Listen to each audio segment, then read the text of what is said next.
How about that? All right, we're $10,000 to the good. I would say, Alice, you should go way more often, but you're that way whether you're in Arizona or not. Good luck on your tour. God bless you for always remembering Detroit, Alice, and we'll be in touch for the jacket. Thank you, and go Lions. Go Lions. Go Lions. Yeah. The great Alice Cooper. How about that way to start off the day? And $10,000 raised. Yeah, I love that. It's a little energy, a little kick-in energy to start you off. So we are here, as I say, we're at Somerset in the Grand Court North, where we have done this now for 14 years. They've been kind enough to let us use this building, and for very good cause. We come to you, yes, we're going to bring you plenty of celebrities, plenty of athletes, plenty of great interviews and funny moments, music and things like that. But the most important thing we're bringing you, I hope, is the story of people in need in Detroit. I am looking at a story, and I pulled this up just before I came in. More than half of Detroit children now live in poverty. 51% of our kids in the city of Detroit officially live in poverty. 34% of all citizens in Detroit live in poverty. And unfortunately, the number of homeless children has gone up like 40% in the past year. Homeless children, you remember the story in February of this year of 2 children who died after carbon monoxide poisoning because their mother had no place for them to sleep, so they slept in a car in a parking garage, and they died. Chad Audi, the issue is very real, and poverty, although we keep talking about the comeback of Detroit on Woodward Avenue, it doesn't hit everybody in our city, does it? Right, it doesn't. The numbers are growing, and it's unfortunate. Despite all the things that we've been doing, the numbers still come in. And we think the issue is affordability of housing. Yeah. The people are not able anymore to pay the rent. They're not even able to go do their grocery anymore. Right. So even though we're working closer with the city and we're trying to open more beds for the people who are in need, unfortunately, all the beds are full all the time. Wow. We used to see it only in the winter, and now it's all year long. Well, affordability is a huge issue for every American, and certainly for those who have the least amount of money.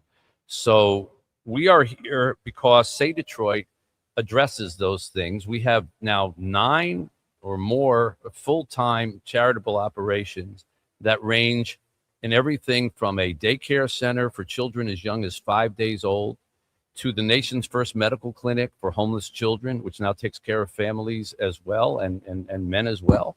We've now moved to a brand new, beautiful, big facility, to our Say Play Center at Lipke Park, which takes in 300 kids a day, provides them with not only a hot meal, but also an hour and a half of study before they get to use any of the gyms or the football fields or any of the facilities there. We've got STEM robotics there, e-gaming, recording studio, dance, science, you name it, on top of everything else. We've got a bicycle factory where we actually make or refurbish bicycles that we now give out called My Cycle, and we give them out to poor people in the city who need them to get to work and transportation back and forth. We've got veterans programs, seniors programs, housing programs, and much, much more. And all of that runs on your donations. So here's how you donate. 855-955-GIVE, 855-955-4483 is the phone number. If you want to do it online, go to mitchalbumradiothon.com. You will also find there tremendous auction items, things you can bid on. You can do all your Christmas shopping here, Kenny Brown, on today's auction items. I plan on doing it right from these gifts items. We've got jerseys, footballs, experiences, tickets to games, and believe me, if you got sports fans in your family, you're going to want to do this. Right. I'll run through them in a minute here, all the different things. And we now have an Alice Cooper signed touring jacket and top hat. If you're an Alice Cooper fan. But I want to first say hello to a gentleman who was here when we got here at the mall. Okay, he beat me here, and I'm usually have to be here to start the show. His name is Bob Sullivan. I don't know Bob, but I do now because Bob just sat down with us. Hello, Bob. Good morning. And Bob walked in and handed us a check for $10,002, written here on December 11th, made out to say Detroit. So I said, come on up, be our first guest. Bob, what brings you here? Well, what you do is amazing. And when it comes to charities, being able to give to a charity that is so diverse and covering so many different areas, it's just a no-brainer. I mean, I've been in awe at what you've done over the years since I started to come and see you here at the Radiothon. And it's just a great place to invest with charitable giving that goes so far and covers so many different areas. Well, I do have to ask you about the 2 cents.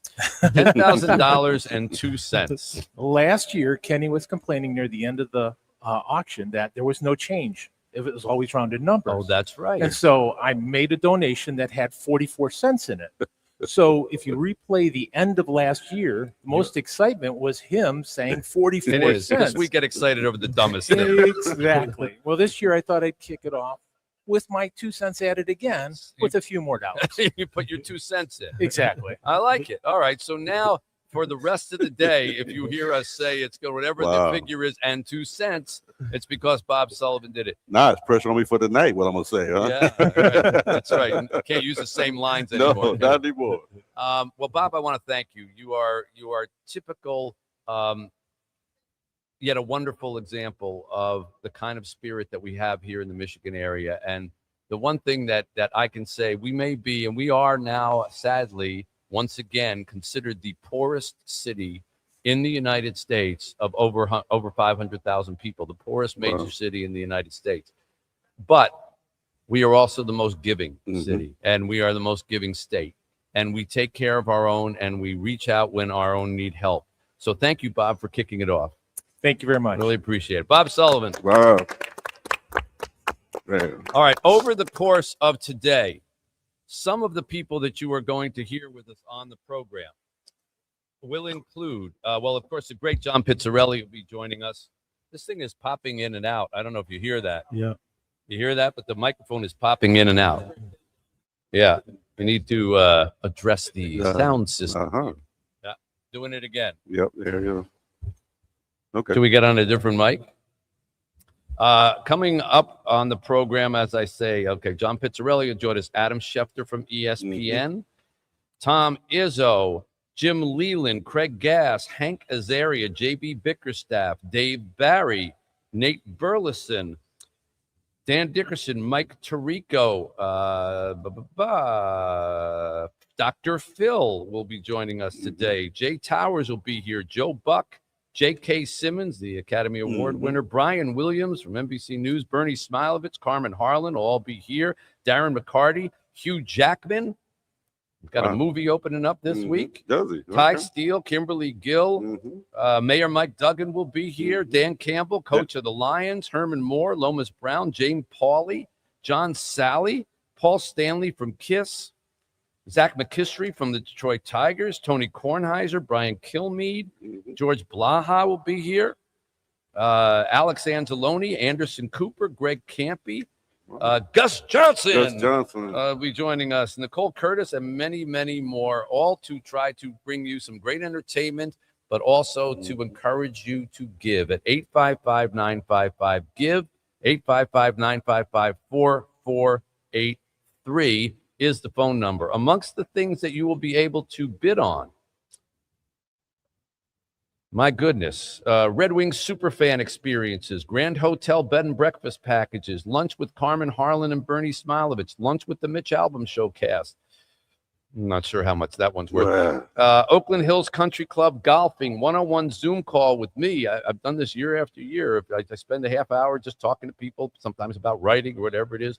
A Shields Pizza party, chance to go to the Rocket Mortgage Classic, the Roost Detroit Hotel stay, Aiden Hutchinson, signed Lions football, J.K. Simmons, Tigers game, go to the ball game with J.K. Simmons, Jared Goff, signed Lions football, Cade Cunningham, signed Pistons jerseys, chance to go to a Tigers game at batting practice, a luxury suite for a Pistons game, signed baseballs by Colt Keith and A.J. Hinch and Riley Green and many, many more on the Tigers.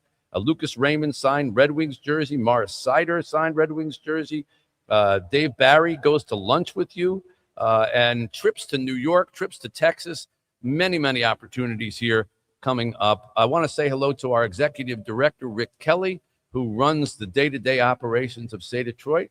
Rick, good morning. Good morning. My pleasure to be here again. I just realized walking in, my 6th annual Radiothon, our 14th annual overall. And I was going to piggyback on what you said on earlier about the wonderful community here.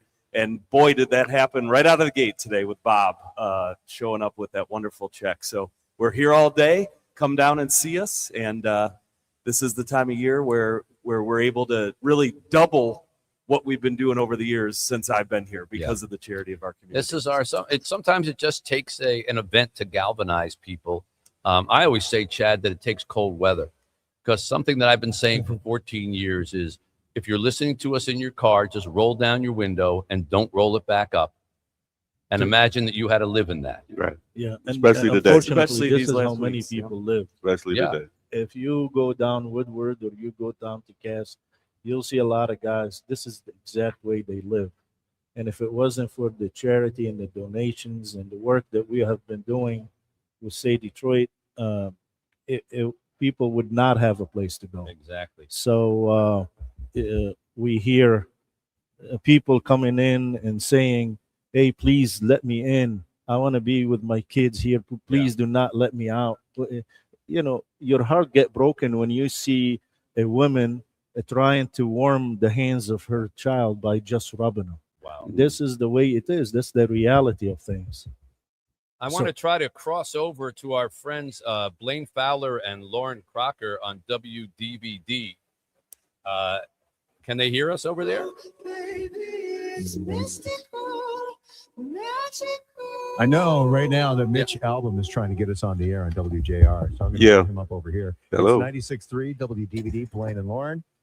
Can you guys hear us? Yeah, I can hear you. Trying to get a microphone here to work. Mitch's mic Apparently, is we didn't pay the busted. rent. We love the radio. Yeah. Oh, man. Well, you know what? While you guys get your mic worked out, I'll just tell everybody that's listening to us, call 855-955-GIVE. And Mitch and Say Detroit are going to do amazing things for so many families here in Metro Detroit, as they've been doing for now. This is the 14th annual Say Detroit Radiothon. Woo! Yeah, if Can you you can hear hear us? me all right now, Blake? We hear you. We can hear Yeah, you, I had to Mitch. switch microphones That's here. okay, bud. Thank you for coming on. Thank you for giving us a minute or two of your radio time. Yeah, this is the 14th year that we've done this. We started it thinking like, oh, well, maybe we'll, pull this off for a day. Maybe we'll make $10,000. And last year we made $2.2 million in a single day. And it would That's be awesome. it would be bold to say that we want to try to exceed that today, but it would also be less than brave of me if I didn't say we wanted to. So we're gonna try to do that. Mitch, it's incredible. I just have to say, I got to spend some time at the Say Detroit Family Clinic in October. I did a broadcast with Marie Osborne from JR when you guys were doing the breast cancer screenings there.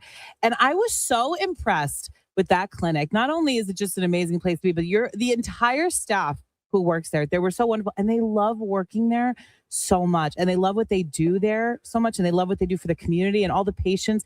It was a magical afternoon. It was my first time really spending time there. So I just wanted to let you know how wonderful it was. That was one of the first things that we started with Say Detroit. Chad Audi helped me do that. He's sitting next to me from the Detroit Rescue Mission. And the whole reason for that clinic was because homeless children in Detroit were not getting medical care. Because if you took your child to the emergency room, which back then was where poor people got all their medical care, before Obamacare and My Child and anything, they took your kids away. Remember, Chad? Yeah. So you would go in and say, my child's sick. And they'd say, well, where do you live? And they'd say, well, I live in a shelter. Or I'm homeless at the moment. And they called social services and your kid got taken away. Oh, my God. So consequently, people stopped taking their children for medical care because they were afraid of losing them. Mitch. And so we created the nation's first clinic for homeless children that did not ask any questions, and you didn't have to have insurance. And that's how it was birthed. And then it grew from that to, we went from taking care of kids to taking care of their mothers. And now in our brand new facility there, we take care of the entire family, fathers, mothers, and children. Mitch, that's awesome. And you know what? And the thing is, the thing that keeps it going is those donations that we do One day only. You're on the air for 15 hours today on our sister station, 760 WJR. You can go to saydetroit.org and you can watch the Radiothon. You can go hang out with Mitch, Ken, and everybody out there at the Somerset Collection. They're in the central court. Are you on the north side or south We're on the side? north side. North North side. Are you by Santa? Right by Santa. Okay. We may even have Santa on later on. Is Santa going to be on around the time of Paul Stanley or Jane Pauley? Well, our first guest was Alice Cooper at 6:07 serious? a.m. Oh man. So never let it be said that Detroit doesn't wake you up with rock and roll. Alice Cooper's up before we are? Yeah, well, he was in London. Yeah. I was going to say, Or going to bed. or Yeah. he's going to bed. He's got a tea True. time or something like that. Exactly. Well, thank you, Blaine. Great to talk to you guys. Thanks, bud. Great to talk to you guys too. And listen, everybody, this is such a good thing. They've got so many cool things that you can bid on, by the way. Yes. Auction items. Yeah. Yep, MitchAlbumRadiothon.com. Go to saydetroit.org and you can look at all these auction items. They were talking about, And we're going to take a autographed break right here on stuff 760 from WJR. Dan Campbell, Memorabilia, yeah. Aiden Hutchinson. Yeah, if you're a Detroit It's another beautiful day at Say Play. Going to pick up the kids. Have a great day. Welcome to the Say Detroit Play Center. My name is Eric Reed, and I have the pleasure of serving as the Executive Director. And let's meet our students who are about to come in off of our buses. What's up? How y'all doing today? Everybody good? Yes. How's school today? Good. All right, good. Good to see y'all. How was school? Huh? Good.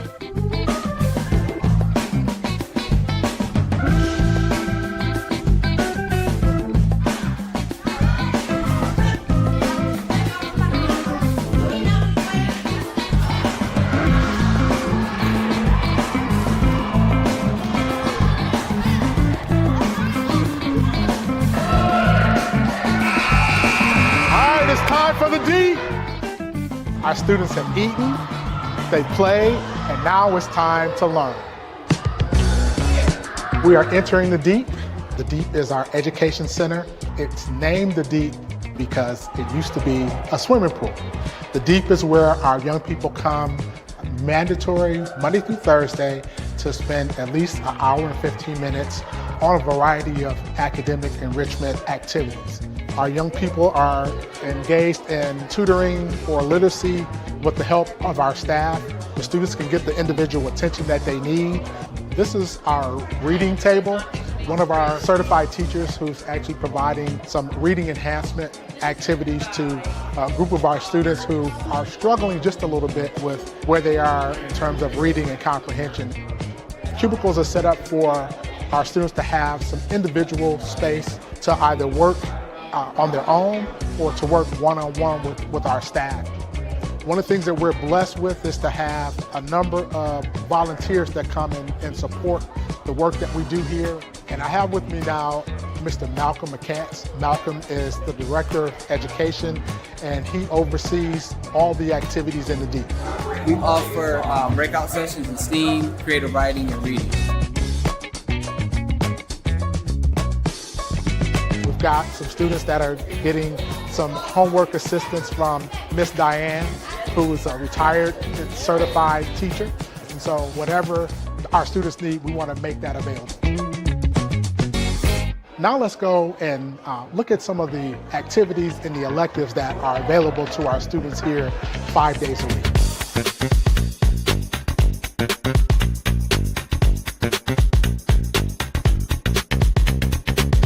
Notes for Notes is a national organization that provides music studios across the country. Our wonderful art teacher, Ms. Kai Puritan. Can you talk a little bit about just kind of the value of having this kind of space for young people? Especially in Detroit, this kind of space for young people to express themselves, to learn who they are as like humans and artists, to hone those skills with people from the community like us. I think it's a one-of-a-kind space and it's needed like throughout this city. As we leave the creative arts room, you may hear some music in the background, and that's because right next door is our dance studio.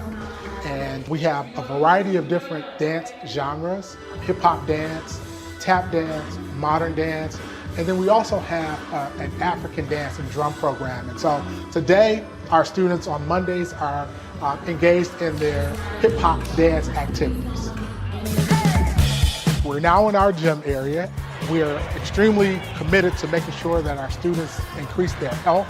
And so we exercise, calisthenics, running, agility, and then we also get into organized sports, including basketball, volleyball, but we also like to get our students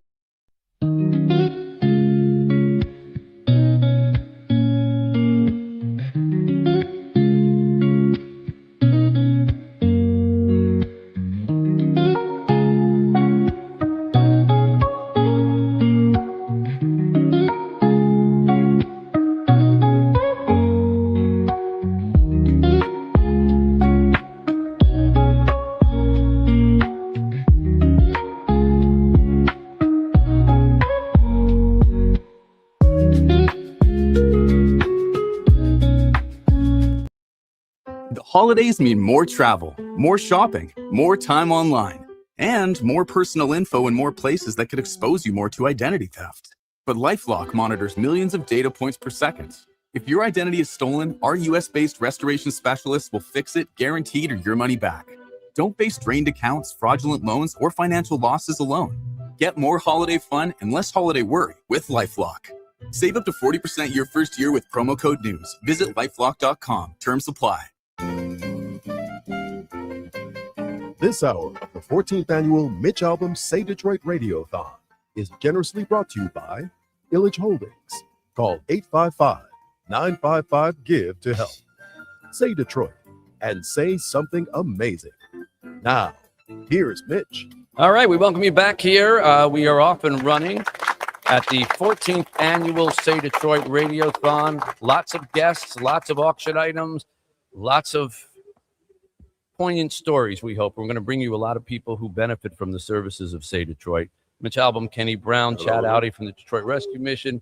And joining us now are, I'm introducing them on their own show, which makes no sense. It's Chris Renwick, Jamie Edmonds, and the great Lloyd Jackson. Hey. Hello, all of you. Good morning. So thank you for coming out. And I'm going to leave you now because I have to go do something with WDIV. But would you be kind enough to let the people know the great incentive and auction items we have here? Well, this is one of my favorite days of the year. It is. Because we get to highlight all the good that Say Detroit does and all the wonderful things, all the hard work and dedication that it takes to make sure that the people of Detroit are being serviced. And Mitch was rattling off these statistics earlier of the homelessness, the poverty line that so many people live under. So what he does and what this charity does is absolutely fantastic. And what I also love about it is that there's no overhead, and 100% of what you give goes to the charity, and if there is a little bit of overhead, so Mitch will take care of it, and then all of your money goes right to the charity. So that is so great that they get 100%. There's a ton of great items that you can buy, you can bid on, obviously, that you're going to want to check out today, and all those proceeds go to wonderful causes all throughout the Say Detroit umbrella. How about a Tom Izzo signed baseball? Or basketball, rather. Baseball would be fantastic. interesting. That would Absolutely be different. fantastic. Baseball be good too. Maybe Top you wanna- baseball. I really want that. Maybe you want a one-night stay at the Daxton. It's there for you. You want to go to the Grand Traverse Pie Company. It's there. You could check out a Matthew Stafford LA Rams jersey. Still very much involved with Say Detroit. Yeah. That's good till Sunday. Good. No, it just has a one-day reprieve. That's and right. then you That's go right. back. That's absolutely it. Right. Maybe you want to come down here, check everything out here at the Radiothon, and then just pick up a Somerset gift card. That works. Mill around, Then you do can your get- shopping. Get what you want. I'd love to mill around, but it's not open yet. It's not quite Yeah. open yet. No, Yeah. but you got to get down here. Groceries still expensive. Kroger gift cards are there for you. There's just so many things. And then, I mean, maybe you want to go see Cat Williams at Little Caesars Arena. Oh, Get in on the yeah. auction That one- there. that's a That's good going to one. be a good night. Yes. We've got tickets to the Detroit Lions home opener next year.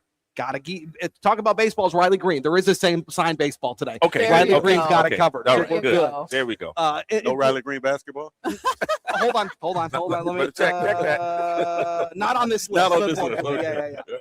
Yeah. But all the wonderful things that happen here at Say Detroit is absolutely fantastic. And pizza and the Rocket Classic hospitality opportunities are there for you too. So you can get yourself something for next year. You can get a gift for somebody, all while doing really good. It's easy shopping too. I mean, you It know, is. you're gonna fight the crowds the next couple of weeks to try to get your presents, the last minute gifts. When all you gotta do is you can do it by phone or by computer here, and it's already done. Is that how you do most of your shopping? You when just I do contribute it, to when that? I do Christmas shop every other year, I'm like a leap year. I'll be Christmas shopping. So are you on or off this year? Yes, I'm off this year, unless there's a Riley Green basketball, then I will be getting that.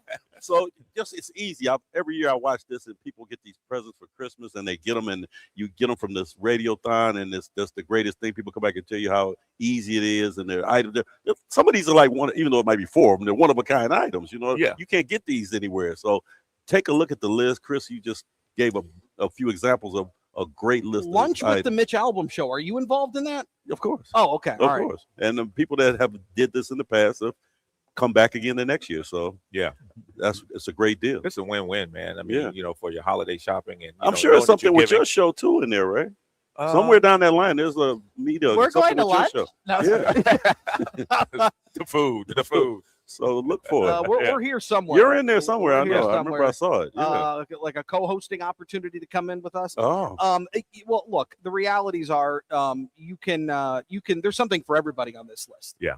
Anything that you are interested in, they've got you covered. Do your Christmas shopping and give. And there's so many ways that you can call in and buy these items. You can call 855-955-GIVE. That's 855-955-4483. Or you can go to MitchAlbumRadiothon.com. Or you can even text Mitch14 to 59925. Very nice. There's even a Zoom book club meeting with Mitch. Those I are saw great. that. Those are great. Wow. Those I are great. saw that. I could mean, see my some God, Those that's book unbelievable. clubs Right. really getting lit over that. Yes, absolutely. Yeah. Those are great. Yeah.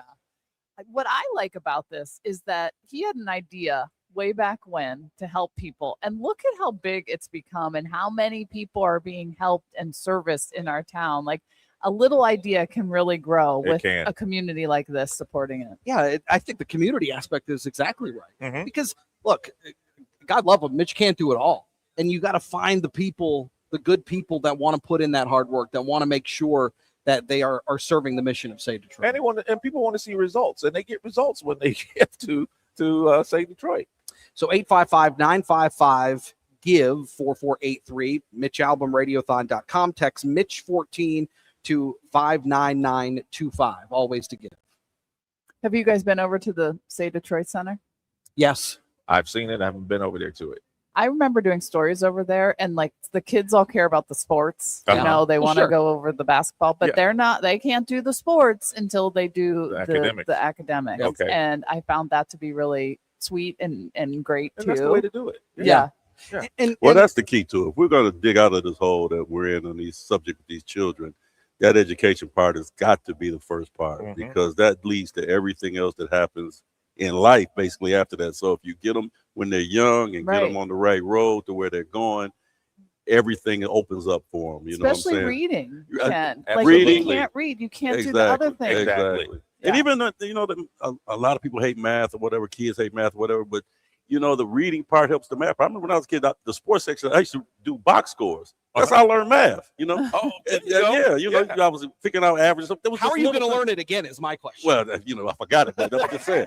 But you start them early, man, and then they never, like I said, you teach them how to, feed a fish and blah, blah, blah, whatever that statement is. But you got to do it early. And that's why when I go over to that center, I watch these kids, man, and, once the light comes on, it doesn't go off. Yeah. It does not go off. I mean, this usually is a day where I cry 3 or 4 times listening to this broadcast, because while it's great to see, Tim Allen come back and support the city and all the celebrities that Mitch has built these relationships with and is friends with and their involvement, I always find the stories of those of, our neighbors here that are so touched, that have so been impacted, that their lives have been changed.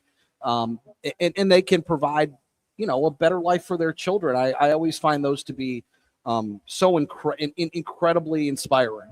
Well, and you see the impact, you feel the impact, and that's why you have people who give and participate in this radiothon, because they get the results. Yeah, and they can see it. Mitch, bad news. I actually think we lost money while you even got. Sorry about that. That's almost impossible to do, and yet they tried. And yet you did your best. Periodically I have to run off to do. Well, you used to run off to stand in front of a camera, Right. To talk to a TV station, and now you just go to another computer and Zoom with them. Yeah. So it's nobody wants to get in the car anymore. It's just too cold. It's cold. Apparently, out. we're the only people doing anything in person. But thank you guys for coming out this morning. I mean, it's a lot of work to get up early, and I know you do it for a living. But we got to sleep in a little bit. But- It was a good This day is actually today. late for you. Yeah. Wasn't it? Yeah.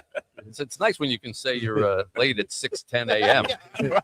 And while we get a moment, and I see Ann out in the stands there, we want to thank WJR. Sometimes I wait till the end of the show to do this, and I shouldn't.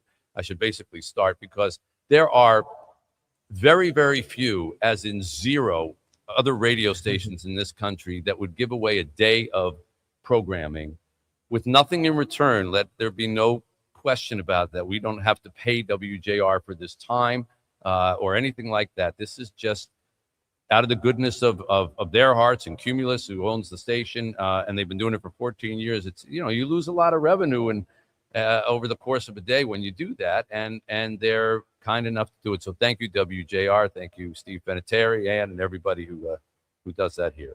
On the other hand, hosts like yourself tend to thank me all day long. All because day. Yes, we do. They get We're Paul very W. grateful. Smith thanks me, Kevin Dietz thanks me, Ryan Armani thanks me, everybody thanks me.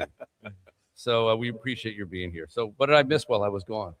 I went over the items. You went over all the items? Yeah, I Okay, went over the all items. right. There's a lot of wonderful stuff on here for people. Yeah, and Christmas shopping, get it done. the other thing is you got to listen during the course of the day because people tend to throw things on as they come As on. they come on, okay. Yeah, it's Well, like you had Alice Cooper on. Was that on the list? no. Yeah, so that's new. I just said, okay, I'm one of those people that I never ask anybody for favors. I never have tried to. I wasn't born a celebrity. It took a long time before anybody knew who I was, and I've never been comfortable saying, "Well, don't you know? I'm well known in some circles. Do me a favor." But on this day, this is the only day I hit people up for favors, and I try to embarrass them on the air so that they can't say no. And we have gotten some amazing things from people just by putting the pressure on. You'd be amazed how much the pressure can do. Oh yeah, Paul Stanley gave us, yeah. he said, "Well, how about if I give you one of the guitars?" And I said, "How about if you get it signed by everybody in Kiss?" Okay, So you got to like throw it at them there. Yeah. And so between all the people who are coming on here today, we'll get something. Dylan Larkin's coming on. We'll get something out of him. We'll get something out of Dan Campbell. Yeah. A win, hopefully. But Yeah, do that. Let's been on the win side. I don't have much to do with that. Yeah. All right, 855-955-GIVE, 855-955-4483 are the phone numbers to help out in any one of our, and had we run through the operations that Say Detroit do? Did you do that while I was gone? No. Okay.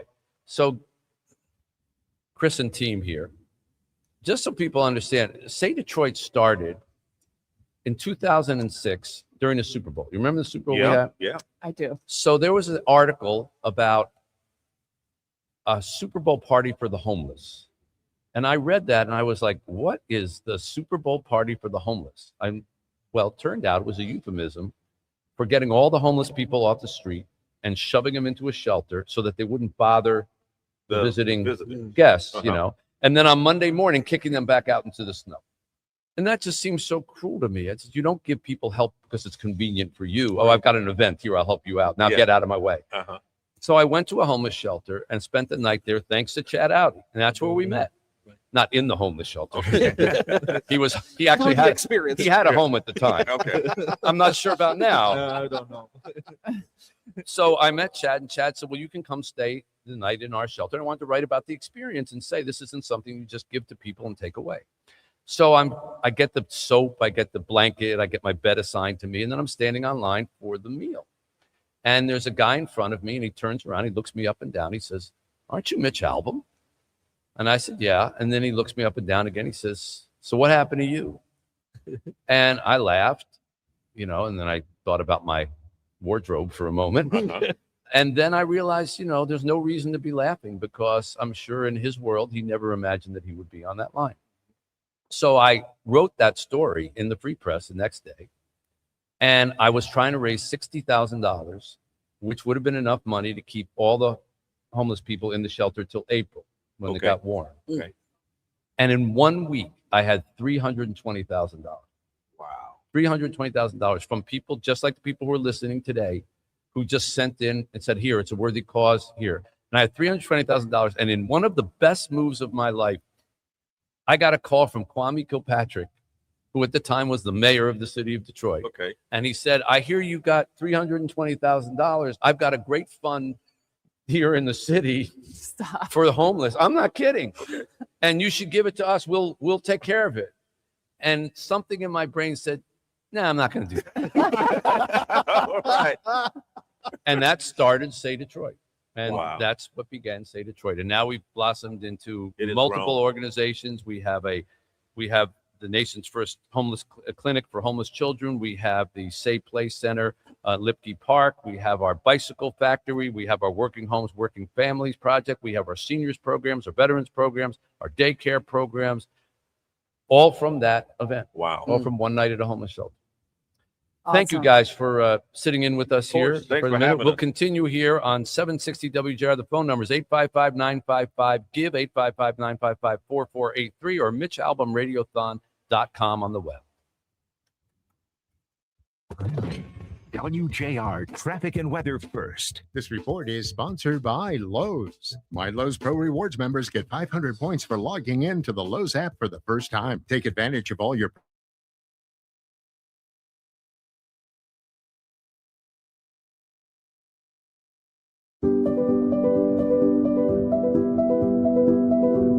Books are like instructions to life. It makes me feel like I'm in a whole different place. Like I could do anything if I read a book.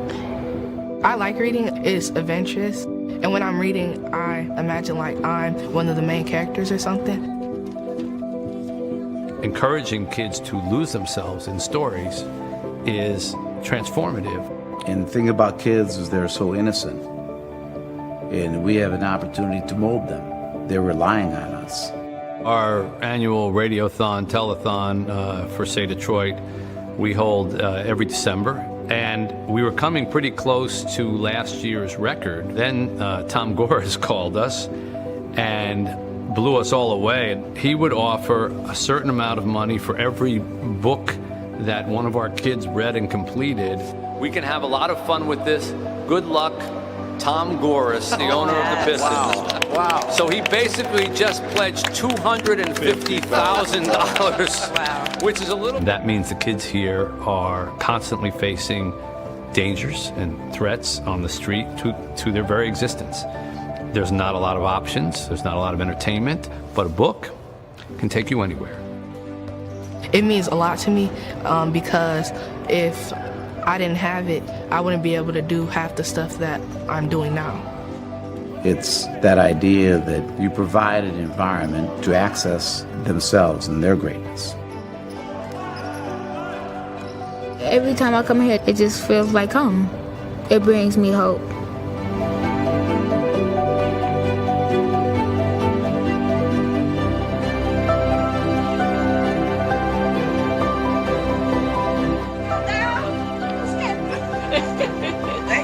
Thank you very much. Thank you.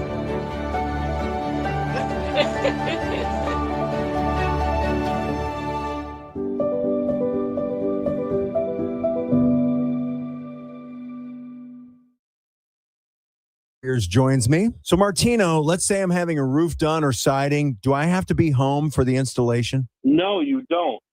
For roofing or siding or concrete, you don't have to be home. We prep it before, and then we're in constant communication with you in the morning, during the day, and then in the evening. We let you know. So it's like you're actually there. And also, we send pictures to our homeowners when they I have had the opportunity about 50 other times to be in places like this on days like this, and they are amongst the favorite days of my life because today we get to give a home to a family. All right, say hi to your new home. This is your new home.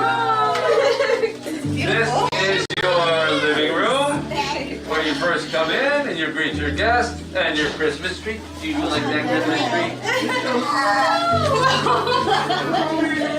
We didn't have a dining room where we were staying either. So, to be able to eat as a family together. Be able to eat as a family. Bedroom. Ooh. Oh, God.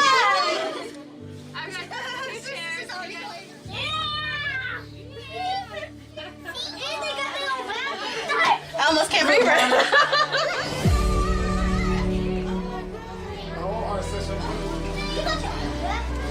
What?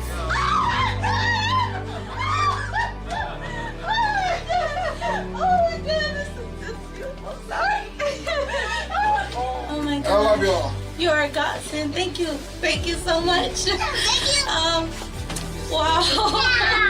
This is really beautiful and amazing. I just can't imagine the time this must have took, or Lord God, the money, but thank you so much for everything that it took you to do, for even the stuff unseen that I can't see. Thank you. Well, just seeing you and your kids so happy is the whole reason that we do this at Working Homes, Working Families, and it's the reason that we're raising money today at the Say Detroit Radiothon, the 9th annual, so we can have more moments like this. Congratulations, Smith family. We are so happy for all of you.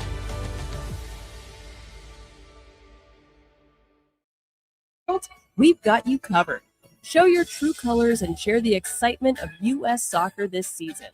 Visit store.ussoccer.com today.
All right, back here on the 14th annual Say Detroit Radiothon, Mitch Albom, Kenny Brown, Chad Outy from the Detroit Rescue Mission here with us. Want to also let you know that at 855-955-GIVE, the phone numbers, when you make a donation, or at mitchalbomradiothon.com, or you can even text your donations if you like to do that kind of thing. Text Mitch14 to 59925.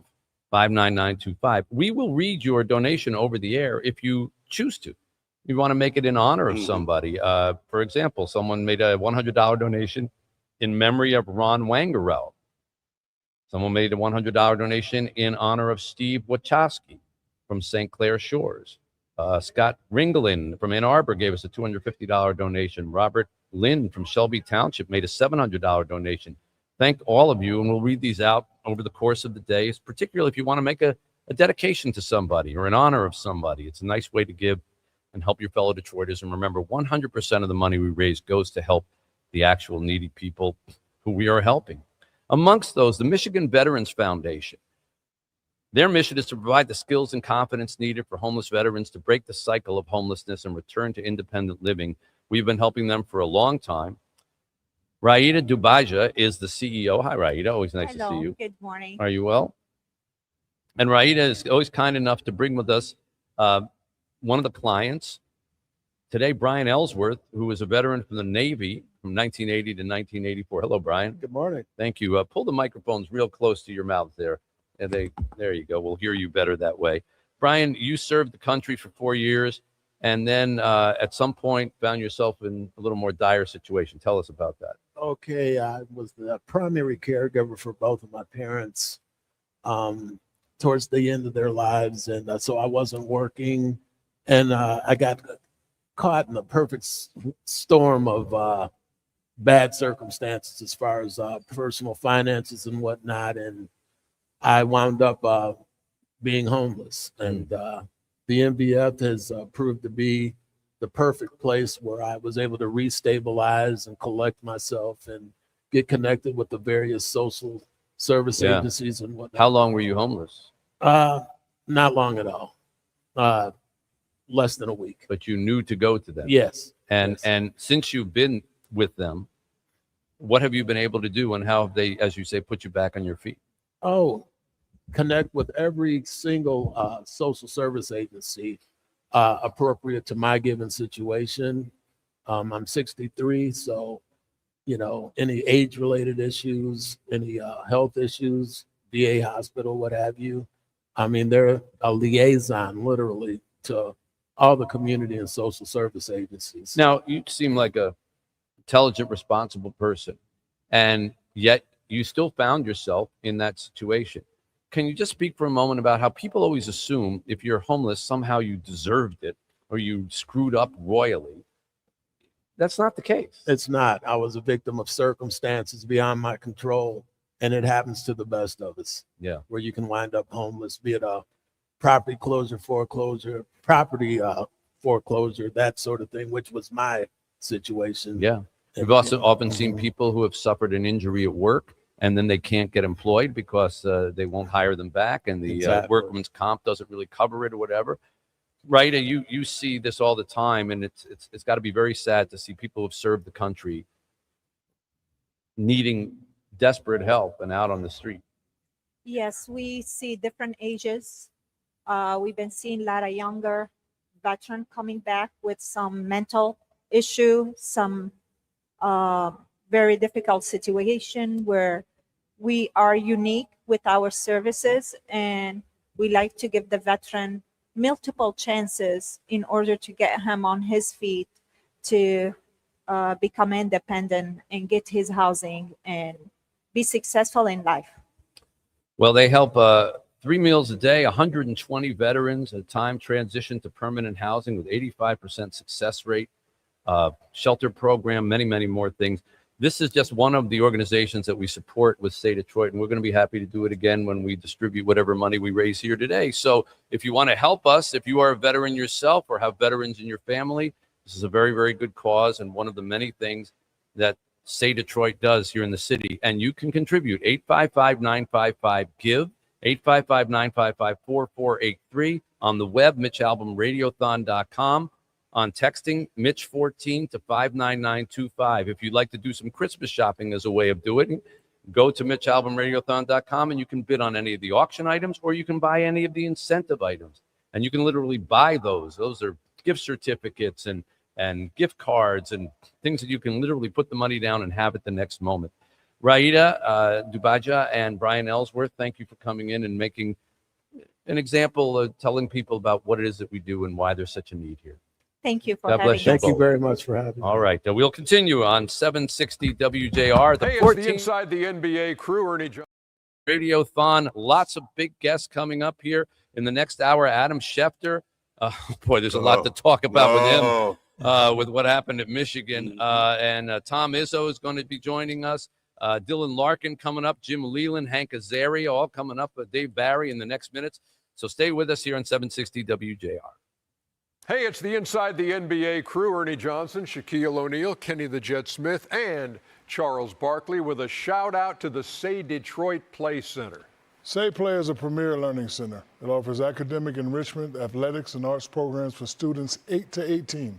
Since day one in 2015, Say Play has been rebuilding and empowering one of Detroit's most challenged neighborhoods. Set on nearly 15 acres in the Osborne community in northeast Detroit, the facility was the site of the rundown Lipke Park Recreation Center, which had been shut down by the city due to budget cuts. It was rebuilt by Say Detroit in partnership with Detroit major sports teams. Say Play offers all its programs and services, including transportation, meals, mental health awareness, and resources free of charge. The students who attend Say Play commit to their after-school studies, and they love to learn. They could take part in a wide array of activities, including sports, creative and programming, arts, STEM, social justice, and summer employment experiences. As part of an expansion announced in 2021, the Kelly and Matthew Stafford and Friends Education Center will grow services for members and its neighboring community. And let us not forget the staff and the volunteers, right, fellas? Good job, guys. They are game changers, providing pathways to success for the youth of Detroit. Well done.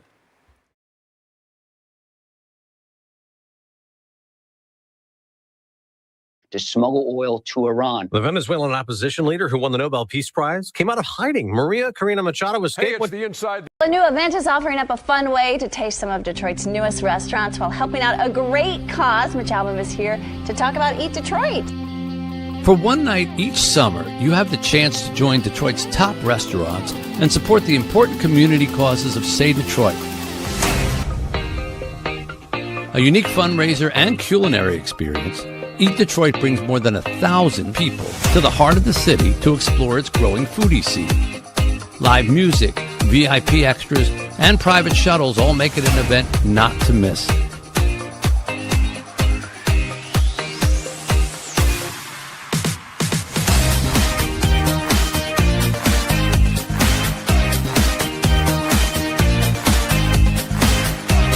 And are you having fun? Yeah, it's a great time. Fabulous. The restaurants and service is excellent.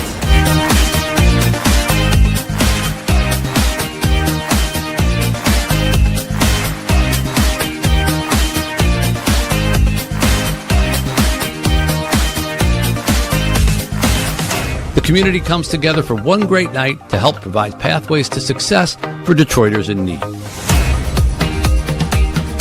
I hope you'll join us.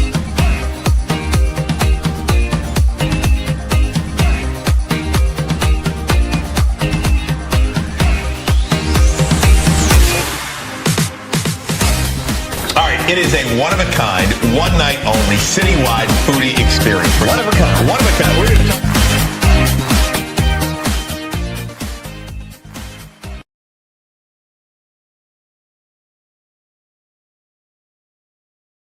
Ramp, the I-96 eastbound off ramp, the eastbound I-696. That's causing backups to Novi Road. You'll find a crash off to your left shoulder. Say Detroit's involvement with the veterans goes back to its very beginning in 2006. Some of the original money raised went to build the first kitchen that the Michigan Veterans Foundation had ever had. And we were able to create our mess hall that looked like a cafeteria.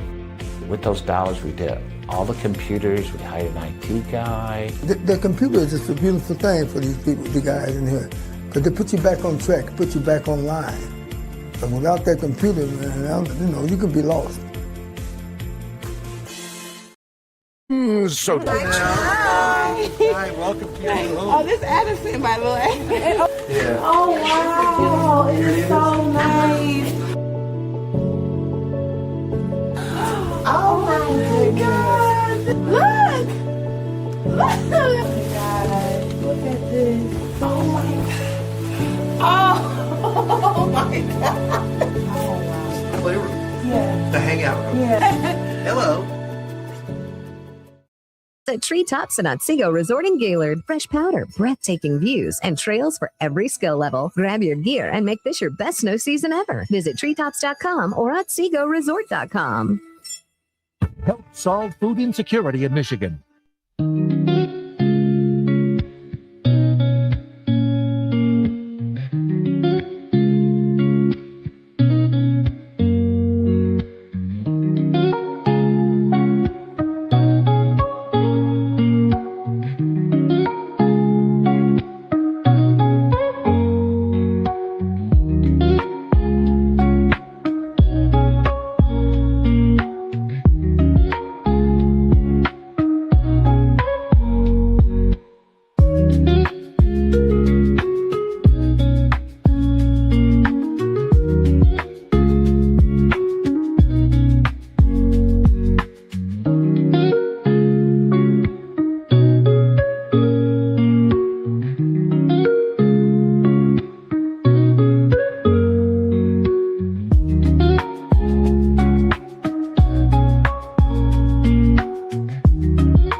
was founded by Mitch Albom in 2006 and will be celebrating its 20th anniversary next year. Say Detroit and say something amazing. Now, live from the North Side's Grand Court of the Somerset Collection in Troy, here's Mitch.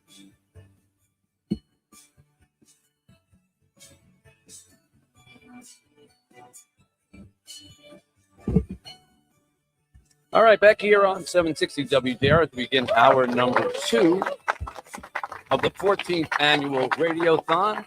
Many guests joining us throughout the day, and we want to say hello to Adam Schefter, our friend from ESPN, the insider, who is joining us from the back of a car. Apparently, look at Adam. I know. You are not driving, I hope. No, Mitch, it's an Uber into New York City. About to go do Get Up here, first take, and spend the day at our offices in New York City here. Something tells me as a Michigan graduate, they're going to start by asking you about Sharon Moore. Yeah, obviously. That's going to be a huge topic of conversation. It's a very sad story, very disturbing story. There's a lot of elements to it. It's still unfolding. Obviously, we spoke yesterday. And I just think that there's still going to be a lot that comes out with this that we don't know yet. That is, again, troubling, sad, disconcerting. I hope he's okay. And we'll see where the program goes from here. Yeah, I mean, everybody's all over the salaciousness of this and what's going to happen in the Michigan program. And what they don't realize is that lost in all of this is, Correct. the first black head coach of the University of Michigan football goes down this way. B, his wife and children now have to be subject to all this stuff. C, there's a football team of players who, looked up to their coach and now know what to do. And sadly, this isn't the first time. We had Mel Tucker. You can go all the way back to Gary Moeller. I mean, anyone, I wrote in the Free Press today, anyone who's surprised by anything in college football anymore just isn't paying attention. And there is no school or no individual who was above doing anything. There's maybe that sense that, Michigan is above this. No, not if you look back on the many scandals that have existed at their school, Michigan State, many others. Sadly, you have to do a lot of that kind of reporting, but not today, Adam. That's not what we're here for today. We're here for today to raise money for good causes here in Detroit. And you're although you're a New Yorker born, you're an adoptee here. And people don't know that Adam and I met one another when he volunteered to help me on the Bo Schembechler book. I'll talk about Michigan. Adam was my key researcher there for that. And then for the Fab Five book that I wrote as well. And were you the editor of the or sports editor of the Daily there? Yeah. Well, Mitch, I always tell everybody, every time I ask, they're like, how do you do this? How do you get ahead? I said, well, I was a research assistant for Mitch Albom when he did the book on Bo. And then I don't know that you remember this. I've reminded you, but when you were doing the Fab Five book, you called me up. You said, I don't need a lot here, but if you could help me get a hold of Jimmy Walker, then that's all I need you to do. And within 24 hours, I called you with a number for Jimmy Walker. And as I said to everybody, use me for the first two books. The first time you didn't use me was for Tuesdays with Maury. So you see how instrumental I was to the success of your career. Well, then it would have had to be Tuesdays with Maury and Adam, and that doesn't fit on the cover of the book. So that's an issue. Well, that's the way that's unfortunate. But you've had an unbelievable career, incredible success, and as great as you've been and as prolific as you've been, and you know how much I idolized you growing up. What you've done for the city of Detroit. Detroit is so blessed that you are in its city, that you have looked out for that city the way you have, the way you've dedicated your time, your money, your resources, your connections to that city. Detroit owes you a debt of gratitude that it could never repay. Never. Well, that's kind of you to say, but there's no debt. When you live in a city, you have a responsibility, I think, to make it better as best you can. And I've been blessed with a big microphone, as you can see. Look at the size of this microphone. And so you got to use your voice for something more than just making yourself well known. You might want to share that with some of your colleagues at ESPN, but nobody in particular. But you have been a great friend to our program for many years, and I could not have been prouder to watch somebody go from someone who helped me out to someone who's got this massive, huge career. And you are the go-to guy, Adam, for things in football. So I'm going to ask you, various people who come on throughout the course of the day, make little donations of, if they're sign a football or, come pay a visit, have a lunch or something like that. Yeah. Would you be willing to serve as an advisor for a fantasy football selection? If we were to auction that off, that Adam Schefter, come next year's football time, can serve as your personal advisor for your football team, I think we could raise some money with that. You're on the. Mitch, I'd be honored to do that. It's something, it's funny. We all find our little place in life to donate something. I wind up donating a handful of these every year, and it is my honor to basically do that here on your Radiothon, so that when somebody is getting ready to do their fantasy football draft, I will give them the prep call. I will give them the sleepers to take. I will tell them the players to avoid. We'll do a 30-minute call before. I'll give them the roadmap to victory. I'm in a 16-team War Room ESPN Fantasy Football League. Our playoffs start this week. I'm the number 1 seed. I'm trying to bring down the championship this year. Number 1 seed. Right. Okay, so Look at that. and whoever purchases this call to prep them, the draft prep call, will go into their draft as armed with as much information as they possibly can have, and with the best chance they could possibly get to win a championship. That's perfect. How about that, folks? That's really great. That's fantastic. Adam Schefter is your personal advisor to your fantasy football team. That will raise a good amount of money here. Thank you for always watching out for your old hometown, Adam, and thanks for the good work that you do. And I'm proud of you. I hate to say that because it makes me feel like I'm your dad, but Well, I'm proud of you. I'm proud of how your career has gone, and it's a joy to watch. Thanks for taking time from the back of an Uber there in New York to talk to us. Thank you for having me, Mitch. Congratulations. Good luck today. I hope you raise a ton of money. Adam Schefter from ESPN, everybody. There you go. All right, we're going to put that in the auction pile. And you can start making bids on that at MitchAlbumRadiothon.com. You can make your donations at 855-955-GIVE, 855-955-4483, or online at MitchAlbumRadiothon.com. Well, one of our programs in Say Detroit is Working Homes, Working Families, which we started. Chad, you and I started this program together, Chad Audi from the Detroit Rescue Mission, when we realized Detroit had all these abandoned homes, and they had a massive homeless problem. Correct. And it was like, well, wait a minute. We have too much food over in the warehouse, and we have people starving over here. Let's make a connection. Yes. And we started Working Homes, Working Families, which refurbishes The houses with our volunteers and then fixes them up and gives the homes to needy families. At first, we were giving them, and they would pay the taxes and utilities for 2 years. Correct. And then if they did that and kept the home nicely, we gave them the deed. Now we actually do it a little faster than that. Right. It's a little quicker. And part of that program, we do parks as well to beautify the neighborhood. Highland Park has been the recipient of our efforts rebuilding parks. We've done multiple parks with Sue Norander, who is the Highland Parks project director. Hi, Sue. Morning. How are you? I'm wonderful. So share with our audience about one of the projects we've done with you at Highland Park. Your organization has done several projects. What we do is we go into the neighborhoods and we see where we speak to the community. We have several meetings with them, and we get together and we just put together small little projects. And it just brings hope to the community. Every little small piece just brings hope. And as you're saying, it encourages them, once we fix the park, to fix their home, so it all blends into the community. It gives them green spaces to use. And again, my favorite word is hope, one little piece at a time. Well, when people in neighborhoods that are often forgotten by a lot of services or by, just the city in general, they see people from the outside, and often volunteers who come in and work on these projects don't even live in Detroit. They live in the suburbs, but they come in and work on these projects. That inspires people in the neighborhood to say, well, wow, somebody actually cares about us from the outside. We want to care about ourselves as well. Right. And several of our projects, the neighbors have actually said what's going on, and then they put on their boots and their gloves and they come out and assist with the project.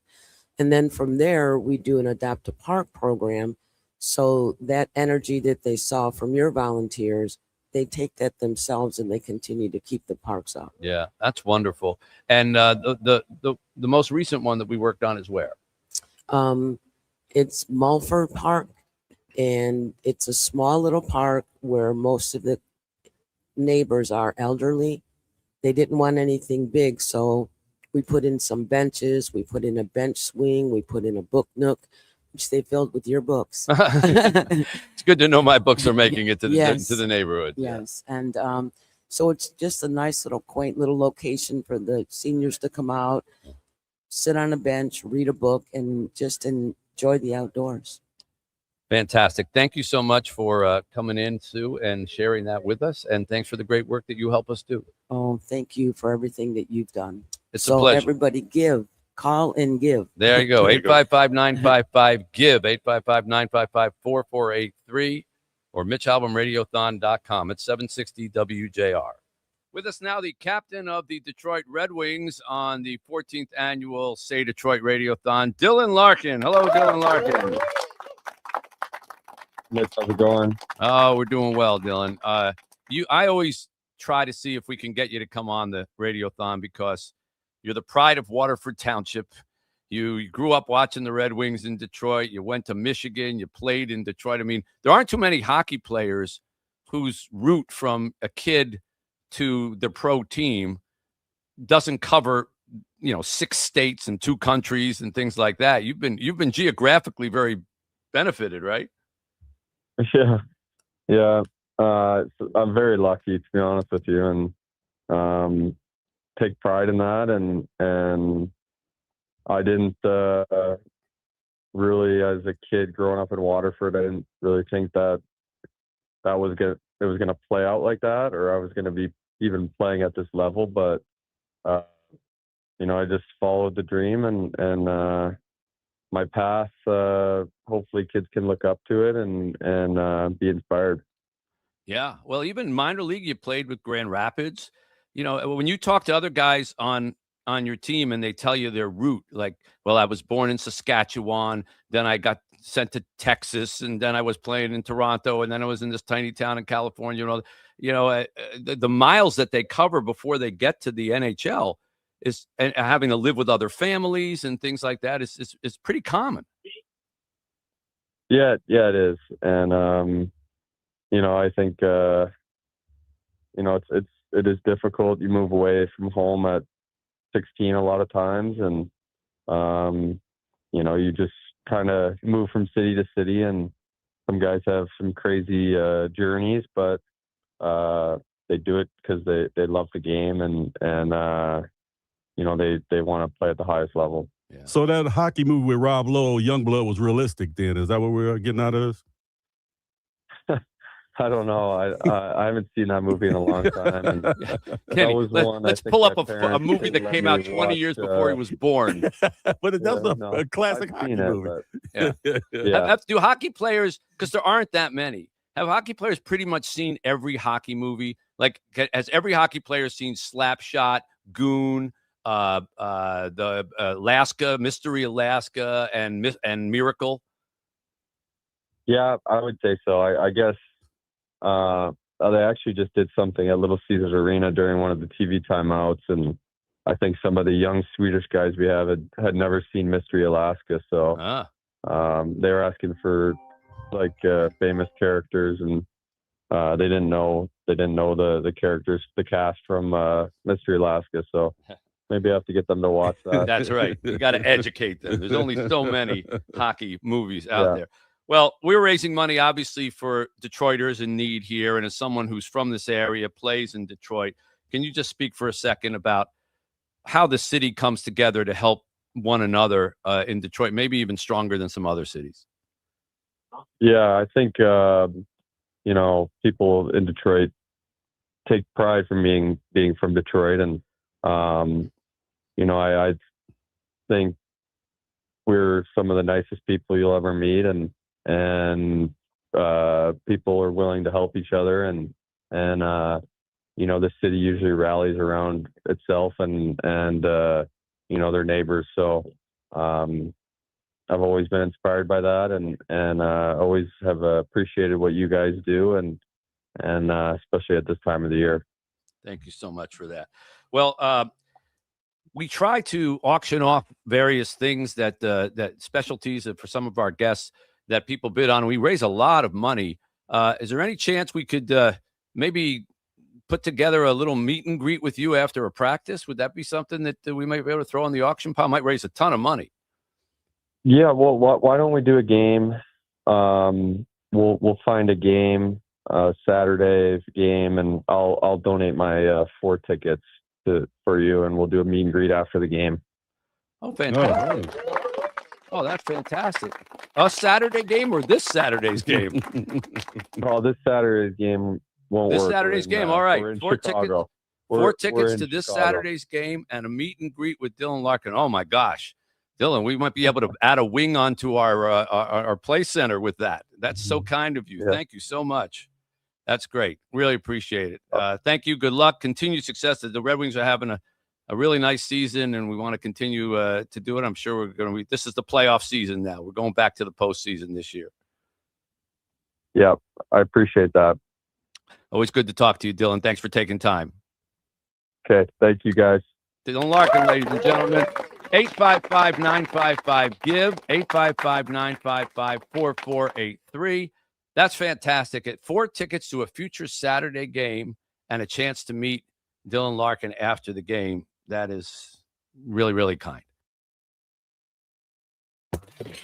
WJR Traffic and Weather First. This report is sponsored by SuperSure. Do you own a small business? You need to hear this. A seismic shift is coming. It's time to get super sure. Not kind of sure, not pretty sure, not a little sure. I served 28 years in 11 months. Now I'm in Clarenceville High School when they told me I was going to die in prison. Know why I'm here? Because I didn't give up.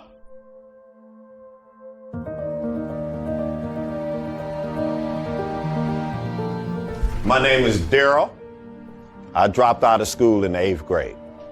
Started selling drugs. I found myself at the wrong place at the wrong time, associating with the wrong people. Someone was killed.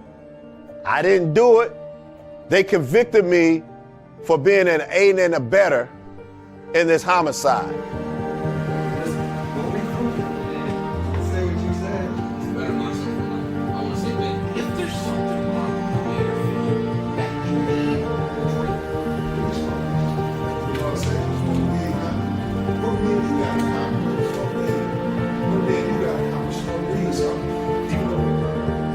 Let's stay engaged with them and hear them a lot, and get them to talk, because that's what's going to make a huge difference when we transition.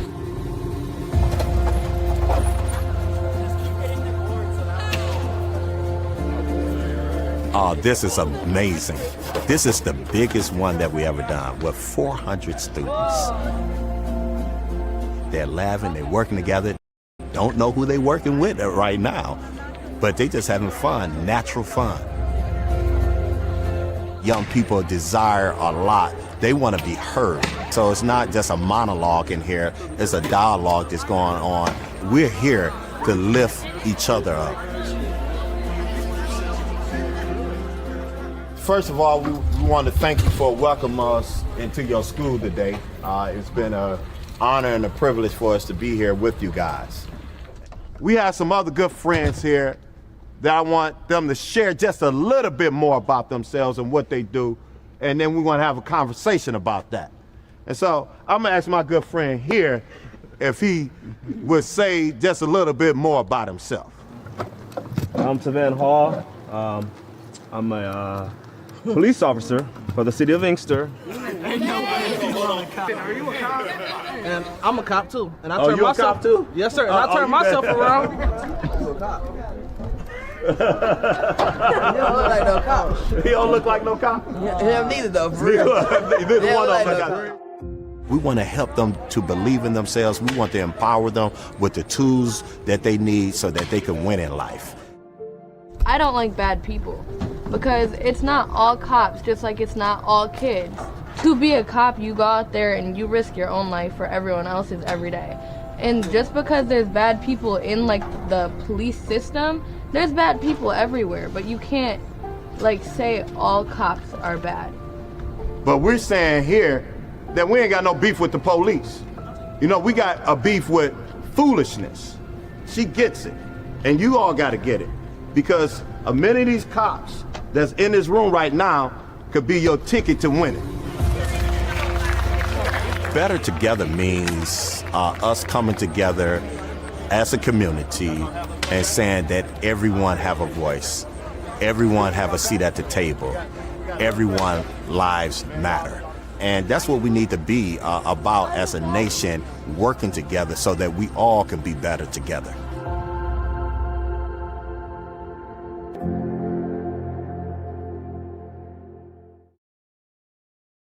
Helped her so much. We're offering a promo at abcmouse.com/radio to try it for free for a month. Then $14.99 per month until canceled. Go to abcmouse.com/radio to see this offer. That's abcmouse.com/radio. Actual ABC Mouse users compensate for their testimonials, sponsored by Age of Learning. Hey, I'm Mike Slater. My dad passed away at the age of 63. It's out of nowhere. Had a stroke. Super hard, obviously, for the whole family, but my dad had life insurance. This is why I have life insurance for my family, for my wife and 4 kids. And the best place to get life insurance is ethos.com, because you can do it in 10 minutes. And there's no medical exam and no blood test, just a few health questions. Get life insurance in 10 minutes so your family is protected. Ethos, ETHOS, ethos.com/play. This hour of the 14th annual Mitch Albom Say Detroit Radiothon is generously brought to you by Moran & Company. Call 855-955-GIVE to help. Say Detroit and say something amazing. Now, here's Mitch. All right, we are back here in the hour number 2, 7:30 in the morning. 855-955-GIVE. We are working towards our goal of trying to match last year's total of $2.2 something million. That is a bold undertaking, but we're going to try. We will read your donations out over the air. Someone made a beautiful $3,000 donation in honor of Our Lady of Guadalupe, a $500 donation in honor of Avery Everly Austin from Canton, and a nice donation on behalf of my family from Clinton Township, and a donation in honor of Ada Giblin from Piermont. All these things coming in. 855-955-GIVE. Coming up, Tom Izzo will be with us in this hour. Hugh Jackman and Hank Azaria and Dr. Phil, Nate Burleson, Dave Barry, Jane Pauley, Matthew Stafford, all coming up in the next couple of hours. So please stay with us here. And if you want to bid on auction items, like you just heard Dylan Larkin offered up 4 tickets to a Red Wings game and a chance to meet him afterwards, you go to MitchAlbumRadiothon.com, and all of the items are listed there. You can bid on them. There are also many items there that you can just buy outright, incentive items like Alpino Detroit gift cards, Bar Pagal gift cards, Brown Bag Popcorn gift cards, Daxton Hotel one-night stand, and one-night stays, not a one-night stand. We don't endorse that here. That's another gift item. Yeah, that'll probably fetch more, though. Right. Hey, if it's for charity. That's right. Kenny Brown alongside Chad Audi from the Detroit Rescue Mission Ministry, who we started Say Detroit with, which, by the way, Say Detroit will celebrate its 20th anniversary in a couple of months. We started in the Super Bowl, so February of next year. So we're very proud of that. And along the way, we've made some great friends. Mike Land is here with us, Southeast Michigan, Northwest Ohio Regional President for Huntington Bank and a Say Detroit board member. Can we give a little round of applause for Mike?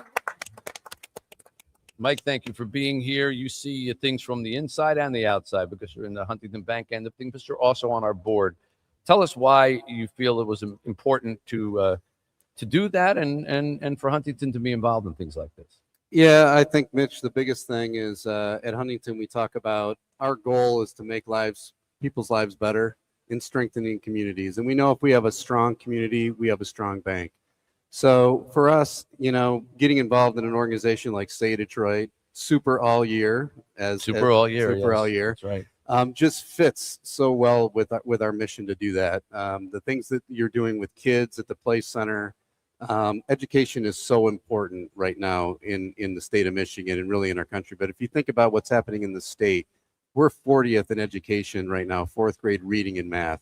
And that needs to change. And it needs a village to make that happen. And the things that we're doing at the Safe Play Center, where kids can come after school, they have to commit to an hour of study. They get a meal prepared for them, and a lot of these kids would go without a meal. And then they get to do great things at the Play Center around activities, basketball, sports, arts, all of those things. That is so important to what we need to do in our state, what we need to do in our city. And when I think about our mission at Huntington of, again, making lives better, nothing fits, better than things like that. 51% of children in Detroit live under the poverty level. You know that? More than half of our kids in our city live under the poverty level. 1 in 19 of our children is considered homeless. So we love celebrating downtown Detroit and Woodward Avenue and all the new great restaurants and all that. We do that a lot of the year. But on days like today and on all the days that say Detroit, we remember the neighborhoods and the rest of the city of Detroit who's not getting, a fancy new restaurant or a fancy new office building built for them. And that's what we try to help here with Say Detroit. I want to stay here, Mike, and I want to introduce you to someone who does that literally every day of her life, Faith Fowler. And she's going to hate me for the next 40 seconds. So just put your hands over your ears, Faith, because she hates praise. But I'm going to tell you that if there are angels in our city, Faith Fowler is one of them. She's the executive director of Cass Community Social Services. She does more good for more people than the next 100 people in line. And I'm in that line. And they have been a partner of ours. The money that we raise from this Radiothon also helps every year some kind of particular project with Cass Community Social Services. She's also brought with her Stephanie Donaldson, who could talk about a senior housing repair program that they're doing. So, Faith, you can take your hands off your ears now. I'm done complimenting you. And welcome. Good morning. Good morning to you. And good morning, Stephanie. Thank you for being here. Yeah. You want to have some water and move the microphone up. Faith, just talk for a moment about what your latest issue. You're so on top of the things that are happening in the city that need to be done. You were at the forefront of housing with the tiny houses projects that you did long before that became vogue in other cities. What do you see as the biggest need that's going on right now? Well, the number of homeless people continues to increase. And as you mentioned, that children are especially at risk in the city. We opened last December a drop-in center for people being released from hospitals and people escaping domestic violence, and for those picked up by the police or outreach teams. And we've been amazed. Originally, we were supposed to accommodate 75 people. Now we're seeing between 200 and 300 a night. Wow. Over 2,400 unduplicated people in 10 months' time. And at least a third of them are children. So we didn't anticipate that, and we've taken quite a bit of time and effort to try and satisfy the needs of families who are coming in crisis with nothing. We had Nicole Curtis came on Thanksgiving to help serve, and just a terrific Michigander. And she's going to be with us later on. Oh, good. Well, give her my love. She noticed one of the young people coming up for lunch didn't have any pants. Well, when you're coming from a crisis situation, you come empty-handed. You have nothing, and I think that really shocked her. And I wish maybe she'll build them a house. Well, I'm sure she'll help. She's a good soul, and a good advocate. Well, you have we every year when we raise money from this, and then we come to you, we say, okay, we've got a certain amount of money we can share with you. What's a good project? Most recently, you used the funding from Say Detroit to match for a senior repair program. There are 80 houses that needed renovations, ramps, grab bars. Remember, as our beloved senior citizens get older, houses need to be adjusted. If you're a wheelchair or a cane or need help walking, you need ramps, grab bars.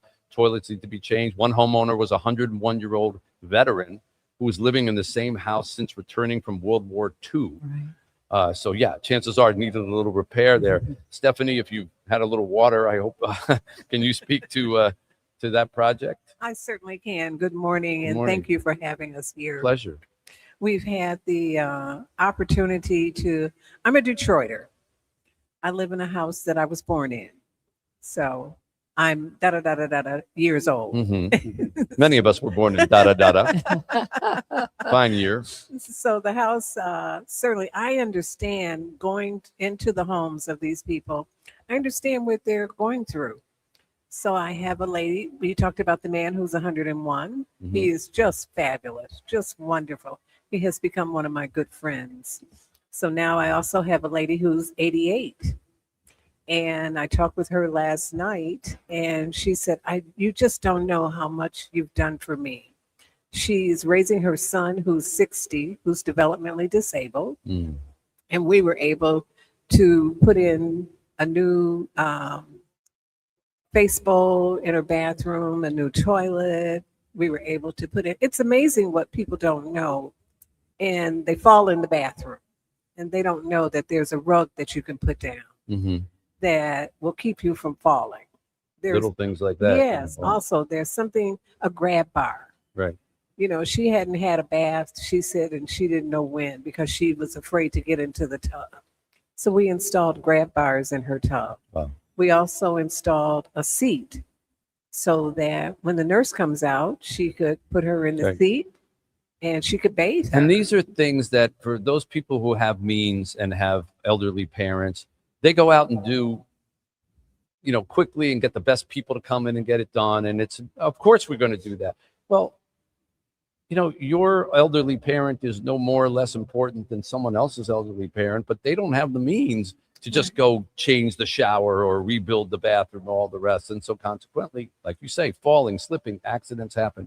These are just some of the things that Faith Fowler and Cass Community Social Services do. Also more tiny homes that have been built, and the 2,400 people have used that drop-in center already that you just talked about, Faith. That's incredible. So we will be sharing the benefits of today with you again when the distribution thing comes, and we want to thank you for everything you do on behalf of everybody here in Detroit. It's phenomenal. Okay, just phenomenal. Put your hands over your ears again. Faith Fowler, one of the angels of our city, Stephanie Donaldson, thank you both so much for coming here. Hey, Mitch, can I ask you a question? Yes, Mike. So am I reading this right? There's 85,000 so far today that's been donated? Well, we hadn't done the tote board yet, but you just did it for us. Okay. Up till now, yeah. So far, we're off to a running start. We had a gentleman walk in here with a $10,000 check, was waiting for us when we got here. So we're at $84,595. Can I help to take us over 100? Yes, you can do that, Mike. I'll let you do that. So I would like to, on behalf of myself, Gary Torger, our chairman, and Huntington Bank, add another 20,000 to that number. Wow. And take us to 100. How about that? We're over 100,000 at 7:40 in the morning. I'm going to be out of here by noon. No. Thank you so much. That's fantastic. And thank you, everybody at Huntington Bank and Gary Torgo, if you're listening. He was a great guy. I had a chance to get to know him a little bit this year. Mike, really appreciate it. Thank you for being here. Absolutely. It's our Why don't you pleasure. say hello? All of you say hello to the great John Pizzarelli, who has joined us as he joins us every year. John, if you don't know, is a legendary musician, singer, jazz artist extraordinaire, plays around the world, son of the wonderful Bucky Pizzarelli. Yeah. And John and I have been friends forever. That's right. And John, somehow we started hoodwinking him into coming in to play at the Radiothon, and he just keeps coming back. It's the dinner the night before. Is that what it is? Yeah. So you Yes. just got to feed me. We met at the we had a little dinner at the Townsend Hotel last night, and now he's here. Got a little, just show him a little bit of your dazzling guitar work.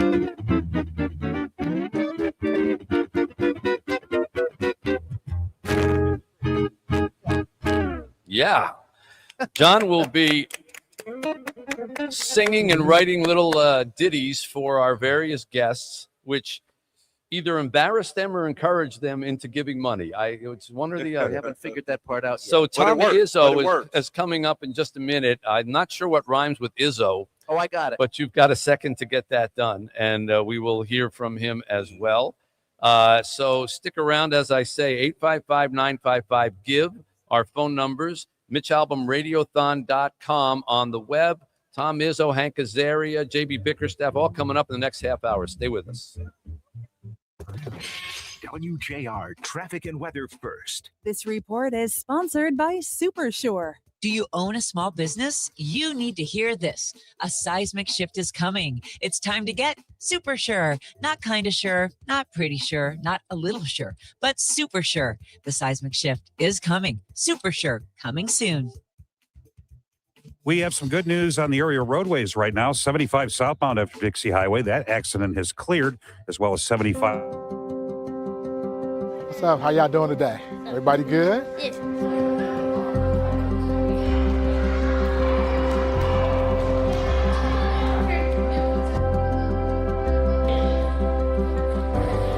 The Say Detroit Play Center opened its doors in 2015. One of the things that I'm most excited about is the expanded outreach that we'll have in our community. With this new expansion, we will be able to double the number of kids that come in on a daily basis.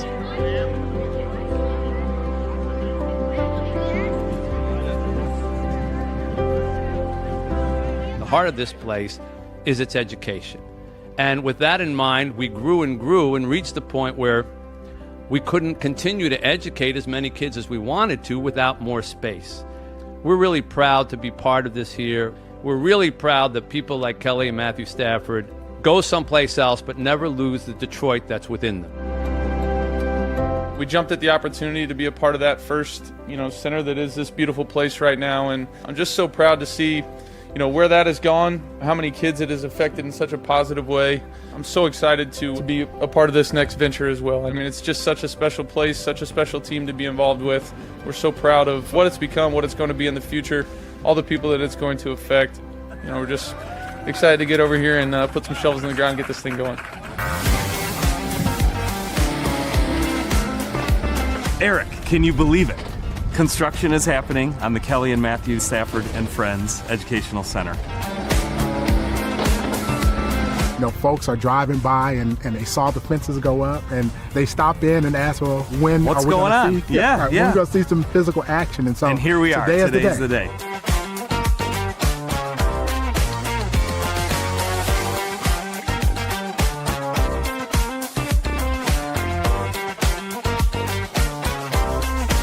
We're incredibly excited for what we'll be able to do. 6 dedicated classrooms that all have flexible spacing and the ability to change their configurations. We have 2 dedicated flexible spaces for vocational training. We have a 125-seat black box theater in the center that's completely flexible. Are passionate about being a part of this community and expanding the physical space and the opportunities allow us to do even more for this community. We're definitely looking forward to the day that we can cut the ribbon and open the doors.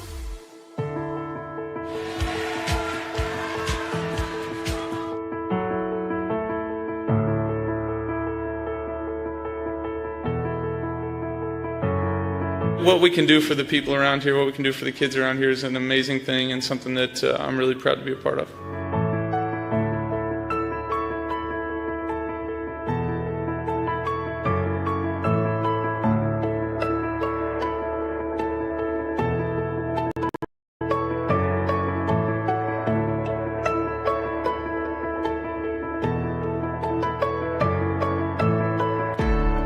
We are so honestly proud to give back to the community that gave us so much and to watch these kids and all the staff here that love them like they're their own. As we said, it takes a village, and you guys are that village. This whole place is about growth, just growth. Growth of an organization that we started called Say Detroit in 2006, which started with me staying at a homeless shelter and has grown into something well beyond I ever could have imagined. Growth of a hole in the ground that we all dug some shovels in not all that long ago into this beautiful building, and most importantly, the growth of every child that comes through the door here. That's the point of this place.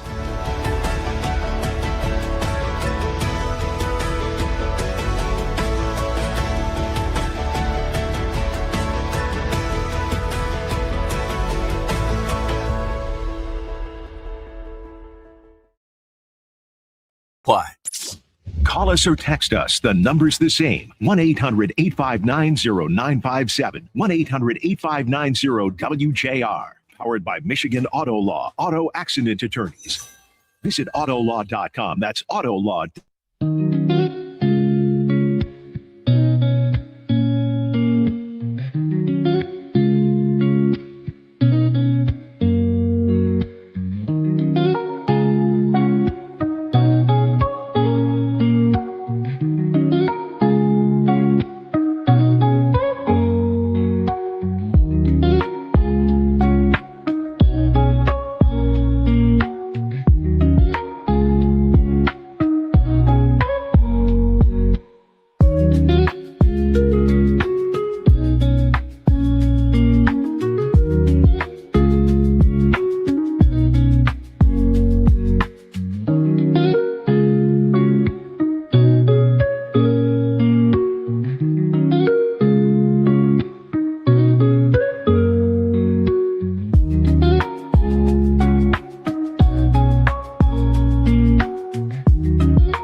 14th annual Say Detroit Radiothon. 855-955-GIVE, 855-955-4483, or MitchAlbumRadiothon.com on the web. Let's say hello to Tom Izzo, coach of the Michigan State Spartans. Good morning, Tom Izzo. How you doing, Mitch? We're doing great. We're going to keep doing this Radiothon until we get you down here in person. So I'm going to, you should just keep eluding us, because that will continue to make me do this. Because every year we say, okay, Tom, you got to come down in person. And you always say, next year I'm going to be there in person. That was my Tom Izzo impression. And so we still haven't gotten it. So we're going to have to do one next year again to get you down here. But meanwhile, we thank you for joining us here on the phone. Well, look at it this way. First of all, I really would like to be down there. Second of all, I'm helping a lot of people because you keep doing it. So That's right. What you're doing is incredible. What I do is minor. So congratulations to you, seriously. Well, there are a lot of college basketball fans that would argue with what you do being minor. The team looks great this year, and you had a tough one against Duke, but you and I have talked about this many times. What you go through early in the season helps you at late in the season when you really need it. Well, I think so. You know, I was disappointed just because you have an opportunity to do something that's a little different than maybe the normal, and we have not fared very well here against them, to credit to them. But I thought it was a game that was in our hands, in our reach to win. And, you know, we didn't do a good job. I didn't do a good job, and we got beat by a little. But it will help us in the long run. I really, really believe that. I think it'll we learned the little things still matter. Free throw cutouts, making a free throw, kind of prepping for the zone. You know, a lot of things that I think I can take responsibility for too. So that'll be good. Listen, we are raising money to help the needy here in Detroit, as you know, and you spend so much time in Detroit recruiting and all that. I'm curious, was there a time in Tom Izzo's life where you needed help? Oh, yeah. I mean, there is in different ways, but I didn't come from any rich belongings, and I have a lot of relatives, both on my wife's side and my side, that you know, struggle, and I'm not sure as much as some of the people in Detroit do, and that's why I'm so impressed by what you do. You know, I think at the end of the day, it's not our accomplishments that we achieve individually. It's as Magic once said, you know, great players play great, elite players make others better than they are. Well, I think that goes the same with people. And you're being an elite person because you're trying to help others be better than they are. And that's a hell of a statement. Well, you know, as someone who goes into homes and recruits in Detroit, you see a lot of the poverty that we're talking about. I mean, we all know one of the great motivators to make great athletes is poverty. because it's Yep. an escape. It's a way out. Yep. And I'm sure you have walked into homes in Detroit and you've said, I cannot believe that, people are struggling like this. Anything in particular of some of your visits here that come to mind like that? Well, yeah, some of them are the number of people living in a very small house, and where they got enough food to to feed everybody, and all the things you're talking about, how you keep the lights on. There's so many different things, and I think sometimes people maybe don't appreciate it because they don't go down there. You're down there. I've been down there.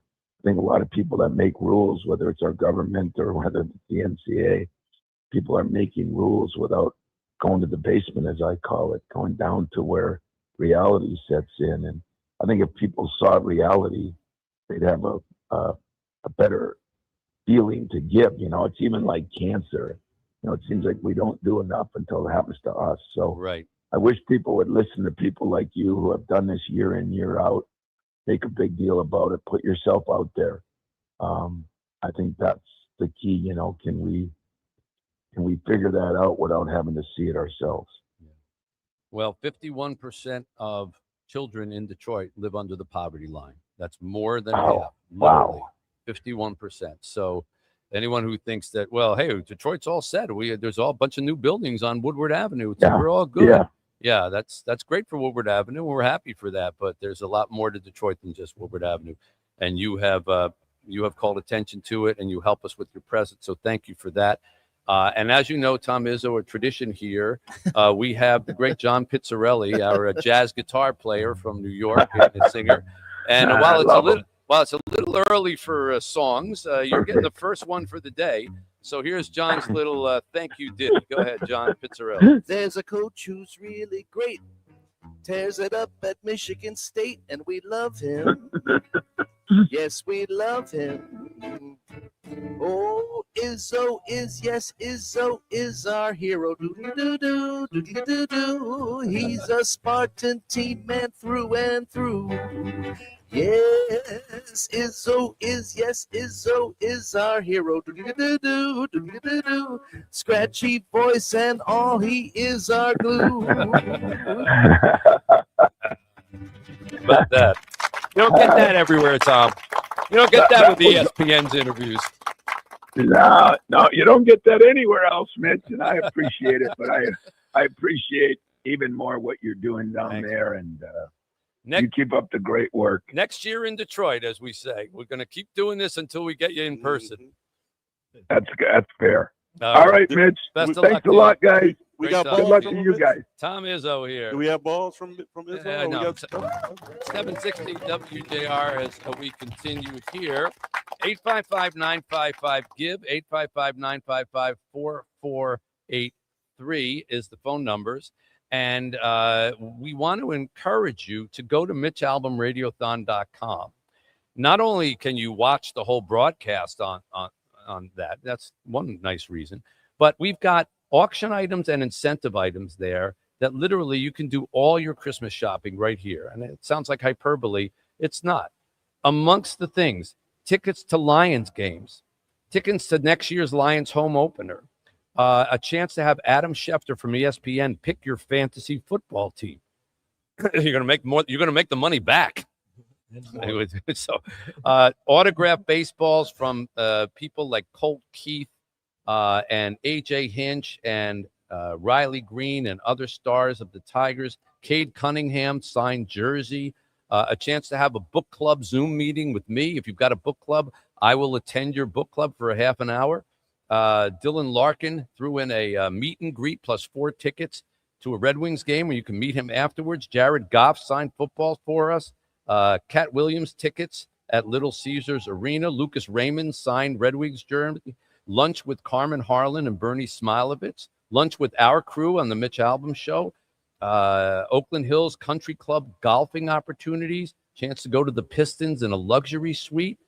Rocket Mortgage Classic Club Ace Hospitality Package. Shinola Hotel getaway.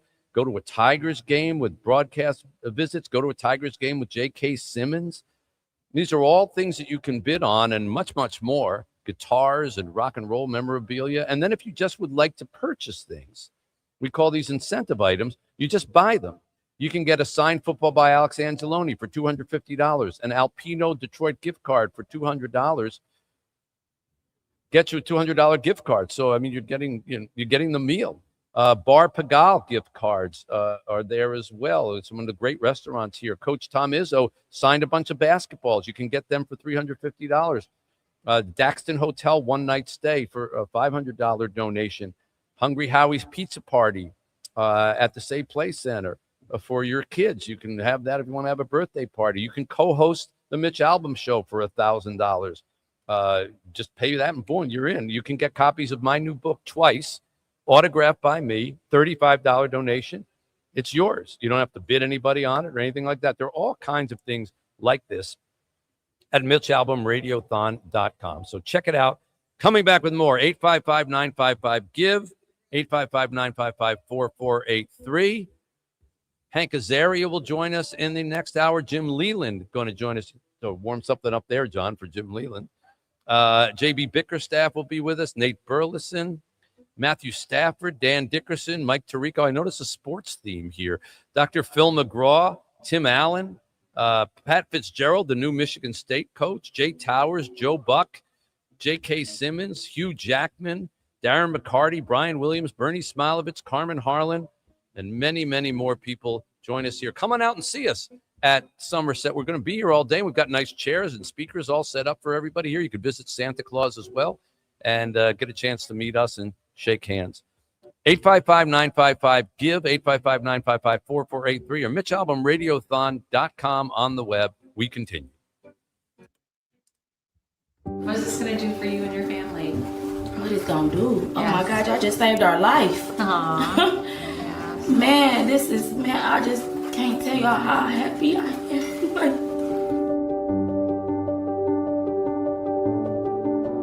Say Detroit has been changing lives for the better since 2006, when I wrote about how our city was providing homeless people 3-day shelter parties to get them off the street while tourists were in town for the Super Bowl. A city that is super just for a weekend isn't very special come Monday. So we put out a call to raise enough to at least help all year long. The idea of Say Detroit is in its letters, super all year. You answered our call, and to amazing results. Say Detroit has grown into a charity that offers help where it's needed the most. And we need your help as we meet the increasing needs of people at risk.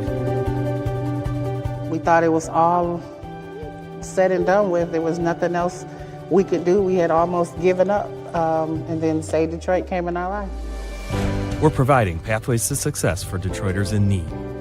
And we're doing it with a focus on solving learning, healthcare, and housing challenges. Without good health, learning is going to take a back seat. If you don't have housing, staying healthy is harder. And if you're not learning, your opportunities are limited. That's why our programs, like the Say Detroit Family Health Clinic, are so important. Not only is it free to all patients, it now has a pharmacy on site. If this clinic did not exist, I would not be able to get the health care that I need because I don't have any insurance. And this is the only place that I know that I can go to and get excellent health care. It's been such a joy to see how far the clinic has come. We help move whole communities forward. And the base of that is always good health. The clinic is also now hosting Wellness Wednesdays, monthly support groups for women, and providing one-on-one coaching and resources for mothers during their baby's first year. A place like this is needed, especially in Detroit, because there are a lot of women and children that do not have medical care. And where would they go if they became sick? It's very important for us to think about how can we remove barriers to care so that people have real opportunities to be healthy. They are so kind, caring, and they totally wouldn't let me leave until after they had checked my breathing. Then she gave me a treatment and she made sure that I could not leave out of here until I was well. I don't know many places that would do it in that manner. The Say Detroit Play Center is about a lot more than play. It's really about learning. We partner with the city's top sports teams to turn an abandoned recreation center at Liberty Park into a first-rate after-school program where students have a safe place to study, play, and socialize. Every time I come here, it just feels like home. It brings me hope. The pandemic created a learning loss for many of our young people. We've helped them catch up, and we're partnering with local schools to keep kids in school. They work together to make kids learn here, so that's why I like coming here. I grew. And when they're at Safe Play, students receive homework help, have access to wellness services, and are engaged in activities like sports, arts, music, dance, robotics, drum classes, and more. It means a lot to me because if I didn't have it, I wouldn't be able to do half the stuff that I'm doing now. And we'll be offering more to neighbors on the east side of Detroit with a new annex. The Kelly and Matthew Stafford and Friends Education Center will provide job training and opportunities for young people and adults. A diverse community thrives when its members learn to respect each other. That's why our Better Together program launched in 2020. Human beings connecting with other human beings. We bring law enforcement officials in plain clothes together with the community. Gang members, high school students, people with substance use disorders, and they would grill meals together, sit down and break bread without any labels. We have some other good friends here that I want them to share just a little bit more about themselves and what they do, and then we want to have a conversation about that. And so I'm gonna ask my good friend here if he would say just a little bit more about himself. I'm Tavan Hall. I'm a police officer for the city of Inkster. And I'm a cop too. And I turn you myself, a cop too? Yes, sir. And I turn myself around. He don't look like no cop. He don't look like no cop? Him neither though, for real. Neither one of them. Once you connect with each other as human beings, you can begin to identify that we're struggling with some of the same issues. We're struggling with some of the same trauma. We desire to be successful. We all desire to raise a family and have a good family life. A good family life requires clean, affordable housing and safe neighborhoods. Our Working Homes, Working Families program puts families without a decent place to live into refurbished homes that are previously donated or abandoned. After getting our home, their grades went up. The behavior became better. It adds a sense of security for them, not just me. I would say my home is home now. A stable home can mean a whole new life, healthier lifestyles, better job opportunities, and overall well-being. And it makes communities stronger. It's a sanctuary. Home. Home. Comfort. Right. Security. Right. Peace. Right. This is just some of the work that Say Detroit does to improve the learning, healthcare, and housing challenges of our city's neediest people. Please help the efforts of Say Detroit by donating or volunteering. Follow along as we share the experiences of your neighbors on their journeys to success all year long. Our story and theirs is only just beginning. Say something positive. Say something inspiring. Say Detroit. And say something amazing. Come from which accounts at what age to minimize tax.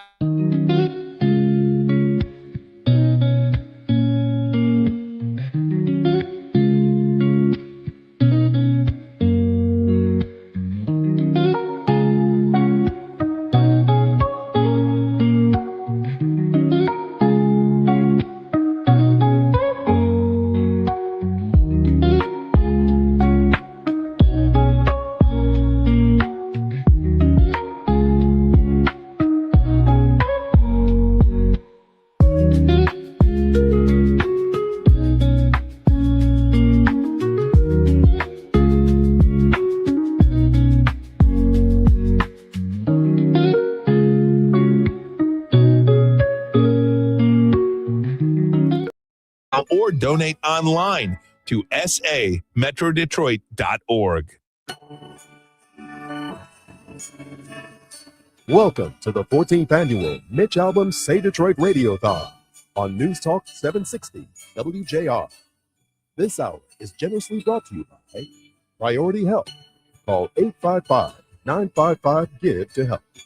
Say Detroit was founded by Mitch Albom in 2006 and will be celebrating its 20th anniversary next year. Say Detroit and say something amazing. Now, live from the North Side Grand Court of the Somerset Collection in Troy, here's Mitch. All right, back here on the 14th annual Say Detroit Radiothon. We begin hour number 3. John Pizzarelli is alongside. Kenny Brown is here as always. Chad Howdy from the Detroit Rescue Mission. Craig Gass sits down with us. The great Craig Gass, comedian from Parts Unknown. Hello, Craig. That's a perfect description. Parts unknown. Yes. Glad to have you here. And Craig will be sitting in with us for the course of a couple hours here. I want to thank the people who are sitting at the call center, Northern Trust, Corewell Health, ATTH volunteers, GM retirees. These are all people who volunteer every year to go and sit at the call center and take your calls. Do not leave them idle. No. All right? They didn't volunteer to just sit there and drink coffee. So please make a call whenever you want to donate. And by the way, there's no such thing as a small donation. You want to donate $1, we'll take it. You want to donate $5, $100, $1,000. We've had donations of all different sizes. We'll read out your donations over the air if that is your so choosing. We're happy to do that. If you want to do something like the person who made a $100 donation in honor of Axemen MC Detroit in Gibraltar. Or the $250 donation in honor of Doug Smith of Pinckney. Happy to do these things. So we'll read them out for you. 855-955-GIVE. Every dollar that we raise goes to help the needy directly. 855-955-4483. There are no administrative costs that we use the money for. 855-955-GIVE or 855-955-4483. On the web, MitchAlbumRadiothon.com. Let's say hello to our next guest. Bring in a little Tigers music here to put us in the mood.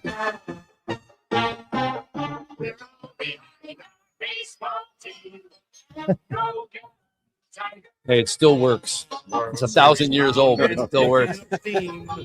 Jim Leland, former manager of the Tigers and Hall of Famer, on the line with us. Good morning, Jim. Hey, Mitch, how you doing? We're doing great. We're off to a running start. We already broke the $100,000 mark, and the coffee's barely gotten cold. So we're on our way to raising money to help the needy here in Detroit. Oh, that's great. You are a huge part of Detroit lore and beloved, even though you're no longer managing, but you're still a big part of the Tigers. I got to ask you before we talk about our causes here, when you were managing, if you went through a situation like the Tigers are dealing with now with Tarek Skubal, where he's your best pitcher by far, he's the best pitcher in baseball, and yet you're not sure if you're going to be able to keep him or not. What kind of tension and pressure? What's that like for the manager as well as the other players, wondering if the guy's going to be part of your future long term or going to be gone any day? Well, I think you leave that up to ownership. You're the manager of the team, and your job is to manage the players that you're given. Bonds left our free agency in Pittsburgh. We knew we couldn't keep him. People wondered if we were going to be able to keep him. We were not able to. Nobody knows what's going to happen in the Skubal situation. Everybody loves Skubal, obviously. They're probably the best pitcher in baseball right now. But I think from a manager's standpoint, you kind of stay out of that from a contract situation. Certainly Scott Harris would love to have Skubal. A.J. Hinch would love to have him. But you just have to let that play out with ownership and make a good decision at the time. And you can't really worry about that. You got to just continue to move on. And, at some point you'll find out exactly how that's going to work out. So I think it's best not to get too excited. And it's hard not to talk about it right now because the media is talking about it each and every day. Are we going to keep Skubal? Is he going to be gone? So it's hard not to pay attention to it. But I think from a manager's standpoint, you just have to wait and see how that plays out and manage the players you're given. From a baseball observer's standpoint, not the manager now, because you're not currently the manager, are you of the frame of mind, just pay the guys whatever they want? When you got a great player, keep them? Well, I think you have to be careful with that. Like I said, that's never been my line of business working with the contact situation. So there's so many things that go on behind the scenes, like with ownership and Scott and that I wouldn't have any. I wouldn't really know much about that. So certainly everybody would love to keep a superstar player, but there is a bottom to the well. Yeah, there is a bottom to the well. That's a good expression. They found it out in Pittsburgh, and we may be finding it out here in Detroit. Although I don't think it's great for baseball that every great player ends up on the LA Dodgers. Do you? No, well, the Dodgers have gone out, and of course they've had a lot of money to spend, and to their credit, they've spent it very well. The pockets are real deep. But what's amazing is in Game 7 of the World Series this year, the Dodgers pitched over $1 billion worth of pitchers in Game 7 alone. Oh my God! Yeah, they should never throw a ball. No. $1 billion worth of pitching. Wow. Well, we are here today raising money for needy Detroiters. And just before we let you go, a word about what makes Detroit so special and the way that it takes care of its own. We cited some statistics, sad statistics that show that Detroit is still the poorest major city in the United States, of cities over 500,000 people. And 51% of our children live under the poverty line. And yet we also are the most giving of cities and regions because we rally and help. We raised $2.2 million last year in a single day to help needy Detroiters at this Radiothon. And we're going to try to break that again. You were here. You drove into downtown Detroit every day for the game. Talk about why you think that is. Well, I think it was tough downtown, obviously, when I was there. But I think what you guys are doing is absolutely unbelievable. This is, it's sad when kids don't have enough to eat or kids don't have a Christmas present. And I think that's why what you guys are doing is absolutely unbelievable. And I know Detroit is a giving and a caring town. And it's just something that, we just have to continue to try to help and continue to try to make things better. You can't save everybody probably, to be honest with you. But this is the time of year certainly where you want every kid to wake up on Christmas with a smile on his face, as I heard that said before. So it's just fantastic, and I just hope that things work out because Detroit is an absolute wonderful, wonderful place. Before we let you go, Jim, we have a tradition here. John Pizzarelli, the famous jazz guitar player and singer, creates little ditties of thank you songs for some of the guests who've come on like yourself. And knowing how much you love music, because I have teased you and you've been on stage with me before where you sang a stylistics number and blew everybody away, John's got a little musical thank you. Here we go. Only you spent all of your life in baseball. Led 3 different teams to the fall. Say Detroit must save how you make our every day. Oh, Jim, it's true. You make us feel brand new. We thank you, Jim, it's true. You make us feel brand new. All right, now, go ahead and top that, Jim. That's pretty good. That's pretty good, and I certainly appreciate that. I should have taken it up an octave. Yeah. It's too early in the morning to ask Jim to sing because I know morning voices, but at some point we'll get him to do it again. God bless you, Jim. Thank you for always caring about Detroit. You guys, thanks for all you're doing. Jim Leland, ladies and gentlemen. Huge part of the lore of Detroit. 855-955. You might want to take that up an octave next time. 855-955. Our phone numbers 855-955-4483.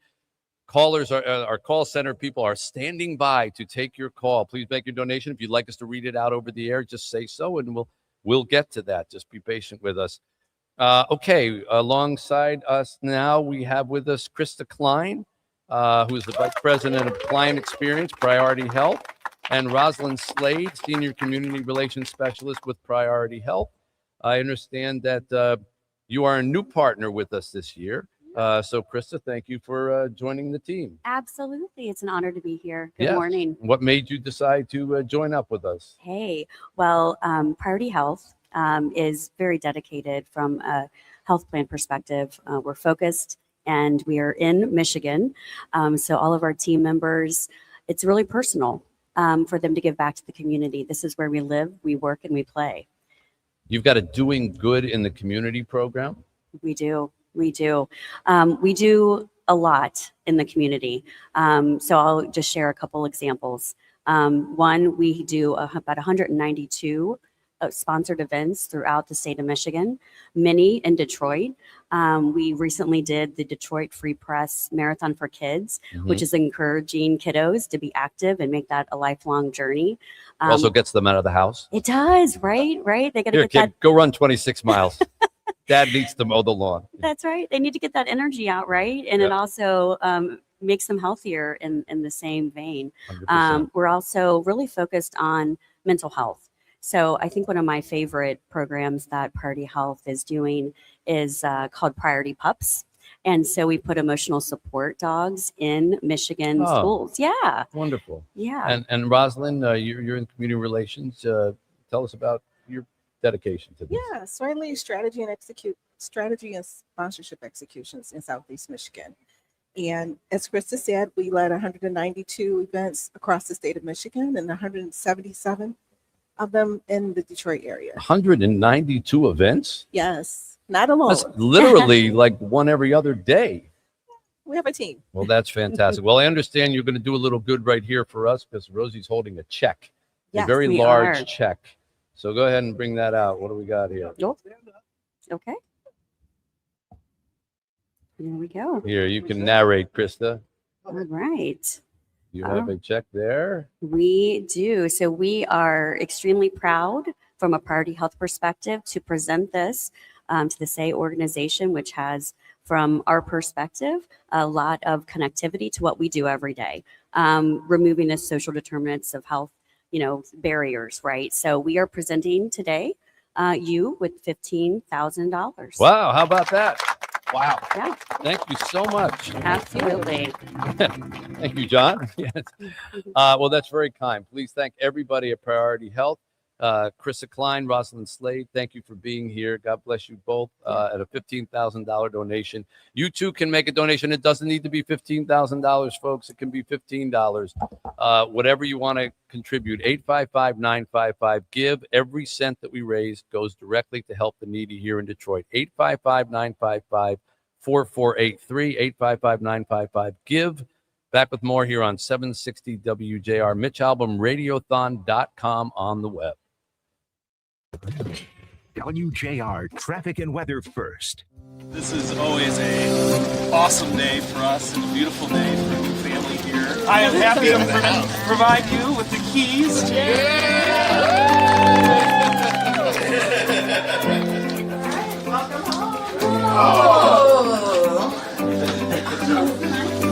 All right. So we know you have a big TV and that's the place. She organized to have like some canned goods up here, like snacks there. There's brand new pots and pans. We have some dishes and glasses. And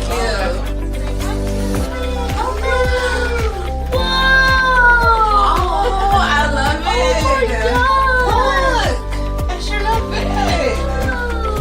that is a big boy bag, man.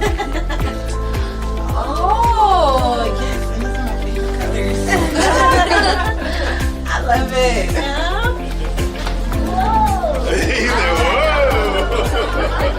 Here's your playroom, huh? What do you think?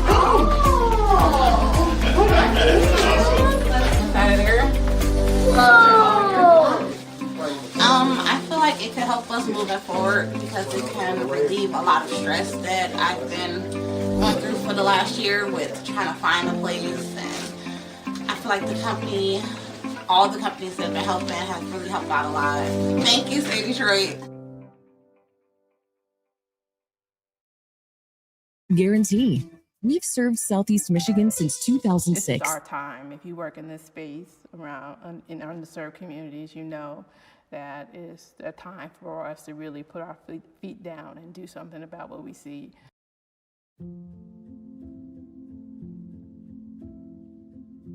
A new coronavirus testing site opened today with an important goal: eliminate barriers to get Detroit's most vulnerable screenings. It's at the Say Detroit Family Health Clinic in Highland Park on Glendale near Woodward and the Davidson. You don't need a car or health insurance to get screened. So we're very fortunate that we were able to erect a mobile site to do some COVID testing. We had several days of testing at the clinic and were able to be mobile with that. So we did some testing here at Say Play, and we did some additional testing at the Detroit Rescue Mission's main offices. As you know, when COVID hit, there was a great need for testing, and it wasn't available at the state fairgrounds to people that didn't have cars and didn't have doctor's prescriptions. So the Say Clinic with the surrounding community really rose up to the occasion and had a great service. Say Detroit has launched a new testing site in Highland Park and says it will help serve underserved communities. And doctors say they want to administer as many tests as possible to meet the growing needs. We thought that we would not see so many this week, and it turns out we've seen much more than we thought. We were often the only test site available to people because it was a free service. We didn't ask for an appointment. You didn't need any insurance. So it was very convenient for that community, and that was an important piece of our outreach.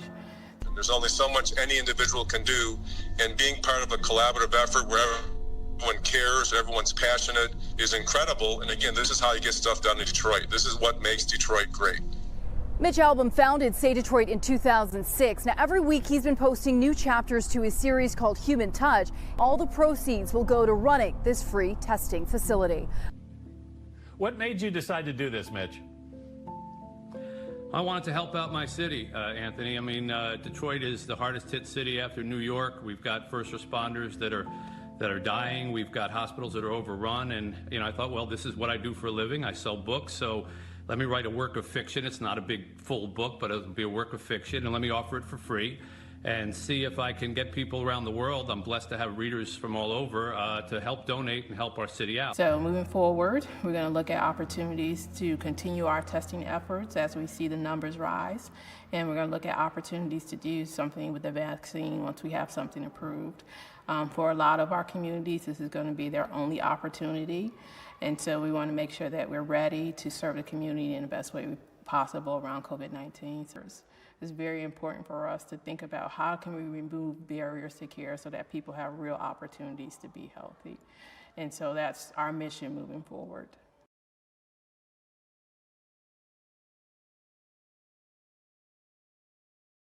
You're going to find always delivering a second to none experience. And we enjoy the Christmas season. We all take time to decorate.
All right, back here at the 14th annual Say Detroit Radiothon. We're off and running. We broke the $100,000 mark earlier in the 7 o'clock hour, and you can help us achieve our goal of reaching the $2.2 million we raised in a single day last year, all of which goes to help the neediest citizens in our own backyard. 855-955-GIVE, 855-955-4483, or MitchAlbumRadiothon.com. Craig Gass, the wonderful comedian from Parts Unknown, sits with us again. The distant cousin. How many years is this now with you? I believe this is the fourth year. Fourth year you're joining us? Yeah. And you just got off a KISS cruise. It was the KISS cruise on land. We did a KISS cruise on land in Las Vegas. That was with the rock band KISS. With the rock band KISS. Not a kissing event. Yeah, and it was Paul Stanley who's joining us later, and Gene Simmons and KISS performed, and then they asked me to come out and do stand-up comedy. I did 2 performances, and the first one I did, I know this incredible makeup artist who has these prosthetic masks that look just like the person. It's like you put on the mask. Like Mission Impossible stuff. Exactly. Yeah. And he made a Gene Simmons mask for me, and my first performance, I went out as Gene Simmons and apologized to the crowd for them investing all of their life savings in the KISS. It got a mixed reaction. How did that sound? Well, to go out and say, I know you could have had a 30-year mortgage by now, but instead you have 20 KISS lunchboxes and a KISS casket. My apologies. And while I find that funny, something tells me that the people who paid for a KISS cruise on land did not find that all that funny. It did have a mixed reaction. And by the way, if you're at home and you want to learn how to do a Gene Simmons impression, I'm telling you, it's very easy. You just listen to Benjamin Netanyahu. It's the same voice. Hi, this is Benjamin Netanyahu from KISS. It's the same thing. It's the exact same voice. But I'm here to do voices, have some fun, and I'm also donating, again, to the opportunity that I can do your voicemail as any celebrity, Al Pacino, Christopher Walken. Great. I'm also donating tickets. I have a residency now in Las Vegas at the Jimmy Kimmel's Comedy Club, and I'm offering up VIP tickets to one of my shows. Fantastic. At Jimmy Kimmel's in Las All right. Vegas. Well, we will talk with you and the multiple personalities swimming around in your head as we continue here. 855-955-GIVE, 855-955-4483. JB Bickerstaff, Hank Azaria, Dave Barry, Nate Burleson, Phil McGraw, Tim Allen, Hugh Jackman, all coming up in the next minutes or hours to go as we continue here at the 14th annual Say Detroit Radiothon. MitchAlbumRadiothon.com on the web. Please call, please give. You have 3 ex-wives and your current trophy wife. And now, a Say Detroit Radiothon Rewind. I'm going to give up 2 years worth of work. No, I'm not burning a manuscript. It took 2 years to grow this facial hair that has had mixed results. Some people say, oh, we like it. Other people say, oh, God, get that off your face. It's never completed. Honestly, the mustache has never met the what do you call this, the goatee. It's got this little line on the side that barely gets there. But I said I was going to shave it off, and my wife, in her wisdom, said, don't shave it off for nothing. Shave it off for charity. And so we said, if we can get $30,000 dedicated towards this today, I will do it. All right, mister, do you have any last words for your beard before it goes? Just bye-bye. It's been itchy, it's been annoying, and it never was satisfying. So I'm going to let it go. What was the thing that they said to Kennedy? Farewell, Johnny, we barely knew you. Yep. Yes, farewell, beard. And if you ever want me to grow it back, it's going to take 2 more years, and I don't have that much Now, wait time. a minute, Mitchell. In all seriousness, is there a side to you before the goatee gone that's sad? Is there a side to you that's sad that this thing's going on your face? It took a lot of work. I don't like to throw work out, but it's for a good cause, and that's what's most important. For the radio audience, let's hear the tools of the trade. Yes. Godspeed, Mitch Album. All right, there you go. All right, here we go. Everybody snap. 2, 1. Buzz.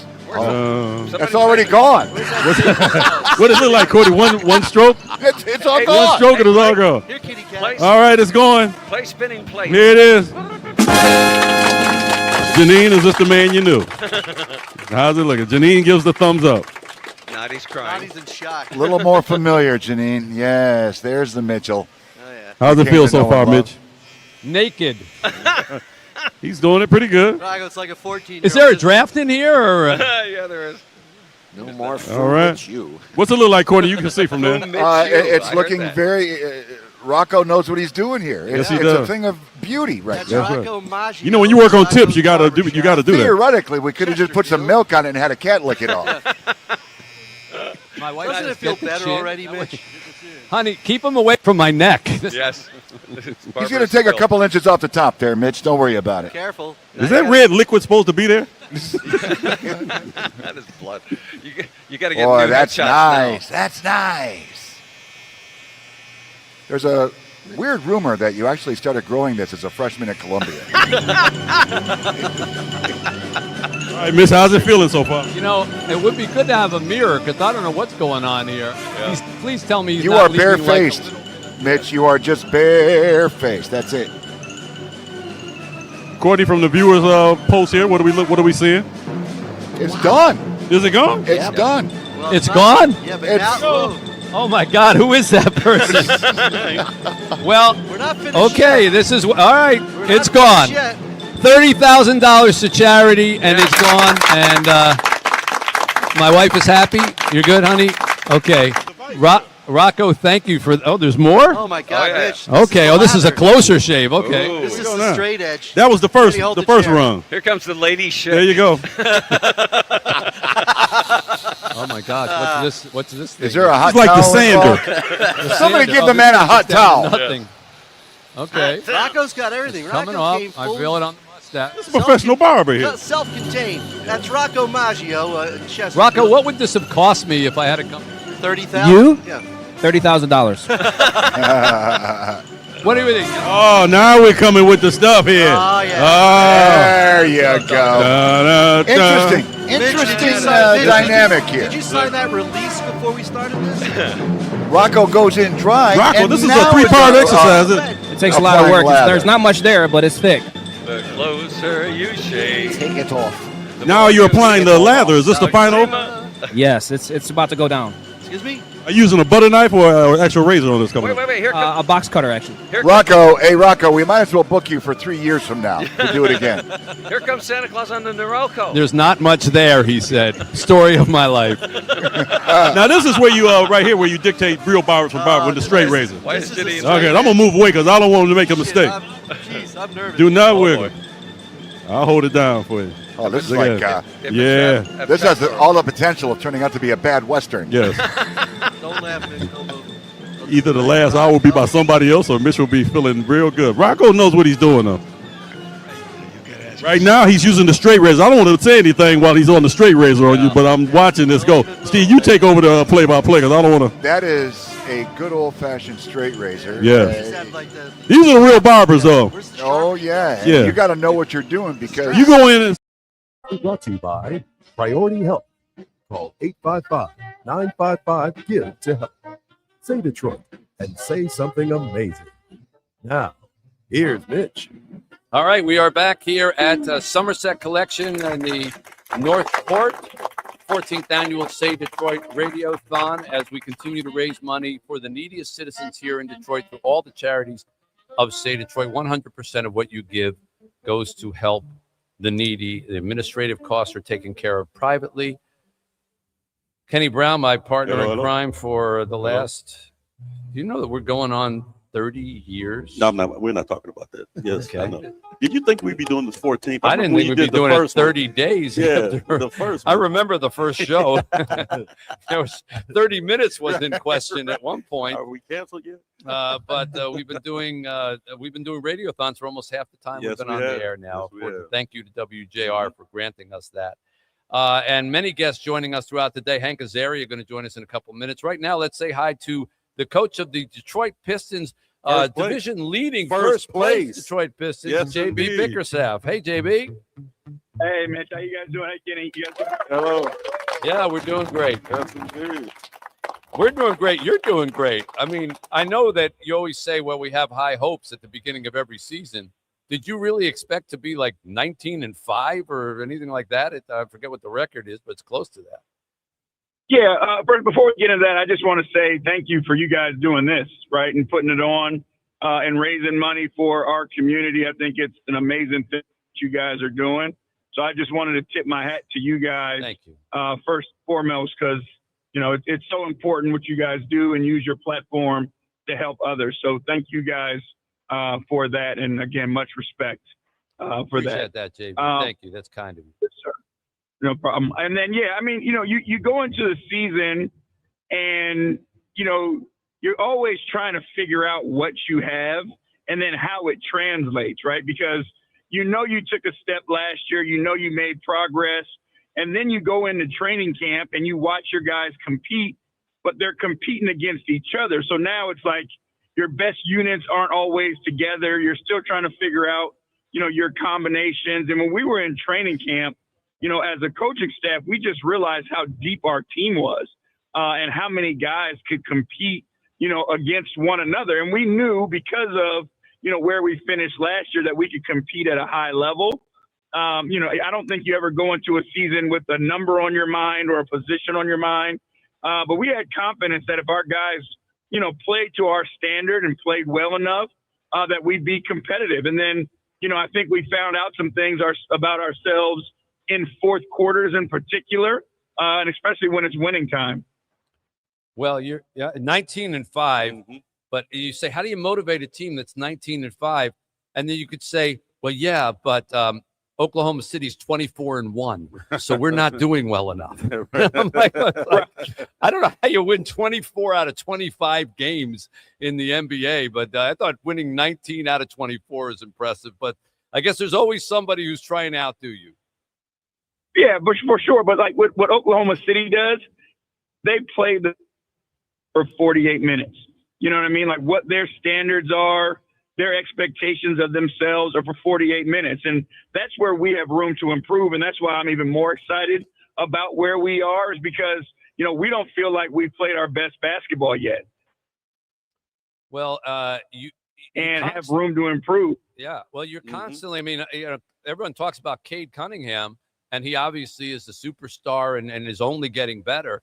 But there's a lot of other players on this team that are contributing. And I think that that's what probably has stunned, you know, observers and casual observers even more, because they just assume there's one guy carrying the team. But that's not the case with the Pistons. Well, yeah, I mean, you think about what Aaron is doing this year. You know, he's taken a huge leap, putting himself in position to be considered, you know, an all-star, which we believe he should be. You know, we got guys like Isaiah Stewart, what he's doing defensively and how versatile he is.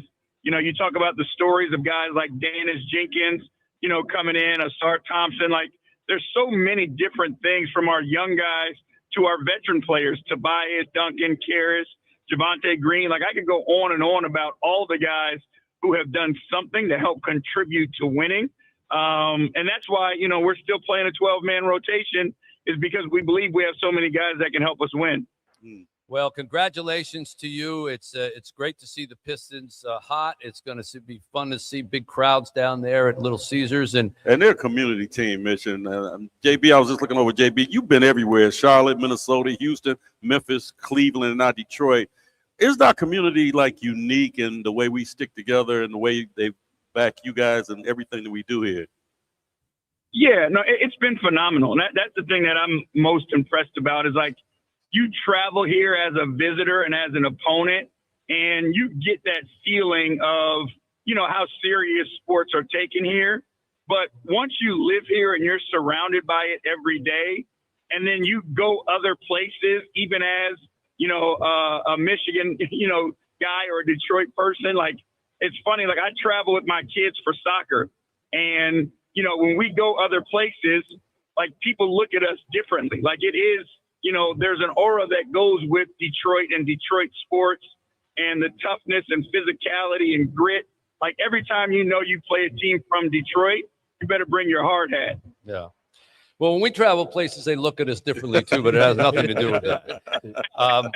Want to thank you, JB, and we're trying to get Cade Cunningham to join us later on today. So if you exert any influence on him, ask him to make a phone call, because we've been chasing after him to get him to try to join us.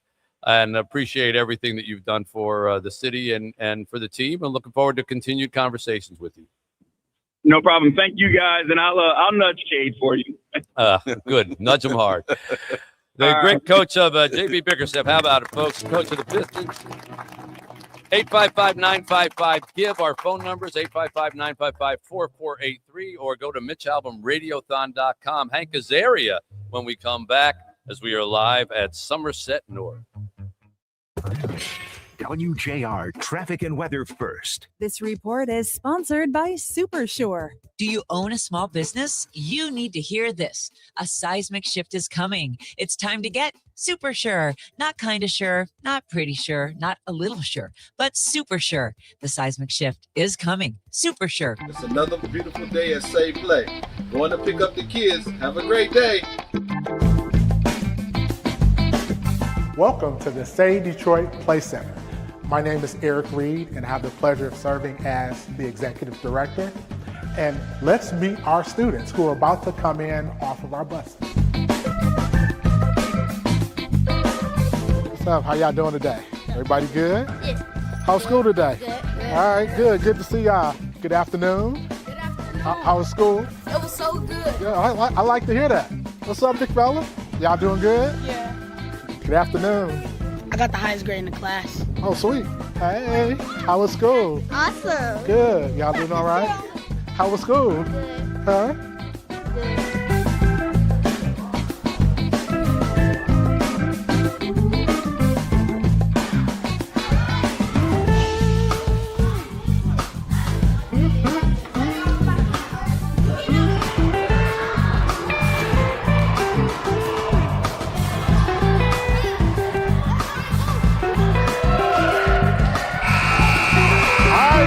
For the D.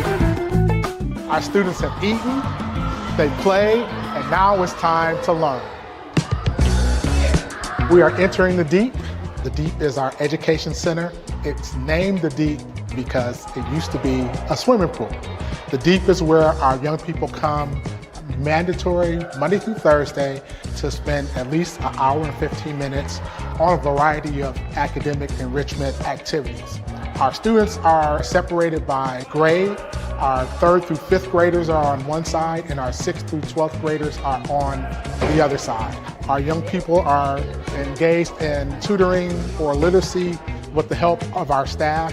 The students can get the individual attention that they need. This is our reading table. One of our certified teachers who's actually providing some reading enhancement activities to a group of our students who are struggling just a little bit with where they are in terms of reading and comprehension. Having the reading table has been a valuable addition to the Deep. Cubicles are set up for our students to have some individual space to either work on their own or to work one-on-one with our staff. One of the things that we're blessed with is to have a number of volunteers that come in and support the work that we do here. And I have with me now Mr. Malcolm McCants. Malcolm is the Director of Education, and he oversees all the activities in the Deep. We offer breakout sessions in STEAM, creative writing, and reading. So we've identified almost 10 students that are reading well below their grade level, and what we're doing is giving them 1 hour of instructional time Monday through Thursday here for free at the center. So our goal is to have them reading at least 1 grade higher than where they are now by the end of the school year. We've got some students that are getting some homework assistance from Miss Diane, who is a retired certified teacher. So whatever our students need, we want to make that available. Now let's go and look at some of the activities and the electives that are available to our students here 5 days a week.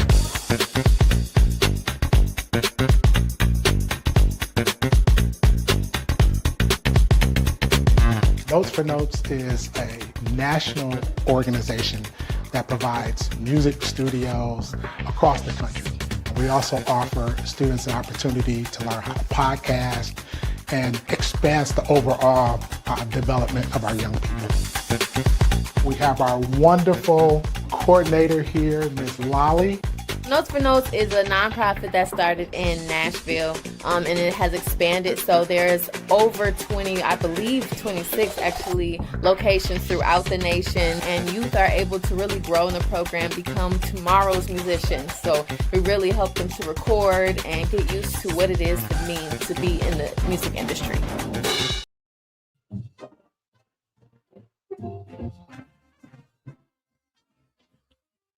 All right, back here on 760 WDR, the 14th annual Say Detroit Radiothon to help needy Detroiters. We are on our way, finishing up our third hour already. Already? Yeah, we'll do a tote board tabulation at the end of this. I want to welcome our next guest, who is a longtime friend of mine, cursed with the resume note that he once played me in a movie, Tuesdays with Maury, but did get an Emmy for that. Hank Azaria, of course, is the voice of many, many characters on The Simpsons, has done many movies and many different characters. My personal favorite is Brockmeyer, the ill-fated baseball announcer. Here's a little clip of that talent. Don't do headphones. Can't stand the sound of my own voice. Really? No headphone can capture the complex bourbon and butter flavor of my actual timber. Some might call that ball Istanbul, but I call it Constantinople. You can stick me in a long Italian boat because that ball is gondola. And somebody better inject me with penicillin because that ball is gonorrhea. Here's Hank Azaria on the 14th annual Say Detroit Radiothon. Hello, Hank. Hello, Mitch Album. You know, Brockmeyer's available on Netflix now, finally, just last week. Good. So maybe more than you and I can actually see it now. Yes, for a long time, I had to actually call Hank and say, how can I find your show? Well, that one time I had to come over and just act it out for you at home. Yeah, that's right. Which I appreciated greatly. Hank, you are a man of extraordinary talents, but I got invited to your birthday party maybe 2 years ago now. And all we knew was they said there's a special surprise. And there were tons of people there in New York in a club. And there was a big stage. And all of a sudden, like, out comes this band, and they start playing a Bruce Springsteen riff. And then out comes Hank, and Hank does dead on Bruce Springsteen and puts on a concert, which now I understand is like a huge part of your life. I mean, you tour with the Easy Street Band experience. Is that what you're calling it? That is correct, Mitch. That is right. We do a Bruce thing. I really just did that to cheer myself up turning 60. I called it a reverse surprise party. It really warmed my heart. I saw you from the stage. There were 550 people there. I'm not really a party guy, but it felt too depressing to ignore my 60th birthday. So I cooked up this crazy scheme to tell everybody that I had this Springsteen tribute band coming, but not tell them that I have been working for months to front it. And I saw you from the stage, which is the only time I didn't even get to say hi to you that night. You were too busy doing Born in the USA. Yeah. Exactly. And then that went so well. And we raised, I said no gifts, but we raised about $30K for the foundation that night. And now we travel around and play and raise money for the kids. And I love it. But the best part of that night was so he does one song as Bruce, and then he does a second. And then he comes out and he explains his infatuation, love of Bruce Springsteen. But my favorite part was you said that I've only met him twice, and I made a complete ass of myself both times. Yeah.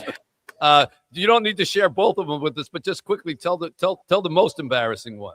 Well, he came backstage to say hi after I was in this musical Spamalot on Broadway, Monty Python musical. And I opened my dressing room door one night, and there he was standing there. I couldn't believe it. And we chatted long enough for me to get up the nerve to tell him what he really meant to me. And I said, Bruce, I have to tell you, your music means so much, but not just that. The monologues you give in concert, they got me through some very rough, lonely times as a teenager and encouraged me to try to be a creative person. And I honestly wouldn't be standing backstage at the Schubert Theater in New York talking to you if not for you. That is what I said, but that is not how I said it, Mitch. It came out like this. Bruce, I love your music. The teenager, I love it. And it got me through so much. I want to be here. I sounded like a goose on acid. And he said, he gave me a kind of a fatherly pat on the shoulder and went, "That's great. Thanks a lot. That's a lot." Here is a little of Hank Azaria in the Easy Street band thing. Listen to this. A friend was a big baseball player back in high school. He could throw that speedball by, make you look like a fool boy. So the other night, this roadside bar, he was walking out. We went back inside, sat down. That is pretty damn good. It's amazing. All he kept talking about before he takes. Yeah. That's pretty good, Hank. And it helps to have a kick-ass band behind you too. Band's amazing. They're all professional musicians. They're So all are you like, is this actively touring around? Is this like take up like a good part of your life? Is it replacing acting or?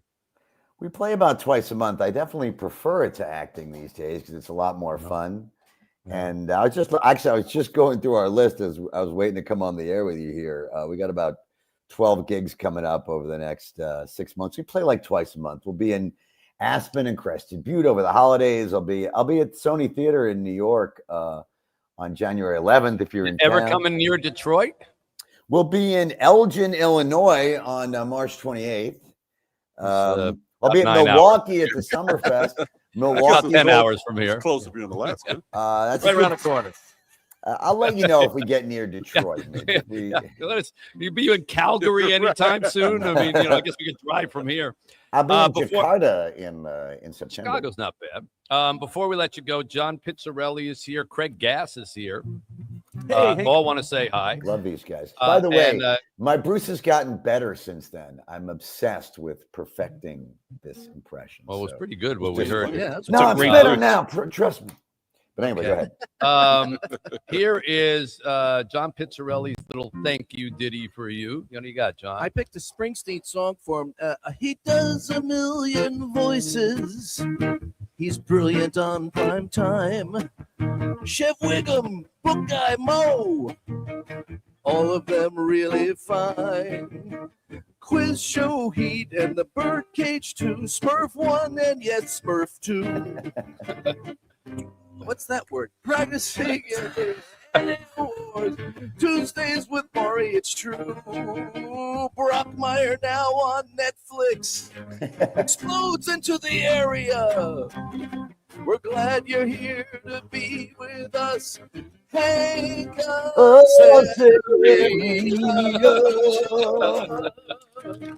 Wow. Yeah. Jungle Land. Nice. That's a deep cut. That It's was hard my to get this favorite much song. musical talent rolled into 8:55 in the morning, I have to tell you. Hank, before we let you go, can you throw something on our auction pile here? Maybe, I don't know, since you do all those voices, would you do a few answering machines for people? Absolutely, if yeah. we got that? Just, whoever bids on this and wins or whatever it is, whoever puts in whatever, I will do a personalized, I'll do it as Mo. I'll do it as Chief Wiggum. I'll do it as Snake. Do it as I'll do it Bruce. as Brockmeyer. I'll do it as Bruce. I'll do it as Bruce. Yeah. Whatever you want. Yeah. All right. Fantastic.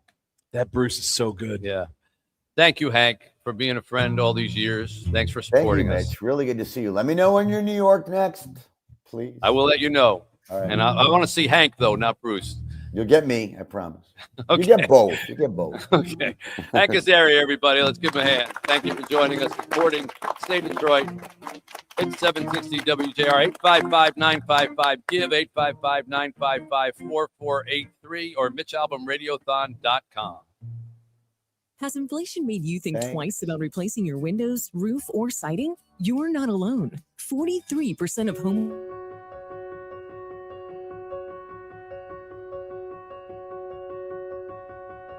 I'm Mitch Album. I'm an author and storyteller in a number of different mediums.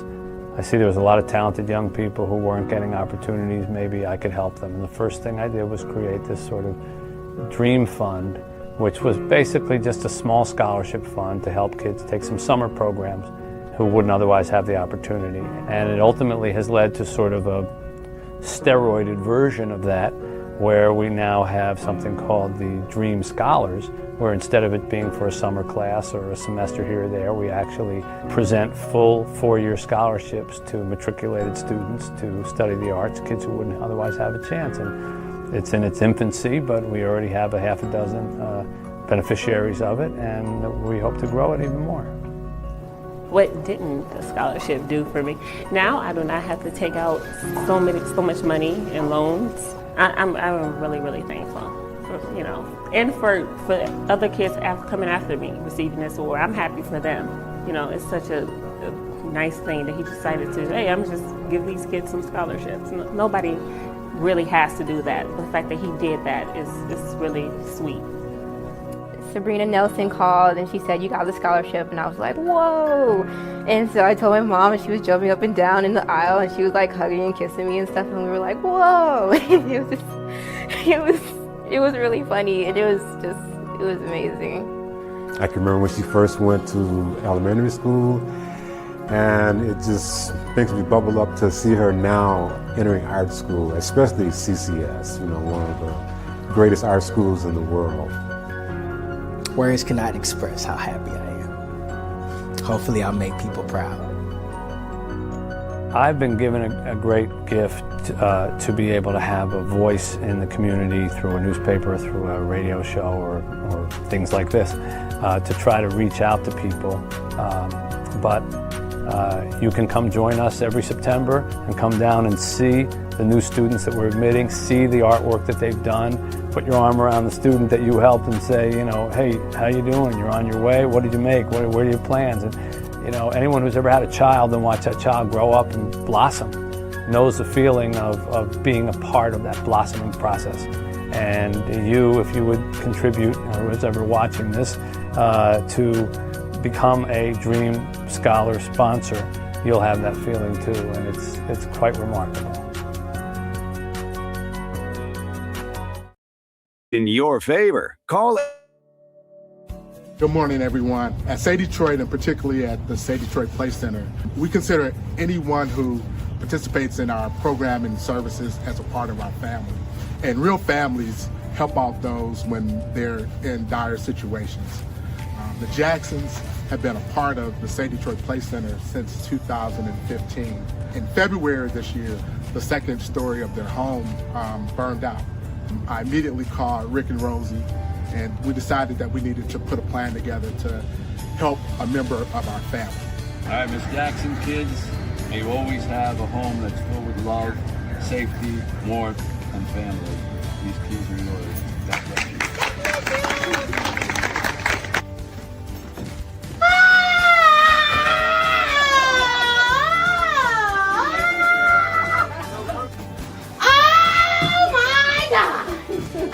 This is my room. This is your room. This is my room.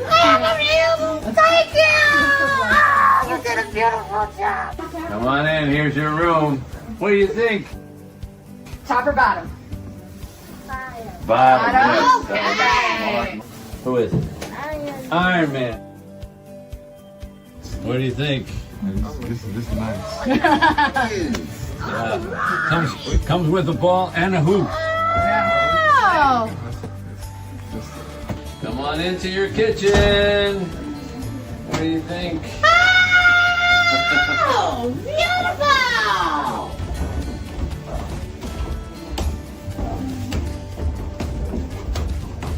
Oh, my God. Thank you to everybody who pitched in and helped. It's really a blessing, and we really do appreciate it. The whole family from the bottom of our hearts. It's a beautiful thing to see what a community can come together to do, and it's really just a blessing, and I'm glad that God allowed it to be this way. Thank you! Thank you, thank you, thank you, thank you, everybody. Thank you.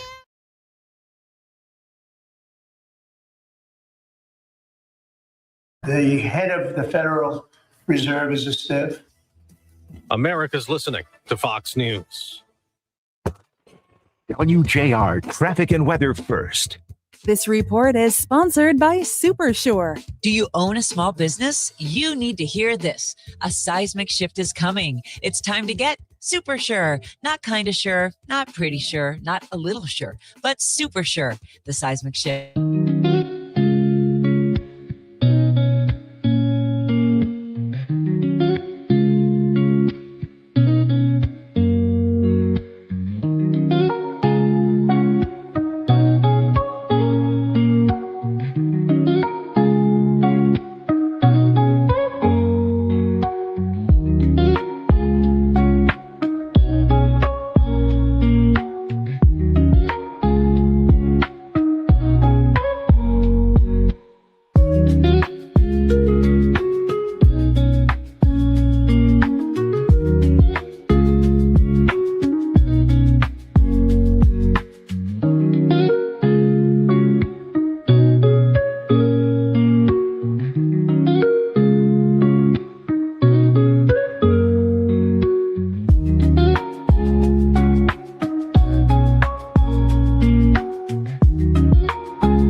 So when you can join Meta.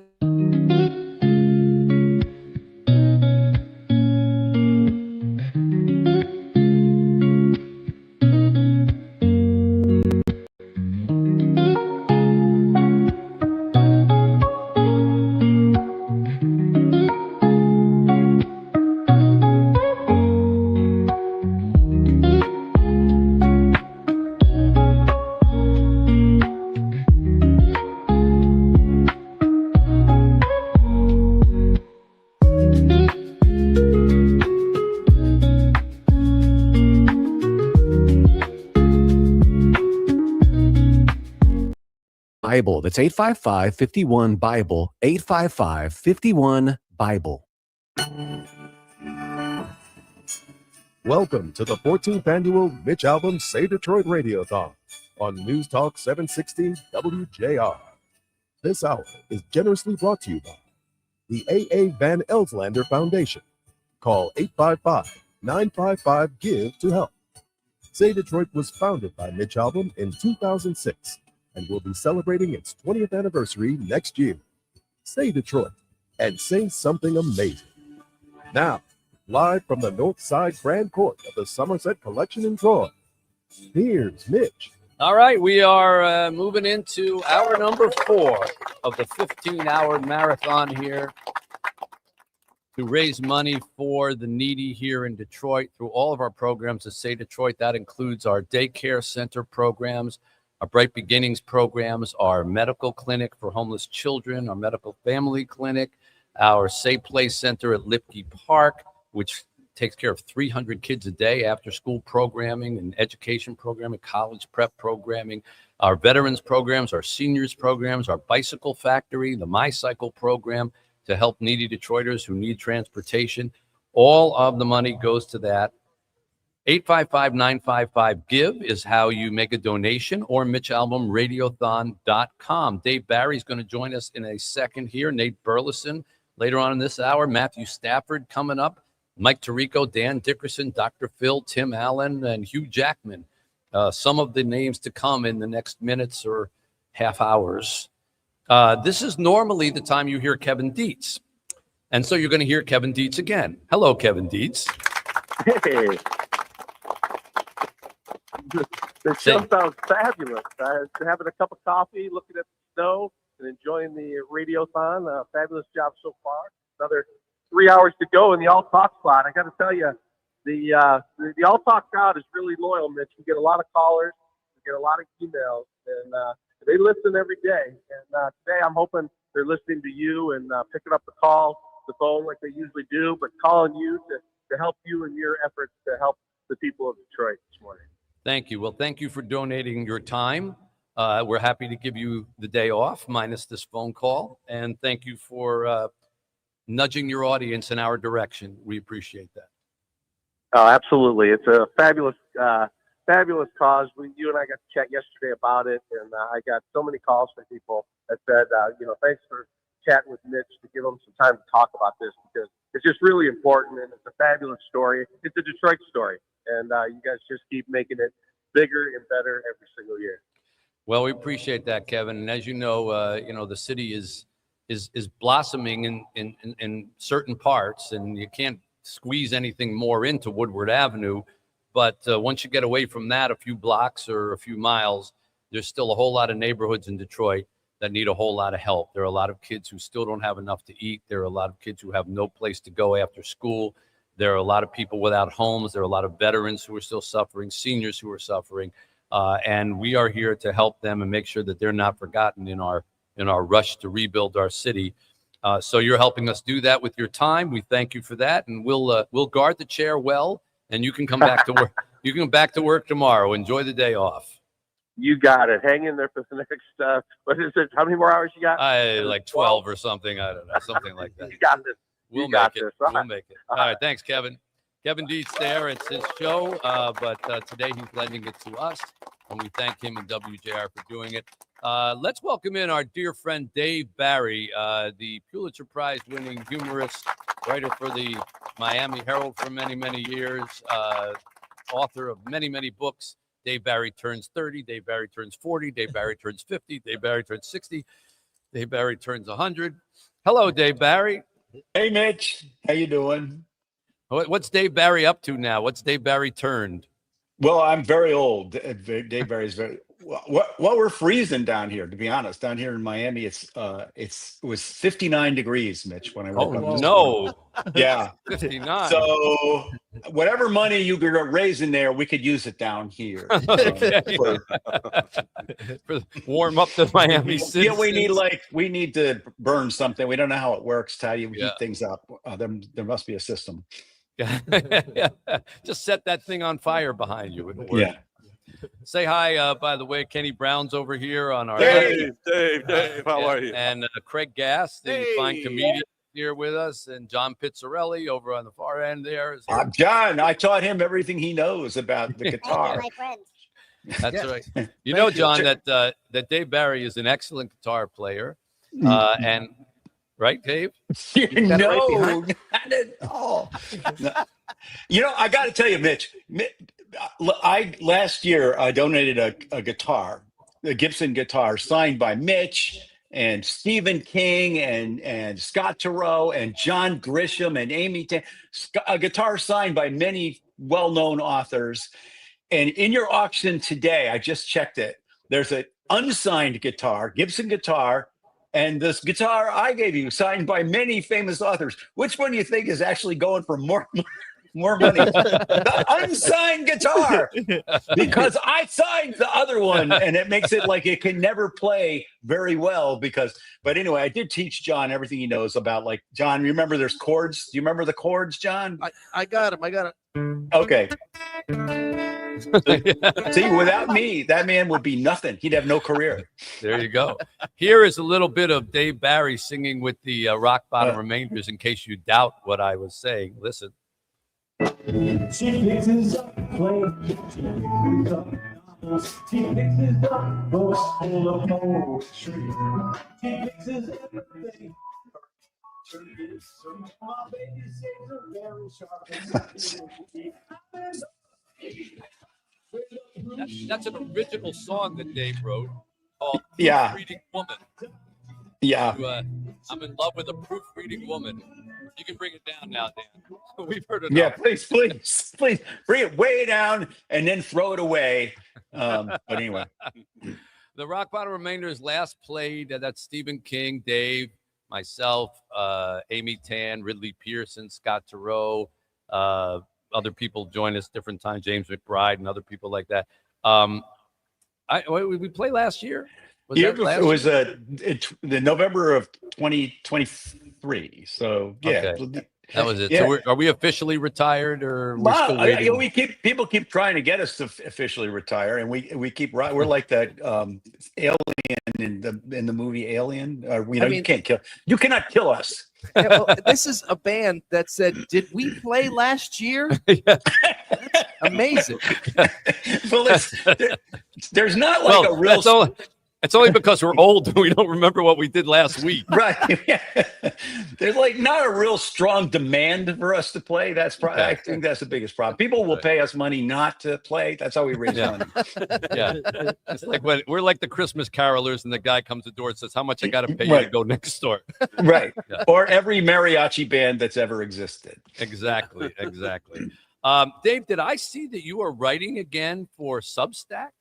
Yeah, I have a Substack, which I don't know how I got. It's kind of like just when you think you're out, Mitch, they pull you back in. I know, the Godfather thing. Yeah, that's right. I'm writing pretty much a weekly column on Substack, but I like it because I don't have any real restrictions on what I write. Right, no responsibilities. None at all. Edit. Zero. None. So can people just find that, and what do they have to pay for? No, Mitch, people cannot find it. It's unavailable. Yeah. Yes, just type Dave Barry Substack. You'll find it. It's real easy. And did they come to you and say, "Do you want to do that?" Or is that, I don't even know how Substack weirdly enough, works. I decided, well, a couple of people suggested it to me and I did it. And I thought, this is I enjoyed it. So it's interesting. It's different. So you just basically go and write your own thing on Substack, and then yeah. And there's like no restrictions about how long or when, or, so it's kind of like being a newspaper columnist without the newspaper, which was always the worst part of being a newspaper columnist. Actually had to work for the newspaper. Yeah. We could just get rid of that part. That's gone now. So are you writing about anything and everything? Are you writing about Wienermobile experiences and things? Well, I would if I did that again. Yeah, it's extremely random. It's whatever I think about writing, which is another reason I like it. Not that I ever had any subject matter. It's like, Well, boogers was a good subject matter. That's true. That's a lot of my work right there is based on You did more with boogers than most human beings. And who else can you say that about, really? Not nobody. John, you have a little something for Dave? I have two short ones. for you, Dave. The first one is he's written a great syndicated column, a master of the comic parody, a Pulitzer, a Cronkite, always follow him. Say Detroit is thankful he's in Miami, and I was that. But I also have now. Wait, Oscar, that was Oscar Myers' theme song. Yeah, where was the wiener part? Well, the man wiener is part quick. was implied. The The wiener man part is was quick. implied. Yeah. And then I have his name is David. He has a Substack. He has a Substack shiny and new. He's always writing. It's so inviting. Why don't you join him too? There you go. I'm plugging the Man. Substack, baby. Did that in the I last don't- 30 seconds. I know. I do not know what drugs John Pizzarelli is on, but I want some of them because that man is quick. Hang with us, Dave. We got to take a break. Hang around, and we'll continue here. 855-955-GIVE, 855-955-4483. MitchAlbumRadiothon.com to make your donations, and wonderful auction items on there as well. Check it out. We'll be back right after this. WJR traffic and weather. We thought it was all said and done with. There was nothing else we could do. We had almost given up. And then Say Detroit came in our life.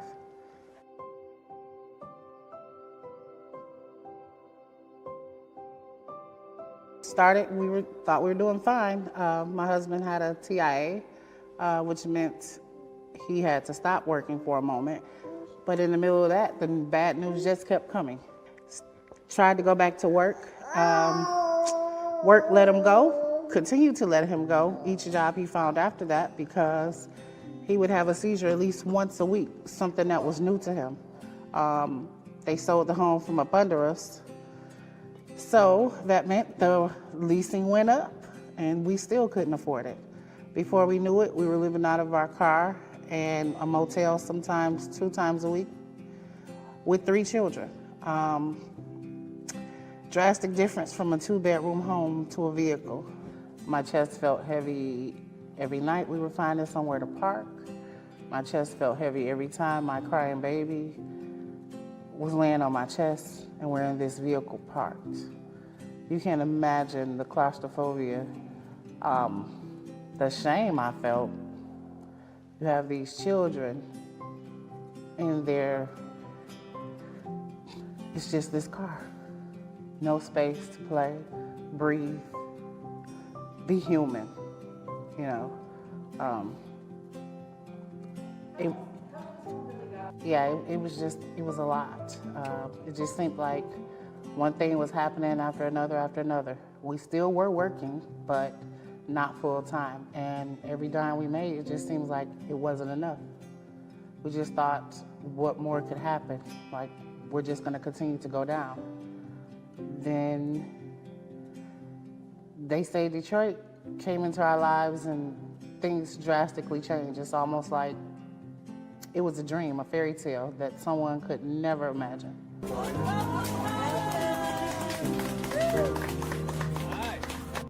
For me, it was a relief.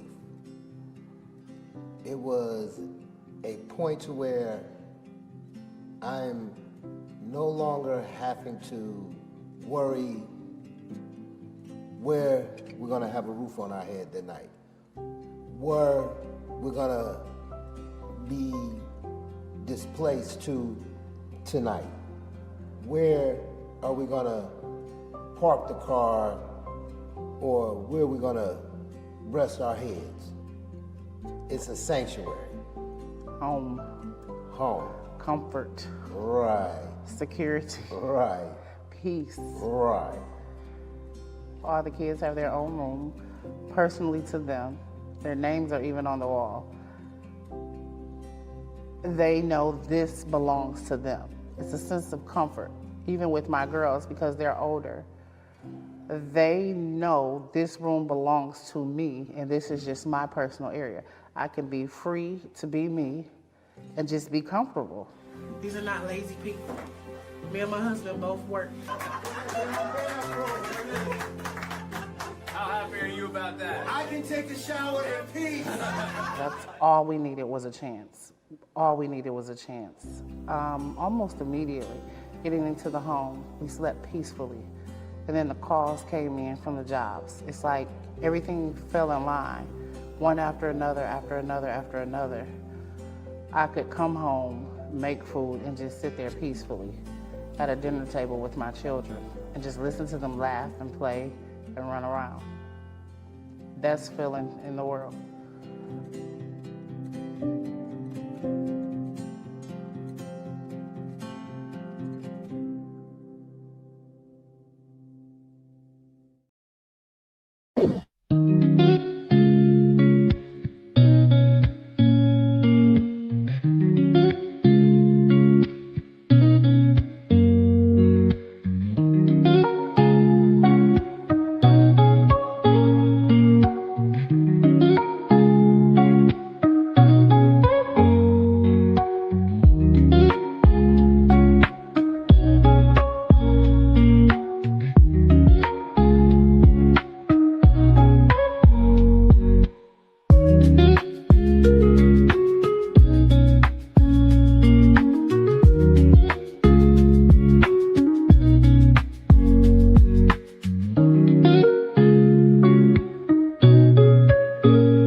Radiothon to help needy Detroiters through the charities of Say Detroit.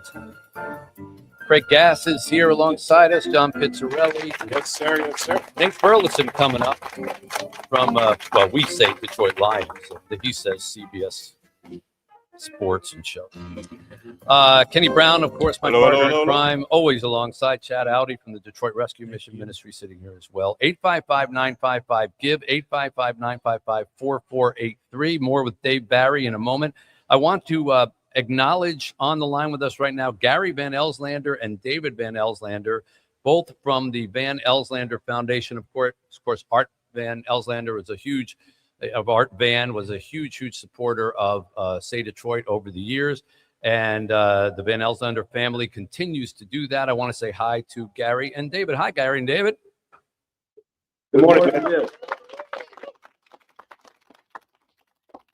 We want to first say good morning and then first say a big, huge thank you because you have donated so much to our causes here. $1 million for the Kelly and Matthew Stafford and Friends Education Center, $500,000 to the newly completed Mrs. Falls Commercial Kitchen. Now, Mrs. Falls at the Safe Play Center was this wonderful older woman who used to greet the kids and cook for them and made them feel so at home that when you would ask the kids, we have basketball courts, football fields, baseball diamonds, recording studio, and you would ask them, what's your favorite part of coming to the Safe Play Center? And they would say Mrs. Falls, because she made them, she was like, everybody's loving grandmother. And she retired, but we were able to create a kitchen that's almost complete. It's going to be completed on New Year's Eve, a full commercial kitchen. And it's just fantastic. So I want to just thank you for doing that, because we're going to be able to not only feed kids, we're going to be able to teach them how to cook there. Gary and David, please comment on that. Yeah, Mitch, honestly, we're just so excited to see the completion of the kitchen. It's hard to believe that you guys have been doing this for over 20 years now. And when I listen to you tick off all the different things that you're involved with, it's like anytime you see a need, you're there to fill it. And we just love supporting your organization. I know Dad is a good friend, and we're just happy to be part of the Safe Play program and all that you're doing. Yeah, well, we can't thank you enough for that. And the kids are going to benefit from that tremendously. And you've also paid for $300,000 for 2 years worth of funding transportation, which is a huge part of why we have our success. And Chad, I got to thank you, because you and I talked about this, about how can we make our organization different than others. One of the biggest problems with charitable organizations in Detroit is that people can't get to them. That's good. And we run buses all over the city. Our vans go all over the city and pick up the kids and bring them to the Play Center. And then when the day is over, we take them home. We don't take them back to a school. We take them to their house. And that literally is the difference between so many of those 300 kids a day being able to come or not. But of course, that costs money to fund vans and pay for the maintenance and all that. And you guys gave us money for that too. So thank you again, Gary and David, so very much. Yeah, Mr. Moore's welcome. Great place to support. You guys are lifting with thoughtful programming. So many different. It's just a congratulations to you all. Thank you. Well, I'm taking that as kind of a you're welcome. We're going to start a charitable fund for new cell phones for you guys. But great to talk to you both. A big round of applause, everybody, for the Van Eltlanders, continuing the tradition of Art Van and their dad as we continue here on 760 WJR. 855-955-GIVE, 855-955-4483, or MitchAlbumRadiothon.com on the web. WJR traffic and weather first. In Monroe, 75. What's this gonna do for you and your family? What it's gonna do? Oh my God, y'all just saved our life. Aww. Man, I just can't tell y'all how happy I am.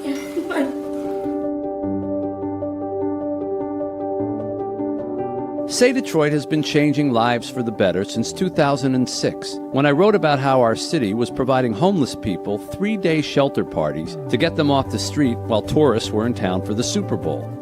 A city that is super just for a weekend isn't very special come Monday. So we put out a call to raise enough to at least help all year long. The idea of Say Detroit is in its letters, super all year. You answered our call, and to amazing results. Say Detroit has grown into a charity that offers help where it's needed the most. And we need your help as we meet the increasing needs of people at risk. We thought it was all said and done with. There was nothing else we could do. We had almost given up. And then Say Detroit came in our life. We're providing pathways to success for Detroiters in need. And we're doing it with a focus on solving learning, healthcare, and housing challenges. That's why our programs, like the Say Detroit Family Health Clinic, are so important. Not only is it free to all patients, it now has a pharmacy on site. The clinic is also now hosting Wellness Wednesdays, monthly support groups for women, and providing one-on-one coaching and resources for mothers during their baby's first year. It's very important for us to think about how can we remove barriers to care so that people have real opportunities to be healthy. Their whole concern in this clinic is to take care of you when you come in that door. The Say Detroit Play Center is about a lot more than play. It's really about learning. We partner with the city's top sports teams to turn an abandoned recreation center at Lipke Park into a first-rate after-school program where students have a safe place to study, play, and socialize. Every time I come here, it just feels like home. It brings me hope. The pandemic created a learning loss for many of our young people. We've helped them catch up, and we're partnering with local schools to keep kids in school. They work together to make kids learn here, so that's why I like coming here. I grew. It means a lot to me because if I didn't have it, I wouldn't be able to do half the stuff that I'm doing now. And we'll be offering more to neighbors on the east side of Detroit with a new annex. The Kelly and Matthew Stafford and Friends Education Center will provide job training and opportunities for young people and adults. A diverse community thrives when its members learn to respect each other. That's why our Better Together program launched in 2020. Human beings connecting with other human beings. We bring law enforcement officials in plain clothes together with the community. Gang members, high school students, people with substance use disorders, and they would grill meals together, sit down and break bread without any labels. Once you connect with each other as human beings, you can begin to identify that we're struggling with some of the same issues. We're struggling with some of the same trauma. We desire to be successful. We all desire to raise a family and have a good family life. A good family life requires clean, affordable housing and safe neighborhoods. Our Working Homes, Working Families program puts families without a decent place to live into refurbished homes that are previously donated or abandoned. After getting our home, their grades went up. The behavior became better. It adds a sense of security for them, not just me. I would say my home is home now. This is just some of the work that Say Detroit does to improve the learning, healthcare, and housing challenges of our city's neediest people. Please help the efforts of Say Detroit by donating or volunteering. Follow along as we share the experiences of your neighbors on their journeys to success all year long. Our story and theirs is only just beginning. Say something positive. Say something inspiring. Say Detroit. And say something amazing. Welcome to the Say Detroit Radiothon. Every year we gather for a 15-hour broadcast designed to draw. Annual Mitch Albom Say Detroit Radiothon is generously brought to you by the A.A. Van Elslander Foundation. Call 855-955-GIVE to help. Say Detroit and say something amazing. Now, here's Mitch. Say something amazing and help out your fellow citizens here in Detroit. I always say, if you're driving around and listening to the Radiothon, roll down your window, roll down the other window, roll down the back window and the other back window, and then don't roll them back up. And see how long before you're freezing, and then recognize that there are people for whom that is home, sleeping in their cars.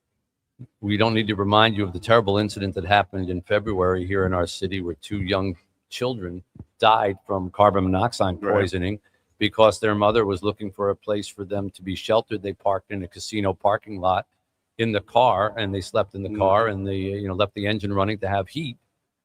So it's not so far-fetched. And there are many people like that, unfortunately. 1 in 19 children in Detroit is homeless. You can believe that. For whatever reason, our children's homeless population went up like 40%. Wow. And so we are here to not only help them, but help students and help veterans and help seniors. And if you would like your donation read, not only read by the great comedian and voice impressionist Craig Gass, here you go. And we're also being joined by the great Al Pacino this morning. Al Pacino. I'm here to tell you about some of these great donors, like Frank Condino from Macomb donated $300. We got $1,000 on behalf of the employees of Schrader Tire and Oil in Toledo. Hello, Toledo. Also, we got $500 from Martin Reno, Royal Oak. $25 in honor of Yvonne Denise Jake from Detroit. Cynthia Brash, $250. We got $450 from Karen Borland. Hi, Karen. And $70 in honor of Michael Arvidsson of Ann Arbor. $70. $50 in honor of Nancy Fredrickson in Redford. Another $40 for Nancy. And $200 in honor of the great Doug Smith, Pinckney. Okay, Al. Dave Barry here with us still on our Zoom. By the way, if you're watching at home, you can watch this whole thing. If you're listening on the radio, you can watch everything on MitchAlbumRadiothon.com. Click on Detroit.com, WJR.com. There's about 1,000 places that you can see this. Right. And so you can see the great Dave Barry in his office. And it's brilliant. Hi, Dave. Hey, Al. Is that where you do your best work, Dave? I don't actually ever do my best work, Mitch. But you do your mediocre work? I do right here, yes. Dave had a wonderful autobiography called Class Clown, which came out, was it last year that it came out? Came out in May. Yeah. May of this year. And it's a fantastic book and very moving and very touching. What did you find that experience like? I've had people say to me, "Oh, you got to write your life story," and I go, "Never, never. I will never, ever, ever write my life story." Were you like that earlier, and then did you decide at some point? Well, I was kind of talked into it by my agent and editor, but because they said everybody's doing memoirs. So, but it was intimidating because like memoirs do really well, but usually they're people that people really want to know what their lives were like. And I wasn't sure that people were going to care that much about anything I had to say besides jokes. And like when I was writing it, the big bio that was out, the big memoir was Barbara Streisand's, and like in that, it's like 900 pages and she drops 50 trillion names. Right. At one point and who she she says, slept with. at one point she's like, I was on the phone with Warren Beatty. When I hung up, I thought, did I sleep with Warren? I don't remember. Maybe once, and I'm thinking like, how can I compete with that? Like I just want to say this on the air. I have never slept with Warren Beatty. Okay. Whatever you may hear. So how am I going to, but anyway, in the end, I did it anyway. And it was a cathartic. You slept with Warren Beatty? Yes, I did. I thought like, why not? If I'm said going to write a memoir, I did it anyway. If I'm going to write a memoir, I got to have something I can remember, And how was it received? Like, was it a positive experience for you? You mean sleeping with Warren Beatty or the both? Well, we're going to stop making that joke right now. Okay, all right. Before we get sued by Warren Beatty. And Warren, if you're out there, you never call, you never write. Anyway, no, it was received well. It got good reviews, and it was nice. And do you find now, like, you run into people who know way more about you than you were comfortable with or ever thought they would? Yeah, and that was a little because like I wrote about my parents, and both my mom and dad had issues, and I wrote about them. They were wonderful people. They both had issues. So like a little, but then in the end, people were like, everybody has things, in their family, everybody. And so there was more like, it's nice to know that you two have things. So. Things. We have things. I got things. Yeah. We all got things. All got things. So do I understand that you were going to be kind enough to donate a lunch with Dave Barry? That's on the auction item list here? Yeah, I'm going to do that. I did it once before. I came out there and I to Detroit, which is a lovely city, and I had a great lunch, and we ended up naked in a dumpster in Windsor or something. I mean, it was a lot of stuff. No, it was. That lunch. It wasn't that exciting, but it was a lot of fun, and I'm going to do it again. I really enjoyed it. You're gonna get naked in a dumpster in Windsor. In Windsor, we're actually gonna start there. That's where they have really. Sounds like a country song. Yeah. I'm naked in a dumpster. I want half of the royalties of that there, Pizzarelli. That's $7 for you then. All right. Well, people will be able to bid on that at mitchalbumradiothon.com. And what a great experience to sit with the great Dave Barry. The pride of and have lunch. Pleasantville High, right there. That's right, Kenny. Thank you. and maybe end up in a dumpster in Windsor. You Yes, never sir. know. Dave, you're a true pal. Please give a kiss to your lovely wife, Michelle. Dave and I used to visit all the time when I would go down to Haiti because we could stop in Miami, and we had this luncheon, and it was like, this is great because I go to Miami every month. Right. I go to Haiti every month, and now Dave and Michelle are, and we can just have lunch. And we did it once, and then COVID came. Exactly. We never did it again. That It was all over. Yeah. No, it was all over. So I hope to see you guys again in person. But thank you for spending time with us here today, Dave. It means a My lot. pleasure, Mitch. I'm just going to say what everybody else is saying, but you are amazing. What you do is amazing. You make the rest of us feel like pond scum, but keep it up, man. You're a wonderful Kenny, you're a good man too, Kenny. Class clowns Good unite, man, Dave. too. Class Yes. clowns unite, baby. All right. Take care. Good on that. Thank you, Dave. Dave Barry here. Again, mitchalbumradiothon.com. A couple more things you want to read off there? Yes, Al or anybody else? Hey, everybody. I'm still working my shift to tell you. Catherine Dragich from Ferndale donated $400. My, oh, my. Also, Sandra Borner, Rochester Hills, $500. Are you kidding me? We got $500 from Mary Howley Bissell from Saline. Also, $350 from James Kemp of Royal Oak. We got to find a voice impression that goes really fast. Can you do the guy from FedEx? That would be good. All right. In a second, Nate Burleson coming up. Hugh Jackman, Mike Tirico, Dan Dickerson, Matthew Stafford going to join us at the top of the 10 o'clock hour. Dr. Phil and many, many more on 760 WJR.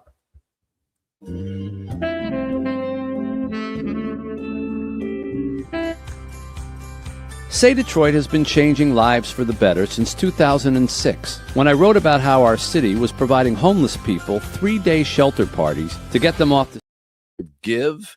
I want to say hello to an old friend who continues to make good in areas that no one ever would have predicted. When Nate Burleson was catching passes for the Detroit Lions, you probably did not think he was going to be an NFL Today host. You probably didn't think he was going to be hosting the morning show on CBS through the week, and you probably definitely didn't think he would host a game show, Hollywood Squares, but he has done all of that and much more.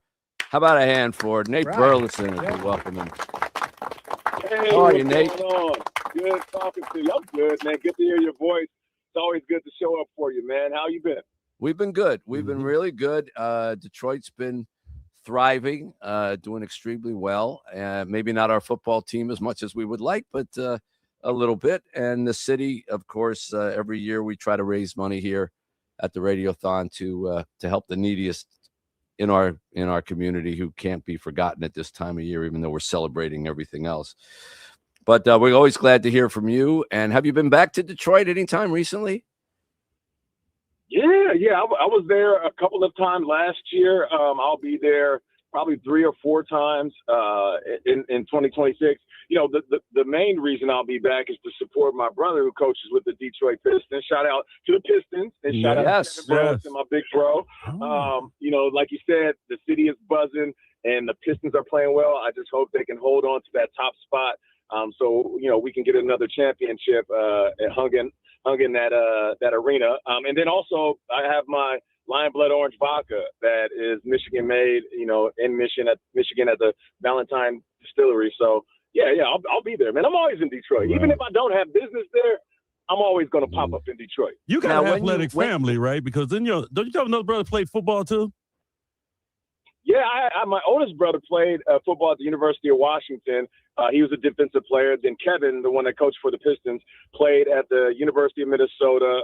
He played for the Charlotte Bobcats and then a bunch of years overseas. Then came me, and then my little brother played point guard at the University of Nevada and then played overseas in Germany. So mom and dad blessed us with some pretty good genetics. Your house was like an athletic center, man. Yeah. Wow. Oh, man, it was like an athletic center and also WWE. You know how it is when all boys are in the house driving my mama plumb crazy. A lot of people don't realize that Nate was born in Canada. Does Canada, because Canada, we know because Windsor's right across the way, Canada embraces you. If you're Canadian, you're always Canadian. They hang on to everybody who's come from Canada. Do you get that too? Even though your life is obviously here in America, you're an American celebrity, you're on American television. But, if you go anywhere near Canada, do you feel the magnetic pull?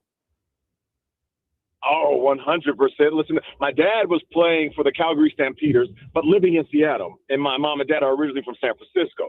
So all three of my brothers were born in the States. My mom went to visit my pops when he was playing in Canada, of course. And this was back in the day when you can travel very, very, very pregnant. So she thought she could pop in and pop back, and I'd be born in Seattle.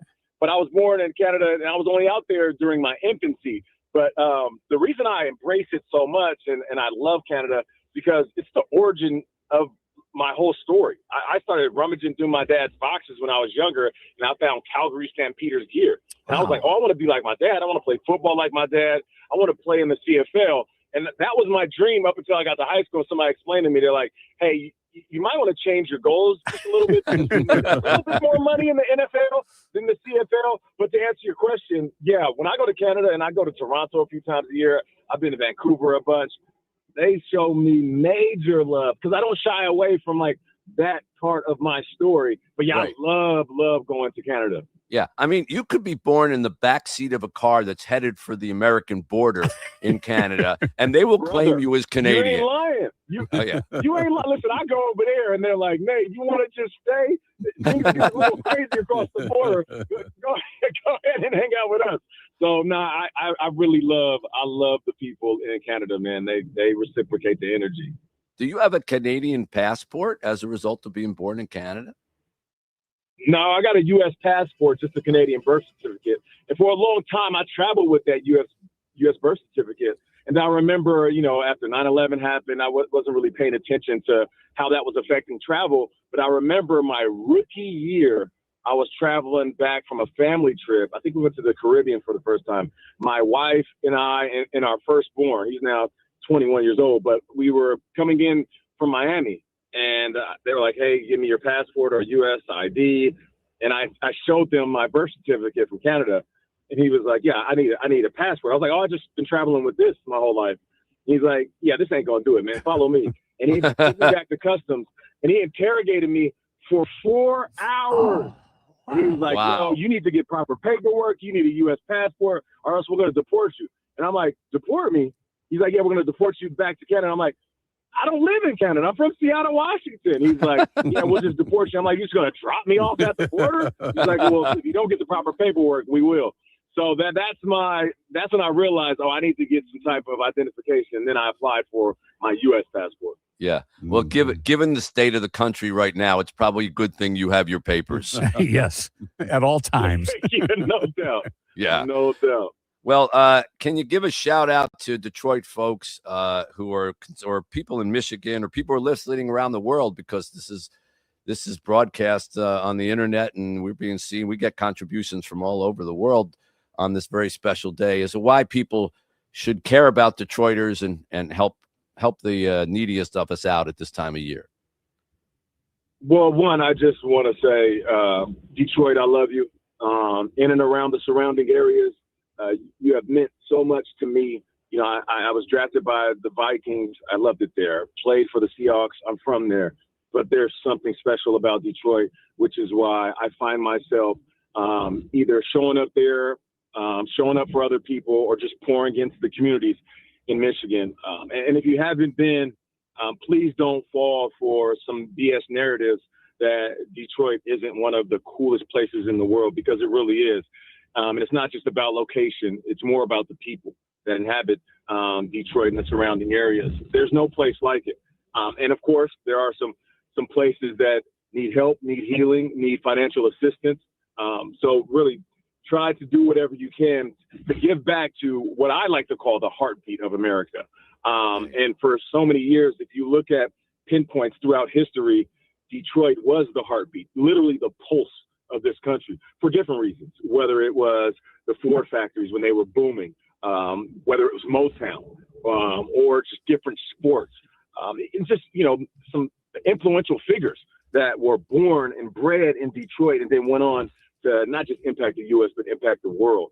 So if your heart compels you, just give and continue to give, because I'm not just the guy that will say it with my words. I'll show up with my action. So just like I tell Mitch every year, let me know what you need. I think we gave away a visit to New York, and I got some special stuff planned, by the way, Mitch, that I'm gonna do with them that wasn't part of the package that they bid for. And then also, talk to me offline. Let me know what else I can do, whether it's providing tickets to a game, making someone smile, a donation to a charitable cause.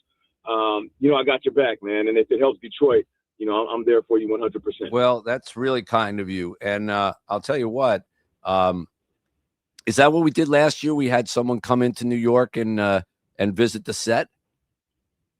We have somebody coming in this week. So they're cashing it in from last year. Yeah, they're cashing it from last year. They're gonna come by the set. We're gonna hang out, and then I guess I can tell you, I'm gonna surprise them with some tickets to a show. So if they want to go and they don't have any plans. But yeah, man, the more I can do, man. Well, can we do that again? Can we offer that up in this year's package? We'll do an auction. That's how we raised a lot of money with that one last year. We got a visit into New York to see a taping of the CBS morning show and get to meet Nate Burleson. Yeah, 100%. Okay. Oh, nice. All right, good. We'll raise some good money with that, Nate. Thank you so much for that. And I missed seeing you. I have a new book out, but normally I go on the CBS morning show. That's like my routine. But then Good Morning America picked it as their book club selection. And so the publisher said, well, you can't turn that down. And I said, well, but I want to go see everybody over at CBS. I got to see my crew there, Gail and Nate. And they said, well, you're not allowed to go on one if you go on the other one. And so apparently we're still fighting that battle. That's a huge platform. Even though they're the competitor, that's a huge platform. And, I wouldn't tell you not to do it because they do such a great job. And if it's highlighting your work, I'm all for it. Well, you're a great guy, Nate. We love to Calgary claims you, Canada claims you, and Detroit claims you. There you go. And there's nothing wrong with being claimed by everybody. Yeah. Hey, I like that. I like that. Cleveland misses you too. Shout out to Cleveland. I had a cup of coffee there. Hey, appreciate you taking time to talk. Appreciate you taking time to talk to us on this special day. Thank you, Nate. Nate Burleson from CBS and all over the place on Hollywood Squares. It's 760 WJR. 855-955-GIVE is the phone number. 855-955-GIVE. Make any donation you want. If you want to, we're going to put that in the auction there. A trip to New York to see the taping of the CBS morning show and get a chance to meet the crew there, including Nate Burleson. How about that? Nice. All right. It's 760 WJR as we continue on the 14th annual Say Detroit Radiothon. Say Detroit has been changing lives for the better since 2006, when I wrote about how our city was providing homeless people 3-day shelter parties to get them off the street while tourists were in town for the Super Bowl. A city that is super just for a weekend isn't very special come Monday. So we put out a call to raise enough to at least help all year long. The idea of Say Detroit is in its letters, super all year.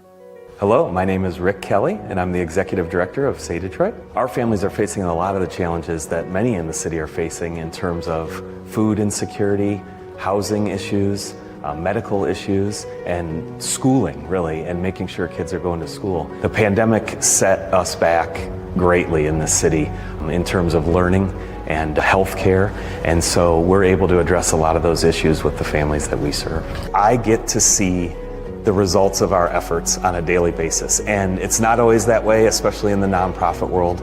I've worked in nonprofits for many years, and sometimes you're in a dark room on a telephone making calls. Here, I get to see the smiling faces of the kids that we serve at our play center. I get to see the smiling faces of the patients that we serve at our health clinic. I get to see the smiling faces of a family taking ownership of a home for the first time. And so I get to see the impact of all the good deeds that really our community does. A lot of our employees come from the communities where our kids come from, and them being successful in life is just as important to me as the kids that we serve.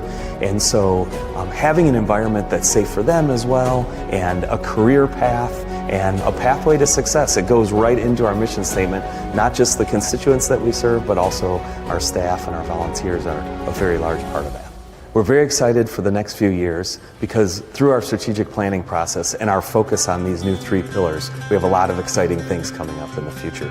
Say something positive. Say something inspiring. Say Detroit. And say something amazing.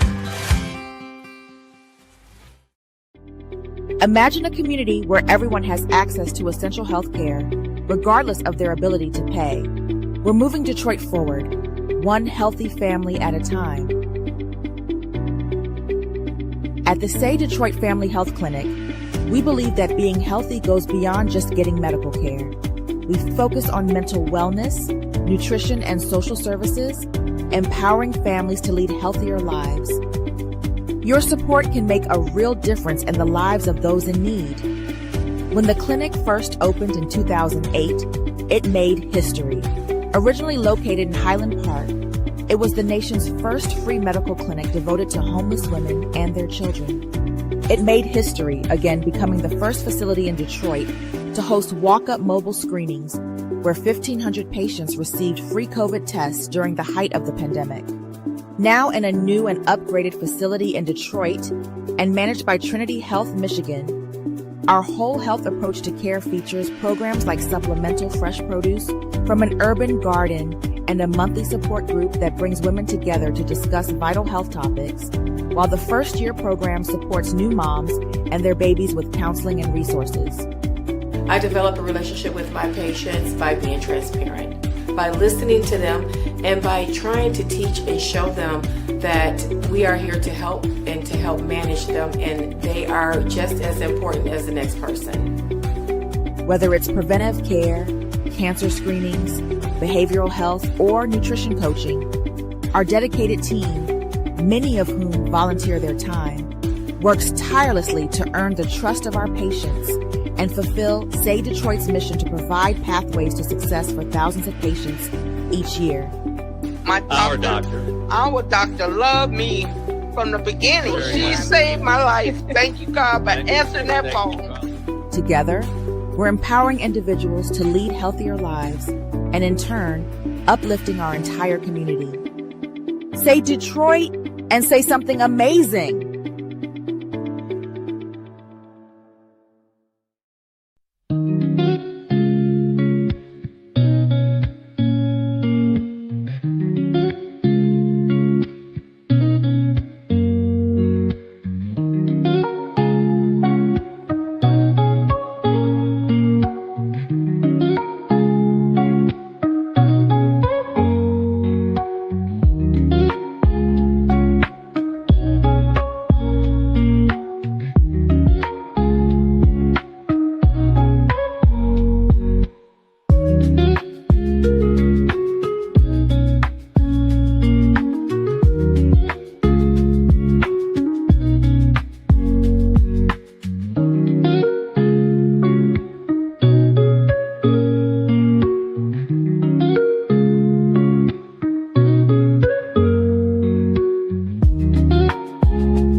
Matera, and more with a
The 14th annual Mitch Albom Say Detroit Radiothon on News Talk 760 WJR. This hour is generously brought to you by Blue Cross Blue Shield of Michigan. Call 855-955-GIVE to help. Say Detroit was founded by Mitch Albom in 2006 and will be celebrating its 20th anniversary next year. Say Detroit and say something amazing. Now, live from the North Side Grand Court of the Somerset Collection in Troy, here's Mitch.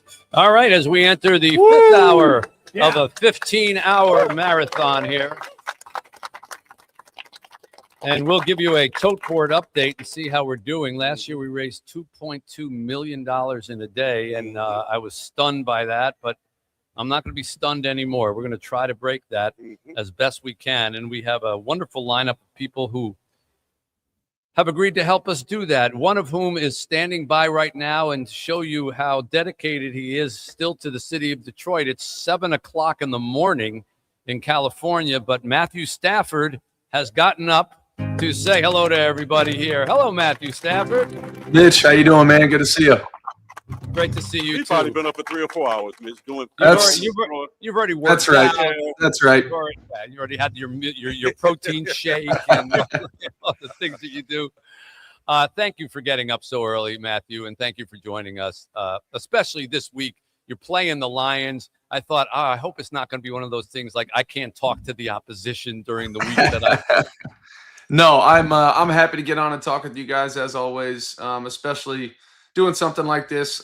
Been such a, it's been lucky part of my life to be a part of Say Play and everything you do. So I'm happy to hop on with you guys this morning and no hard feelings, even though it's Lions week and we got a big game coming up on Sunday. Yeah. Do you, when the schedule comes out, is there a little part of you that says, please not the Lions, please not the Lions?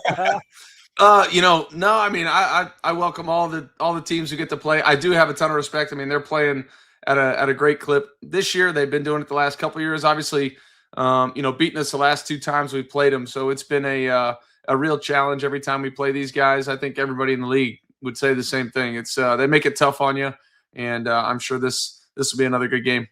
Well, I think the narrative of, former quarterback and all that has kind of faded out. They were asking Jared Goff about that this week, and he said, I think that's kind of done. We did it the first time. We did it the second time. Now we just play for different teams. Do you feel the same way?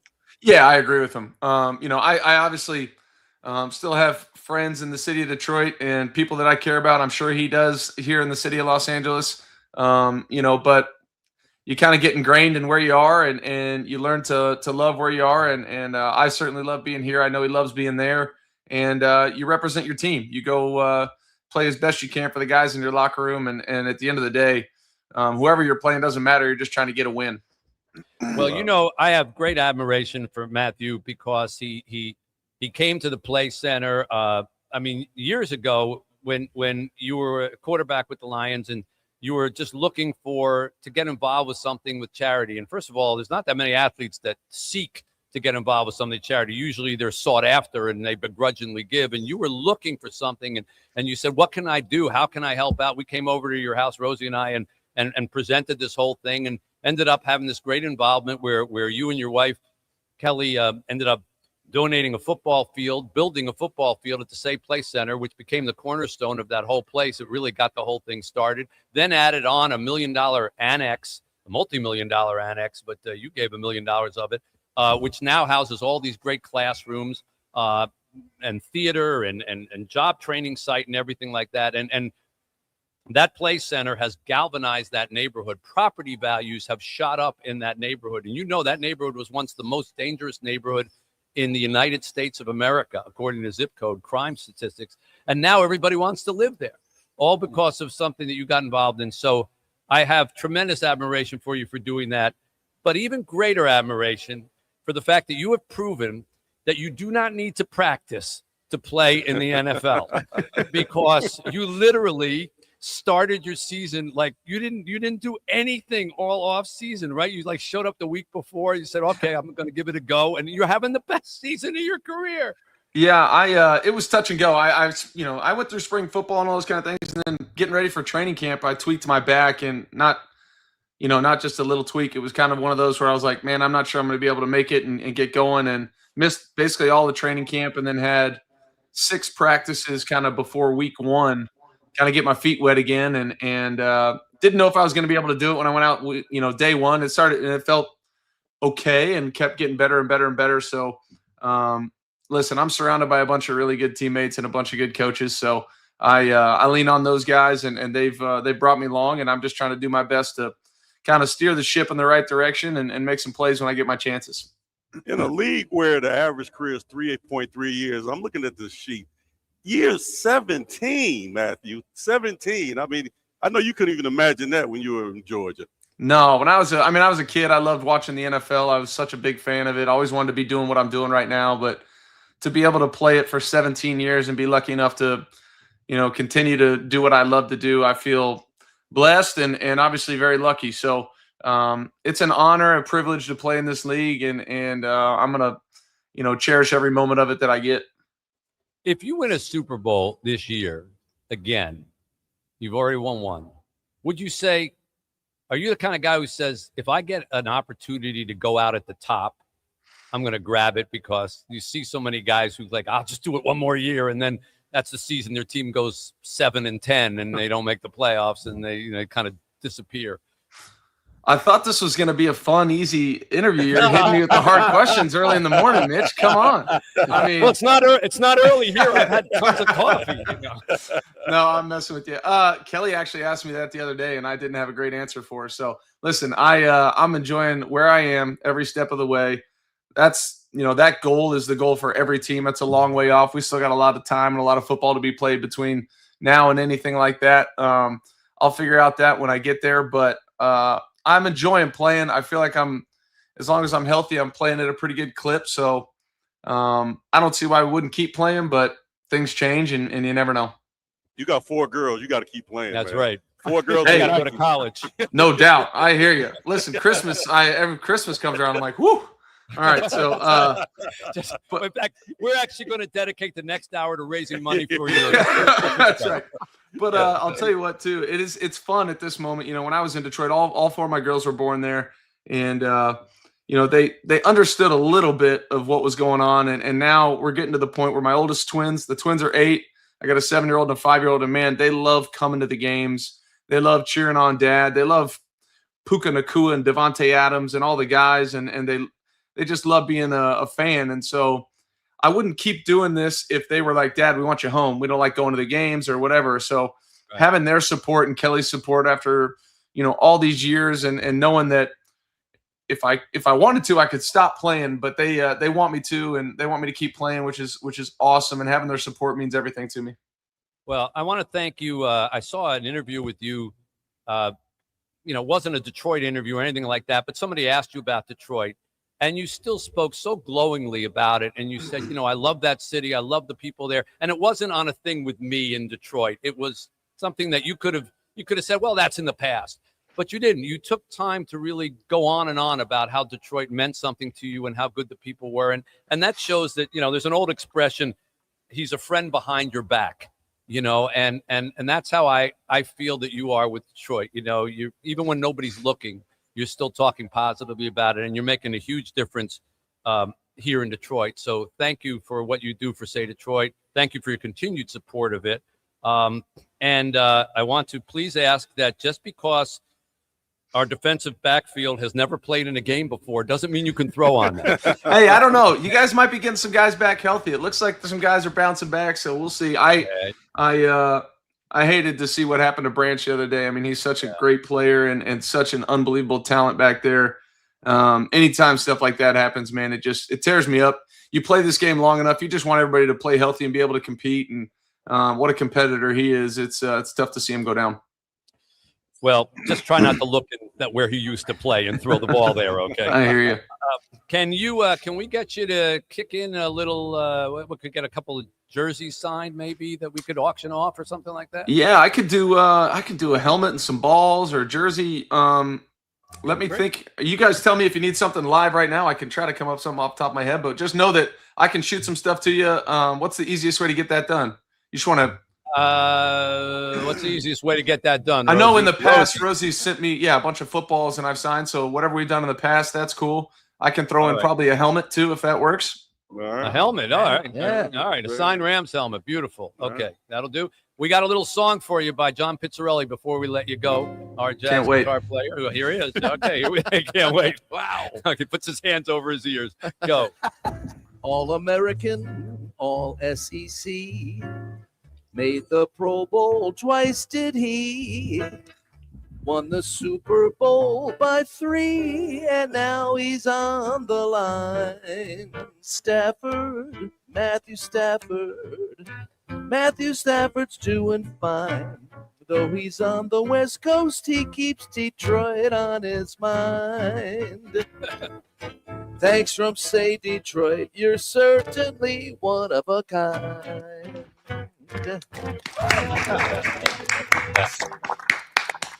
You don't get that on Sunset Boulevard. No, sir. Only on Woodward. It's great to see you, Matthew. Love to Kelly and everybody. Thanks for all your help as always. Hey, appreciate it, guys. Good to talk to you as always. All right. Matthew Stafford, everybody. How about it? 855-955-GIVE. MitchAlbumRadiothon.com on the web. If Matthew can contribute, you can too. Help out your fellow Detroiters. 855-955-GIVE. MitchAlbumRadiothon.com. Hey, it's the Inside the NBA crew. Ernie Johnson, Shaquille O'Neal, Kenny the Jet Smith, and Charles Barkley with a shout out to the Say Detroit Play Center. Say Play is a premier learning center. It offers academic enrichment, athletics, and arts programs for students 8 to 18. Since day one in 2015, Say Play has been rebuilding and empowering one of Detroit's most challenged neighborhoods. Set on nearly 15 acres in the Osborne community in northeast Detroit, the facility was the site of the rundown Lipke Park Recreation Center, which had been shut down by the city due to budget cuts. It was rebuilt by Say Detroit in partnership with Detroit major sports teams. Say Play offers all its programs and services, including transportation, meals, mental health awareness, and resources free of charge. The students who attend Say Play commit to their after-school studies, and they love to learn. They could take part in a wide array of activities, including sports, creative programming, arts, STEM, social justice, and summer employment experiences. As part of an expansion announced in 2021, the Kelly and Matthew Stafford and Friends Education Center will grow services for members and its neighboring community. And let us not forget the staff and the volunteers, right, fellas? Good job, guys. They are game changers, providing pathways to success for the youth of Detroit. Well done.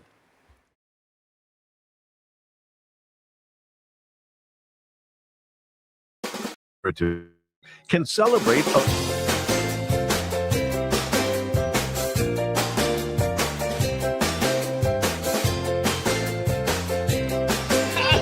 No! Way! How y'all doing? Brandon. 1, 2, 3, bicycle!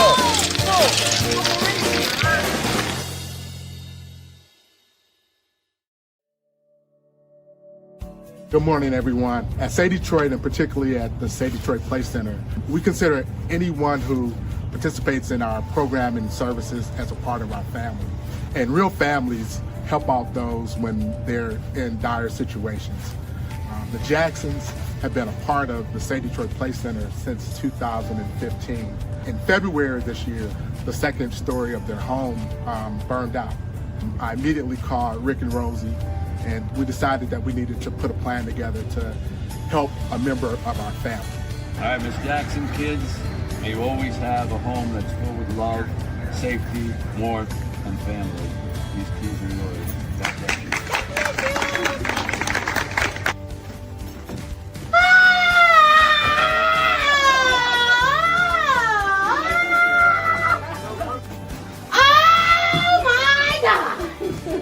This is my room. This is your room. This is my room. I have a room. Thank you. Oh, you did a beautiful job. Come on in, here's your room. What do you think?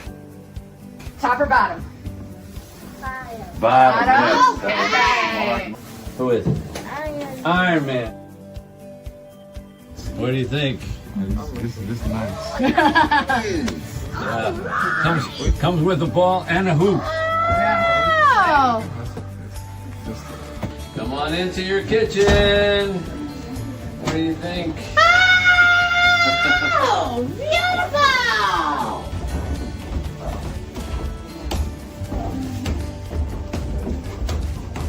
Oh, my God. Oh, my Thank you to everybody who pitched in and helped. It's really a blessing, and we really do appreciate it. The whole family from the bottom of our hearts. It's a beautiful thing to see what the community can come together to do, and it's really just a blessing, and I'm glad that God allowed it to be this way. Thank you. Thank you, thank you, thank you, thank you, everybody. Thank you.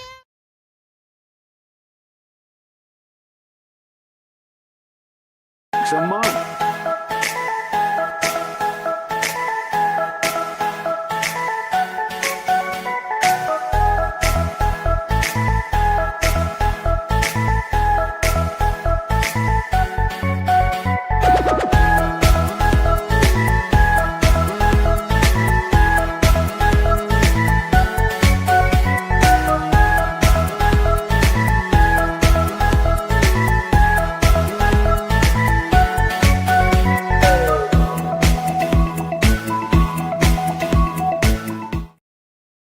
Can afford.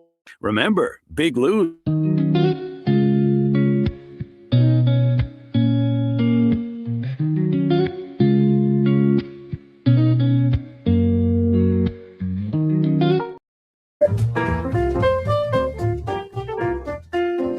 All right, back here on 760 WJR on the 14th annual Say Detroit Radiothon. A nice conversation with Matthew Stafford there. And that Matthew is donating a helmet that he's going to autograph and some jerseys and footballs. Two jerseys and a helmet and football. So you can go purchase those. Not an auction. You can just purchase those right now. Or what is it, 500? That is what we said, Rosie? $500 if you call in right now or go to MitchAlbumRadiothon.com. You can snag it. There you go. Talk about a great Christmas present for somebody. And that's a Rams helmet for those who are asking. That's a Rams helmet. Yeah, for those who are asking. Yes, that's yes. a Rams helmet. And you can put it on your head and then go to the Rams game in LA and root for the Lions. That's right. Exactly. And that way you won't get hurt. It's like a safety valve. Bruce Kornblatt joins us via the live stream here, our good buddy from New York. Hello, Bruce. I wanted to thank you for letting me follow Matthew Stafford and his $1 million contribution. Bruce Springsteen wasn't available for me to follow, so we'll do Matthew. It's good. You got to follow somebody. I can put you. I got to follow somebody. Now, don't grill me like you demanded to know when Matthew was retiring. That's nice on a radiothon to cross-examine him. I intend to keep working for a while, so let's skip the tough part. Anything you want. Okay, I won't ask you any difficult questions. Kenny Brown is here. Kevin O'Neill has dropped in now and joined us from our program. Hello, Kevin. Good morning. Mitch. Good morning. And thank you for being here with us. Thank you. Thank you so much. Hey, Mitch. Just add very quickly, a person that's noticeably absent today, Chris Rusin, our friend, passed away several weeks ago. Chris never let his physical challenges hold him back. He was with the Tigers, the Red Wings. He gave so much to the community, and he was always available for our radio. Always here. Yes, so I'd like to donate $200 in memory of Chris Rusin. Thank you. Well, that's very kind of you, and we miss Chris. And I was stunned to find that out. He was always here. Even though he was wheelchair bound, he was always here and talking about when I was going to do another movie. Yes, that he could be in. Great guy. Yeah. So Bruce, hang with us here. Craig Gass is here. John Pizzarelli is here. Chad Audi is here. This is literally the most people that can get on a radio show at a single time. And also alongside us, so one of the things that we do with Say Detroit, one of the charities, is our Dream Scholar Fund, which we do through the College for Creative Studies, the wonderful, wonderful school. Don Tusky is here as the president. Hi, Don. Hey, Mitch, how are you? Good to see you. Thanks for again. having us here. And we award students the Say Detroit Scholarship, which has been going on for many years. 23 students so far have been awarded this scholarship. We put $60,000 into the scholarship fund this past year. The goal is to offer an incoming freshman student a 4-year scholarship to make their dreams come true of attending CCS. These are kids who otherwise wouldn't have necessarily a chance to go. One of the recipients is here with us right now, JC, who is a Detroit-based digital artist studying now at CCS with a vision to bring beauty to Detroit through muralism, which means making murals. It sounds like a disease. I've got muralism. I've got to get shots for that. While also exploring the field of art therapy. Hi, JC. What up, though? Welcome. Nice to have you here. So first of all, tell us, how this scholarship enabled you to go to school. Did it make a difference in your ability to attend? Yes, it did. It gave me a lot of money to attend the classes that are extremely helpful towards my progression in creating successful murals that communicate great ideas and beautify Detroit. Not only this, but it also introduced me to amazing friends that I'm currently rooming with. I love them. Oh, really? You got some roommates at CCS. Okay. And what type of murals do you like to do? What type of murals do I like to do? I like to do the type of murals that make people talk to each other, make people talk to me, make people talk to the businesses I create the murals on, and overall the murals that change the landscape of Detroit and transform walls. So are they abstract, or are they, I've seen some murals which have real people in them and like portray a whole historical vignette, and then I've seen other ones that are just sort of colors pulled together. What's yours? Oh yeah, I like to create murals with very poppy colors, extremely saturated reds, purples. I do love the color purple. I will use purple instead of black anytime, any day of the week. I'm wearing purple. I'm with you. Oh yeah. Were you one of those kids that painted on walls when you were in your house? No. Or else I get a whooping. No. Well, nobody's whooping you now. Nice. What year are you there?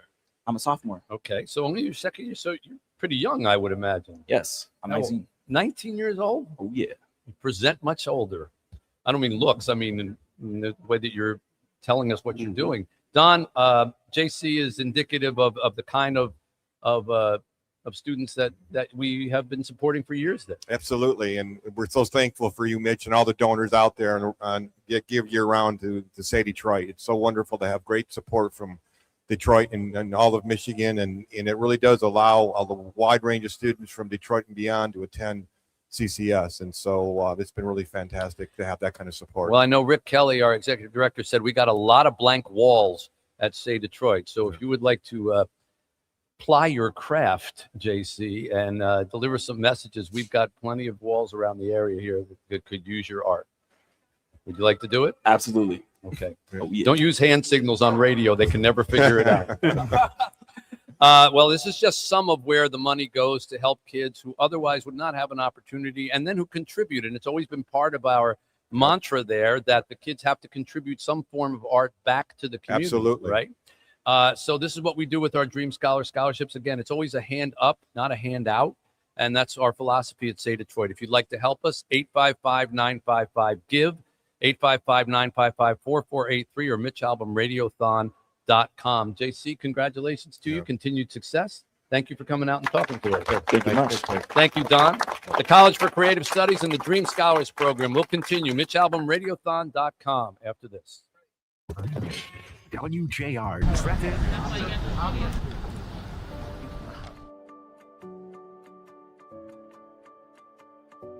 I think it begins with a conversation. I believe it begins with seeing each other as human beings. They come to find out that they are the same people, in which they are. It's not like a police officer is the boogeyman. It's not like some of those young men who have been struggling in the gang life are the boogeyman. They are human beings.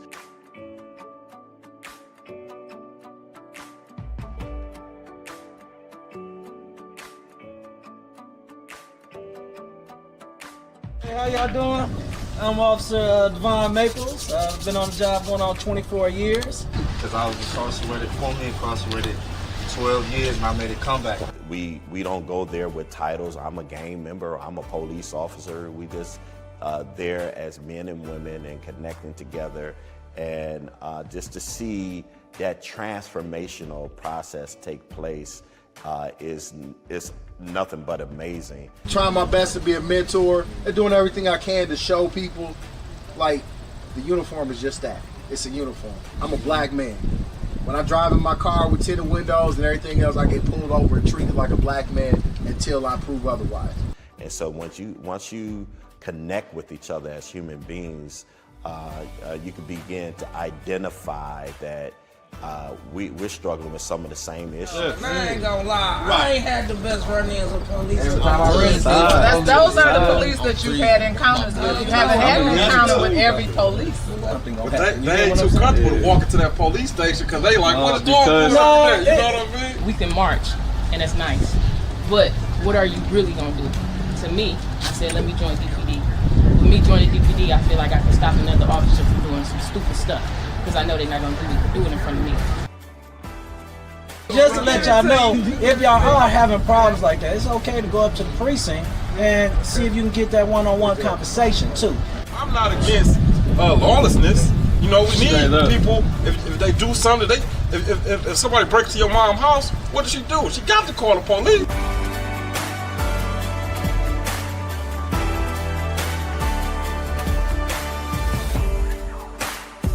And it's just my hope that we come to understand each other a little bit better as a result of coming together and eating together.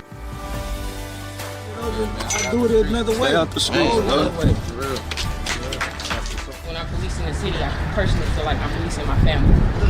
I ain't never heard nothing like this. This is the first day, I ain't even gonna lie, this is the first day I've ever heard a police talk like this. My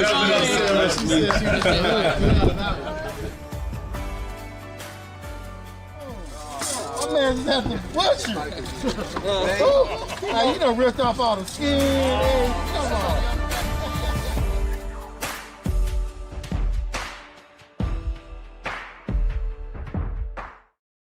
As it can be My name is Rick Kelly, and I'm the Executive Director of Say Detroit. Our families are facing a lot of the challenges that many in the city are facing in terms of food insecurity, housing issues, medical issues, and schooling, really, and making sure kids are going to school. The pandemic set us back greatly in the city in terms of learning and healthcare, and so we're able to address a lot of those issues with the families that we serve. I get to see the results of our efforts on a daily basis. And it's not always that way, especially in the nonprofit world. I've worked in nonprofits for many years, and sometimes you're in a dark room on a telephone making calls. Here, I get to see the smiling faces of the kids that we serve at our play center. I get to see the smiling faces of the patients that we serve at our health clinic. I get to see the smiling faces of a family taking ownership of a home for the first time. And so I get to see the impact of all the good deeds that really our community does. A lot of our employees come from the communities where our kids come from, and them being successful in life is just as important to me as the kids that we serve. And so having an environment that's safe for them as well, and a career path, and a pathway to success, it goes right into our mission statement. Not just the constituents that we serve, but also our staff and our volunteers are a very large part of that. We're very excited for the next few years because through our strategic planning process and our focus on these new 3 pillars, we have a lot of exciting things coming up in the future. Sure, it's coming.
14th annual Mitch Albom Say Detroit Radiothon is generously brought to you by Blue Cross Blue Shield of Michigan. Call 855-955-GIVE to help. Say Detroit and say something amazing. Now, here's Mitch. Okay, back here at Somerset North, where we are broadcasting all day till 9 o'clock tonight here on 760 WJR, or you can follow on the video stream at MitchAlbomRadiothon.com. Almost every seat is filled up here. Kevin O'Neill's here. Kenny Brown is here. Chad Audi from the Detroit Rescue Mission is here. Craig Gass is here. John Pizzarelli, our musical guest. Our phone numbers are 855-955-GIVE, 855-955-4483, or MitchAlbomRadiothon.com, or you can text a donation to Mitch14 at 59925. All of the money that we raise here goes to help needy Detroiters through the charities of Say Detroit. We try to make this as entertaining a program as we can for you, so to encourage people to give. And I want to say hi right now to Detroit Tigers, I can now say legendary broadcaster, Dan Dickerson. Yes. Hello, Dan. How are you, Mitch? Good to see you. We knew Dan when. Yes, we did. We knew him on WJR on Sunday nights or whatever, and then it's always like Adam Schefter was on a little earlier today, and Adam was in college when I was writing the Bo Schembechler book, and he begged me, like, can I help you in any way? He was this little kid, on the Michigan Daily, and now he makes millions of dollars a year giving out sports information. And so it's like you watch somebody who was kind of to the left of you, and now they're like 100 miles to the right of you, and you're like the same way. Like I remember, Dan, we were on the radio, and Dan was breaking into radio, and it's and now the afternoon sports updates, talk show with Steve Courtney and Tom Massaway. Exactly, and now you are the voice of the Tigers. I mean.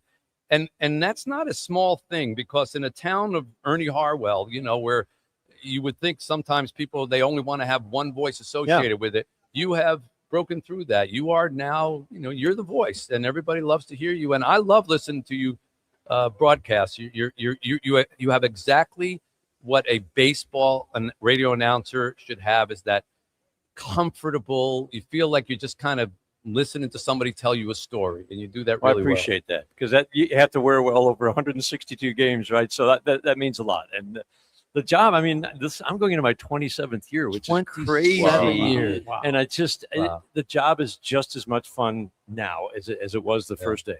Actually, more fun now. Yeah, it's a little more fun now. Yeah, they're winning. Yeah, winning does change things. Winning always helps. Yes. I gotta ask Dan this question though, because now that the Valley or whoever owns it this year calls it, they got you doing TV games too. And I always wonder, what is the difference from your standpoint doing it on a TV game than on a radio game? It's a great question, because it's two very different things, and I did it a little bit enough to know that it was very different, and I wasn't sure I liked it. That now the last 2 years I've done about 30 games each year, because Jason Benetti does so much national stuff. And I think what I really enjoy about it is it makes you think in a different way, right? You have to think very visually to help your analyst analyze the game and for you to analyze the game. So I had a friend, Joe Block with Pittsburgh, does radio and TV, said, just you bring ideas to every game, because they have to build things visually, right? So it makes me look up things maybe in a different way. And that actually helps me with my radio broadcast, because there's so much information out there. Obviously, we have to figure out what's worthwhile, what adds insight to the game, often and usually through your analyst. And I work with some really good ones. Although I do remember talking to Ernie Harwell, and I put this in the play with Ernie Harwell. Ernie was doing the television on the famous Bobby Thompson home run game, and one of the most famous radio calls in the history. The Giants win the pennant. The Giants win the pennant. Thompson is the Giants win the pennant. And Ernie was doing the television, and I asked him. I said, "Well, what was your call?" And he said, "It's gone." And I said, "It's gone. That was nothing." He said, "Well, the picture does the whole thing for you." He said, "I just got out of the way because the picture was telling the story." Whereas, who was it? Russ Hodges. Russ Hodges did the radio thing, and he became famous for that call. And nobody remembers Ernie Harwell's call. Right, because it doesn't exist. There literally isn't a copy of it that exists. And that's probably the biggest thing. Knowing, I still believe you should talk a certain amount at big moments, but you're right. You do learn to lay out. All the descriptive stuff that I love to do on radio is out. Right. You don't have to say, look at all those fans in the stands, because they're already there. Well, I'm going to bring in somebody who does that for a living as well. The great Mike Tirico is on the line with us right now, and joining us on, there he is. Hey, Mitch, Legends you were here. Mike Tirico. You were speaking with one of my favorite people in the world. I love Dan Dickerson. Dan Dickerson, I'll tell you how things change, right? So my wife grew up in Michigan, obviously. For my wife, Ernie Harwell's voice was the voice of summer. So for our kids, they hear Dan's voice, and it equates with driving up north and driving around during the summer. Dan is one of the best, and I love listening to you guys chat. So I dialed in at the perfect time. Well, you also have that, and now you broadcast everything on TV. Is there a thing in your mind that says, "Don't talk, Mike. The picture is telling the story"? Yeah. Oh, 1,000%. I'll give you a great example. When the coaches shake hands at the end of a football game, when they come out to midfield, if I can sense that our audio is good, I will stop mid-sentence. I speak in a lot of broken sentences on the air for net sound. The number one awareness for me is let you feel like you're at the game, since you can't be at the game. And there are moments where the crowd is so good, you can't fight them. So you just lay out. And those are the moments, I think, when the pictures tell the story, try to get out of the way, stamp the moment, write a caption, and get the heck out of the way and let people enjoy the moment. Man, that's a great way to put it. Stamp the moment. Put a caption on it. Mike Tirico. Look at this. The wordsmith. I like this. We're getting quotes here. We're going to get heard on the Say Detroit Radiothon. I'm taking that to my class in January. Mike, I'm amazed that we were able to get you since I now believe you broadcast 24 hours a day. I literally, there is no sporting event that Mike Tirico does not announce now. You've done the Olympics, you've done football, is there literally any sport that you have never touched once? And I don't mean log rolling. I mean one that we've actually heard of. Look. I think you're right. Baseball. I have never done a baseball game, and at some point in my life, I hope to do that. Yeah, I have great admiration for. And I'm not saying it because he's there, but Dan and Jason Benetti and all the folks who do baseball, because baseball has a rhythm that is so different from every other game that you really have to carry the broadcast, especially as a radio broadcaster. And you truly make it a conversation. And that's what I love the most about what we do on your show, Mitch.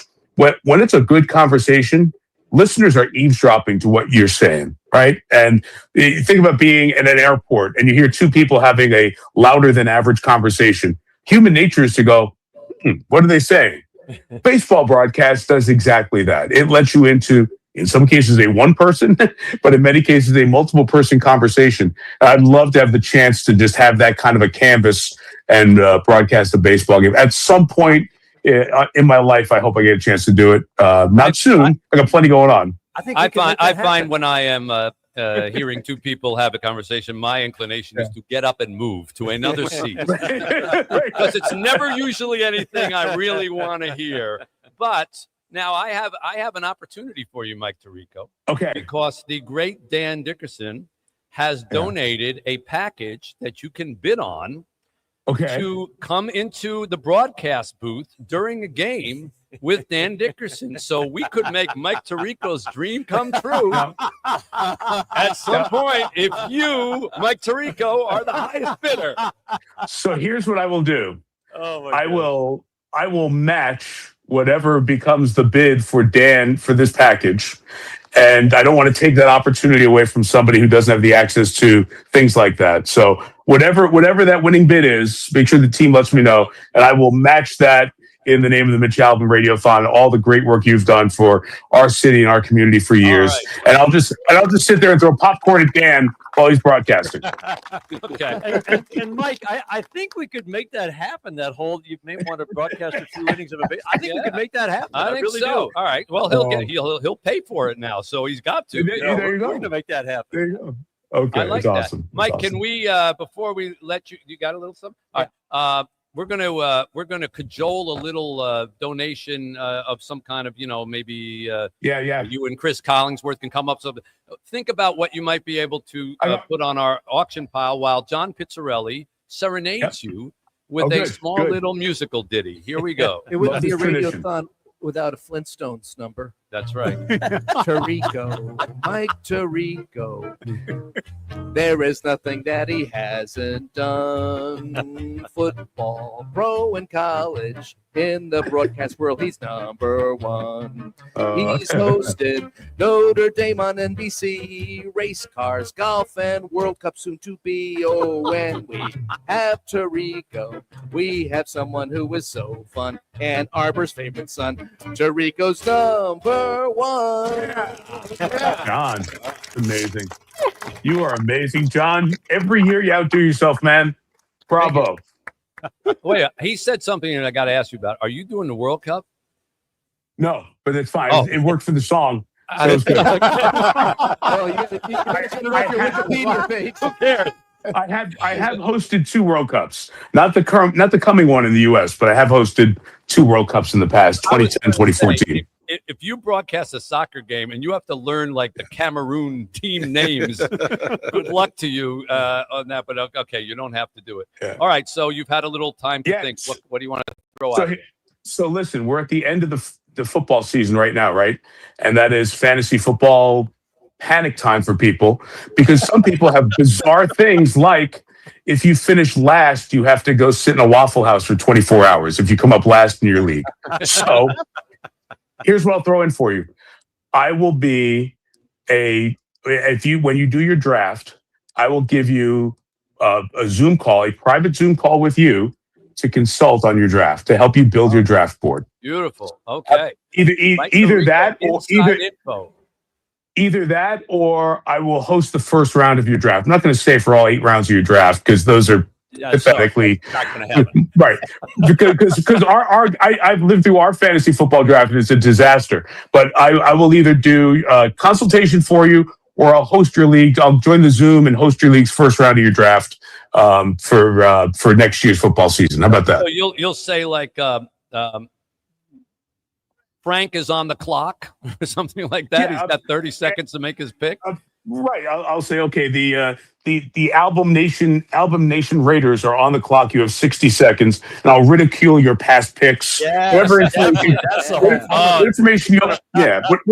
information you guys want to provide, you provide the information, and I will just razz your partners and friends, and we'll have a good time. You can either take the consultation, or I'll be your commissioner and read your picks. With the full pick in this draft, the Album Nation takes Calvin Johnson, Detroit Lions. Fantastic. That is it. That is it. Fantastic. And by the way, if you're wondering why Mike Tirico is being so kind, he lives in Ann Arbor. Yes, he does. He knows what we're doing here. He knows Detroit. He gives to Detroit. He gives to us every year. And I know Detroit's close to your heart. And the whole Michigan giving thing, I was pointing out that we are still the poorest city in the United States, over 500,000. Detroit is, sadly. But we're also the givingest community in the United States. We rally to help one another, and I know you know what that means. There is nothing like wearing your old English D hat and being in some bizarre place like Paris during the Olympics in 2024. Have somebody by the Eiffel Tower stop you and just say, "Hey, you from Detroit?" I'm like, well, greater Detroit, right? But there's a love, a passion, and a connection. And before it became cool and hot and great to be in the city, Mitch Albom was there working for people. And now that it's cool and hot and great to come downtown, Mitch Albom's still there helping people. And you've kind of dragged a lot of us into understanding belief and invest in our great city. As the mayor has his final days, bravo to Mayor Duggan for the amazing job he has done in helping turn around the city over his great run. But along with that and a lot of corporate leaders, it's been leadership from people like you, Mitch. And it's an honor to stand behind your leadership and continue to support our great city. And when people come out of town, they say, "Hey, great airport. Hey, great city." Like, wow, downtown Detroit is pretty awesome, isn't it? Like, yeah, it is. And thank you for what you've done to help that along the way. Mike Tirico, everybody. Adopted son, Mike Tirico. Hey, Mike. There you go. Thank you, everything. See y'all. Thank you, Mike. My pleasure. Thank you. Happy holidays. John, I got to tell you, you're killing it today, man. I know, man. Killing it. John must have had like extra strength espresso. I had the coffee early today. So Yeah. the ballots will come around 5 o'clock. Keep them on the upbeat. All right.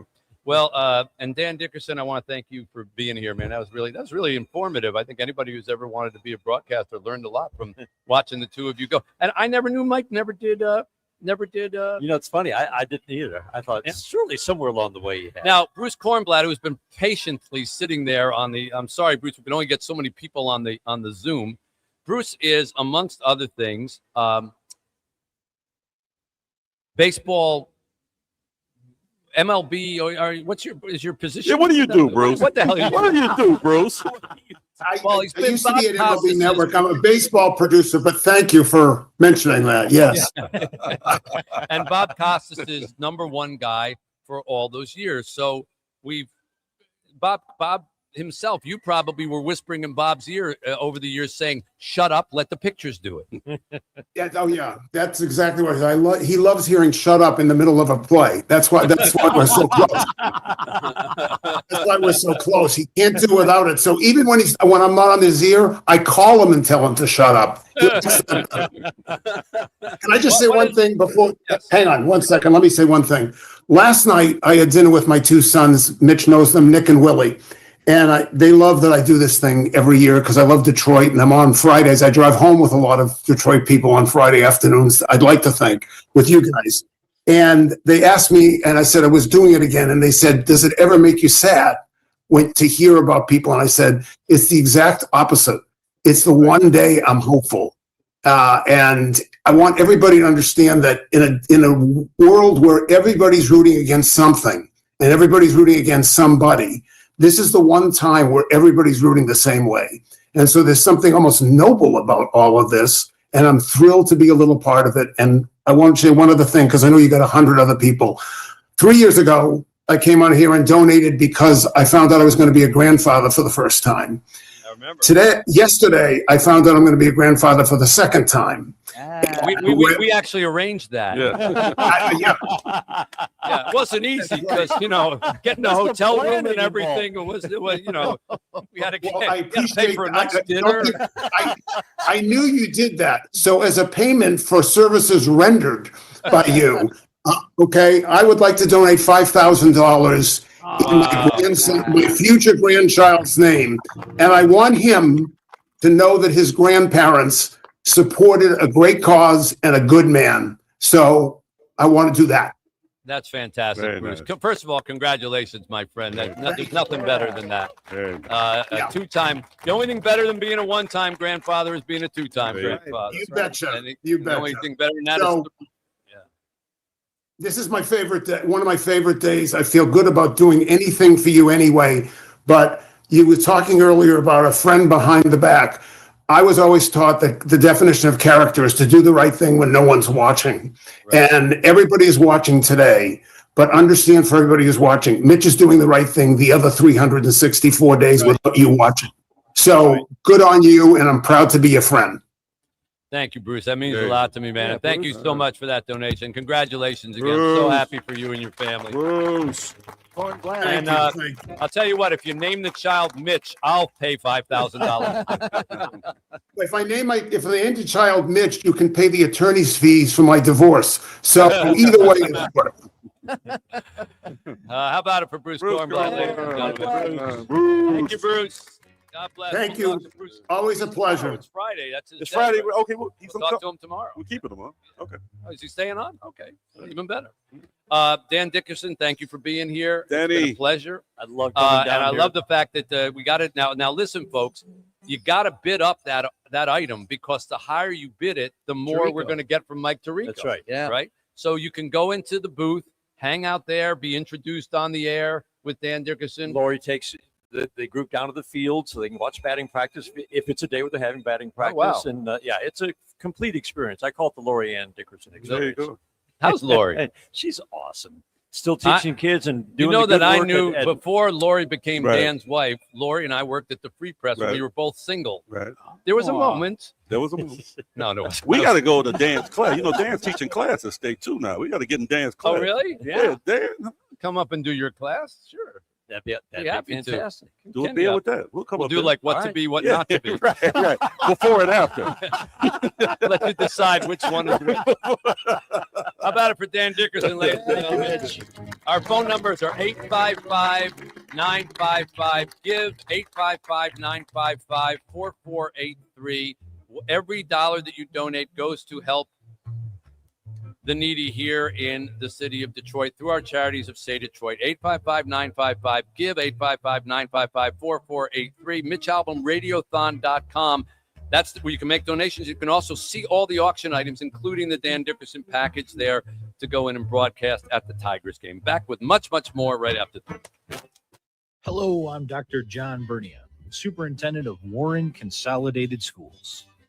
No matter Hey where everybody, come with me to take a tour of our new community resource hub. Upon entering, we have this beautiful artwork done by Rob at Peak of Perfection, who also did our work for the hub. I just wanted to point this out because of the beautiful free-handed work he did here. So that's a nice touch, nice surprise when you open the door. You get to see this lovely logo.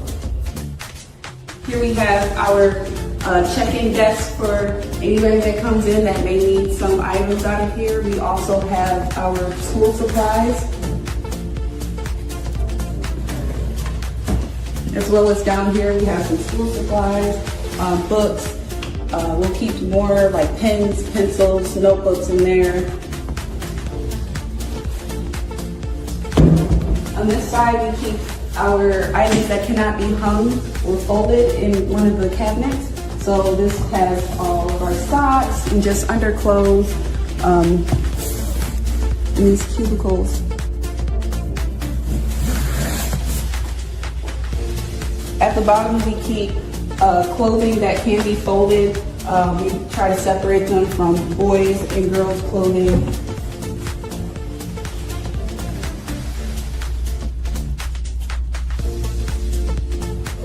Over here we have our hung items, which right now is winter coats because it's winter time. It's cold outside, so if you know any kids that need a coat, we have plenty in stock, ranging from extra small to extra large. Down here we have our shoe stock, our shoe rack here. Most of the shoes come from Sun Bundle. They frequently give us generous donations of shoes for our students here. So it's always nice if you see a kid that may need some new school shoes, we can always come in here and grab a pair for them. And at the top here, we're looking to fill this with lots of dry goods. Along this wall, we have some book bags on the hooks, and then our personal hygiene products.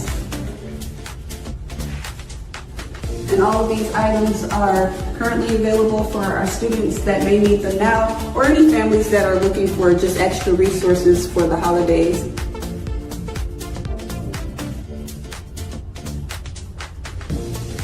And that concludes our tour of our new Community Resource Hub. Again, I'm Amber, the Partnership and Community Outreach Manager. If you know somebody in need or if you're in need, feel free to email me at amitchell@savedetroit.org.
You. And anti-ICE protesters interrupted her. Me. I'd like to introduce them to you.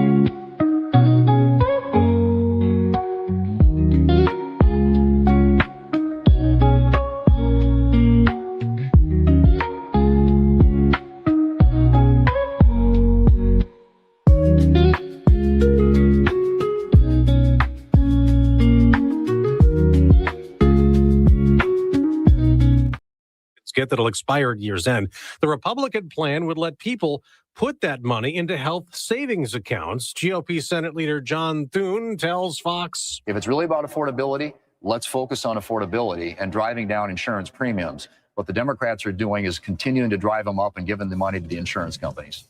America's listening to Fox News.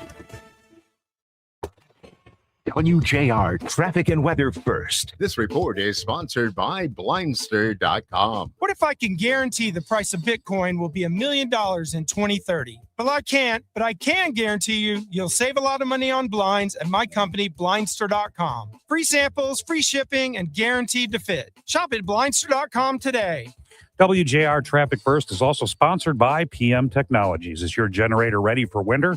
Cold weather kills batteries fast. Your home standby generator needs maintenance once a year to stay reliable. Let PM Technologies handle your routine service and emergency repairs. Visit pmtech.org.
Welcome to the Say Detroit Radiothon.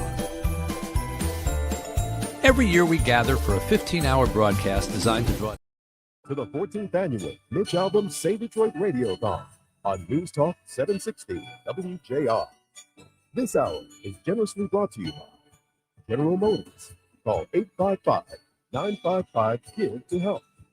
Say Detroit was founded by Mitch Albom in 2006 and will be celebrating its 20th anniversary next year. Say Detroit and say something amazing.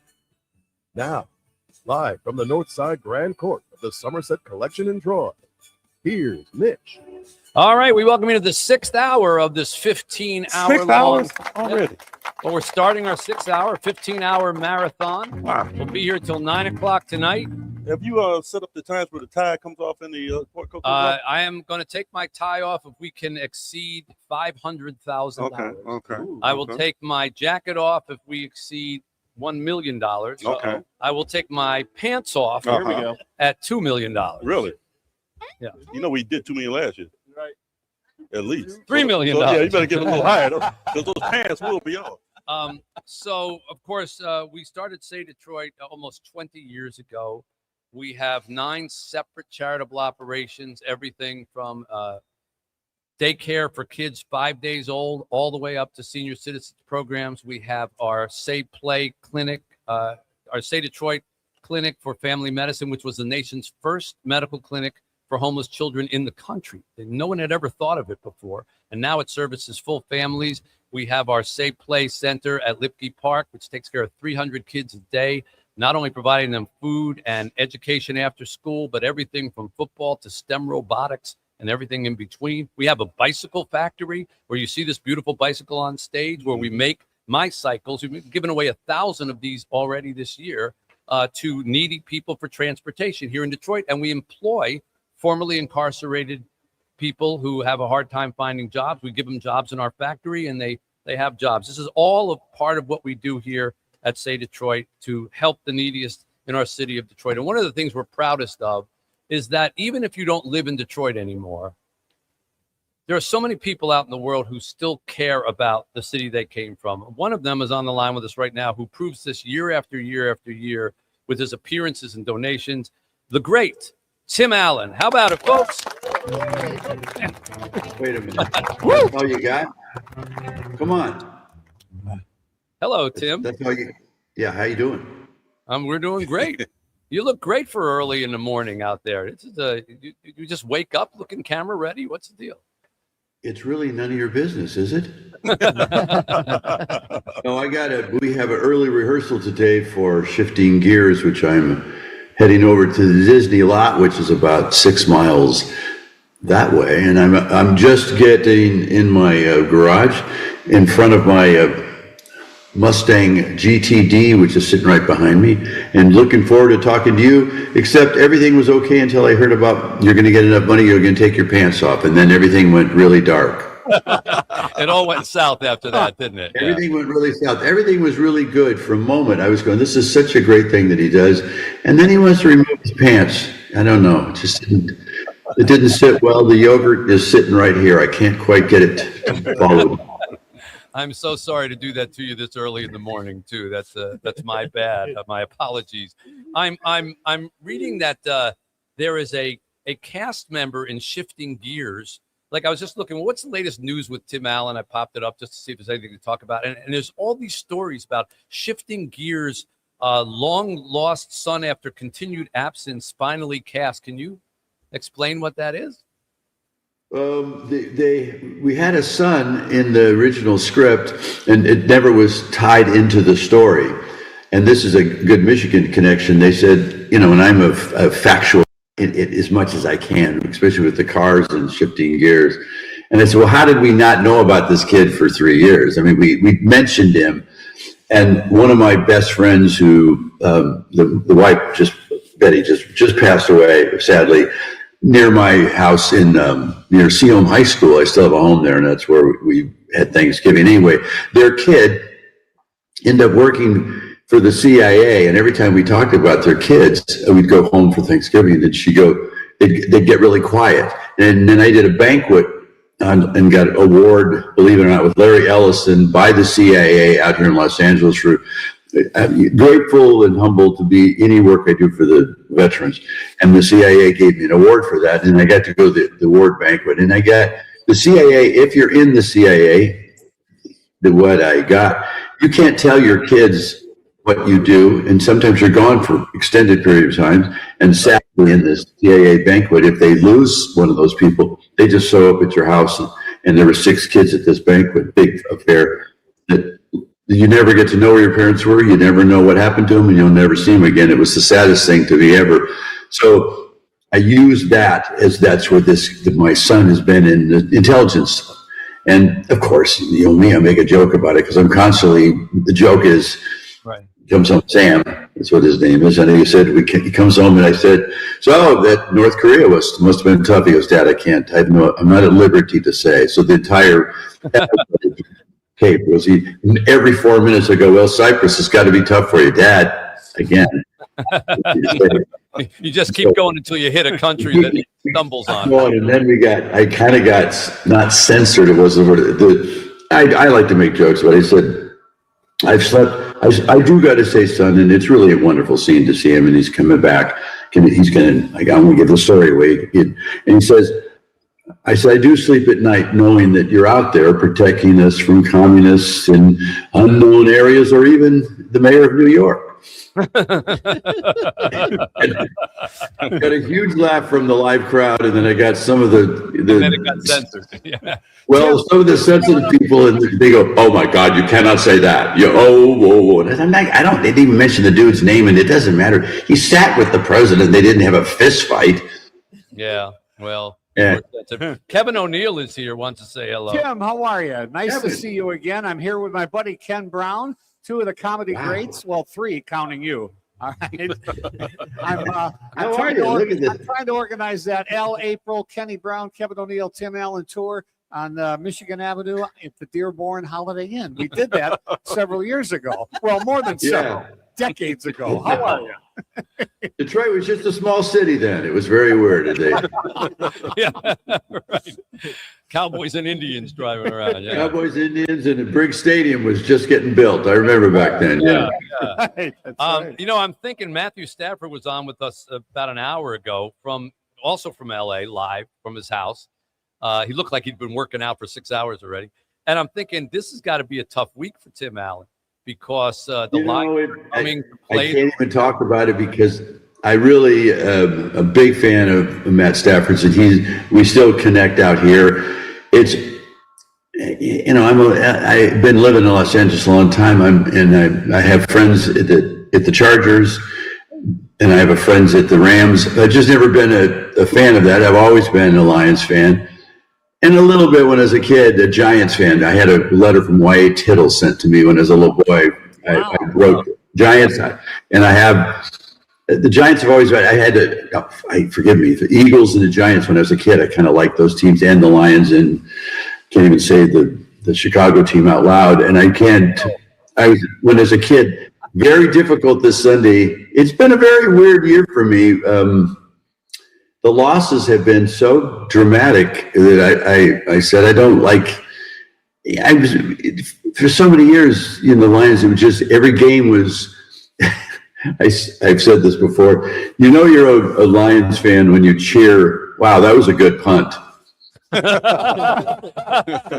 the years, the group of us, all my buddies, we'd sit and watch. Wow, man, that's got to be 40 yards in the air. You know, you're cheering. Oh, look at that! We got offsides. You know, you're cheering penalties and punts. When they got this good, it's just been very hard on me because the one game I was able to sit down and watch was that Minnesota game where they beat us at home. And it like tore my spine out. I watched that and I was just like this the whole week. Well, so what happens when the Rams play the Lions? Do you go to the game? I can't watch. I literally can't watch it because every time I see Stafford play, I'm cheering for the Lions teams. I'm such a fan of where Campbell's taken the Lions and what it's done for the city and done for the Lions. And then we have this up and down where I'm not comfortable with them. Was it one of Edelman or one of those, the old receiver for the Patriots? He said something. They just don't see that eye of the tiger. It doesn't seem to be sometimes that it's in and out of the games where they just don't. I don't know what I have to say about it. What I said this week, one of my Detroit buddies I just saw last night, big hat, he's wearing it all around, and he goes, "Are you in the game?" I go, "I don't think that would be possible," because I said it. I would be cheering for Stafford because I just have so many memories there, but the Lions are my team. And I said, "Man, that's a hard one." How about you guys? What does that mean there? We have no choice. We always watch. That's so and then I wrote about all those games for all those years where we cheered the punts. So yeah, there were years where the groundskeepers were some of the finest athletes on the Lions. So yeah, I remember all that, and now we're where we are here. Well, I want to thank you as always, Tim, as we're talking to Tim Allen, for always remembering Detroit, and you've just been a stalwart guy, and you've joined us every year. And, I think when people see people doing well, as you have done, and still remembering where they came from and still remembering to help other people, it also inspires them because they say, well, if they didn't forget about it, because if sometimes people think like, if I ever make it, I'm going to turn my back on the ugliness and I'm never going to have anything to do with it, whatever. But actually, when you make it, that's when you have to turn your front to the ugliness in some ways, and and do something about it. And you have every turn year. that praise back on you. I mean, you're the one that does this. The whole group of you that does this, keeps this going. I will mirror that. I have a very great group of people here in Los Angeles. It's a similar situation. It's called the Midnight Mission, and we work very hard on this extremely complex situation in Los Angeles where you have over 60,000 people living literally on the streets, under bridges. You'd have to be here to see it.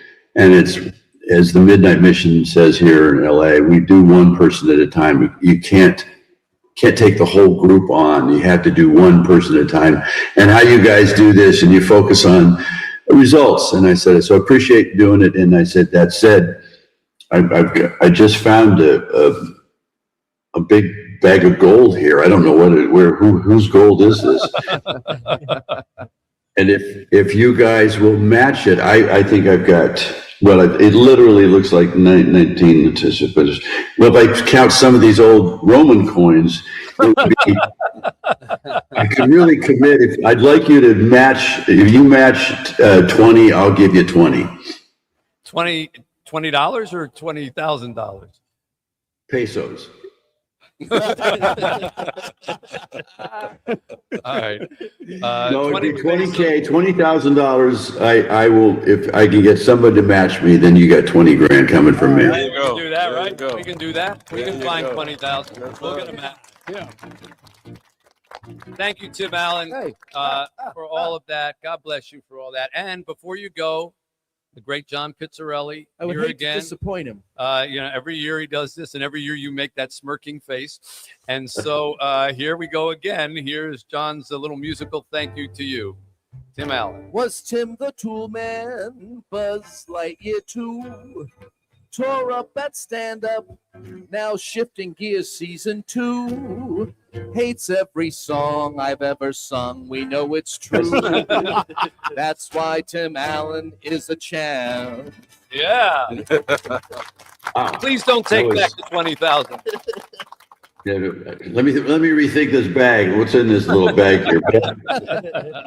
I so appreciate what you all do. It's heartwarming to hear the way you focus back on the city. That's great. It was my pleasure being here. It really is, guys. How about it for Tim Allen? Thank you, Tim. Detroit Zone. We'll continue here at 855-955-GIVE, 855-955-4483, or MitchAlbumRadiothon.com on the web. You can go there, and you can also make donations and check out all the auction items and the incentive items that you can purchase. Do all your Christmas shopping, MitchAlbumRadiothon.com, or call in and make a donation just like Tim Allen just did, 855-955-GIVE. Let's try to match that $20,000 with 20,000 raised in the next hour. 855-955-4483, 855-955-GIVE, or MitchAlbumRadiothon.com. WJR. The new event is offering up a fun way to taste some of Detroit's newest restaurants while helping out a great cause. Mitch Album is here to talk about Eat Detroit. For one night each summer, you have the chance to join Detroit's top restaurants and support the important community causes of Say Detroit. A unique fundraiser and culinary experience, Eat Detroit brings more than 1,000 people to the heart of the city to explore its growing foodie scene. Live music, VIP extras, and private shuttles all make it an event not to miss.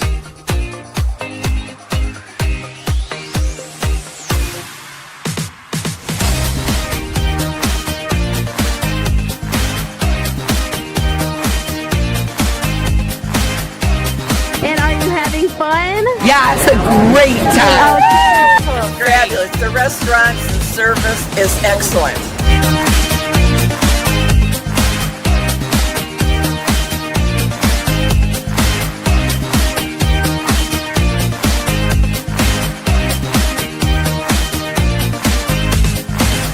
The community comes together for one great night to help provide pathways to success for Detroiters in need.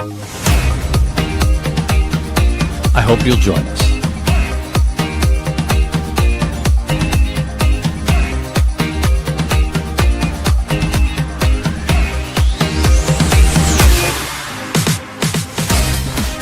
It is a one-of-a-kind, one-night only, citywide foodie experience. One of a kind. One of a kind. We're going to talk.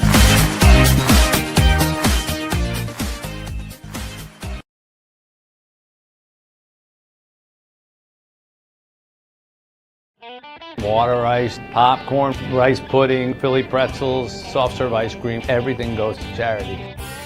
The Detroit Water Ice Factory was an idea I came up with to sell the best possible products we could, something really unique, and then give all the profits away to charity. So water ice is a derivative of Italian ices, but it's much smoother, has a lot more flavors, no fat, it's got no gluten, it's got no cholesterol, and it's got no dairy. I grew up in the Philadelphia area, and we used to eat it every day. When I got here to the Midwest, I found out they didn't have it.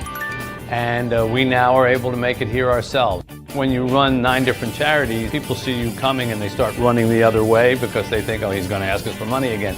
So we just remind people that charity can be delicious, and it was the beginning of what's essentially become a dessert shop. And watching people's eyes just sort of light up when they taste something that they've never had before. You know, you watch it and you go, yep, told you. Such a perfect balance between conservatism and opportunity. This is always an awesome day for us and a beautiful day for a new family here. I am happy to provide you with the keys.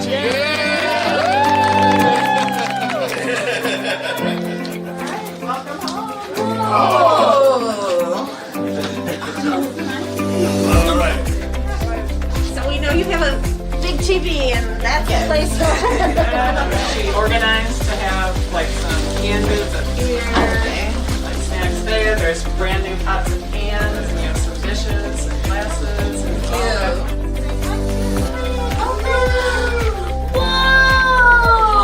Oh, I love it. Oh my God. Look, that sure look big. that is a big boy bag, man. Oh, yes, these are my favorite colors. I love it.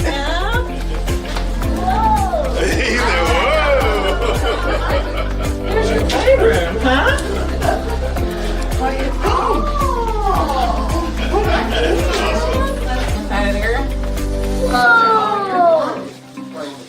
I feel like it could help us moving forward because it can relieve a lot of stress that I've been going through for the last year with trying to find a place. And I feel like the company, all the companies that have been helping have really helped out a lot.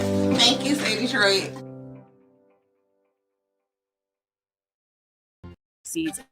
The Detroit Dream Scholars Fund is a fund here at CCS that funds Detroit students who are coming to CCS, the College for Creative Studies, to study art and design. Part of the scholarship commitment when the student accepts the scholarship is that they are able to give back to the city by doing a summer project. I want to be an art director. Without the Dream Scholar Fund, I wouldn't be here today. Well, that one's good for that day.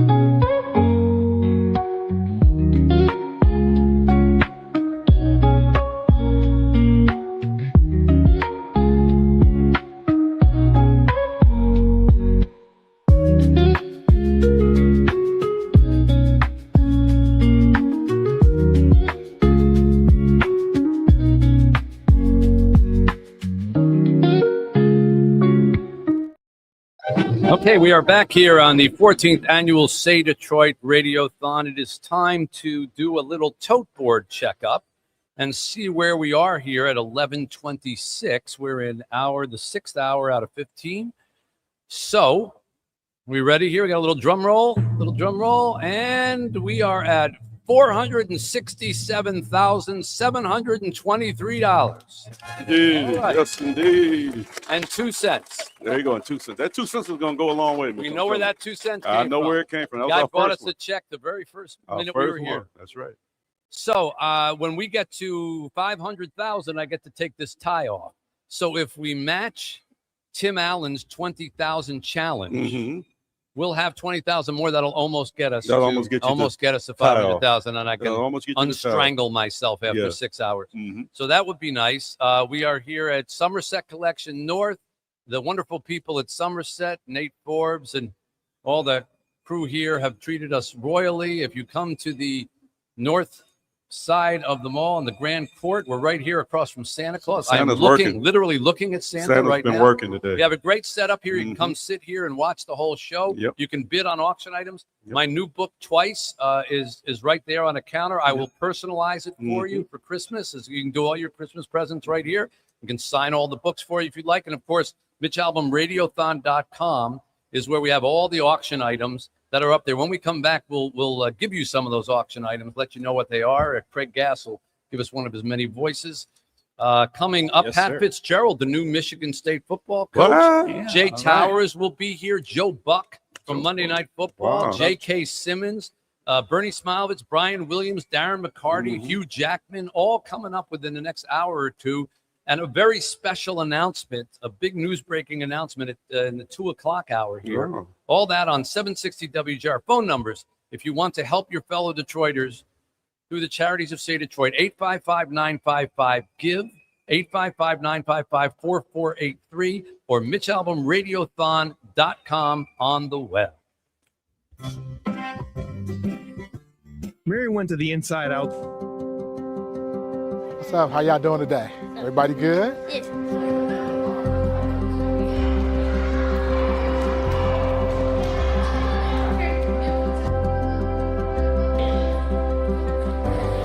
The Say Detroit Play Center opened its doors in 2015. One of the things that I'm most excited about is the expanded outreach that we're able to have in our community. With this new expansion, we will be able to double the number of kids that come in on a daily basis.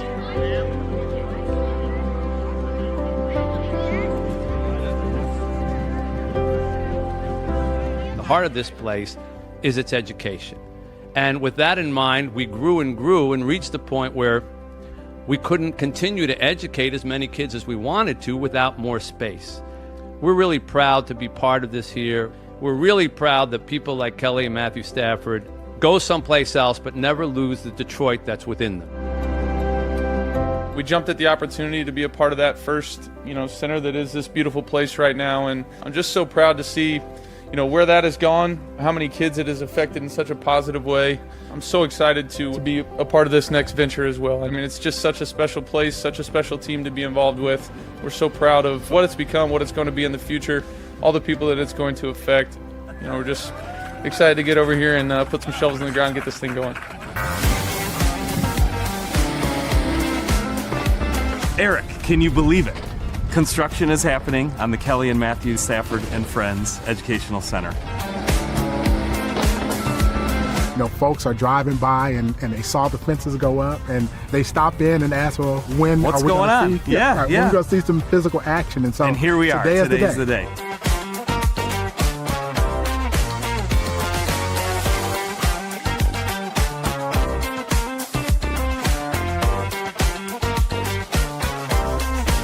We're incredibly excited for what we'll be able to do. 6 dedicated classrooms that all have flexible spacing and the ability to change their configurations.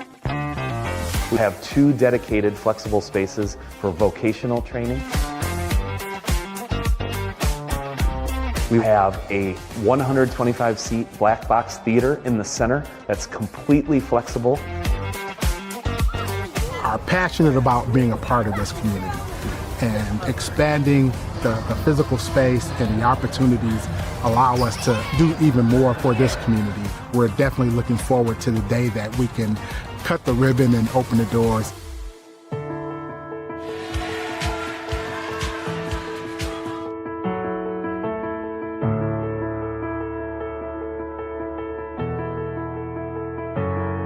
What we can do for the people around here, what we can do for the kids around here is an amazing thing and something that I'm really proud to be a part of.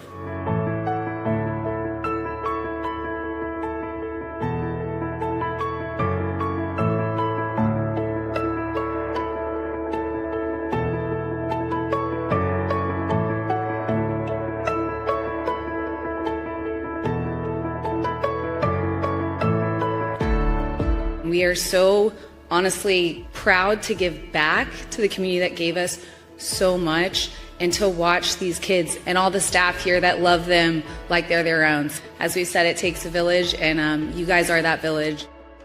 This whole place is about growth, just growth. Growth of an organization that we started called Say Detroit in 2006, which started with me staying at a homeless shelter and has grown into something well beyond I ever could have imagined.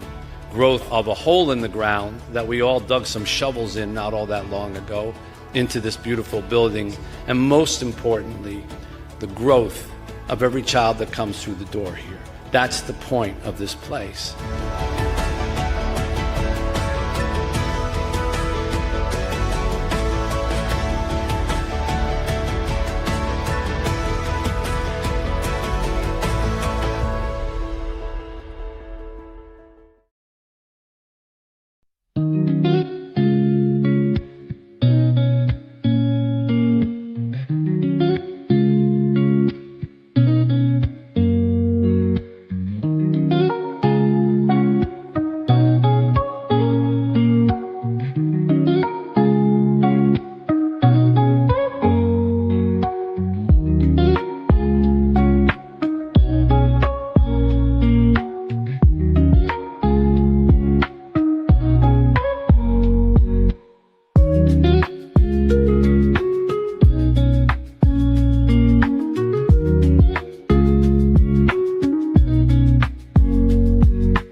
Brought to you by General Motors.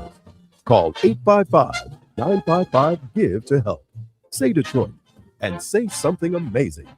Now, here's Mitch. All right, we are back here at the 14th annual Say Detroit Radiothon, raising money to help our neighbors, our neediest neighbors here in the city of Detroit. Children, veterans, seniors, the homeless, those who do not have medical insurance, all through the different programs of Say Detroit. Mitch Albom, Kenny Brown, Chad Outy from the Detroit Rescue Mission Ministries, with whom we formed Say Detroit almost 20 years ago.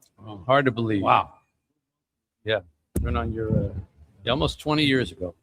I was in a homeless shelter, your homeless shelter, Yes. Writing a column, and a guy in front of me, while I was waiting for the meal, I still don't know this man's name, turned around and looked at me and said, "Aren't you Mitch Albom?" And I said, "Yeah." And then he said, "So what happened to you?" Yeah. And, after I got done laughing, I saw he wasn't laughing. I thought, well, you know what? I'm sure he never thought he was going to be online at a homeless shelter. And you remember in 2006, which that was the year, 2007, 2008, 2009, that was a mortgage crisis. There were a lot of people who used to serve at soup kitchens. And they come to be served. They became customers at soup kitchens. And so I started Say Detroit I wrote a column. I tried to raise $60,000. I got $320,000. And I said, I came to you. I said, what do I do with it? You said, you should start a charity. Right. I said, I don't know anything about starting a charity. Well, how do I do that? And he said, well, you just start. And we went around to different places and and determine who could use our help. We have the Capuchin Soup Kitchen was one. The Michigan Veterans was another. We started with 5. It was Detroit Rescue Mission. Yeah. Cass Community, Capuchin, NSO. NSO, yeah. And warming shelter. Yes, and it was a small church in Southwest Detroit. Yeah. The guy was doing bringing people to his church.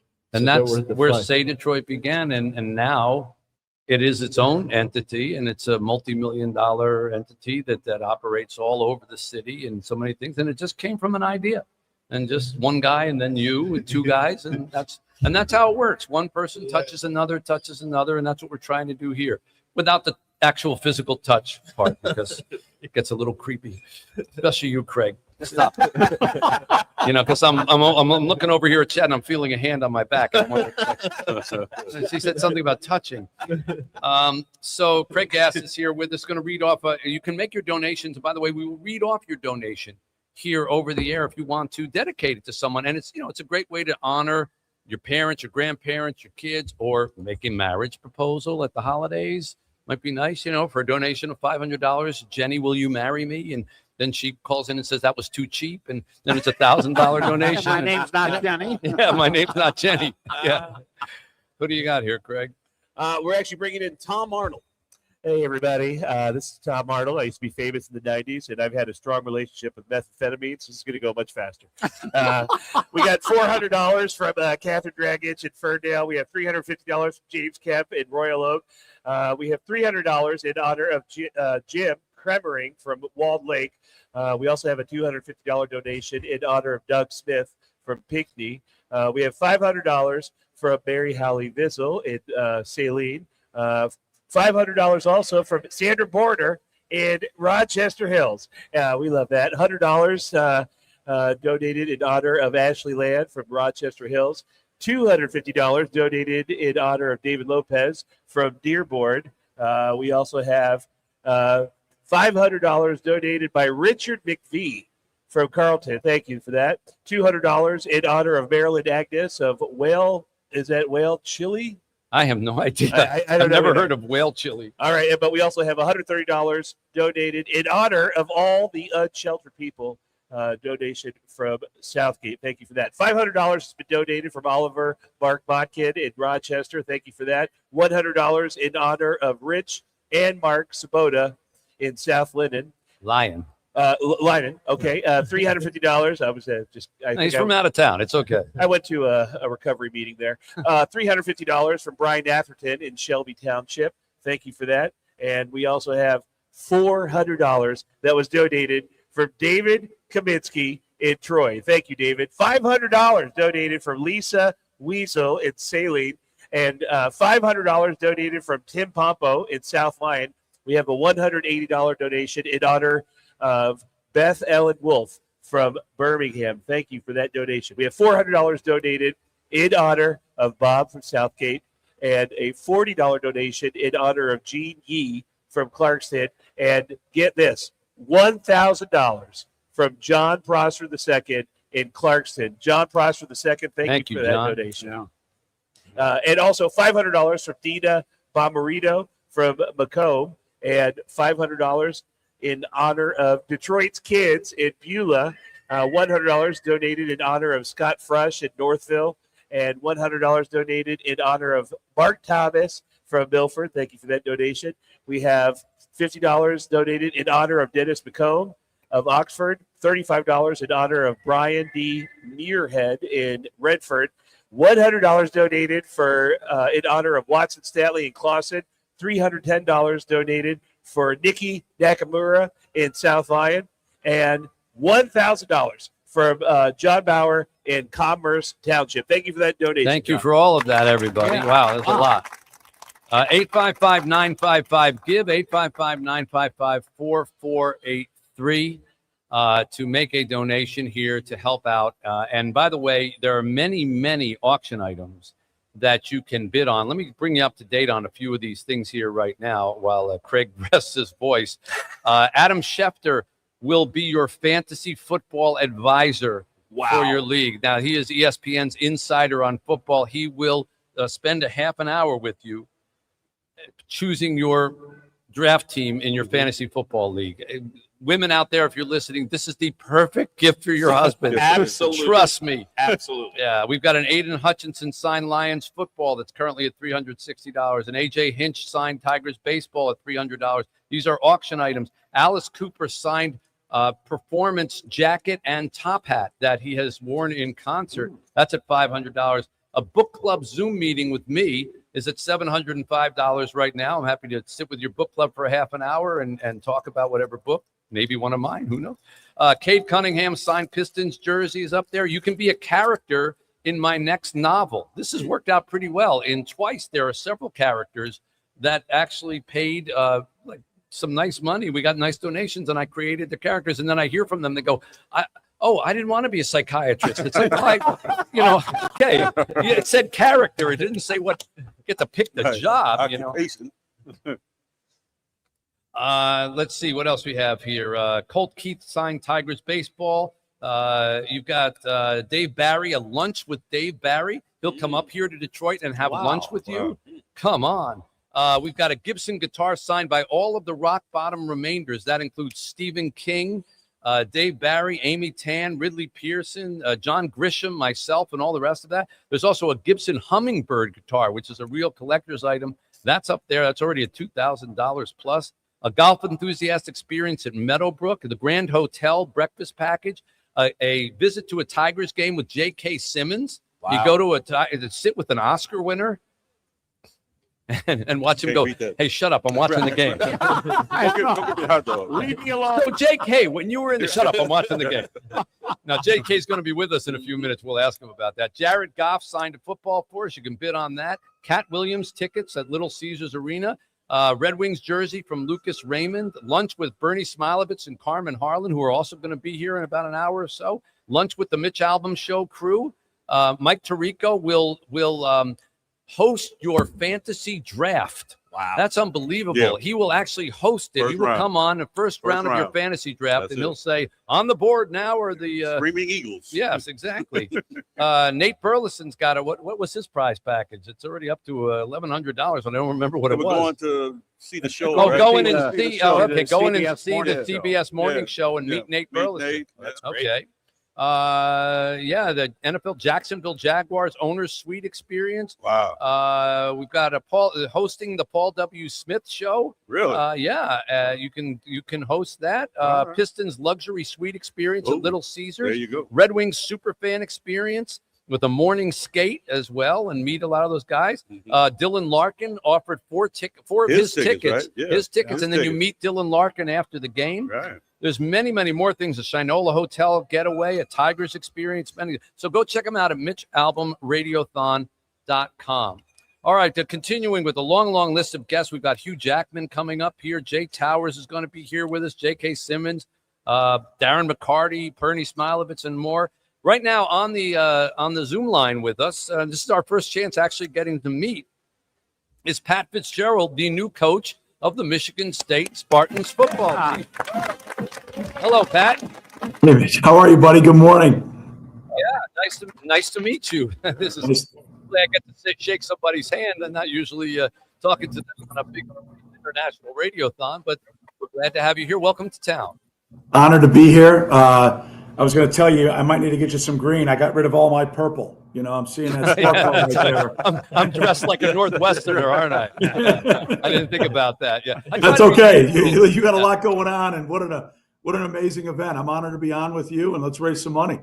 Yeah, you've been here for what, about two weeks or so on the job already, and how do you like what? After the press conference, because that's always the first, there's the press conference, the press. What's the first thing you do when you become the new college football coach? Like when you come in the morning and it's 7 a.m. or whenever you start, what do you do? Yeah. Well, in East Lansing, the first thing you do is you go see Tom Izzo. So I went and saw Coach. And you kiss his ring. I know. Yes. Okay. And Coach and I then what? Known each other for a while and great. Just getting a lay of the land and some macro level stuff with him, and it was terrific, and our administration. But as we got through that last week and to the end of this week, and now all of this week, it's all getting to know the players. During the mornings, early mornings, with that. And then looking at guys that are going to be potential transfers on video and starting to build that board. That goes kind of wheels up here early January. So trying to get ahead of that with what we may predict. And then Zoom interviews with potential coaches until the late evening. So sleep's a little overrated for me right now in East Lansing. Yeah. Well, that's a good way of looking at it because you're not going to get a lot of it. Even now, you've only been out of the game for a couple of years, but even in that short period of time, not out of it, but out of active coaching, it's changed so much. I mean, the transferring and the NIL money and all that, is that a little weird to dive into and start realizing that it's almost like NFL free agency, only they don't have to actually be free agents. It's virtually anybody out there is a potential transfer.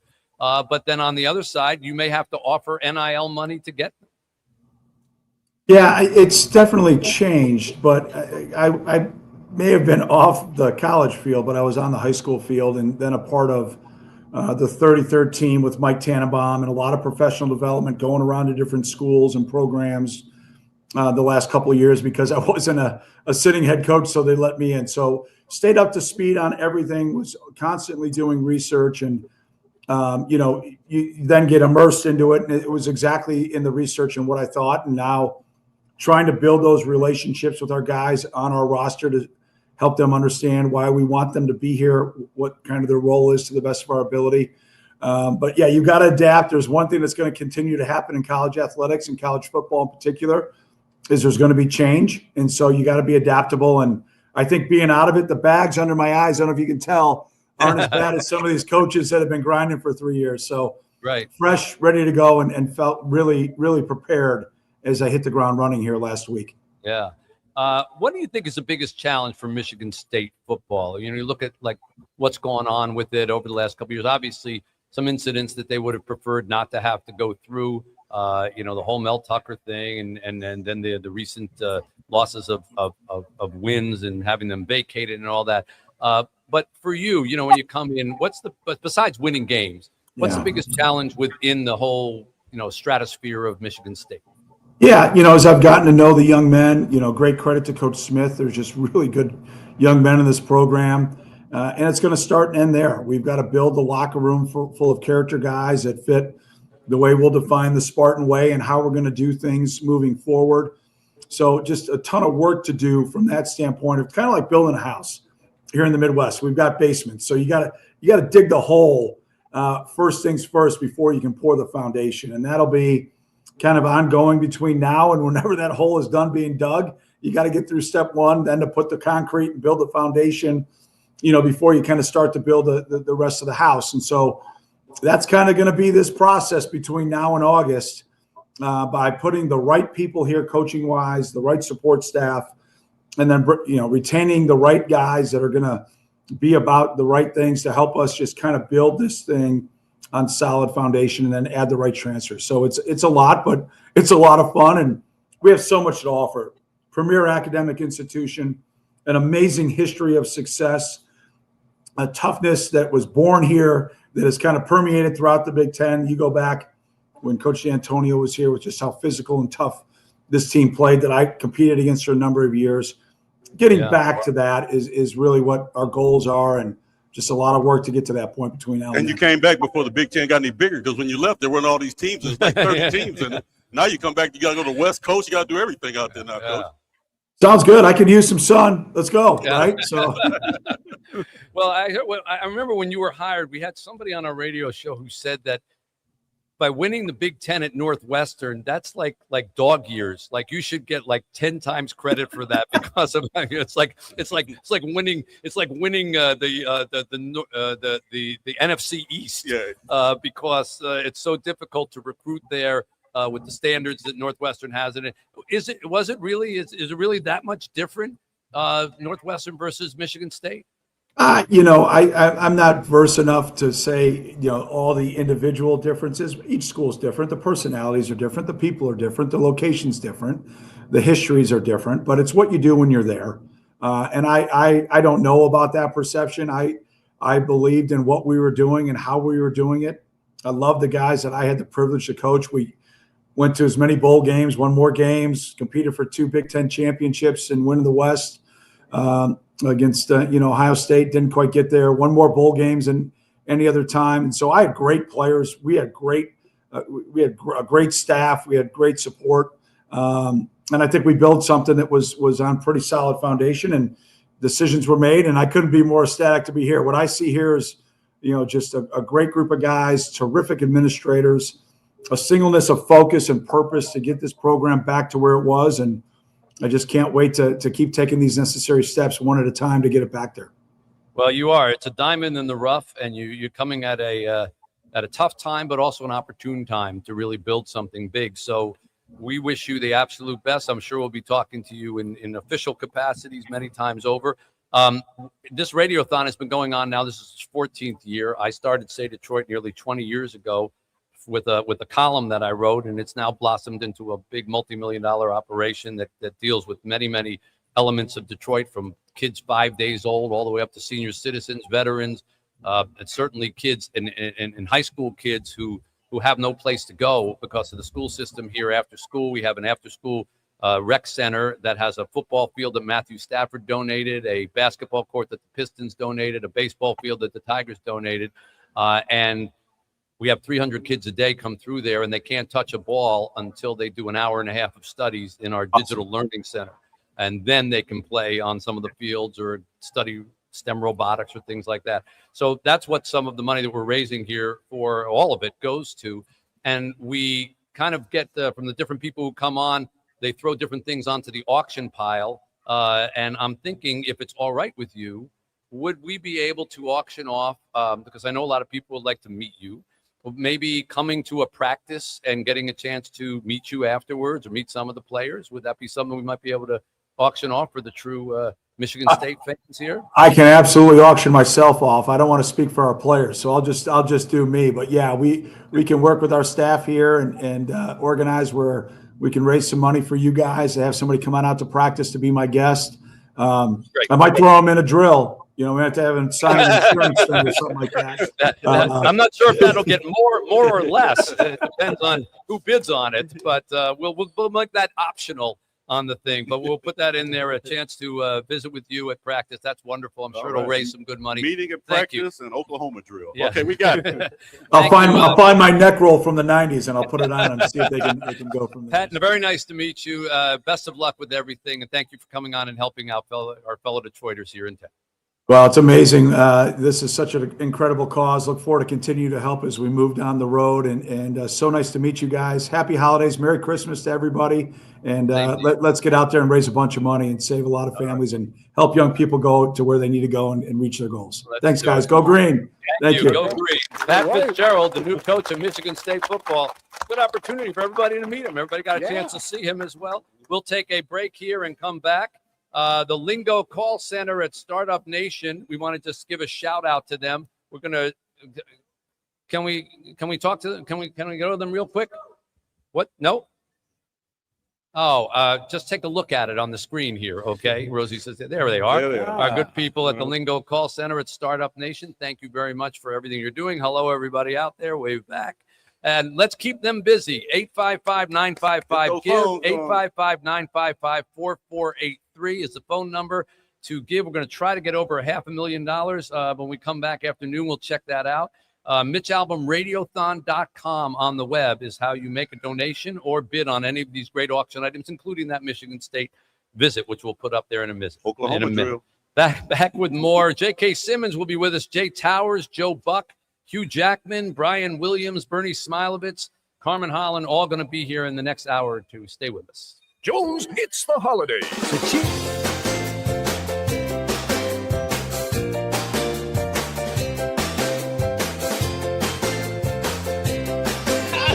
No! Way! How y'all doing? Brandon.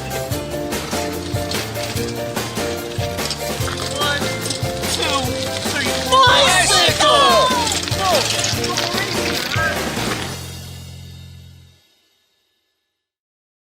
Sunday with Mark Hollis. Great interviews and conversations all in one place on JR Sunday with Mark Hollis, sponsored by Tryon, your payroll and Say Detroit's involvement with the veterans goes back to its very beginning in 2006. Some of the original money raised went to build the first kitchen that the Michigan Veterans Foundation had ever had. And we were able to create our mess hall that looked like a cafeteria.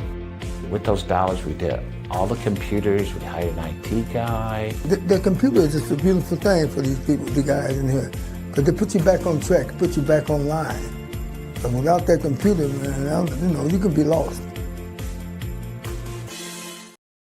I have had the opportunity about 50 other times to be in places like this on days like this, and they are amongst the favorite days of my life, because today we get to give a home to a family. All right, say hi to your new home. This is your new home. This is your living room, where you first come in and you greet your guests, and your Christmas tree. Do you like that Christmas tree? We didn't have a dining room where we were staying either, so to be able to eat as a family together. Be able to eat as a family. Bedroom. Ooh, out of the way. Oh God!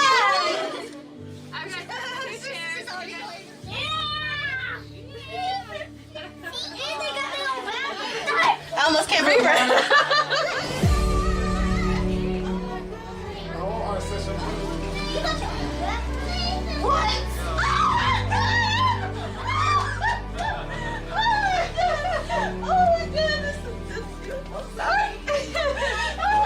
Oh my God. I love y'all. You are a godsend. Thank you. Thank you so much. Wow. This is really beautiful and amazing. I just can't imagine the time this must have took, or Lord God, the money, but thank you so much for everything that it took you to do, for even the stuff unseen that I can't see. Thank you. Well, just seeing you and your kids so happy is the whole reason that we do this at Working Homes, Working Families, and it's the reason that we're raising money today at the State of Detroit Radiothon, the 9th annual, so we can have more moments like this. Congratulations, Smith family. Thank you. We're so happy for all of you. My name is Rick Kelly, and I'm the Executive Director of Say Detroit. Our families are facing a lot of the challenges that many in the city are facing in terms of food insecurity, housing issues, medical issues, and schooling, really, and making sure kids are going to school. The pandemic set us back greatly in this city in terms of learning and healthcare, and so we're able to address a lot of those issues with the families that we serve. I get to see the results of our efforts on a daily basis. And it's not always that way, especially in the nonprofit world. I've worked in nonprofits for many years, and sometimes you're in a dark room on a telephone making calls. Here, I get to see the smiling faces of the kids that we serve at our play center. I get to see the smiling faces of the patients that we serve at our health clinic. I get to see the smiling faces of a family taking ownership of a home for the first time. And so I get to see the impact of all the good deeds that really our community does. A lot of our employees come from the communities where our kids come from, and them being successful in life is just as important to me as the kids that we serve. And so having an environment that's safe for them as well, and a career path, and a pathway to success, it goes right into our mission statement. Not just the constituents that we serve, but also our staff and our volunteers are a very large part of that. We're very excited for the next few years because through our strategic planning process and our focus on these new 3 pillars, we have a lot of exciting things coming up in the future. Frick has to temporarily extend the Obamacare tax.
Books are like instructions to life. It makes me feel like I'm in a whole different place. Like I could do anything if I read a book. I like reading. It's adventurous. And when I'm reading, I imagine like I'm one of the main characters or something. Encouraging kids to lose themselves in stories is transformative. And the thing about kids is they're so innocent. And we have an opportunity to mold them. They're relying on us. Our annual Radiothon, telethon for Say Detroit, we hold every December. And we were coming pretty close to last year's record. Then Tom Gores called us and blew us all away. He would offer a certain amount of money for every book that one of our kids read and completed. We can have a lot of fun with this. Good luck, Tom Gores, the owner of the Pistons. Wow. So he basically just pledged $250,000, which is a little. That means the kids here are constantly facing dangers and threats on the street to their very existence. There's not a lot of options, there's not a lot of entertainment, but a book can take you anywhere. It means a lot to me because if I didn't have it, I wouldn't be able to do half the stuff that I'm doing now. It's that idea that you provide an environment to access themselves and their greatness. Every time I come here, it just feels like home. It brings me hope.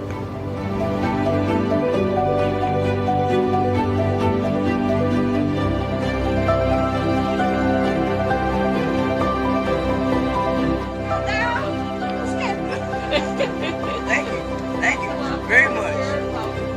Thank you.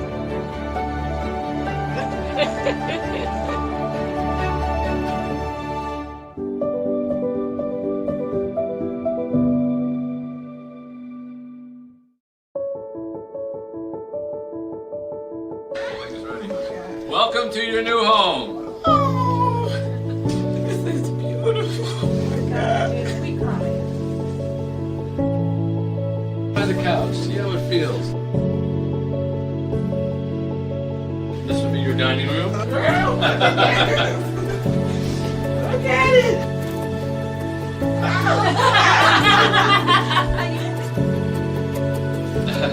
So cute. Cute's good, right? Yes, it is.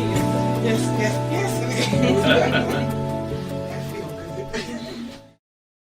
So there's no mess. I use it to comfort myself and my family.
It's the holidays. The cheeriest time of the year. I'm so depressed. Don't worry, boss. We joined Trade First. Trade First? TradeFirst.com, boss. We're part of a network of over 5,000 member businesses who use trade to perk their people and buy gifts for their clients. Smart businesses. And they're keeping their businesses healthy by planning next year's advertising on trade, buying goods and services on trade, conserving cash flow with trade. We joined TradeFirst.com. Join Trade First and grow your company. Reward employees and beat the internet. Find out more at TradeFirst.com. Your child's education is the foundation for tomorrow's leaders. Listen every Sunday at 3 p.m. for School Talks, hosted by Dr. Robert Livernoy. A conversation on all things education, from parents and students to educators and policymakers. School Talks is dedicated to in-depth discussions and analysis with experts on a wide range of topics in education. Sponsored by the law firm of O'Reilly Rancilio, advising and representing school districts for all of their legal needs for more than 40 years. Get details at orlaw.com. WJR welcomes Rodgers and Hammerstein's The Sound of Music to the historic Fox Theater March 5th through the 8th. Three-time Tony Award winner Jack O'Brien stars in this production, promising a sophisticated take on the classic. You could win tickets from WJR. Text keyword Maria to 800-859-0957. Sponsored by 313 Presents. Official rules at WJR.com. Tickets available for purchase at Ticketmaster.com.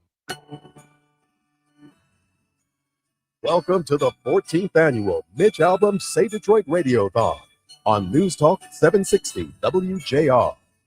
This hour is generously brought to you by Huntington Bank. Call 855-955-GIVE to help. Say Detroit was founded by Mitch Albom in 2006 and will be celebrating its 20th anniversary next year. Say Detroit and say something amazing. Now, live from the Northside Grand Court of the Somerset Collection in Troy, here's Mitch. All right, back here in the noon hour now. We've been at it since 6 a.m., so we have officially made it to the afternoon. And let us say hello to one of Detroit's favorite sons. He hasn't been here in a while living here, but we are always in his heart, as he always makes clear to me when he comes to see the Tigers play. The Academy Award-winning J.K. Simmons. Yeah. How about it? Yeah. Hello. Hello, J.K. How are you, Professor Albom? What foreign country film land are you joining us from today? Well, interesting you should ask. I am in St. John's, Newfoundland. Ah, love that place. Where, see, I'd never been. I had no idea there was any place on the planet where the time zone is off by half an hour. Half an hour, that's right. Yes, that's right. Yeah. Half an hour ahead, yeah. I'm 90 minutes ahead of you currently. That'll mess you up. In this little pocket. And are you filming a movie there, or a TV show? Filming a really sweet little indie movie where I play a nice guy priest in a 1980 coming of age teen comedy, which is currently titled Purgatory. I'm not sure that's the right title. It sounds like a horror movie. You don't want to play a priest in a film called Purgatory. No. Yeah. We'll see what it's called when it comes out. That's like the Exorcist thing at that point. St. John's, Newfoundland, I know because a movie that I wrote, which is in the process of being made, is about John Scott, the hockey player here from Michigan, who was elected to the All-Star game as a joke, as the worst player in hockey, and the fans voted him into the All-Star game, and he got so many votes that he was the number one vote getter, and the NHL was so embarrassed by this that they basically engineered a trade to get him out of the NHL, and they sent him to St. John's, Newfoundland. And there's a little hockey arena there, if you'll find it, and he got stuck on that team playing with a bunch of 17-year-olds. Until people got so upset by it that they let him back into the game. He ended up coming to the All-Star game and winning the MVP award. He scored 2 goals and had an assist, and it was a great story. Well, and that was where he played, St. John's, Newfoundland. And that was a total spoiler for your movie now. So it's all been written. And that's actually it's a true story. It's a true story. That's You may fantastic. be coming to J.K. Simmons to play a part in the role. You never know. As long as I don't have to skate. No skating involved. You are such a listen. I got to tell you something. I'm a little embarrassed. You are such a Detroit icon here, and you have been so good to our kids here at our play center, I don't know, some of you may not know this, but JK for several years now has been sponsoring Tigers games and paying for groups of kids to go to Tigers games night after night after night during the summer season. And periodically when JK is here, he goes and joins them and sits at the game. And, you know, we have this whole stack of you know, auction items every year that we put up on our board here, JK, and that people bid on, right? Well, there's an item on here that says, go see the Tigers game with J.K. Simmons. And it's already well over $1,000. And Rosie comes up to me about an hour ago and says, did anybody ask J.K. if this is all right? And I said, you didn't ask him if you could put it up. So I need to ask you now, at the risk of losing $1,000, would it be all right if we have this item up on the auction board that people go see a Tigers game with you? Yeah, I mean, this is easy bait, but I'm not going to make a bad joke. Yes, please. I would love to do that. Well, we appreciate that. And I know you're following the Tigers from afar, and Zach McKistry is going to join us a little later on in the program. What's your take? What's your take on the Tarek Skubal situation? What should we do? I mean, I'm just glad he's, you know, as of now, still a Tiger. You know, it's easy to say you got to re-sign Tarek Skubal, and I think if it was still Mr. Illich Senior, you know, that you know. Yeah, he'd be signed. The purse strings would probably be loosened and he'd sign him. But, you know, I also get that it's whatever. You have to be fiscally responsible, yada, yada, yada. I just cringe at the thought of him, you know, in L.A. or New York or somewhere. So yeah. I hope maybe he'll give us the hometown discount, because I know he likes it. Yeah. Oh, he might. Yeah. But Scott Boras won't. Yeah, no, I know. I mean, That's the problem. You know what? The agents work for us, right? Tarek. Yes, if you're listening. Yes. Your agent works for you. That's right. You tell him what you want, and That's he'll make right. it work. That's right. And you know, enough money is enough. That's right. And spoken from a man who has an agent, unlike the rest of us. Yeah, he has an agent. He tells him what to do. I want to point out nicely, yes.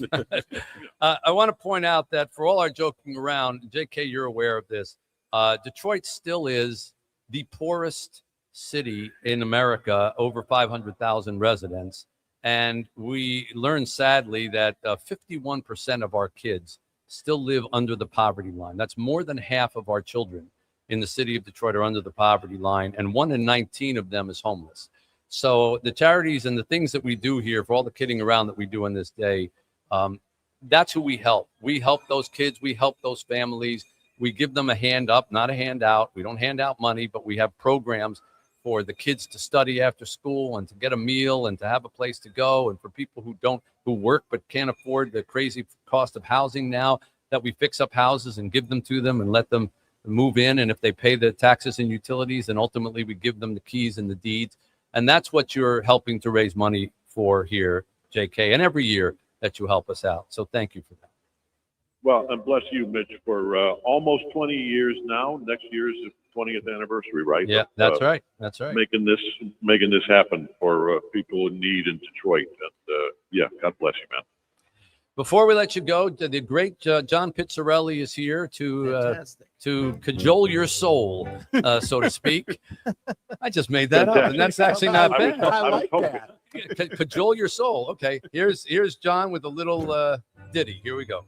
J.K. Simmons, throw a snare drum at me if I am dragging or rushing.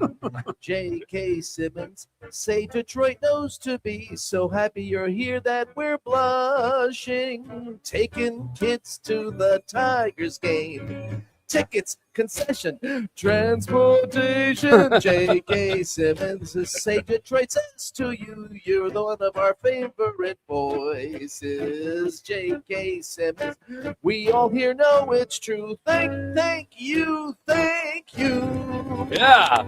Another banger. That was a banger. One of my favorite voices. Thank you. Grazie. Thank you, JK. We really appreciate it. You bet. Thanks, guys. And everybody pitch in. Say Detroit. Support. J.K. Simmons, Oscar winner in Detroit's own. Yeah, I like that too. Nicely done. Nicely done. Yeah. Our phone numbers are 855-955-GIVE, 855-955-4483. Back with much more here on the 14th annual Say Detroit Radiothon, MitchAlbumRadiothon.com on the web. Stay with us. Jay Towers coming up here on stage with us. Joe Buck and Darren McCarty, Hugh Jackman, all coming up here in short moments. We'll be right back. Hey, it's the Inside the NBA crew. Ernie Johnson, Shaquille O'Neal, Kenny the Jet Smith, and Charles Barkley with a shout out to the Say Detroit Play Center. Say Play is a premier learning center. It offers academic enrichment, athletics, and arts programs for students 8 to 18. Since day one in 2015, Say Play has been rebuilding and empowering one of Detroit's most challenged neighborhoods. Set on nearly 15 acres in the Osborne community in northeast Detroit, the facility was the site of the rundown Lipke Park Recreation Center, which had been shut down by the city due to budget cuts. It was rebuilt by Say Detroit in partnership with Detroit major sports teams. Say Play offers all its programs and services, including transportation, meals, mental health awareness, and resources free of charge. The students who attend Say Play commit to their after-school studies, and they love to learn.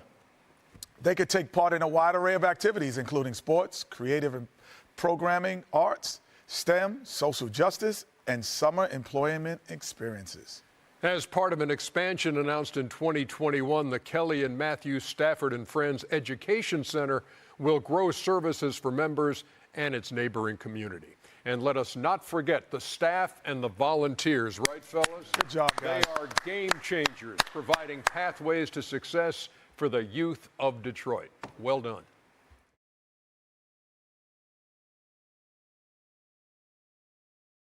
Best-selling seafood all time. But the buy one The Time gift to Help is our volunteer program started over 20 years ago. Every month, volunteers gather, sometimes in small numbers of 20 or 25, sometimes in large groups of up to 150, to make a difference in Detroit by putting together a few hours of volunteer time in a collective effort.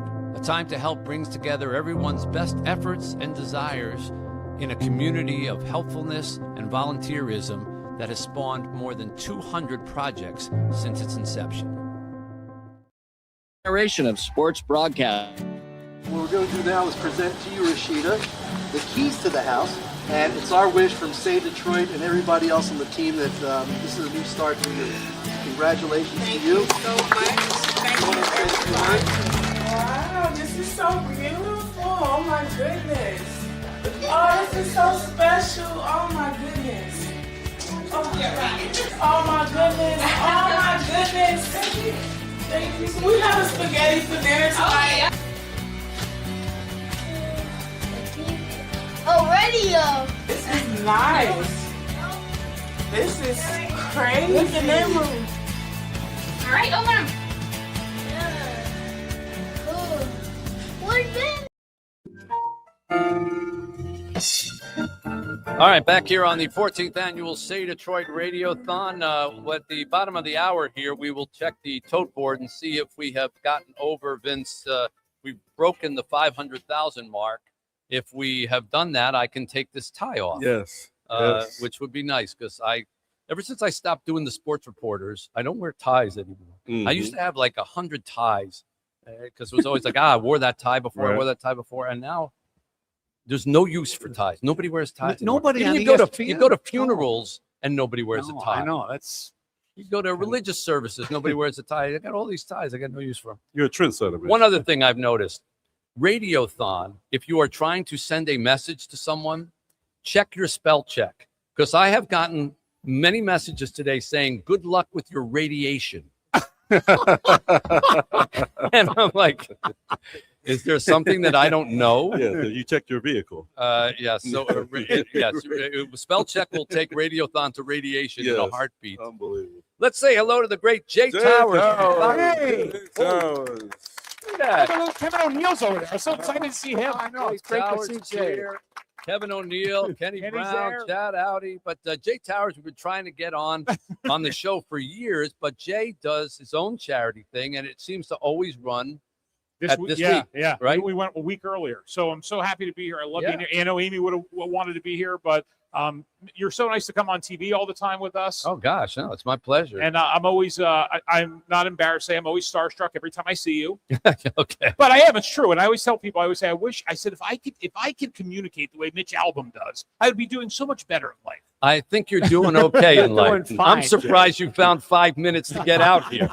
Every time I look up, you're hosting something. I know. And then every movie I go to at Imagine, there's Jay Towers, in the commercial thing, and I love. I think I know it by heart. Come on. You come out, you make a memory with your family. That's right. It's more than the popcorn. It's just the memories that you make with your family. And I'm like, I go to so many movies that I can't even remember I saw them. Right. How can I make a memory with my family? But you do a great job in those spots there. What's going to happen? They sold Imagine. I know. There goes one of your best gigs right there. Listen, here's why I love Imagine. You know that they give money to my charity, so Yeah. I'll do whatever they want. Yeah, well, Paul Glantz is coming on with us a little later on to give money to our charity too, but he sold the thing, so I don't know what's going to happen. I think he'll still be the face of it. People love him. Craig Gass is here, by the way, too. The He's great one of my Craig Gass. favorite people ever. Another old friend of mine. I've been doing Jay Towers shows for 15, 20 years now, and he's always been great to me.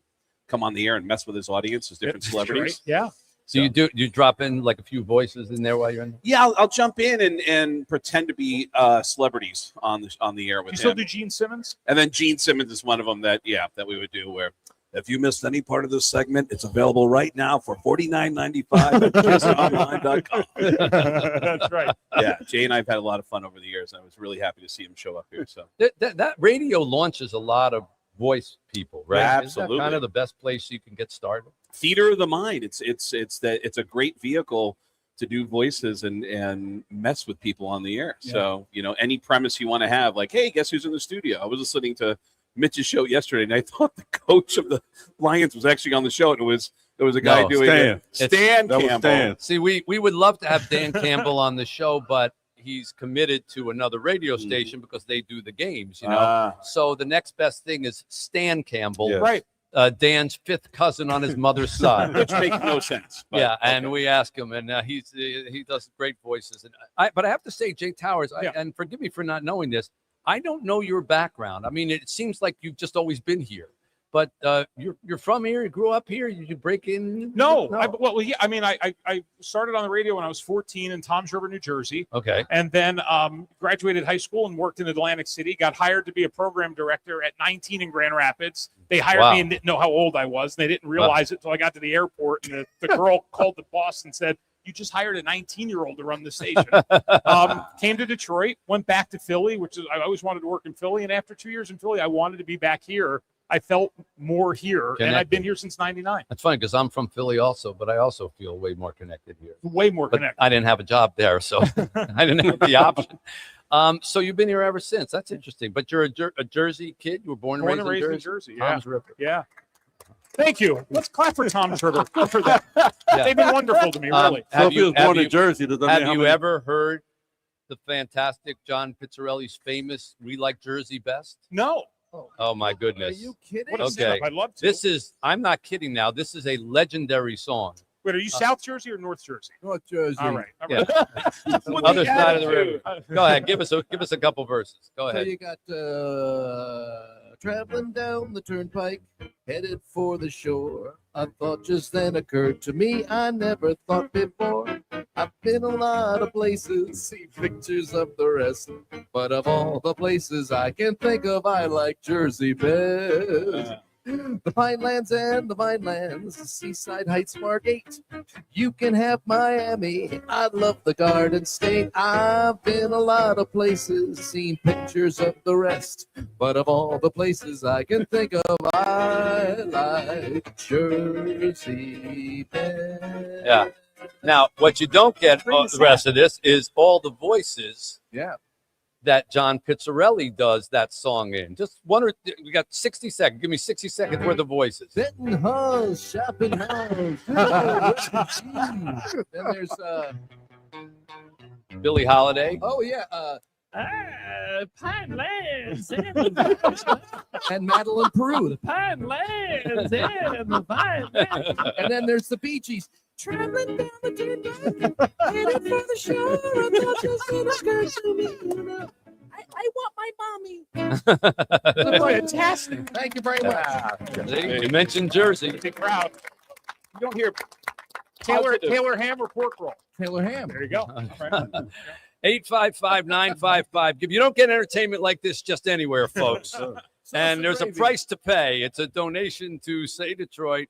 Help your fellow Detroiters in this time of need. 855-955-GIVE, 855-955-4483. Mitch Albom, Radiothon.com is where you can make donations and also see all the great auction items and incentive items that you can buy to do all your Christmas shopping right here and know the money is going to help your fellow Detroiters. We'll come back with Joe Buck from Monday Night Football, Hugh Jackman, Darren McCarty, Brian Williams, Bernie Smilovitz, and Carmen Harlan all in the next hour. It's 760 WJR, Mitch Albom, Radiothon.com on the web. All right. What's this going to do for you and your family? What it's gonna do? Oh Yes. my God, y'all just saved our life. Aww. Man, I just can't tell y'all how happy I am.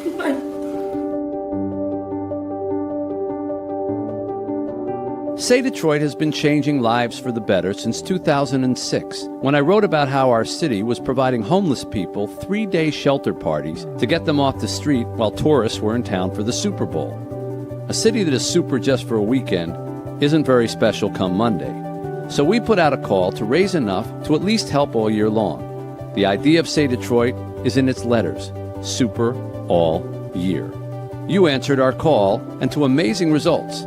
Say Detroit has grown into a charity that offers help where it's needed the most.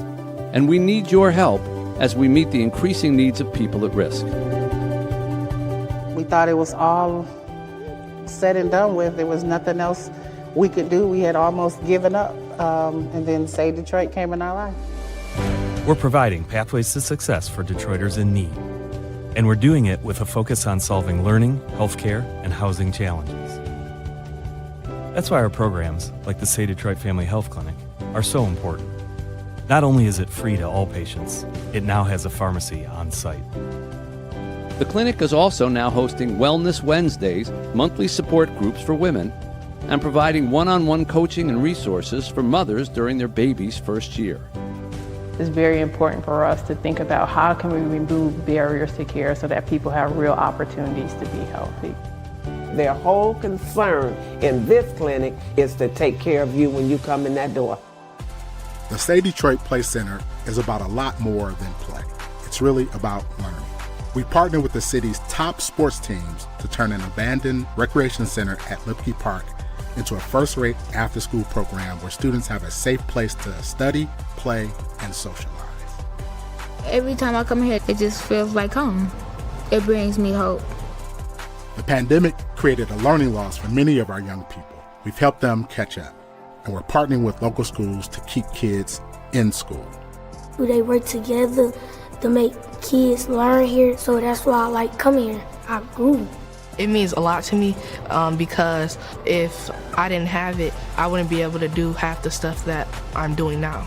And we'll be offering more to neighbors on the east side of Detroit with a new annex. The Kelly and Matthew Stafford and Friends Education Center will provide job training and opportunities for young people and adults.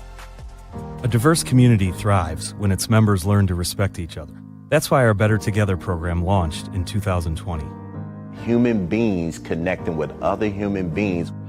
We bring law enforcement officials in plain clothes together with the community. Gang members, high school students, people with substance use disorders, and they would grill meals together, sit down and break bread without any labels. Once you connect with each other as human beings, you can begin to identify that we're struggling with some of the same issues. We're struggling with some of the same trauma. We desire to be successful. We all desire to raise a family and have a good family life. A good family life requires clean, affordable housing and safe neighborhoods. Our Working Homes, Working Families program puts families without a decent place to live into refurbished homes that are previously donated or abandoned. After getting our home, their grades went up. The behavior became better. It adds a sense of security for them, not just me. I would say my home is home now. This is just some of the work that Say Detroit does to improve the learning, healthcare, and housing challenges of our city's neediest people.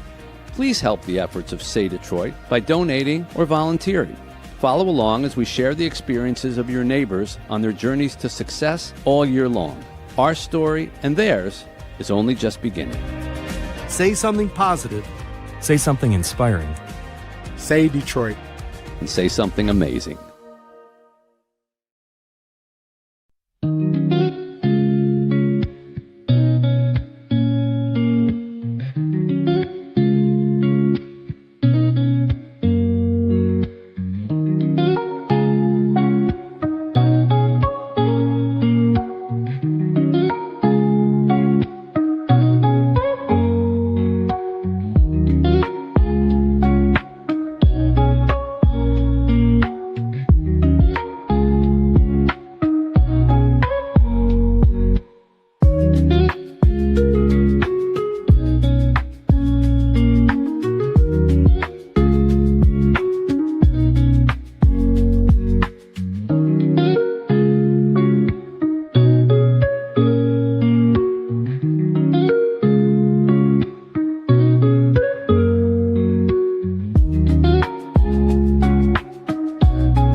Call 855-955-GIVE to help.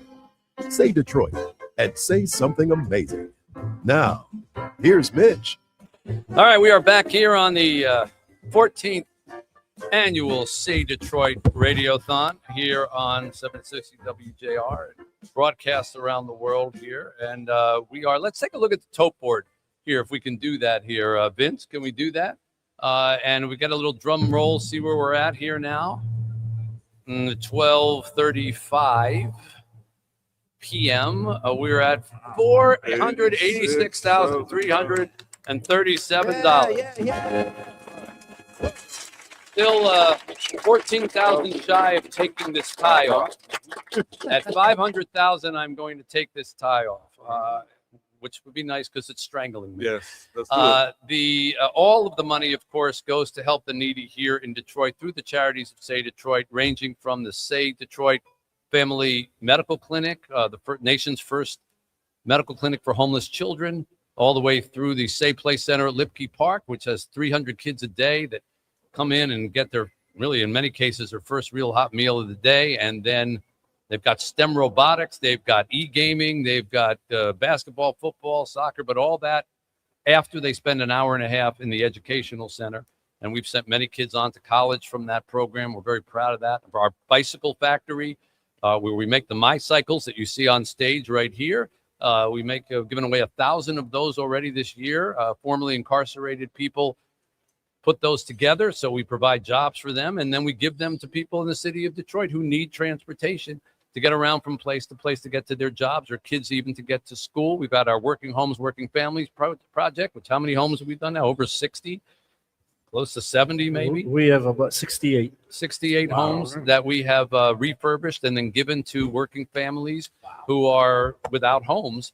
And if they pay the tax, pay the taxes and the utilities, then we give them the actual deed to the house. All that and much more is what Say Detroit does. And we're being supported by wonderful people here in Detroit. And, of course, Craig Gass is here. Jay Towers from Fox 2 is here. The great John Pizzarelli is here. Yeah. Kenny Brown is here. Hello, And Kevin O'Neill, Chad Outy from Detroit Rescue Mission. But also, we make new friends along the way as well. And Hugh Jackman at one point was one of those. Now he's a regular on the show. I hope the same thing happens with our next guest. Joe Buck is somebody that I've admired for a long time. And I got to meet him in person a couple weeks back at the Lions game when he came into town. He just texted me out of the blue and said he enjoyed my books. And I said, really? You know, I didn't know you read them. And I said, if you're coming into town, I'll bring you the new one. We came in, I got to meet Joe, and then I got to shake hands with Troy Aikman, and my hand disappeared. And when it came out of his hand, I had extra fingers. And I asked Joe if he would be kind enough to join us. And here's the great Joe Buck. How about it, everybody? Hey, how are you guys? Let's be honest. You showed up in the booth, and I told you how much I loved your books, and your reaction was, "You can read," which was a little disheartening. But yeah, I mean, your books. You're being humble.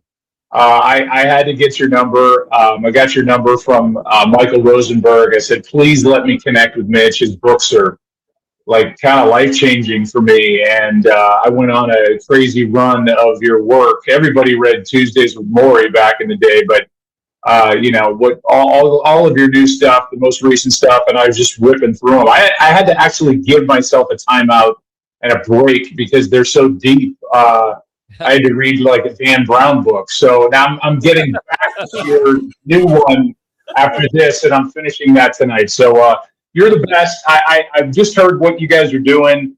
Whatever I can do to help, including financially, I'm excited to make a donation to you guys. And you know, good for you that you bother to do this, and sad that we have to do it, but we do. I do it in St. Louis, and I'm happy you're doing it in Detroit. Well, thank you.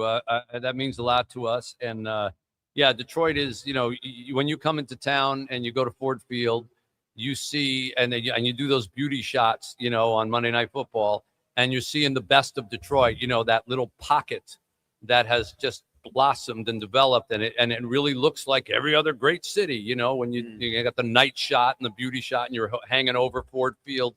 But if you just go a half a mile to the left or the right or the other direction, and Detroit's a lot of miles in a lot of directions, unfortunately, you know, 51% of the kids in our city still live under the poverty line.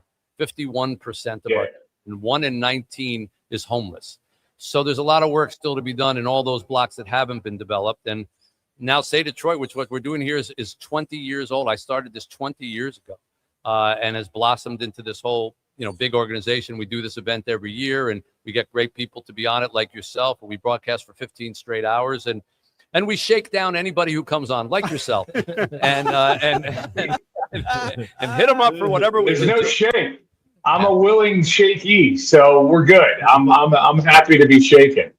Well, thank you for that. If you want to make a financial donation, fantastic. That's great. And but what I'd also like to ask you is, would it be possible to get you know, maybe I don't know, maybe a message from you and Troy, if somebody wanted to. We've done this sometimes with like kids of you know, or people who fantasize about being football players. You do like a mock little, you know, 1 minute broadcast of you know, hey, did you hear about that kid Frank Thompson coming out of Michigan? Yeah, I think he's going to be great, or something like that. And then they show it to all their friends, and they say, see, I was on Monday Night Football. Yeah. So I don't know if that's something, you know, you have the capability of doing, but yes, I have those capabilities. I've done many voice answering machines back in the day when we all had boxes that I would go over to friends' houses and do some ridiculous, you know, description of that person, you know, whoever it is. John Smith hits a ball into right field. That ball's going to roll the wall. John Smith digging around second. He's headed for third. The throw over to third is, oh, John is out. So leave a message. Yeah. Well, that's great. Well, if you guys, if I don't know if Troy's up for that kind of stuff, He's, of course. If you guys could do that, I think we could probably raise a lot of money with that if we put that on the auction pile. I wanted to. We had Dan Dickerson was on, who's the voice of the Tigers here. Was just here with us an hour ago, and Hank Azaria, who does the Brockmeyer imitation of baseball announcers, and he was on with us as well. I think we collected. I think you have this, Dan, back in the studio. A little sample of Joe Buck's enthusiasm on some of his broadcasts. Can you play that for us? Do we have that? Red Sox fans have long to hear the Boston Red Sox are world champions.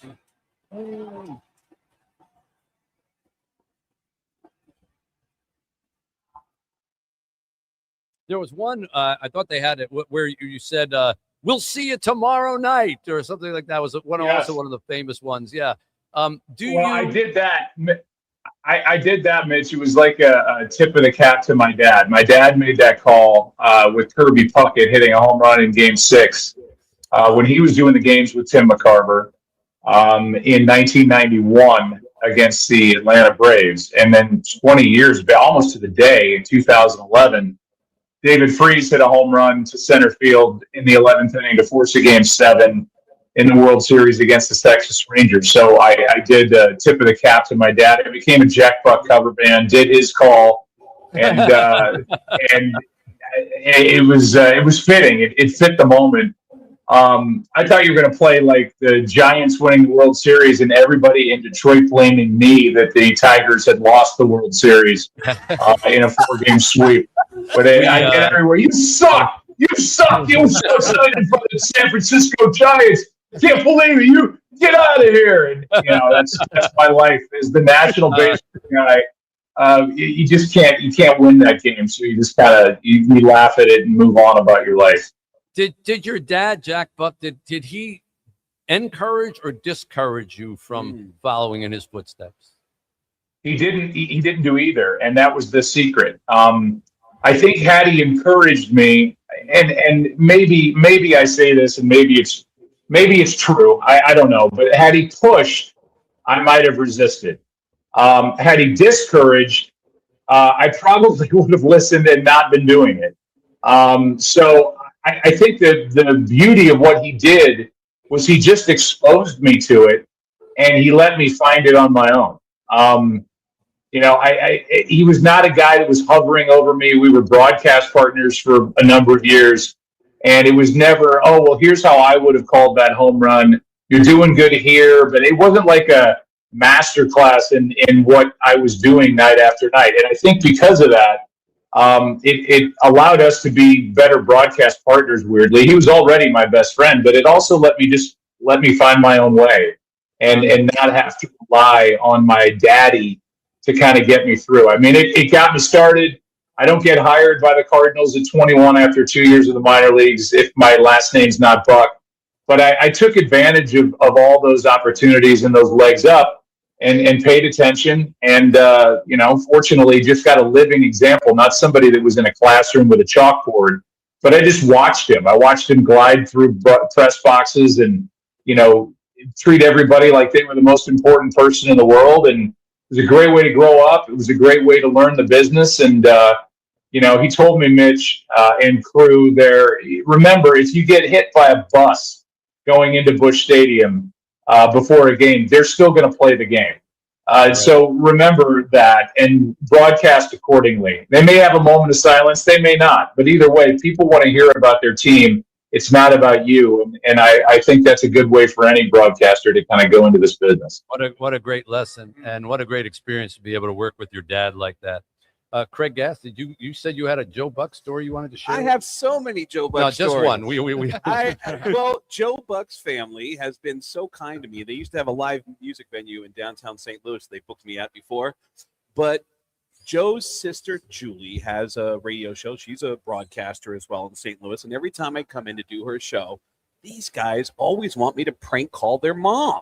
And I prank called. Last time I was in St. Louis, prank call. Julie said, we're going to prank call my mom live on the air. I want you to call her. My mom is 84. This is basically some sort of abuse. Yes, go Yeah, ahead. I think it qualifies as elder abuse. And she said on the air, she goes, I want you to hit on my mom as Al Pacino. And what was horrifying about it wasn't that I was hitting on their mom as Al Pacino. It was how warm she was to the idea of being hit on by Al Pacino.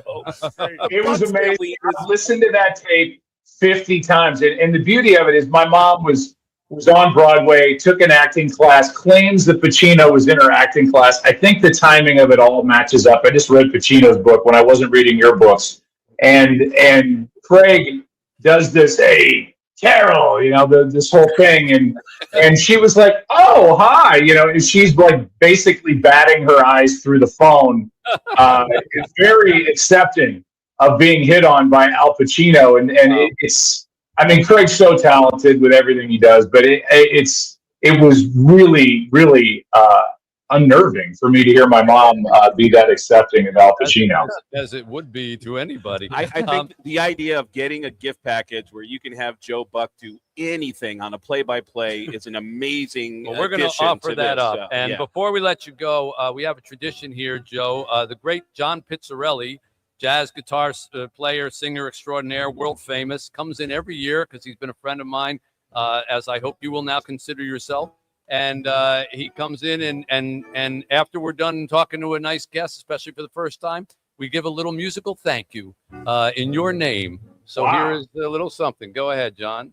Joe Buck, love every broadcast, Joe Buck. The credits are so fast, Joe Buck. Say Detroit welcomes you. Worked with McCarver, called McGuire, a night that sure was fire. Who could forget? We'll see you tomorrow night. Everybody, Joe Buck, doing great football, Joe Buck, doing great baseball, Joe Buck. Say Detroit welcomes you. Yeah. Wow. I feel like I just came out of a bottle tomorrow.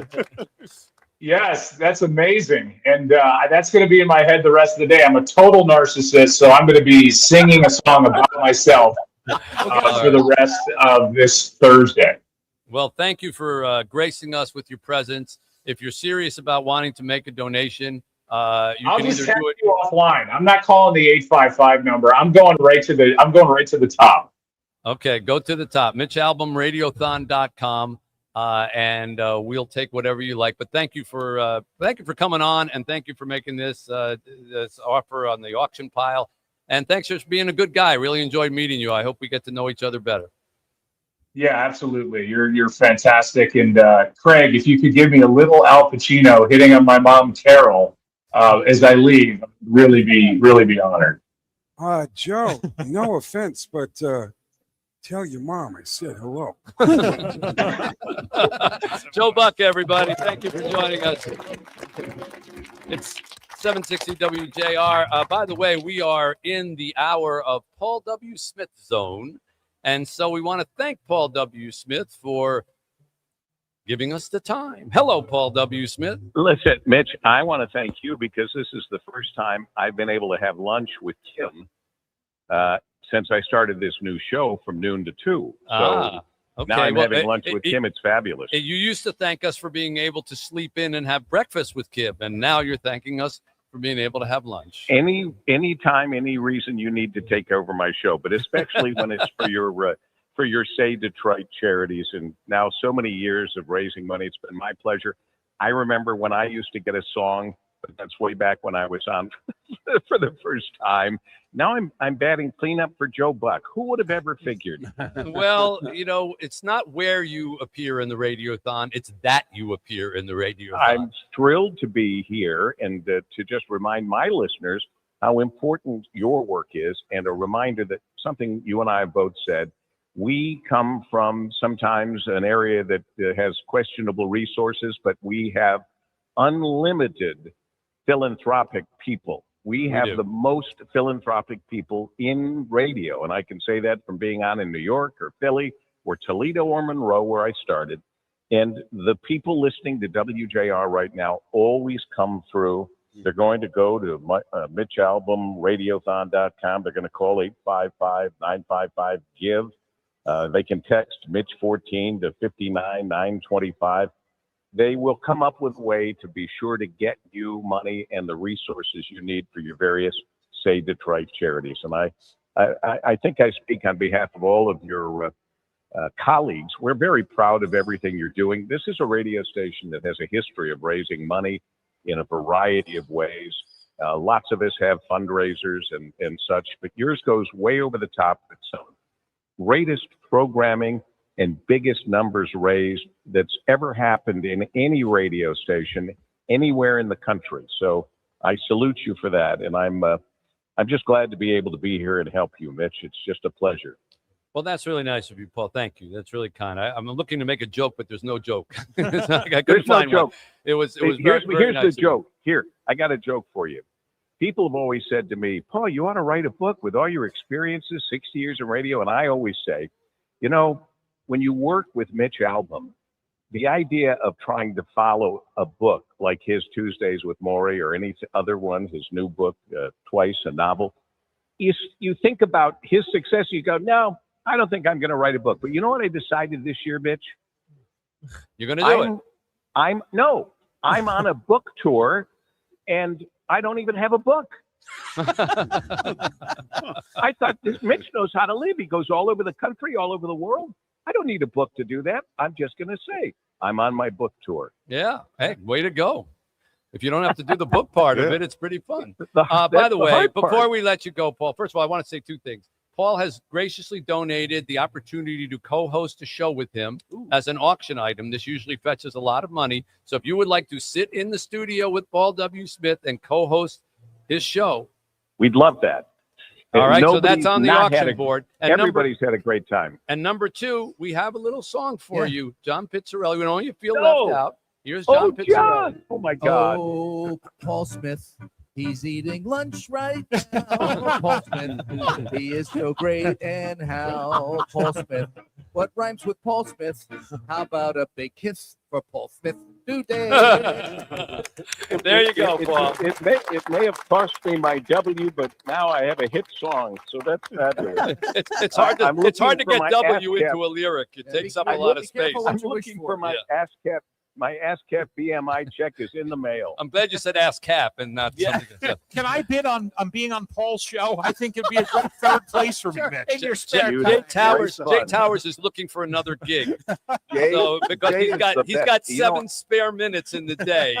I always thought, this is the truth. Jay knows this. I've told him. I actually always thought for the years I've known Jay that he was headed to WJR one day. I really did. I thought he would be on JR. That's before I knew he could do television and radio at the same time. Yeah. Yeah, I heard Well, people love that tonight. You know, the option may still be out there, you never know. Hey, good to talk to you, never know. Paul. Thank you so much for sharing your time with us. Congratulations again, Mitch, and I hope everyone calls in and makes their donation.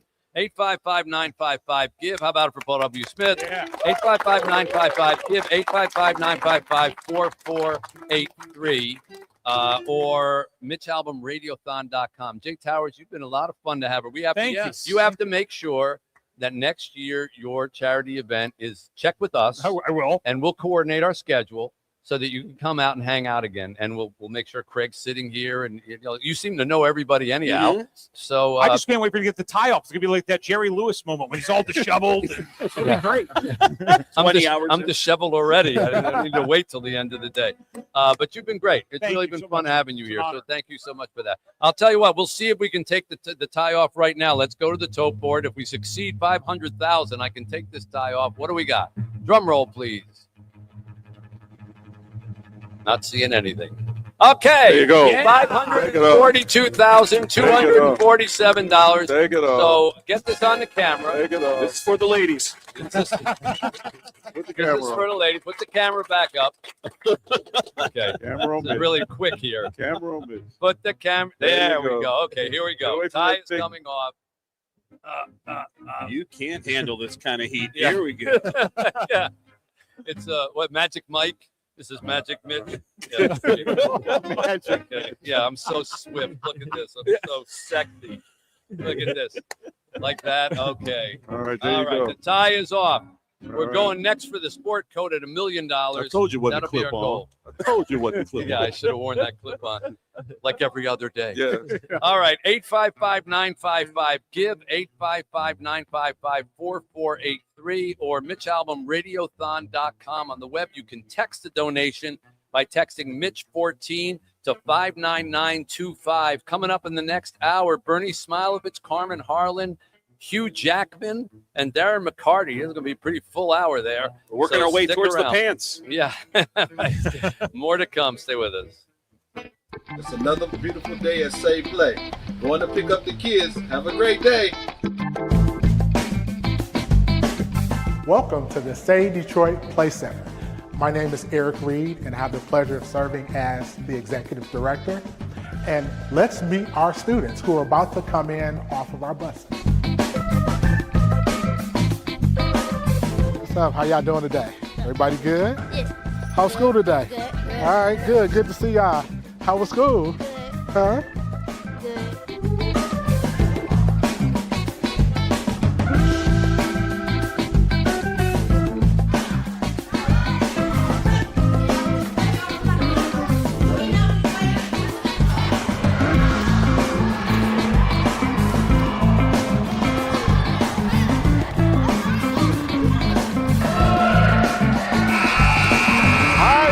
For the D. Our students have eaten, they played, and now it's time to learn. We are entering the Deep.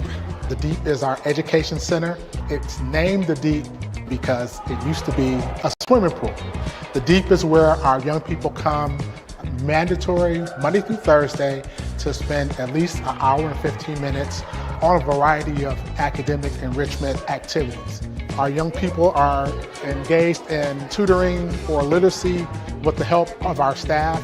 The students can get the individual attention that they need. This is our reading table. One of our certified teachers who's actually providing some reading enhancement activities to a group of our students who are struggling just a little bit with where they are in terms of reading and comprehension. Cubicles are set up for our students to have some individual space to either work on their own or to work one-on-one with our staff.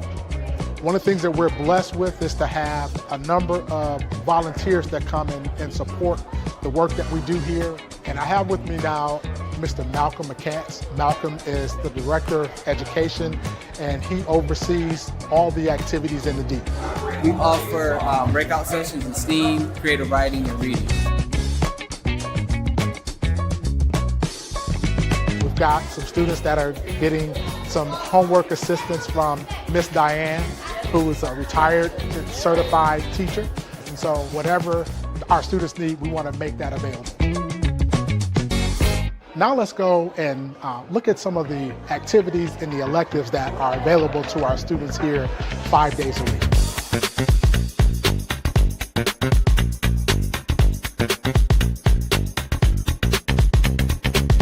Notes for Notes is a national organization that provides music studios across the country.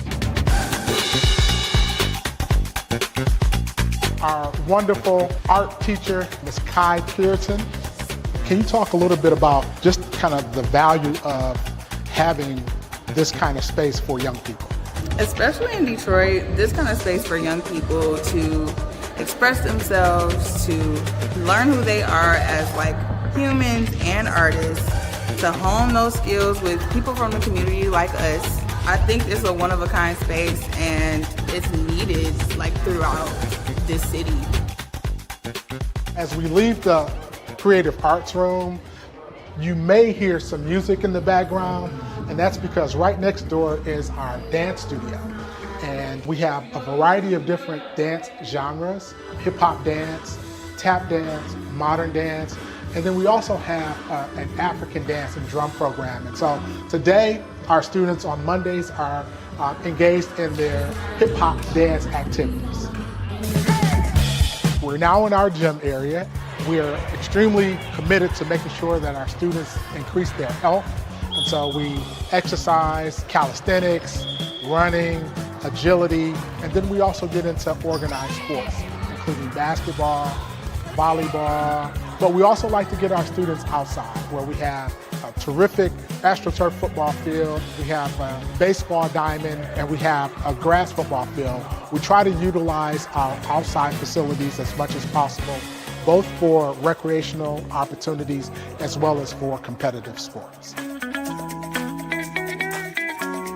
So that about wraps it up for our tour of the Say Detroit Play Center.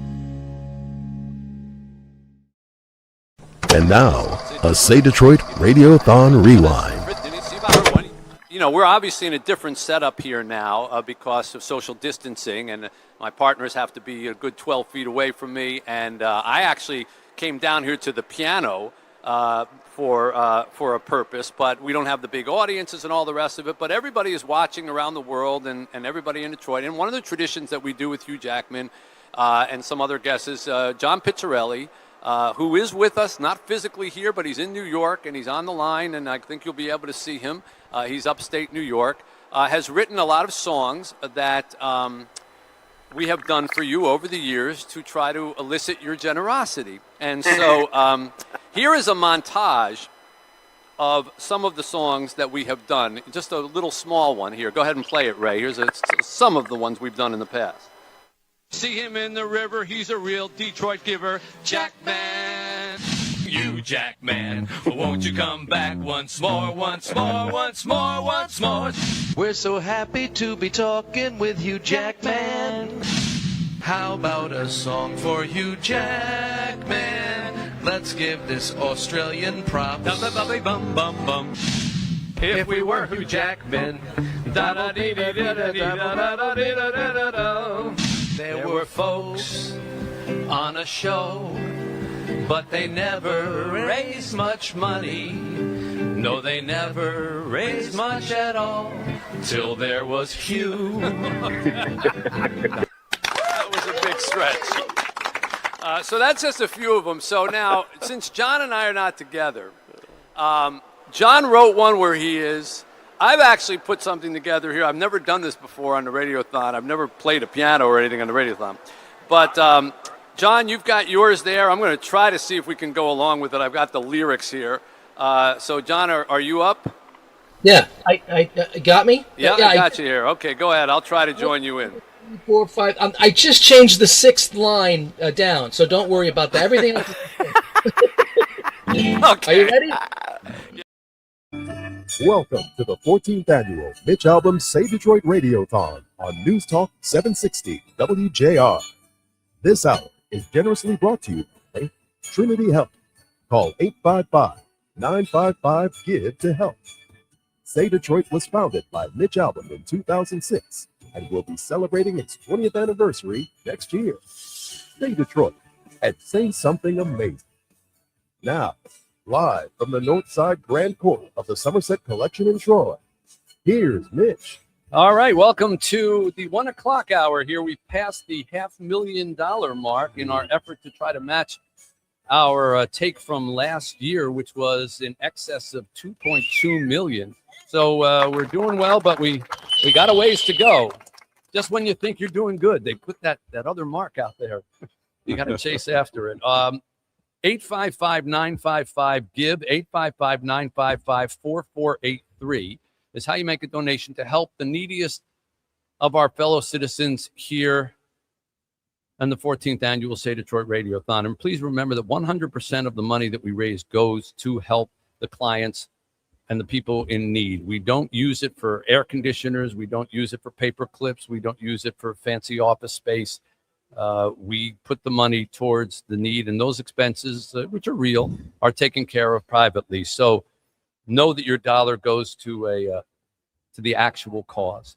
MitchAlbomRadiothon.com on the web is where you can go to shop for incredible experiences, wonderful incentive items. That's where you can also make your donation online. And you could be bidding on the opportunity to have lunch with none other than Bernie Smilovitz and Carmen Harlan, who are sitting here to show you what lunch would look like if you ate with them. Yeah. See, they came all the way out here just to be, it's like the display. Oh, we came here to have lunch. That's why we came here. Right.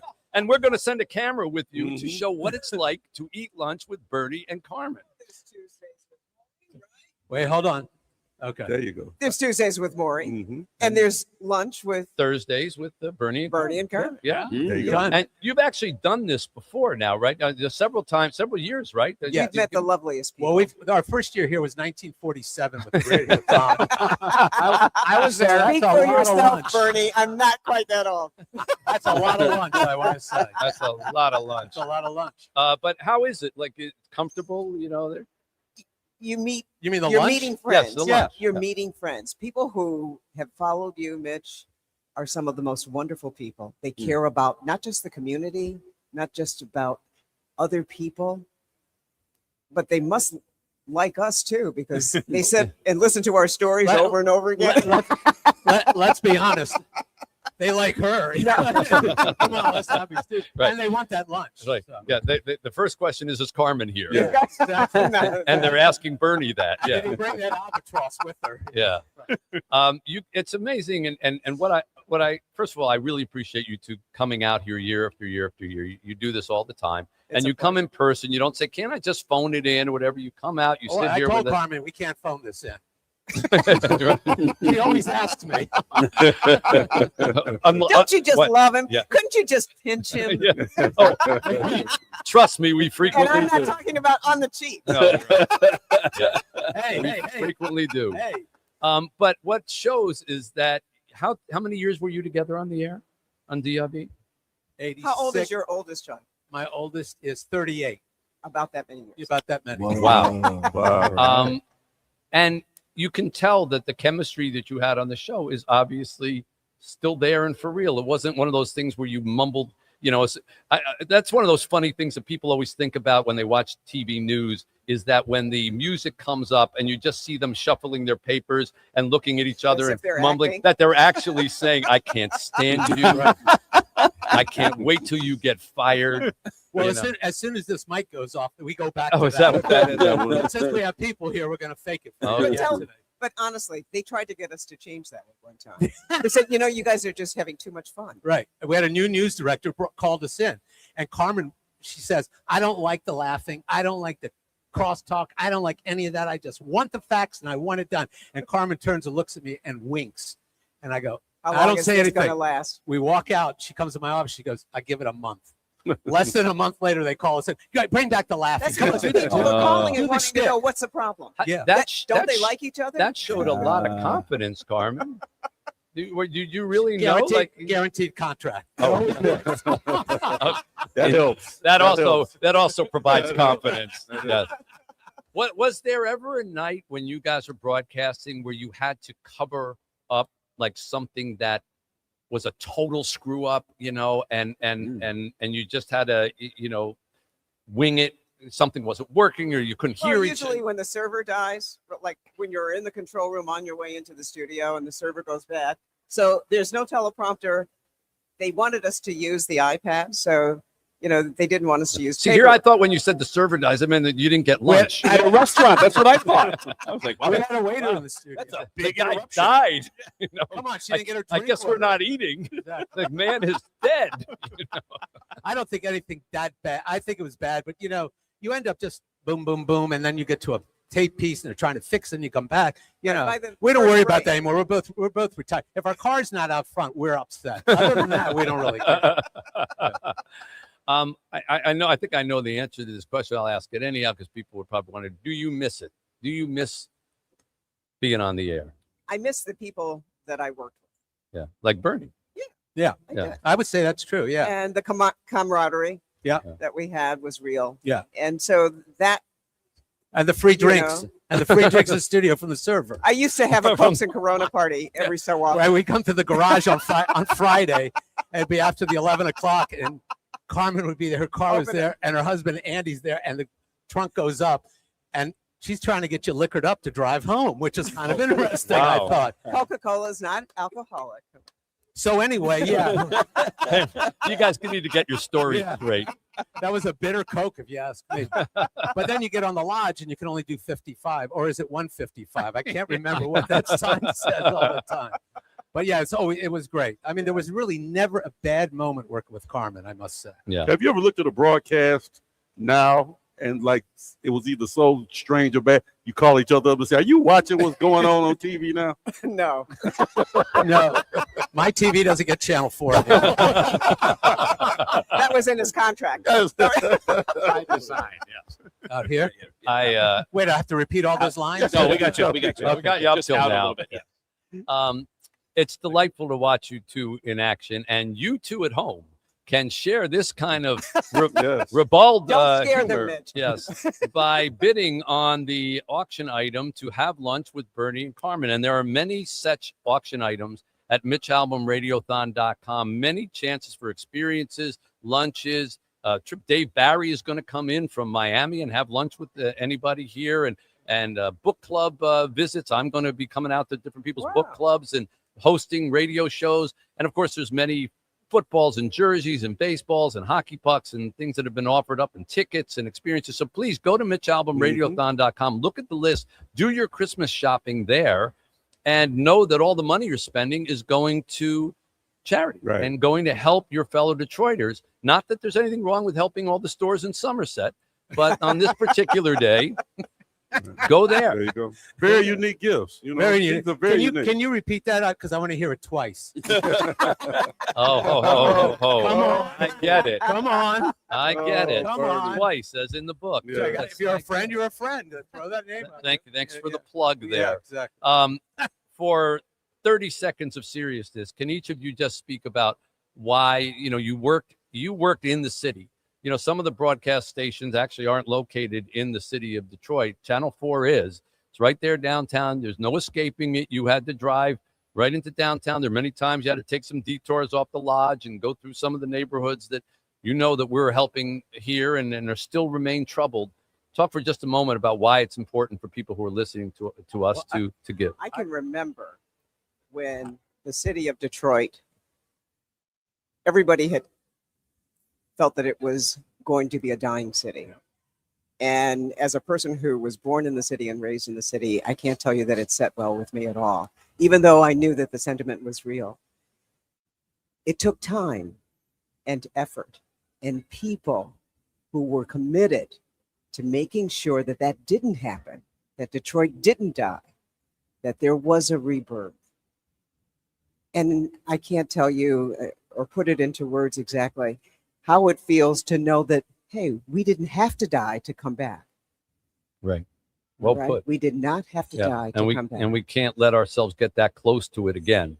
And Absolutely. even though, and I've been pointing this out all day, but these statistics just came out, even though we celebrate all the beautiful restaurants along Woodward and down by the riverfront, 51% of Detroit's children live under the poverty line. 51%. That's like Haiti numbers. And we can't forget that. No, we can't forget it. And those are the children that we help. Bernie? I think everything I have in life came because I was here in Detroit. So I feel I owe a debt to the city and to the people and everything else. And, I will never be able to repay Detroit for everything they've given me, but I will try in some small way. And you owe me lunch. Honey, I owe you so much more than just lunch. I'm glad you just asked for that. More than lunch. More than lunch. Well, But we want to thank you, Mitch. Yes. Believe me. It's unbelievable. Year after year, I come here and I say the same thing. Mitch and I have become kind of close in the last year, and watching him work nonstop behind the scenes. And you don't have to say anything, but it's constant. It's a constant effort with Mitch. He just is on, and his phone is ringing, and this and that. And you wonder when he takes a breath, and we're not sure he does, but a nice round of applause for you is what's really. And I'm going to deviate from that. I don't need any applause, but I do want to welcome a friend of yours, Bernie, right now, the wonderful Brian Williams. Oh, my goodness. Oh, yes. Hi, a surprise mystery, first-time caller, long-time listener to the Hey, everybody. Hey, Brian Carmen. Williams. Hi, how are you? Who's I Florence? love listening to you guys. Huh? Who's Florence? Bernie, you know this sweatshirt. They're a New Jersey-based company. I get a text. First of all, I get a call from Brian last night. What time they want me? Where they want me? What do they say? And then he goes into what happened out at Michigan, University of Michigan, and he says, "I'm on this." And at 3:30 in the morning, I'm getting texts from him about the coach and everything that happened. But you're still reporting the news Yeah. there, Brian? I am, and since Bernie left the business, despite the regular cognitive tests, Hey, I was perfect at every one of my cognitive tests. Bernie, camera, dog, TV. This is part of my role, so I'm happy to do it. Back. Oh my God! How far do you guys go back, you and Brian? About an hour and a half. Yeah. All right. What time is 82? it? No. Was it 82? Yeah, probably 82. I know the Earth was still cooling to the touch. Weren't you with Bernie when you first laid eyes on your future wife? I laid eyes on my future wife, went into Bernie's office and said, I'm off the market. And he is the one living witness to that. Wow. He said that's. And Bernie said that means we're breaking up. And June 7th, we celebrate our 40th anniversary. And That's fantastic. And John was there. John was there. Were you there, or your dad was there My father played that wedding. at that wedding? Yeah. Put your mic on. Turn your mic It is on. I'm on. I know I'm on. I'm on. You're Can we pushing all the right bring buttons. John's mic up, please? Say that again. Hello. Hi. Yeah, there you I'd go. like to say hello to everybody. Bucky Pizzarelli played the Bucky wedding. Pizzarelli played the wedding. Yes, he did. Wow. How's that? Now, have you written a song for us? For I've got one for him. I'm still trying to Oh. learn how to rhyme Smilovitz. It's Yeah, get in line. Get in line for that one. Yeah, right. Yeah, Exactly. not easy. Well, go ahead. We got a little. John Pizzarelli is. We do this usually to cajole a little donation out of people, but we'll just do it for you for the fun of it. Here is Brian Williams. Born in Ridgewood, NJ, was a firefighter. Made his way to TV.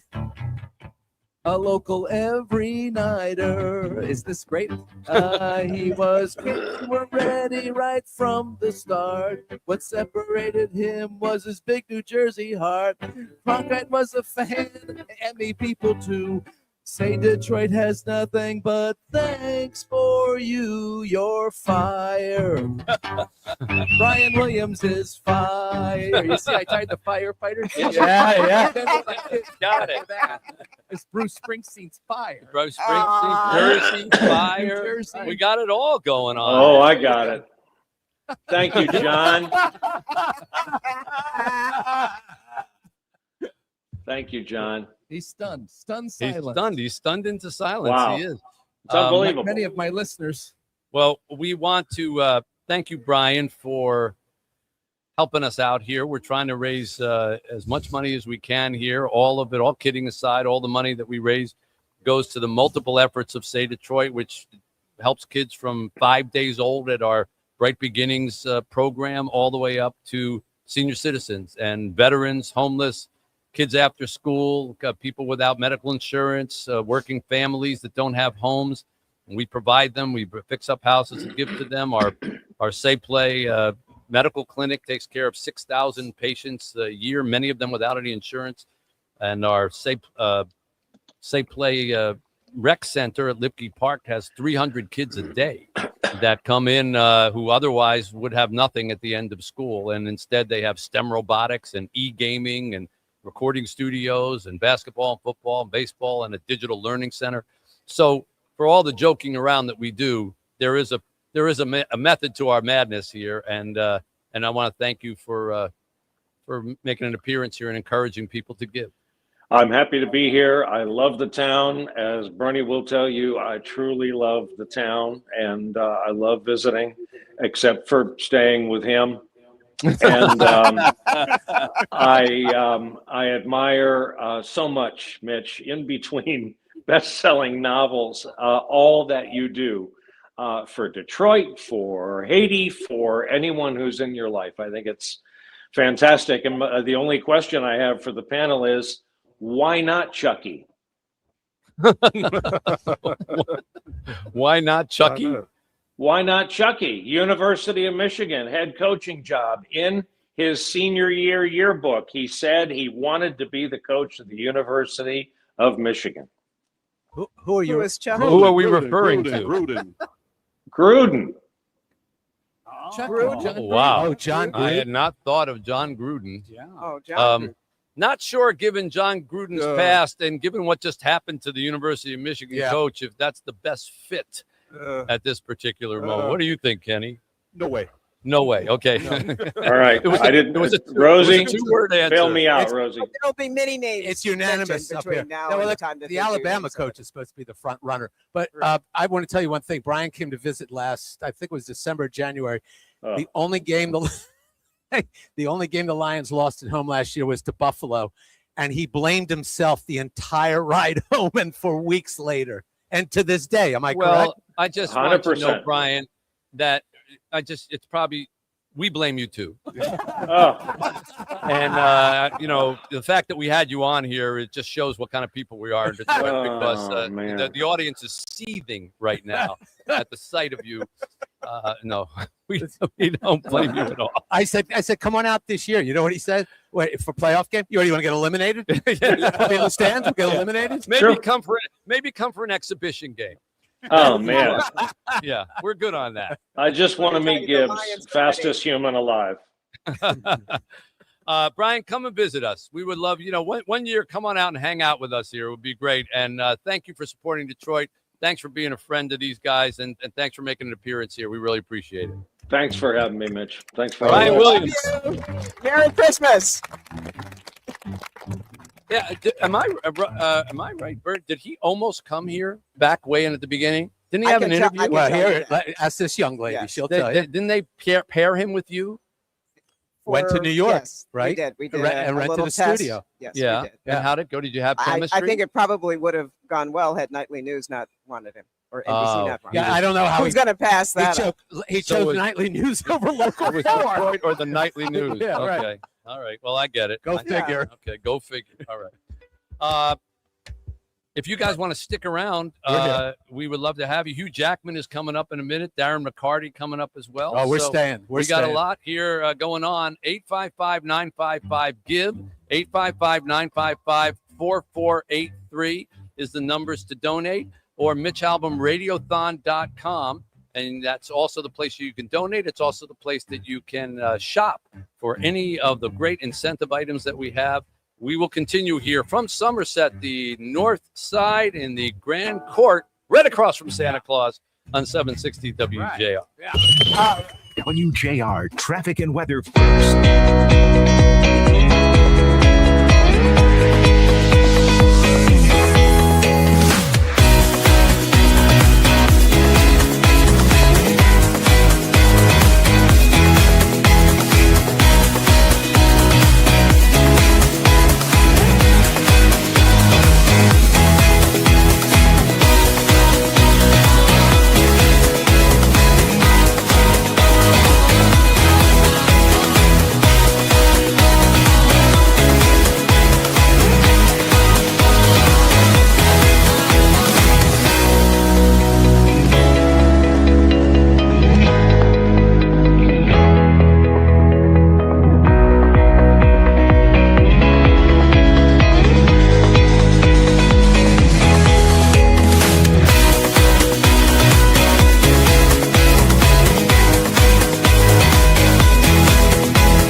I think it begins with a conversation. I believe it begins with seeing each other as human beings. They come to find out that they are the same people, in which they are. It's not like a police officer is the boogeyman. It's not like some of those young men who have been struggling in the gang life are the boogeyman. They are human beings.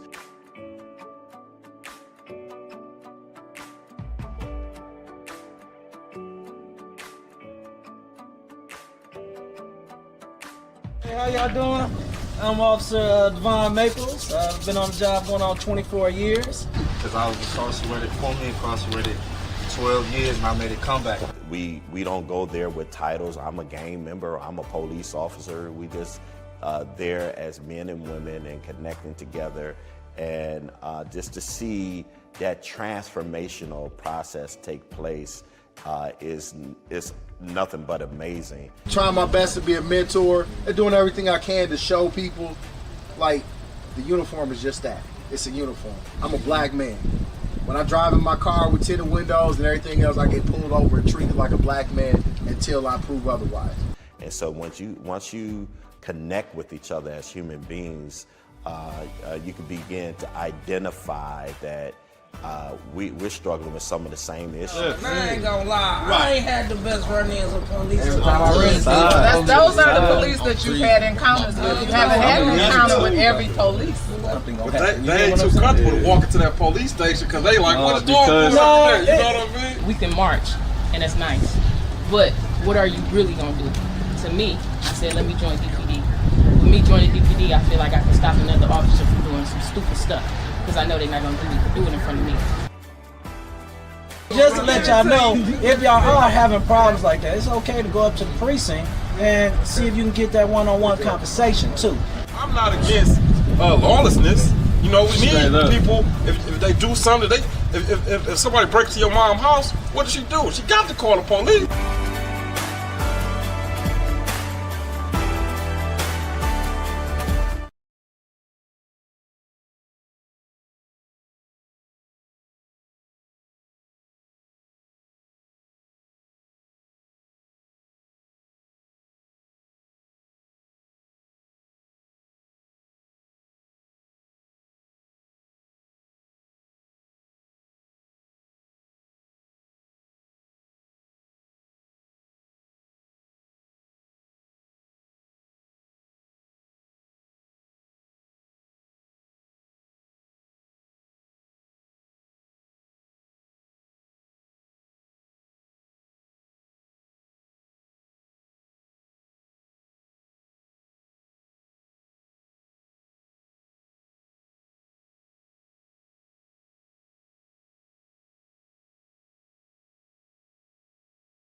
This is our time. If you work in this space around in underserved communities, you know that is a time for us to really put our feet down and do something about what we see.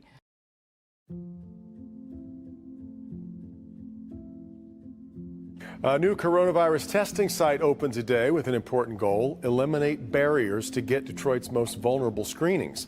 It's at the Say Detroit Family Health Clinic in Highland Park on Glendale near Woodward and the Davison.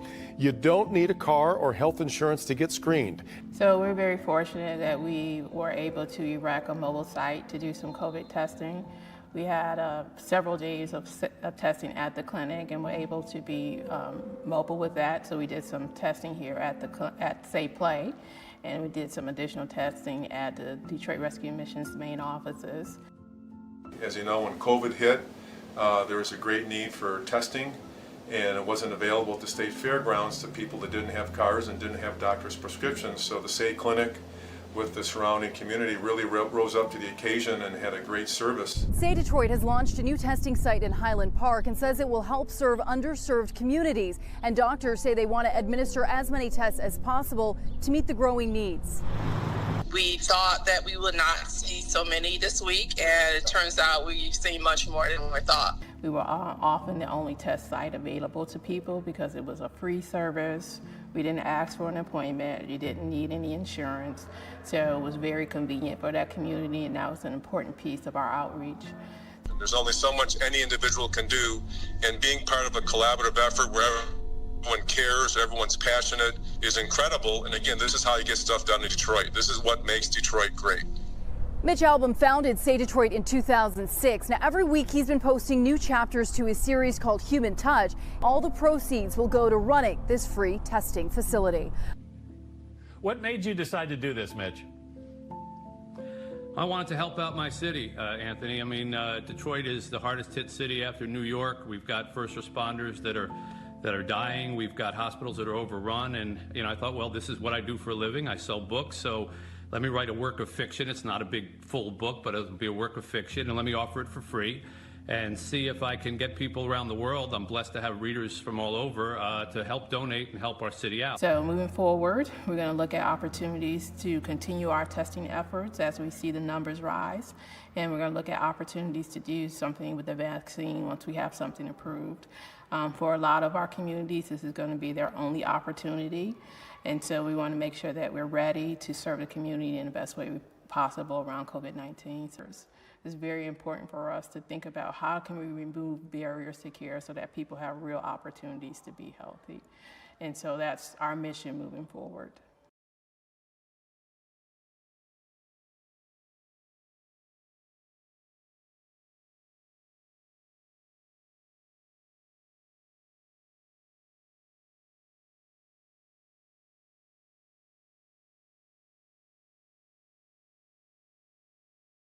What we're going to be doing in this cohort is to create and design a t-shirt for the Pistons. I want you to be as creative as you can. Create something crazy no other team has done before. That whole part of coming up with an idea, designing it, producing it, and then marketing it, that's exactly what you guys are going to do.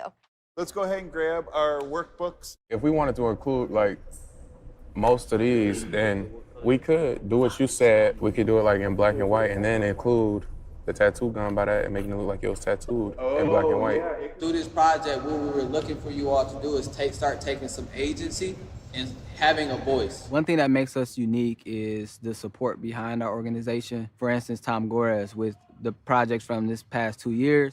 Just building on the idea of last year with the kids having a voice and understanding the process. And I want them to be able to build a business product and a little entrepreneur program. What they did over the last 6 weeks really speaks on entrepreneurship because it's all about self-motivation. To be able to do that in such a small time frame was incredible. I definitely have grown as a person. I've learned to collaborate with others a lot more. The whole process of making the shirt and coming up with the ideas was just a really fun experience. The thought of a team member wearing something that I helped make. I'm just saying. This is dope right here. I like the paint splatter. You got some roses, kind of like, the roses growing through concrete because the Pistons are tough. I need one for sure, for both. Y'all got some XLs or something? Yeah. I'm not playing, these are hard.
that's sort of how it's always been. So people that, and today's day and age, no matter what it is, we all struggle with something. So to be able to have resources and people that are willing to notice when somebody puts their hand up and wants to get help, that they're there for resources. Yeah. Well, it's such a really good point. And Chad Audi, you'll testify to this, that one of my favorite days of the year is what Chad invites me to graduation day from the Detroit Rescue Mission Ministries, which we support, transitional housing program or for addiction programs and things like that. And literally the people who come up and get diplomas for having gone through rehab and gotten straight and finding jobs and transitioning. And every one of them comes up and says what you said. If it wasn't for the counselor who helped me, who had been through it themselves. Yes. Because I couldn't listen to anybody who hadn't been through it. But then when I found out this counselor would say, well, I was a former addict myself, and now I'm here to help you. That made the biggest difference for them. So that's huge. Hang with me for a second here. Darren McCarty is going to stay with us. Bernie, Carmen, everybody. I want to jump online because I know he's got a very, very busy day today. I believe tonight is the premiere of his new film, Song Sung Blue. Our friend, Detroit's friend, and a longtime friend of mine, the wonderful Hugh Jackman, ladies and gentlemen, joins us here. Hello, Hugh. Mitch, hi, everybody. Good to see you. I can't believe it's another year. Wow. Yeah. Are you in the back of a car or where? I'm trying to make that out. Where are you? I am.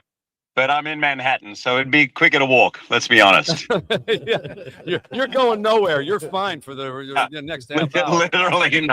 Literally nowhere. But all the pedestrians are looking at me going, sucker.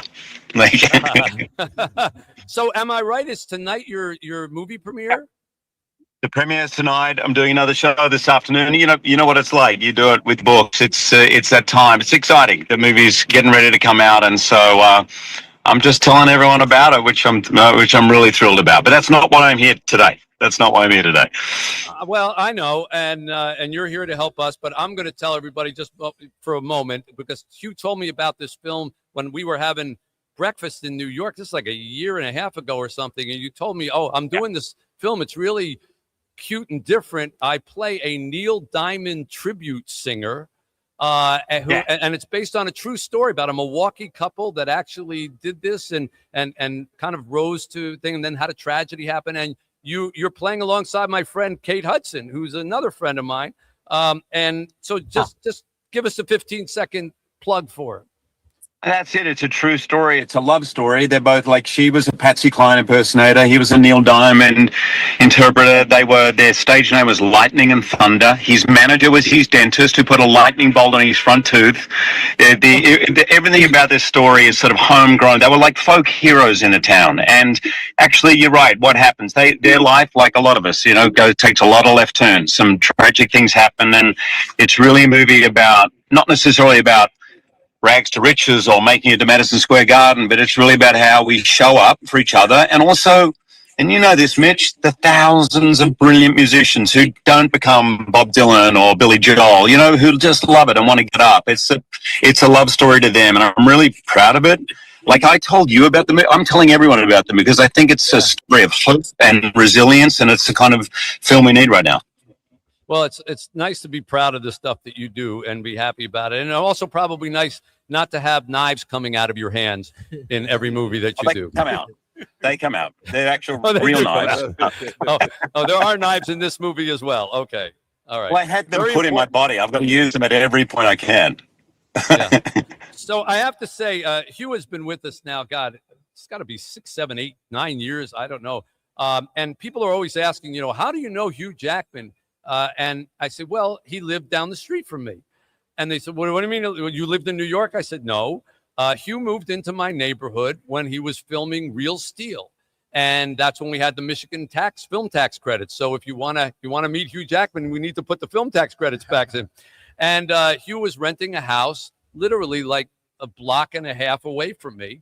And so somehow somebody told us that we were there, and we met and we became friends. You came over to the house for breakfast. You brought your wife, I think your mother or mother-in-law, and then we went to a Lions game and we went to a church, Yeah. You remember all that? Oh, absolutely! I never forget it. It was great, and we stayed friends ever since. And actually, I'm friends with a bunch of the people in that street. It was one of the. I've said this every time, and I'm sure it sounds like I'm sucking up, but it's true. Like I've been to a lot of locations, a lot of cities. I've traveled a lot.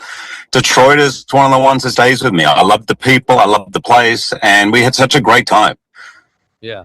Well, the funniest thing from that I always share with my wife is that Hugh was coming to meet me to go down to the Lions game, and I gave him my address, and I was out, and we came back in the car, and we drive up to the driveway, and Hugh's sitting on my porch reading the Free Press. Yeah. And in one of those moments like where you come up with a line that you say, yeah, that was actually fairly clever, I turned to my wife and I said, well, there's something you don't see every day. and he was sitting on my porch reading the Free Press, and then we went to the Lions game. So, and what was interesting, and you don't tell this part of the story very often, but I was actually reading your article in the paper, and the paper was open to it on the front. That's what was an interesting feature. Well, we take all the newspapers and open them to that page on my porch, and then leave them there for people to come by so they can read them. So anyhow, we've been friends ever since, and Hugh is a huge friend to Detroit and has contributed mightily with his presence here. And sadly, I always regret his checkbook. I keep telling him that's not the purpose that you're here, but he has helped Say Detroit in so many different ways over the years. And we have always tried to do a good song for Hugh. And today we put together, but I'm glad you have the video connection. We put together a little compilation of some of the songs, because John Pizzarelli's here, some of the songs that we've done for you in the past, including at the very end, the time that it was during COVID, and I performed the whole song on a piano. Yes. And you couldn't hear any of it because the connection was wrong, but I thought you were listening to the whole time. So here now you actually get to hear a piece of it. Hopefully you can see this on your phone or whatever you're on there. So let's roll that little clip there. It's a song. I got it. Always says yes. He never says no. He even calls in from the middle of a show. Hugh Jackman is part of Detroit. He played Little Caesars. He's eaten our meals. He even lived in Franklin when he made real steel. Hugh Jackman is part of Detroit. Now, remember, he's not hearing a thing of this. He visited a church here. He always shows his face. He even went to a Lions game. So you know he loves this place. Oh, he always says yes. He's always so great. He'll be in the Music Man by 2028. Hugh Jackman is part of Detroit. So now, big finish. Okay. Now listen. Now listen. I can't hear a thing. Can you hear me? Put your thumb up if you can hear me. Yeah. I'm so frustrated. I can see you playing. I can't hear a thing. That was the first response that you said. After that, I can't hear a thing. So now you've heard it. Very nice. Very good, Mitch. It was worth the rerun. Okay. It was worth it. Now, before we let you go, John Pizzarelli is here. We have put together a little group number here. Okay. We're gonna try. Okay. Hang on to you. Hang on, John. Okay. What's the key? C. What's the note? Oh. Year after year. Okay. All right. Here we go. Here's got the whole panel here. Ready? Can you hear this? I got it. I hear Okay, everything. Here we go. 2, 3, 4, band. Year after year. Neil Diamond tune. We wait for a tall Australian who never knew much about Motown. Then he got famous. Played Wolverine and Les Mis. Then Real Steel brought him to our town, where he learned to get down 5. It's been more than 5 years. 4. He's been for Detroit. 3. Can't think of a line for 3. 2. To help us out. One more time. He's on. Hugh's on the line. Everybody, hello. Now the Radiothon's for real. Hugh's on the line. Hello, Hugh. Now he's starring as a Neil, not real diamond. Hold it. Medley.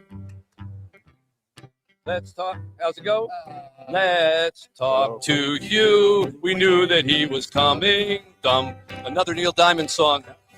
Let's talk to Hugh. His limo meter's running. Ba, ba, ba. His new flick is our top pick. It's called Song Sung Blue. Bum, bum, bum, bum. Not to be confused with their shampoo, because that's called Selsun Blue. And that's not for Hugh. Bum, bum, bum. Hey, Jack, man, Big Finish, we appreciate ya. Dun, dun, dun.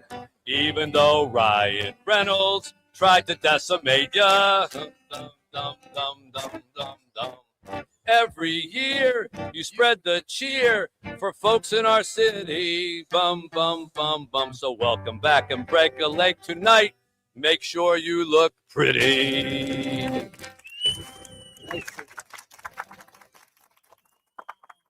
That took us 364 days. I gotta tell you, no one else will try and rhyme famous and lame is. And no one else will mention sell some blue. Sell some blue. Come on. You guys are awesome. I love We have a you. future. Oh, now he's freezing up. Look, he's frozen. Perfect time to freeze up. All right. Well, before we freeze up, we want to just thank you again so much for everything that you do for us. My pleasure. It's my pleasure. I'd love to help you guys out. I want to donate $50,000 today to the cause you're doing, and every year I love what you guys do. I love how you show up. I'm thrilled you have. Thank you, Hugh. The whole place is clapping for the whole mall is clapping for you here. Yeah. And 60 if we never sing that song Yeah. again. Yeah. I'm thrilled you have a comfortable seat there, Mitch. Yeah. It's great to see you, Hugh. Congratulations on your film. Of course, freezes up Love now. you guys. Take care. Hugh Jackman, everybody, from the back of a limo. That's pretty good. So, John, it was worth the songwriting. That was a $50,000 song. See, we're really worth something. That's more than that's. There I am. I actually have a song also later for Carmen and Bernie. Oh, you do? Okay. And it's not worth 50,000. This would be 100,000. Okay. All right. Okay. All right. Did you hear that, Carm? Yeah. Save the good stuff for it. Man, I'm telling you, I was sweating when that connection went out because I know he usually makes a donation at the end of the thing, and I'm thinking, what if we freeze up before he makes the donation? And the amount I'd like to give is? Yes, I'd like to give you. Well, so Darren, that's not something you see every day, is it? Get to see the Wolverine right there. That's what I was thinking when he's sitting on your porch. Is like, thank God he's not in his costume. Yeah, really. Oh, yeah. That would have been trouble. I think that was no, it wasn't before Wolverine. So yeah, well, he's been doing Wolverine for like ever, right? Yeah, but how cool is that, Mitch? But that goes to show you what you've done, not only what we were talking about before, but the community, but nationally. Like that's a pretty big dude. Yeah, he's a pretty big dude, and he's a only really opening on nice Broadway guy. tonight. But I do see him in between these Radiothon things. He's like that all the time. He's nice, and he always asks about Detroit, and he comes in every now and then, visits. So yeah, we're nice that. But what's nice to see is that there are people. Hello. Sorry about that. That there are people around that aren't from Detroit, because he's not from Detroit, who care about Detroit and who actually root for Detroit. I always argue with people who say that the rest of the country looks down on Detroit. When I travel, I don't know if it's you guys too, I find a lot of people root for Detroit. The media and sometimes the cynics, refer to Detroit as the armpit or the Rust Belt, but regular people, like the reason they embrace the Lions, is because it's that whole Detroit thing. They love that grit. And I think the Red Wings were like that too. It is, and I'm a living proof that you don't have to be from here, but if you love this city and this state and this area, it will love you back tenfold. Yeah. Even more so. And when you hear people say, "Oh, whether you love it or their time here. Hugh Jackman just said that he's been a lot of places. We can say that, but Detroit holds a special place in his heart, and you can see that when he talks. Well, you hold a special place in Detroiters' hearts, and for a while they were looking at old Darren McCarty tapes because the current team wasn't very good for a while, but now I think they're actually pretty good again, and maybe they're going to actually make a playoff run. That'd be nice. Well, that's it. That's like, I mean, with all this, you guys are wondering they haven't made the playoffs in 10 years, and I'm sitting here going, well, then everybody's looking at me and everything else. But no, it's you look like you could still play, so I don't know. They may be calling you. You know, they get me out there for the alumni games, right? Because there's not a beer league or a men's league that has a salary cap for me, but I'll do anything, I'll do anything for charity, Bernie. You know that. So no, but they're coming, and I think that the blessing is that, and I always tell everybody, just listen when Steve Eiserman talks, because he will tell you, and it's taking time, more time than he would like, but he's got to do it the right way. And now at least you see the youth, right? You see, and he's got a plan, and a plan is important. Do you remember those days with Darren? I remember every day with Darren. Every day with Darren. Every day with Darren. I think my mom is finally going to forgive me. Finally, okay. His mom has hated me for 30-something years, ever since I wrote the column about the fight with Claude Lemieux. You know, it's the only time a mother has ever hated me. So Mom, forgive me, please, Mom McCarthy. You want to say goodbye to Carmen and Bernie with a little song there? Go ahead. Can you hear me now? Let's see how well I did. Carmen and Bernie had a great TV journey, and we love that they're here every year. With an effortless style, making us smile from year to year. Can't do a program without them. Say Detroit would be the same without them. Without them here, we could never really get by.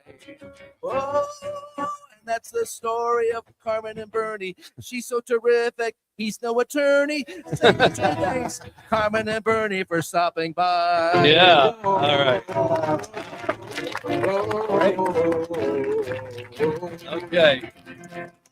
Have your chance to have lunch with Carmen and Bernie. You can bid on it at MitchAlbumRadiothon.com. Darren McCarty, thank you for coming by, man. Great to see you. Bernie, Carmen, MitchAlbumRadiothon.com, 855-955-GIVE, 855-955-4483, or donate at MitchAlbumRadiothon.com. Back with much more right after this. Do you have 3 ex-wives? What's up? How y'all doing today? Everybody good? Yes.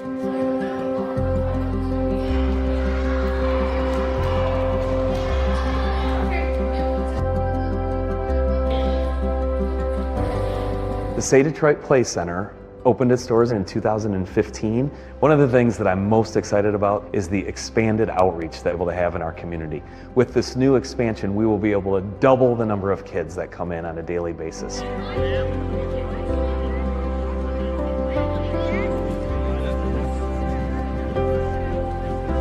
The heart of this place is its education. And with that in mind, we grew and reached the point where we couldn't continue to educate as many kids as we wanted to without more space. We're really proud to be part of this here. We're really proud that people like Kelly and Matthew Stafford go someplace else but never lose the Detroit that's within them. We jumped at the opportunity to be a part of that first, center that is this beautiful place right now, and I'm just so proud to see, where that has gone, how many kids it has affected in such a positive way. I'm so excited to be a part of this next venture as well. I mean, it's just such a special place, such a special team to be involved with. We're so proud of what it's become, what it's going to be in the future, all the people that it's going to affect. We're just excited to get over here and put some shovels in the ground and get this thing going. Eric, can you believe it? Construction is happening on the Kelly and Matthew Stafford and Friends Educational Center. Folks are driving by and they saw the fences go up and they stop in and ask, well, when what's are we going on? See? When we're going to see some physical action. And here we are. Today's the day.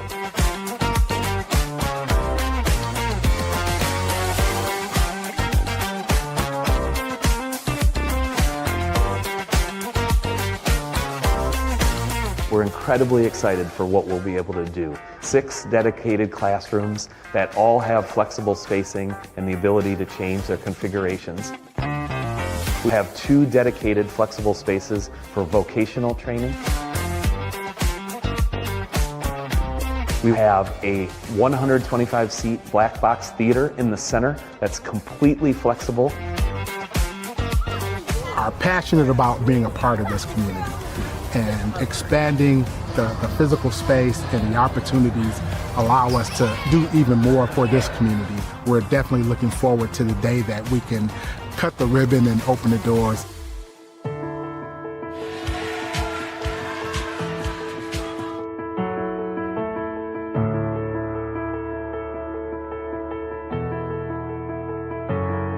What we can do for the people around here, what we can do for the kids around here is an amazing thing and something that I'm really proud to be a part of.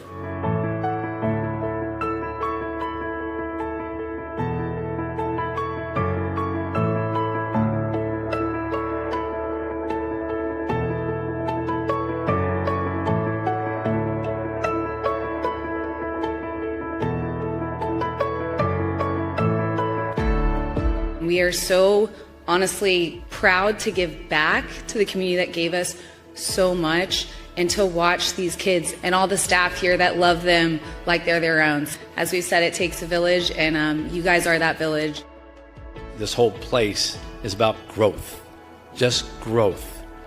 Growth of an organization that we started called Say Detroit in 2006, which started with me staying at a homeless shelter and has grown into something well beyond I ever could have imagined.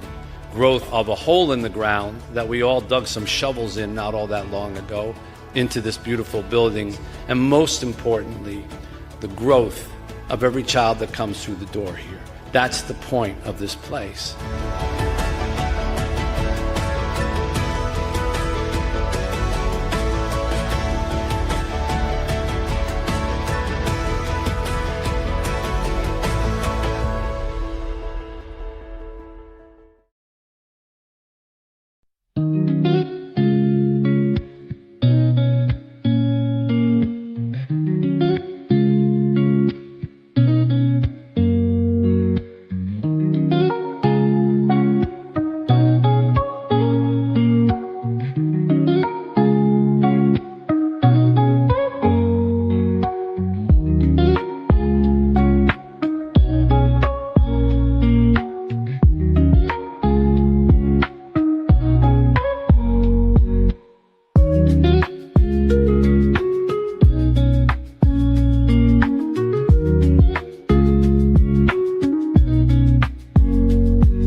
the Somerset Collection in Troy. Here's Mitch.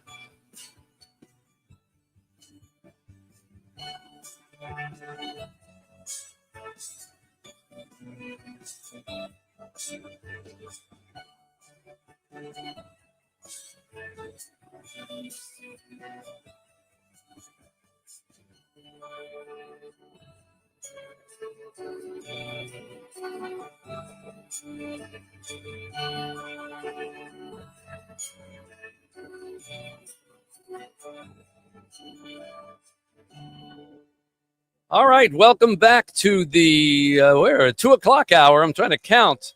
6, 7, 8, 9, 10, 11, 12, 1. So this is the 9th hour, hour number 9 of the 15-hour marathon that we have going here out at Somerset. Is that more than halfway? North. 'Cause I can't keep up. That's more than Yeah, it's more than halfway. Okay, we passed halfway last Okay. hour All right, sometime. Here we go. So we have a major announcement coming up in this hour. So please stick around. The mayor of the city of Detroit is going to be here along with some special guests. We're going to make a little news here. All right. First of all, before we introduce our next celebrity guest, I want to pay tribute to someone who has helped out quite a bit. The Zatkoff Family Legacy Fund has helped us a good deal over the course of the time here with our Say Play Center and many other things, and other involvements that we have. And Ashley Plamp joins us, who is a board member from the Zatkoff Family Legacy Fund. Hi, Ashley. She joins us on a Zoom call. Hi, Ashley. Hi, Mitch. How are you doing? Not hearing Ashley. Let's get her volume. Are you on mute? Possibly? No? No. There you go. I can hear you now. Okay. How are you, Ashley? Hey. I'm good. How are you doing? We're doing great. We're doing great. I wanted to thank you in front of everybody here for all that your family and has done for us over the years. You got involved with us a number of years back, and you continue to be. And if you would just tell everybody what it was that you saw that has encouraged you and your family to continue to support us. It's such an amazing opportunity to partner with Say Detroit year after year. There are so many different services that you all are providing to the city of Detroit that we're so passionate about. With the Say Play Center, you have the kids and the health center. You're dealing with elderly people and moms and all these other great resources you guys provide. So we just love that there's a lot of synergy between your different resources. And I think that makes it a really attractive charity partner for us because we want to optimize every donation dollar that we give. We want it to have the farthest impact possible.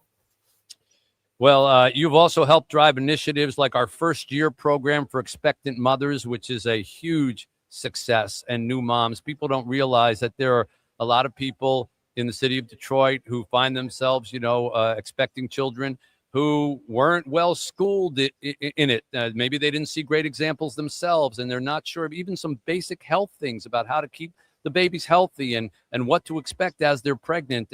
And this is something that, many of us are blessed to have mothers and grandmothers who are right there with us every step of the way and telling us, but not everybody in the city has that. And this program is beautiful that way. And I know you've witnessed it. It's one of those, some programs you watch and it's productive and they make things, and other ones just tear at your heartstrings when you watch them. And I'm sure you feel that way when you see this program. Absolutely. I think the first year's program is something I'm personally so passionate about as a mom of 3. You see these moms and they just want to do right for their kids and they just need a little help. And what's so great about the first year program, it's not really a handout so much as a helping hand in teaching them, like you said, about safe sleep and everything that the baby should be doing within the first year of life. Again, connecting them to so many great resources within the city of Detroit. It's really a tremendous program that you have an amazing person running. And so we're very passionate about that. And we were lucky enough last week to tour the new facility, and it's just incredible. And we really feel like it's going to grow a ton this year, having more space and having the opportunity to bring new moms in. So it'll be great. It is. And I'm glad you got a chance to see the new facility. We're in that wonderful new Say Clinic, a brand new location in Detroit, and it's huge and it's got space and it's just going to do wonders. We're seeing thousands of patients a year, but now we're going to see that many more. So, Ashley, on behalf of all of us here at Say Detroit, we want to thank you and your family for your support and wish you a great holiday. Thank you, Mitch. Have a great holiday. Ashley Plamp and the Zach Cobb Family Legacy Fund, they're great supporters of ours. Thank you for that. Our phone number is here, 855-955-GIVE. This is when my brain starts to click off and I realize I need more caffeine or something. 855-955-GIVE, 855-955-4483, or MitchAlbumRadiothon.com on the web, which is where you can go for all the great items that you can bid on as well, and you can make your donations there too. And we'll read some of those items here in a minute. I want to say hi right now to Ty Steele and Kimberly Gill from our local TV broadcast. Hey, thanks for having us. Thank you guys for coming out. Good to be here. So, Kim, you've been here before, I think, at some point over the years. But Ty, this is your first time, right? First time. Yes. First time. When did you come to Detroit? When did you start? 14 months ago. 14 months. Yeah. All right. How has it been? Already. It's been fantastic. Yeah. Yeah, Detroit's been really good to me and my family. KG's been fantastic. Everybody at WDIB, it's just fantastic to be in this town, especially during this time right now where we're having a renaissance in Detroit and all the suburban Where areas. had you come from before? What was your market before that? I was in Sacramento, California for 10 years. I'm originally from Washington State. So the West, Yeah, West Coast. the sunshine, Yep, I know. and then Detroit. You know what, though? -5, Hey. snow everywhere. Aside from the brutal winters, though, it's great. The Yeah. Midwest is fantastic, and Detroit is something special. As Well, you know. Kimberly will tell you it's a good town to be in the It news really business. is, but you're right. At the parade, I asked him, "Okay, are you ready to go back to California Yeah, now?" yeah. 'Cause- He did. How's Sacramento looking now, buddy? Oh, man. Yeah. That cold breeze was something else. I was in Sacramento a couple weeks ago on this book tour for my new book Twice, and I did an event in Sacramento. Walked through the park there that they have near the Capitol building. Yeah, it's a nice area. Nice, but boy, homeless and problems wow. And I was thinking, this looks tougher than Detroit in some areas there. So we are addressing those needs here with many of the programs that Say Detroit runs. We've got things from literally, we start with kids 5 days old. We have a program called Bright Beginnings that, again, everything we do is kind of a practical problem. So we saw a practical problem. This was Chad Outy and I, that women were trying to get jobs who had babies, but they didn't have anyone to watch the babies. So they would take the babies with them to their job interviews. And then they couldn't understand why they didn't get the job when they were holding an infant in their arms. That's usually not the first thing. The guy said, I'll hire you. Right. So we started this program where people who were looking for jobs or coming to transitional housing or getting out of drug treatment programs could leave their children, go to work, and then come back and get them. But a place that nurtured them, just didn't hold them, but really took care of them and taught them parenting skills.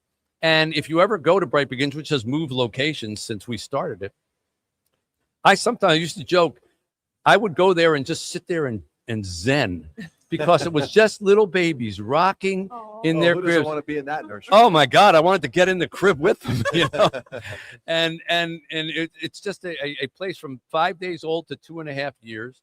And we go from that all the way up to senior citizens programs, and every stop along the way, teenagers and people who are just out of school, a college scholarship program for CCS, and then people who find themselves without homes but are working families. We create homes, we give them to them. So as you'll come to know, Ty, and as Kimberly has probably seen, what we try to do here is something every step of the way to help out Detroiters. In your 14 months, what have you observed about the Detroit spirit that contributes to something like that? Oh, it's incredible. And one of the first things I noticed when I came to the downtown area on my interview day was just how beautiful the downtown area was and how few of a homeless issue that you seem to have. Of course, they are there. But in contrast to Sacramento, as you mentioned, which has more homeless individuals on the street than even San Francisco now, Yeah. the work that you're doing, the tangible gifts that you're giving people to be able to avoid that lifestyle or get out of that lifestyle is incredible. It really is. And this time of year reminds me of just how philanthropic Detroiters really are. It's incredible, how they give. That's the thing. Yeah. And that's what we want them to Because do. we don't have a lot, but we give a lot. We give a lot. Yeah. We give a lot. And I was stunned. I always read up statistically before I start the Radiothon because I want to have these things in my head. And so I was studying yesterday about where we are, and believe it or not, we are still the poorest city in America that's larger than 500,000, what they consider a major city. Poorest city in America. You wouldn't know that from all the stories that we celebrate about the businesses downtown, this new restaurant's coming, an Apple store on Woodward Avenue. But if you get off of Jefferson and Woodward, that's right, and head out half a mile left, a half a mile right, you see why we are still ranking that way. 51% of our children live in poverty. 51%. Yeah. I mean, Haiti is like 70%, but that's Haiti, Right. You know? And so there's a lot of work to be done. Right, Kenny? A lot of work to do. That's right. A lot of work to do. And Kimberly, you see this, and you've been here a long time. I've been here, believe it or not, this is my 11th year. Wow. That really has flown by, but it's been great. Wow. As I said, Detroiters are so philanthropic. And as you guys know, but long before I sat in front of an anchor desk or behind an anchor desk, I sat behind the wheel of a truck, an 18-wheeler. And those are the folks out there that are delivering the goods and keeping our country. I'm not sure running. everybody knows that story. I think a lot of people know that story, Yeah. Mitch, that I used to drive 18-wheelers. So So anytime was there a day that you were on, let's say, I don't know, 94, and you're rolling down the highway and you're going, you know what? I think news anchor. That's going to be my next stop. Well, I was in college at the University of South Carolina, and I needed a job to put myself through college. And Okay. that's what happened. Okay. I drove 18-wheelers. It was all to get to Yeah. this point to be a news anchor. Because one you day. just don't But- run into that many former truck drivers but- sitting behind the anchor desk. This is true. But when I'm here, I always like to put a call out to the truck drivers who are listening to call in and donate. The smallest amount can go a really long way. And truck drivers have some of the biggest hearts Yeah. of people that I know. And it's great. Well, Did when- you do cross country? I did not do cross country. That's a great question. I was home every night. I worked for FedEx. So, they move Oh, yeah. packages very quickly Yeah. throughout, the country. So my route was pretty local. If you know anything about the southeastern part of the country, I drove from Columbia, South Carolina to Augusta, Georgia every night and back. So that would kind of be like driving from here to Flint every night. Right. And then those packages would go on a plane in Columbia, South Carolina. They'd go to Memphis, Tennessee. They'd come back. And then I'd drive the truck back to Augusta. Yeah. So that's kind of the way it Wow. worked. So I was able to go to school during the day, drive trucks at night, and put myself through college. That's the way to do So it. now, Ty, you need to come up with a story like that. Okay. Well, when I was in college, I was a paper boy. Okay. I mean, I was a paper boy, but for college, for me, it was the food service and bartending route to get myself through college. So Yeah. no trucks, but pouring a lot of It's all drinks for right. people and bringing Food them services That's will help teach you humility That's also. Yeah. And That's a Detroit name, too, isn't it, Mitch? Ty Everybody's at least a Steele. year or Ty two. Steele. That's a Yeah. Detroit. You should have been in It's a years Detroit ago. name. I appreciate that. Ty Yeah. Steele is in town. Well, to bring it full circle, Say Detroit was birthed in local people giving local donations. I've told this story a little earlier today. I went to a homeless shelter, Chad's Detroit Rescue Mission Ministries, to write a story about what it was like to spend a night at a homeless shelter. I met a guy who was in line with me at the meal, and he looked at me up and down and he said, "Aren't you Mitch Albom?" And then I said, "Yes." And then he looked me up and down again and he said, "So what happened to you?" Figuring that I had become homeless. Now, I know I dressed badly, but I realized that, in his mind, well, he ended up on that line. Why couldn't I end up on that line? And it really moved me. I mean, it was one of those moments like you feel like a reverberation in your body. Sure. And I wrote a column about it, and I was just trying to raise $60,000, which would have been enough to keep all the homeless people that were in those shelters during the Super Bowl, because this was during the Super Bowl, in the shelters till it warmed up in April. Now, had I not been able to raise that $60,000, or had I only gotten $60,000, there would likely be no Say Detroit. I would have used that money, given it, and that would have been it. Sure. But because of the people in Detroit who rallied around that one newspaper column, I had $320,000 in a week. That's incredible. And then I got a call from Kwame Kilpatrick, who found out that I had $320,000 and said to me, "I have a fund, you want to help homeless? I've got a fund that we could put it into, and it's going to, you should give it to us." And in one of the brighter moments of my life, I said, "I don't think I'm going to do that." And I called Chad instead. And I said, what can I do with this $320,000? It's more than we need. He said, why don't you start a charity? I said, how do we do that? And we started Say Detroit, Super All Year Detroit. And I don't think anybody gave us a large check. It was all $20 and $15 and $10. So if you're listening, folks, and you're wondering, well, what can my $10 do? It can launch a universe, because Say Detroit now is a multi-million-dollar operation, you know, that needs that kind of money to support it. But look what it grew from. And it grew from individual gifts. So there is no such thing as too small or anything like that. And I encourage you for that. To your point, we just spent all day yesterday for our Go For It event at the Southgate Kroger collecting toys for tots. And it was just hundreds and hundreds of Metro Detroiters showing up with one gift or a shopping cart full of gifts for kids. So to your point, it really is amazing to see the spirit of Detroiters coming through for other Detroiters that need a little bit of help. Every little bit makes a difference. And to see the anchors who could have said, I'm sorry, I'm an anchor, I don't have time to do this, coming and sitting with us for a half an hour. So God bless you guys. Thank you for coming out. Ty Steele and Kimberly Gill, WDIV. How about it, folks? Thank you. We will be back. The mayor of the city of Detroit is going to join us for a very special announcement, a big announcement coming up. So stick around. 855-955-GIVE, 855-955-4483, or MitchAlbumRadiothon.com on the web. Go there and shop for your auction items as well. We'll be back right after this. This is always an awesome day for us and a beautiful day for the family here. I am happy to provide you with the keys.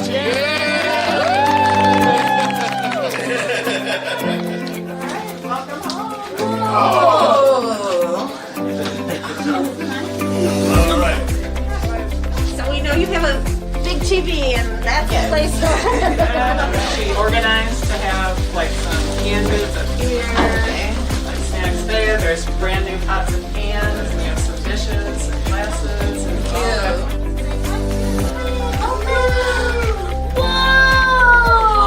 Oh, I love it. Look, that sure not big. that is a big boy bag, man. Oh, yes, these are my favorite colors. I love it.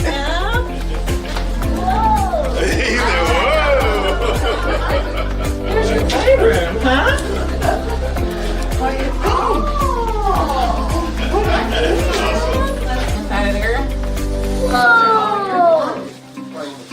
I feel like it could help us moving forward because it can relieve a lot of stress that I've been going through for the last year with trying to find a place. And I feel like the company, all the companies that have been helping have really helped out a lot. Thank you, Say Detroit. Hi, welcome to your home. Oh, this Addison, by the way. Yeah. Oh, wow. It's so nice. Oh, my God. Look. Look. Oh, my God. Look at this. Oh, my God. Oh, my God. Playroom. Yeah. The hangout room. Yeah. Hello. Hey, it's the Inside the NBA crew. Ernie Johnson, Shaquille O'Neal, Kenny the Jet Smith, and Charles Barkley with a shout out to the Say Detroit Play Center. Say Play is a premier learning center. It offers academic enrichment, athletics, and arts programs for students 8 to 18. Since day one in 2015, Say Play has been rebuilding and empowering one of Detroit's most challenged neighborhoods. Set on nearly 15 acres in the Osborne community in northeast Detroit, the facility was the site of the rundown Lipke Park Recreation Center, which had been shut down by the city due to budget cuts. It was rebuilt by Say Detroit in partnership with Detroit major sports teams. Say Play offers all its programs and services, including transportation, meals, mental health awareness, and resources free of charge. The students who attend Say Play commit to their after-school studies, and they love to learn.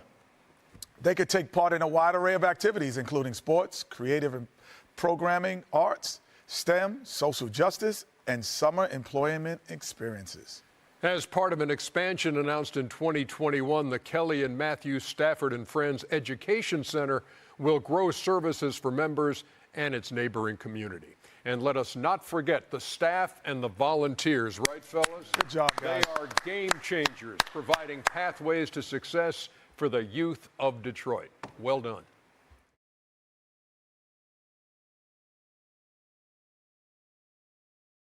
Pressure, anxiety meds, everyone's on them. If you're a 50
All right, we are back here at the 14th annual Say Detroit Radiothon. In just a couple of minutes, we're going to make a very major announcement about our charity and a new project. And still to come, many, many more guests who are going to be joining us, including the coach of the Lions, Dan Campbell. Lomas Brown's going to be here. Herman Moore is going to be here. Jane Pauley from CBS. John Sally, former Piston. Zach McKistry from the Tigers. Paul Stanley from KISS, the band. And many, many more people. That's just in the next hour and a half. But right now, I want to, we have a lot of celebrities that come through, but also the point is the operations and the charities of Say Detroit. One of the ones that I am most proud of, and we started very early on in Say Detroit, is our family health clinic. It began as the nation's first medical clinic for homeless children back at a time when homeless children weren't getting medical care, because if they were taken to an emergency room, they were taken away from their parents, because if they were homeless, they had to call social services, and consequently the parents ended up losing their children. So they stopped taking their kids for medical care. And of course, the kids got sicker and didn't tend to issues when they were hurt, etc. Well, we opened the first clinic in the country that was dedicated to homeless children, asked no questions about insurance, asked no questions about where they live, just took care of them. And that spirit has now grown to the Say Detroit Family Health Clinic, which has moved to a new location this year. It was huge news. We're now at 1355 Oakman Boulevard. The Say Detroit Family Health Clinic pharmacy and our new dental practice. We've expanded our hours. We even stay open until 7:30 in the evening, a couple nights a week. People who have no insurance or underinsured or have insurance can all be seen by our amazing staff. We've got programs that include no-cost mammogram events, Wellness Wednesdays, diaper giveaways, our first-year program, which we just talked about. And here joining us to talk about this, if I had any of my sheets in front of me, which, of course, I don't. Hang on. Where did it go? This one? Ah, here we go. Thank you. I'm a little punchy. I've been doing this now since 6 a.m. Tawana Nettles Robinson is our executive director. I could have done without the sheet. Hi, Tawana. Also with us is Chantel Steinbach, who is a physician practice manager. Hi, Chantel. Hi. And Mr. Bryant Gary, who is a patient at the clinic. Hi, Bryant. How you doing, sir? Nice to have you here. So, Tawana, just tell everybody what we are able to do now that we have moved to this new facility. Yeah, so we're really excited about the move, and what it has really allowed us to do is to expand our services within the city of Detroit. Now, we still have the same focus. We still want to make sure that we're serving people living in under-resourced communities.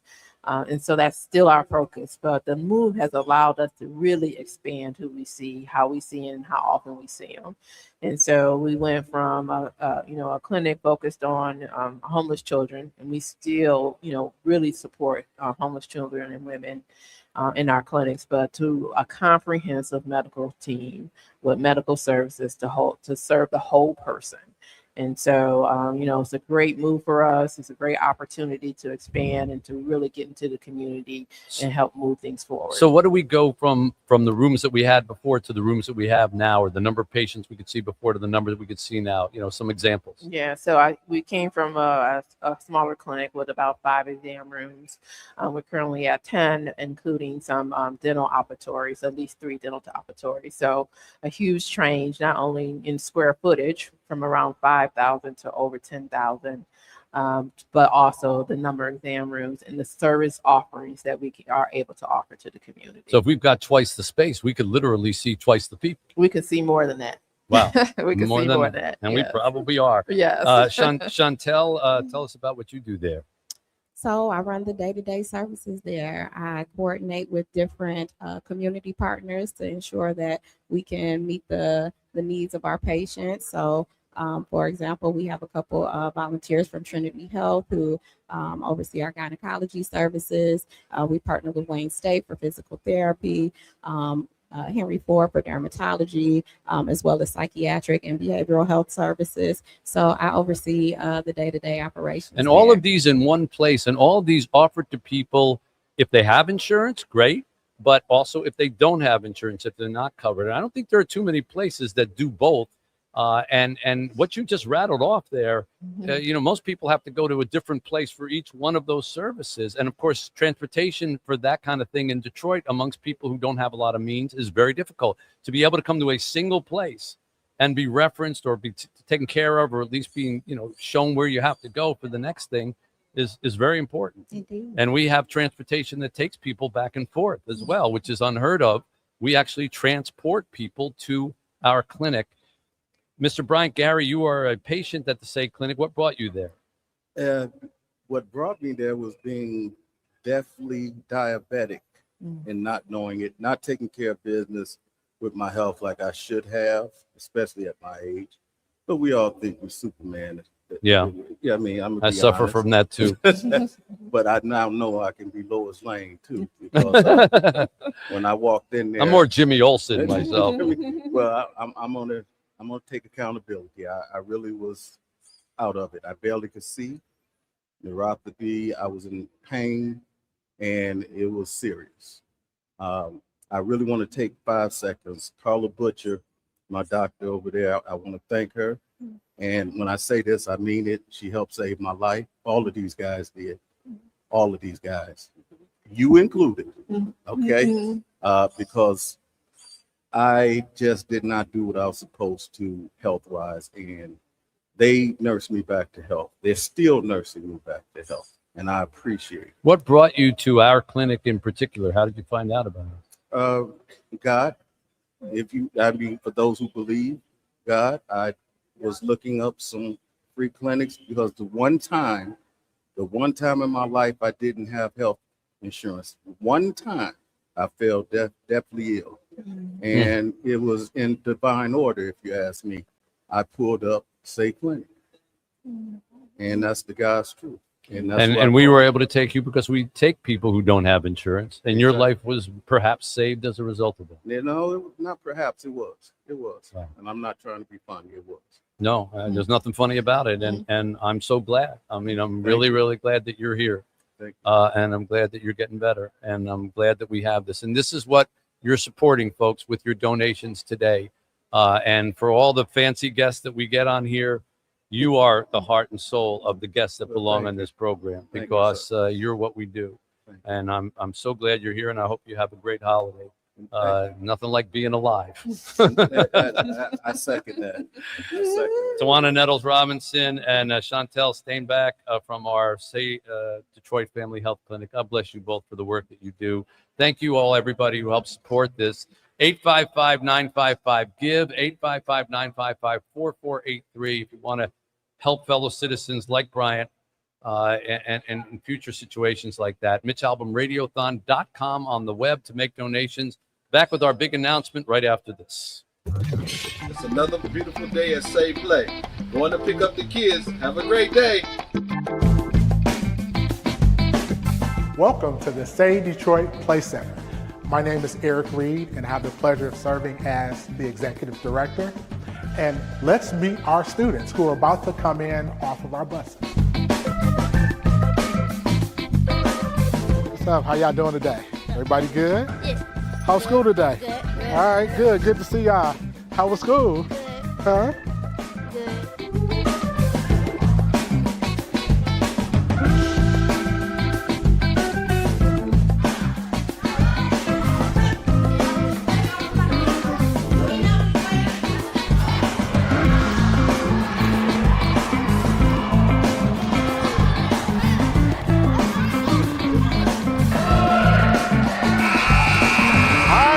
For the D. Our students have eaten, they played, and now it's time to learn. We are entering the Deep. The Deep is our education center. It's named the Deep because it used to be a swimming pool. The Deep is where our young people come mandatory Monday through Thursday to spend at least an hour and 15 minutes on a variety of academic enrichment activities. Our young people are engaged in tutoring or literacy with the help of our staff. The students can get the individual attention that they need. This is our reading table. One of our certified teachers who's actually providing some reading enhancement activities to a group of our students who are struggling just a little bit with where they are in terms of reading and comprehension. Cubicles are set up for our students to have some individual space to either work on their own or to work one-on-one with our staff. One of the things that we're blessed with is to have a number of volunteers that come in and support the work that we do here. And I have with me now Mr. Malcolm McCants. Malcolm is the Director of Education, and he oversees all the activities in the Deep. We offer breakout sessions in STEAM, creative writing, and reading. We've got some students that are getting some homework assistance from Miss Diane, who is a retired certified teacher. And so whatever our students need, we want to make that available. Now let's go and look at some of the activities and the electives that are available to our students here 5 days a week.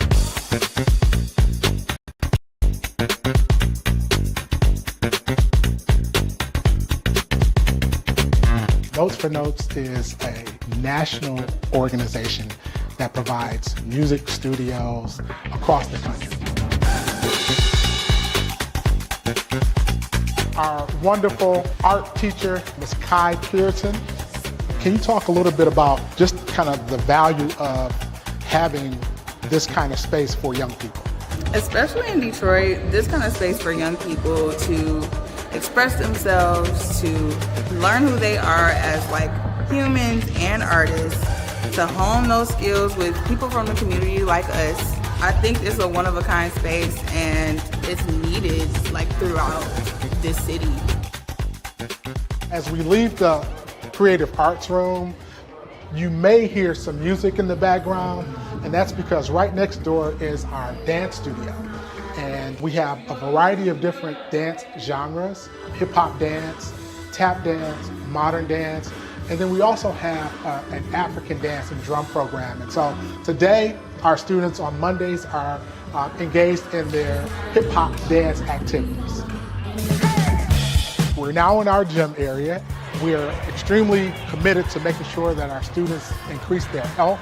And so we exercise, calisthenics, running, agility, and then we also get into organized sports, including basketball, volleyball, but we also like to get our students outside where we have a terrific AstroTurf football field, we have a baseball diamond, and we have a grass football field. We try to utilize our outside facilities as much as possible, both for recreational opportunities as well as for competitive sports.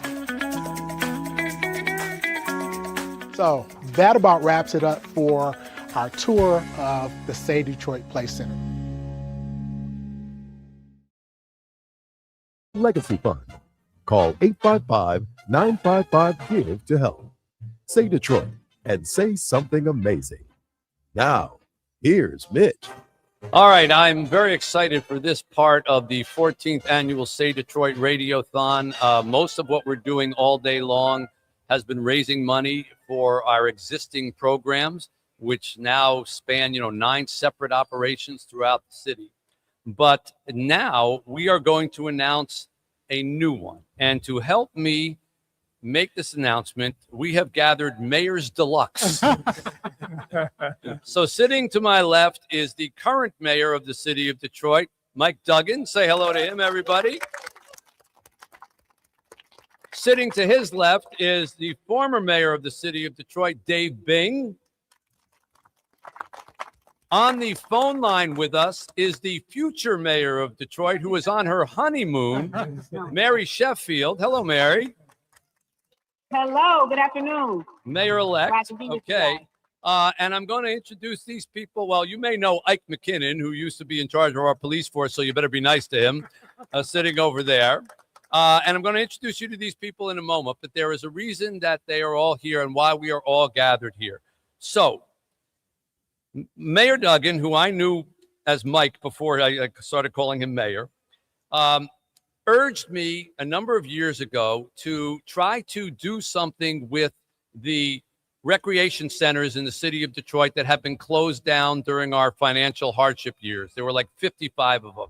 And Mike came to me and said, you have sports connections. Couldn't you do something with one of these? And so Rosie and I began traveling around looking at these different rec centers that unfortunately had all been so destroyed that they were beyond the capability of fixing up. And then we found Lipke Park.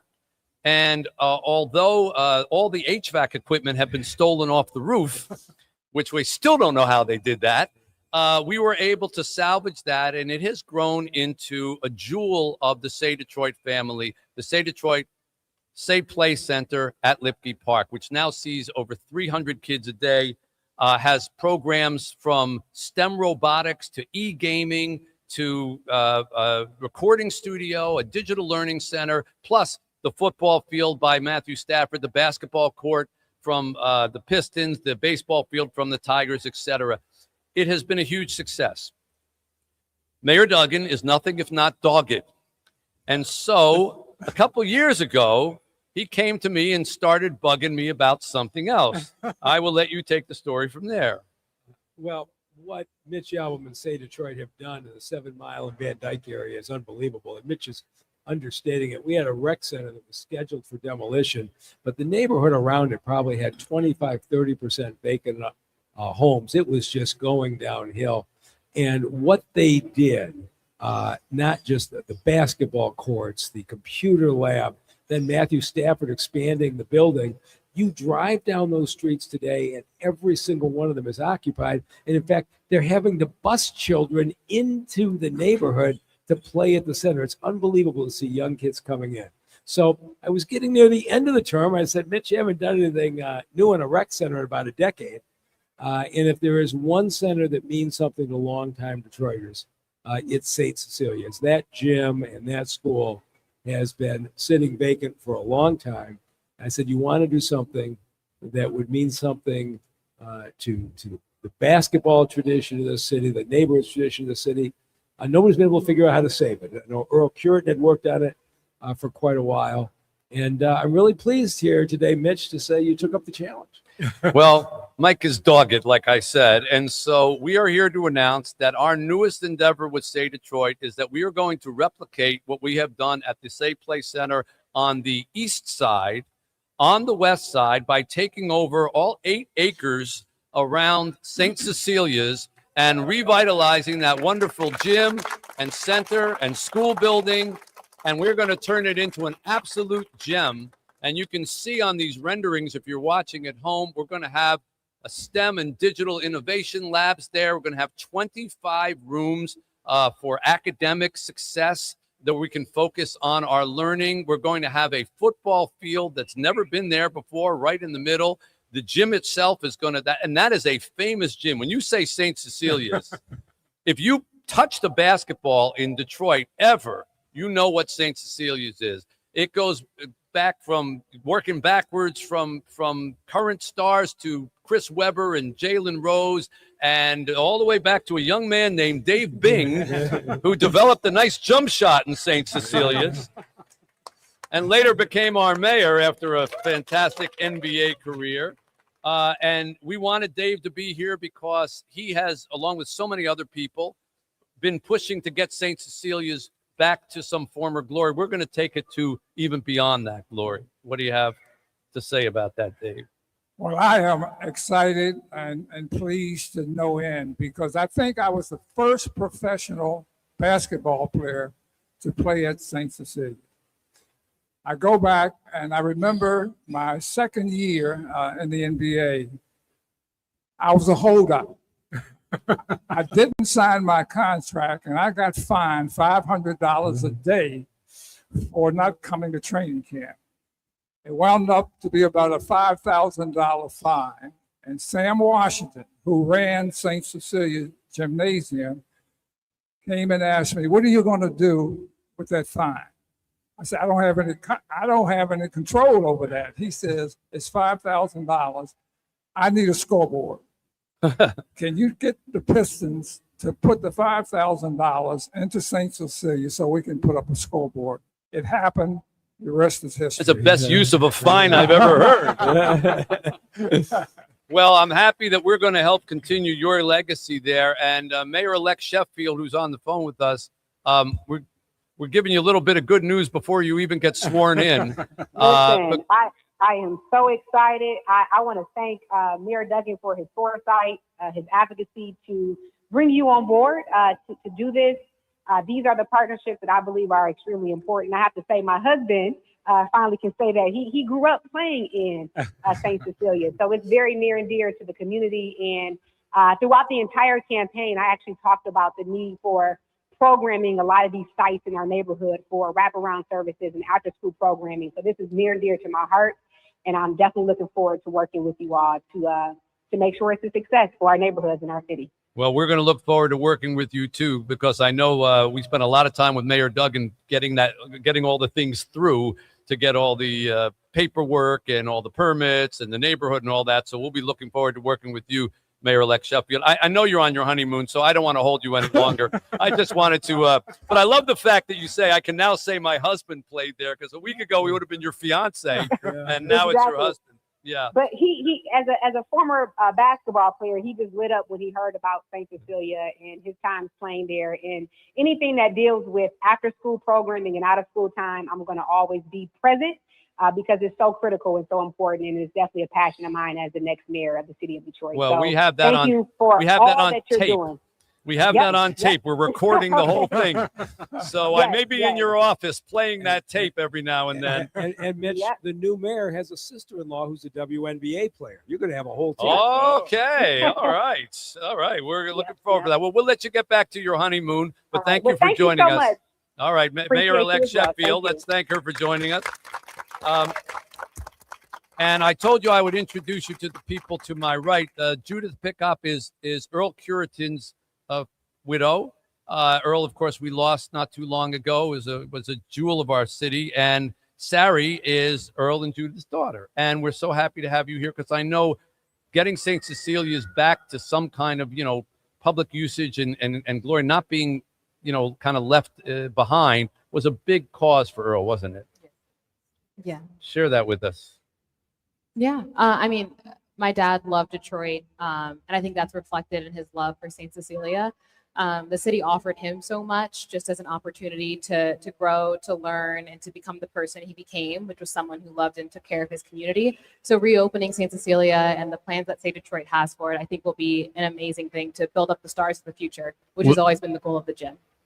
Judith, would you be kind enough to come to when we have the grand opening and everything like that and participate with us? Because, Earl was big over at Lipke also.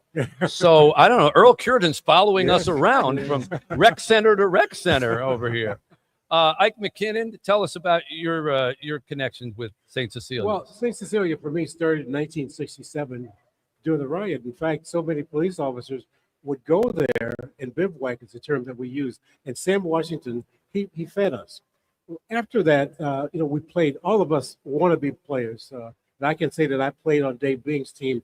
I played on his team. I didn't say I could play, But anyway, at one point a few years ago, Earl Cureton called me. He said, Ike, listen, there's some problems. There are things that we have to do for St. Cecilia because it's dying. I said, Earl, we're going to do our best. We went to the mayor. This mayor, yeah, Okay. the first mayor, and we talked with him, and he gave his approval. And then with Dave, who of course I've known for years, and they both were behind this. And so we started pushing, and we got other NBA players involved. But primarily, this mayor and Mayor Bing were the ones who said, this is what we have to do to make a difference and to help so many young people. And so I'm glad that we have the new mayor on too, who can continue that, because there's so many things we want to do to make a difference with these young people in our city. Well, to that end, Rick Kelly, our executive director, who sat back down with us, why don't you just quickly list off what our plans are for St. Cecilia's? Because what I'm telling you here now, I know you hear St. Cecilia's and you think, oh, basketball court. Oh, that's nice. They're going to fix up No, that's not what we're in the business of. Basketball is part of what it's going to be, but it's just a part. Share with us what all the rest of it's going to be. Absolutely. Well, we've had so much success with our center on the east side, the Say Detroit Play Center, and people kept coming to us the last few years saying, you need to do this again. You need to replicate this around the city. And again, thanks to Mayor Duggan for giving us the idea, but we plan to do after-school educational activities just like we do on the east side. There's a beautiful 2-story schoolhouse there that is absolutely gorgeous. We plan to renovate it back to its glory. We plan to renovate St. Cecilia's gym back to its glory. And not only that, we have big plans to add an addition to it that will really help us to tell the history of what happened there, the importance that it played in the community, and getting the kids back into the gym is what it's all There'll about. be a little museum in the gymnasium of all the great names that have played there. And I'm hoping, former Mayor Bing, that you may hit up some of those former people for some donations to help us renovate that gym. Those guys making a lot of money today. That's right. But it's not how much money they make, it's who has their phone number. That's what matters. Mitch, let me say this. Earl Cureton, he told the story. He lived on the east side, Mack and Bewick. He would take 2 buses to come there and play, and most of those kids did exactly that. They wanted to come to St. Cecilia. That was the place. That was the home for so many young people in the city. Yeah, and we're going to honor that tradition, and I'm hoping that many of them will contribute. This is something, we're making this announcement. I'm hoping that people are listening around the city. If you would like to be partners with us in any of the elements, we're going to have an academic success wing with tutoring and homework labs, literacy and numeracy, skill building rooms, and small group intervention and mentor spaces. We're going to have STEM and digital innovation labs, robotics, computer labs, digital media, creative technology. We're going to have an arts, music, and cultural development thing. So we'll have performing arts practice rooms, music and the like, music production and recording studio. We have one over at the east side location. We're going to mimic it right on the other one. Space for youth-led showcases, open mic nights, things like that. Of course, all the athletics, a full gym, as we've mentioned, for basketball, a football field, fitness, wellness, and injury prevention workshops, recreation for students seeking safe and healthy alternatives to neighborhood risk factors, workforce and leadership and life skills centers, a college and career navigation center, family empowerment hubs, and community and multi-use spaces. All that is going to be in this whole big 8-acre plot, including parking lots and things like that. So we are looking for partners to join us on this. This is going to be a big undertaking, but we already have some financing in place. We wouldn't have announced it if we hadn't, but we're looking for more. So I'm hoping all of you can help And Mayor Duggan, you've got a pretty good Rolodex. And don't leave that Rolodex on your desk when you go to the governor's office. I'm with you, but for anybody thinking about a basketball court, when I saw what you did at Lipke, the kids would come over after school to play basketball. You had a program where they had to do their homework in the computer lab before they could go up and play in the gym. And that became a culture of your center, valuing the education and the athletics. Still is. And that'll be the same rules at the new St. Cecilia. We're going to call it the Save Play Center at St. Cecilia's. And it'll be the same rules. You come there, first you get a meal right after school. And then it's an hour and a half of working on academics. And then you can pick up the basketball. You can go to the robotics lab. You can do any of the other things that are there. And we'll have that same philosophy as well. So Judith and Sari, I'm so glad that you were here. And I hope that you will come when we have the grand opening and honor, and we'll have a place for Earl. You wanted to say something? Rick, yeah, I just wanted to say again, without Earl's vision, this is really what brought this to life today. Right. And we look forward to working with you on every step of this. This is an all-star cast up here, and they all play a huge part in making this come together. We're really humbled as Say Detroit to even be a small part of this and to help it bring it back. We are. So and thanks to the triple mayor push that helped get this done. We're all in this together. And Mayor Duggan, we are going to miss you here in Say Detroit. I do hope that if you're sitting in the governor's office, well, next year at this time, you'll be determined one way or the other. You'll either be governor-elect or you'll be looking for a job. And if you're looking for a job, we've got an opening at Say Detroit. There you go. One way or another, I'll be here with you next year. So please do. Thank everybody here, Mayor Duggan and Dave Bing and Ike McKinnon and Puritans and everybody else. We'll continue here.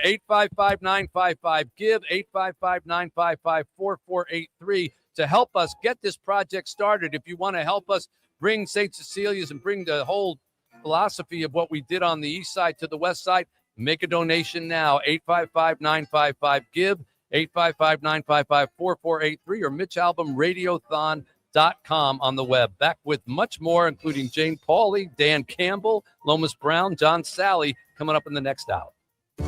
WJR's Michigan Voices with Marie Osborne. I served 28 years in 11 months. Now I'm in Clarenceville High School when they told me I was going to die in prison. Know why I'm here? Because I didn't give up.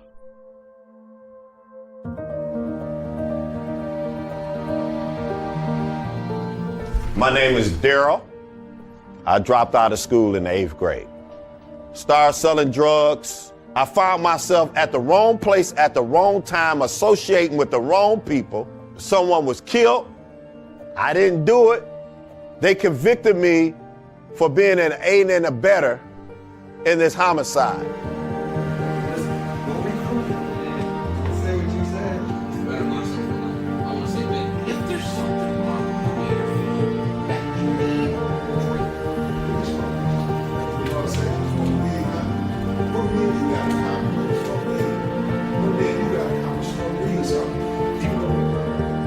Let's stay engaged with them and hear them a lot, and get them to talk, because that's what's going to make a huge difference when we transition.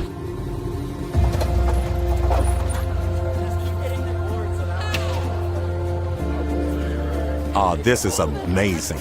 This is the biggest one that we ever done with 400 students. They're laughing, they're working together, don't know who they're working with right now, but they just having fun, natural fun. Young people desire a lot. They want to be heard. So it's not just a monologue in here, it's a dialogue that's going on. We're here to lift each other up. First of all, we want to thank you for welcoming us into your school today. It's been an honor and a privilege for us to be here with you guys. We have some other good friends here that I want them to share just a little bit more about themselves and what they do, and then we're going to have a conversation about that. And so I'm going to ask my good friend here if he would say just a little bit more about himself.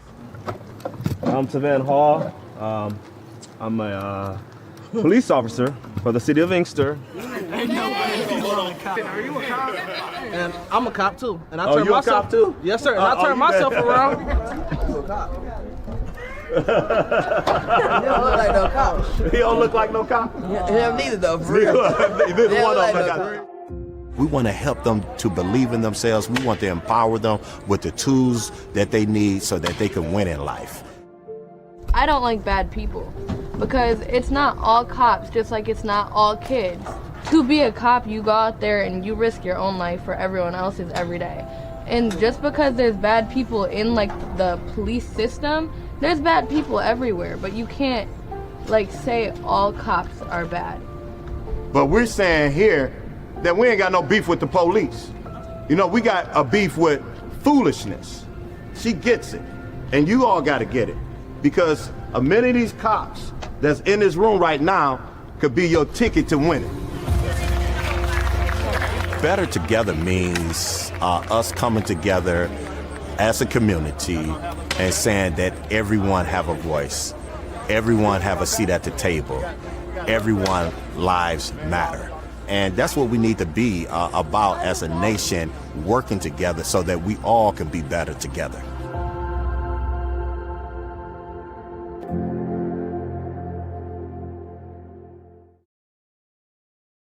Republican Okay, we take it to alternative would have 8. shifted that spending to government-funded We health take it to- savings accounts. America, Take flip to 8, we go to to Fox 30. News. All right. Well, if they can get out on time towards the top of the hour, it might not be a big deal, but we're pretty much, blowing up half the spots for the hour. For your home security system and get a free smart floodlight camera. I said if we get out, at the end of the hour, on time, it might work. Today at 1-800 Please, stay out. Can That's you run this 1-800 stay while out. all the sports people are coming so I can go take a slow? When we come back. Construction blocking your right lane. Okay, she's gonna take it down to 3:30. We break at 3:30, and then we come back with Jane Pauley. I-94 westbound between Okay. Road and Linwood. Carrie wants to know if Herman Moore is connected. Do you have that information? Snow showers the afternoon, a high of 29. Okay. Cloudy All right, for thank you. tonight, a low of 15. Partly cloudy Friday with a high of 31. I'm Rich Bluzensky, WJR Traffic and Weather First. For nearly 2,000 severely injured veterans, everyday life has become filled with barriers. So we build specially adapted homes and homes for our troops. And thanks to our donors and supporters, this life-changing gift of freedom is provided mortgage-free to these veterans. And we need you to join us too in completing this important mission. Please visit hfotusa.org and help build homes and rebuild lives for everyone. Most customer appreciation event is here, right in time for the gift exchange. Even though everyone pretends. 9:15 after we come back. If we come back at 08, 9:15 for the rest of the hour. 9:15. The gift exchange isn't just about giving. If they was, like I said, if we get out at 54, it could work. Could work. How long until we're back? We're coming back at 08. What's that? We're coming back at 08. Oh, okay, cool. Thank you. Awesome. Places that could expose you more to identity. But LifeLock monitors millions of data points. Am I going to get your stuff? Your identity is stolen. Our US-based records. I figure it out? Fix it, guaranteed, or your money back. Don't face drained accounts, fraudulent loans. So, Carrie, you can hear us? Get more holiday fun, less holiday work with LifeLock. Save up to 40% your first year with. That's promo weird. codes. Visit lifelock.com. Terms apply. Text me yes if you can hear us. Family is what I do best. Yammering back and forth, Carrie. Yeah. In an easy-to-apply stick, and it dries fast, so there's no mess. I use it to comfort myself and my family. Thanks, Mom. Vicks Vapo Stick, soothing comfort for the whole family. And try Vicks Vapo Shower Max for steamy Vicks Vapors when you need more comfort for yourself. Use as directed. Hi, it's Guy Gordon sitting down here with Chris Alberta, my favorite retirement advisor, as he is helping me through my recent transition. Chris, how's it going? Going great, Guy. Why is it that you think your message resonates so well with WJR listeners, Chris? Guy, it's a birds of a feather dynamic. So over the years, we have noticed that the folks that really fit with us, we share core values. We tend to lean very traditional. We're conservative about our money. We're good savers. We're very, very modest in terms of spending. What I think people are after is really patient, dependable explanations of why something's being recommended. And when we all take the time to learn that and be vulnerable with one another, success just happens. People are tired of being sold. And I think that's the trick when it comes to JR people, is that we're a family. Call Chris Alberta today, 888-800-8949. That's 888-800-8949. Principium. Do you have an IRA or 401k? You want to think of this as being your money. But remember, you still have to pay taxes when you withdraw this money in retirement. And these taxes, well, they could be a lot higher than you know. Learn how you could reduce or potentially eliminate these taxes with a free retirement tax savings analysis. It's from the Brzezinski Group, a second-generation financial advisory firm right here in Metro Detroit. If you've saved at least $250,000, schedule your free analysis now by calling 800-641-3361. This free analysis could save you tens of thousands, if not hundreds of thousands of dollars in taxes in retirement. Call 800-641-3361. That's 800-641-3361. Investment advisory services offered only by duly registered individuals through AE Wealth Management, LLC. Firm does not provide legal or tax advice. Whether you're heading to a holiday event downtown, the airport to visit family, or your company's year-end party, Metro Cars will get you there safely, comfortably, and on time. Luxury sedans, SUVs, and VIP buses. Metro Cars takes the stress out of holiday travel. 35 years of excellence, Metro Cars voted best limo service by Our Detroit and is the official transportation of WJR. Experience a joyful and safe holiday season with Metro Cars. Book your airport or other holiday transportation today at metrocars.com. Metro Cars, one brand, endless ways to move.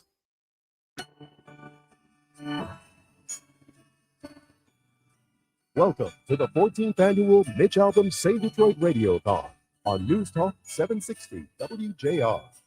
This hour is generously brought to you by the Michigan Masonic Charitable Foundation. Call 855-955-GIVE to help. Save Detroit was founded by Mitch Albom in 2006 and will be celebrating its 20th anniversary next year. Save Detroit and say something amazing. Now, live from the North Side Grand Court of the Somerset Collection in Troy, here's Mitch. All right, we welcome you back here to the 3 o'clock hour. We've been on since 6 a.m. So 6, 7, 8, 9, 10, 11, 12, 1, 2, 3, whatever that is, 9 or 10 hours. But we'll be here till 9 o'clock. We are trying to break our record of last year of $2.2 million raised in a single day. We'll let you know how we're coming along on that. 855-955-GIVE. 855-955-4483 is the phone number to make the call, or MitchAlbomRadiothon.com on the web. Very simple. And you can also do all your Christmas shopping there. We've got all these great auction items and incentive items. Now sitting at the table with us, we've changed places, is the great Lomas Brown, ladies and gentlemen. Hello. Next to him, Ryan Ermani, our afternoon host and, of course, TV host on Fox 2. Steve Courtney, the legendary broadcaster, right alongside me as well. Steve Courtney, Kenny Brown is here, Kevin O'Neill, all the rest. Herman Moore is going to join us in a moment so that we can watch Herman and Lomas scream at each other, which was maybe the most amusing thing from last year's show. Yeah. But right now we want to say hello to the coach of the Detroit Lions, who I understand is standing by with us right now. Dan Campbell. Is he on the line with us right now? I'm on. How's it going, Mitch? He is. Hello, Dan. Hello. We got an all-star cast for you here.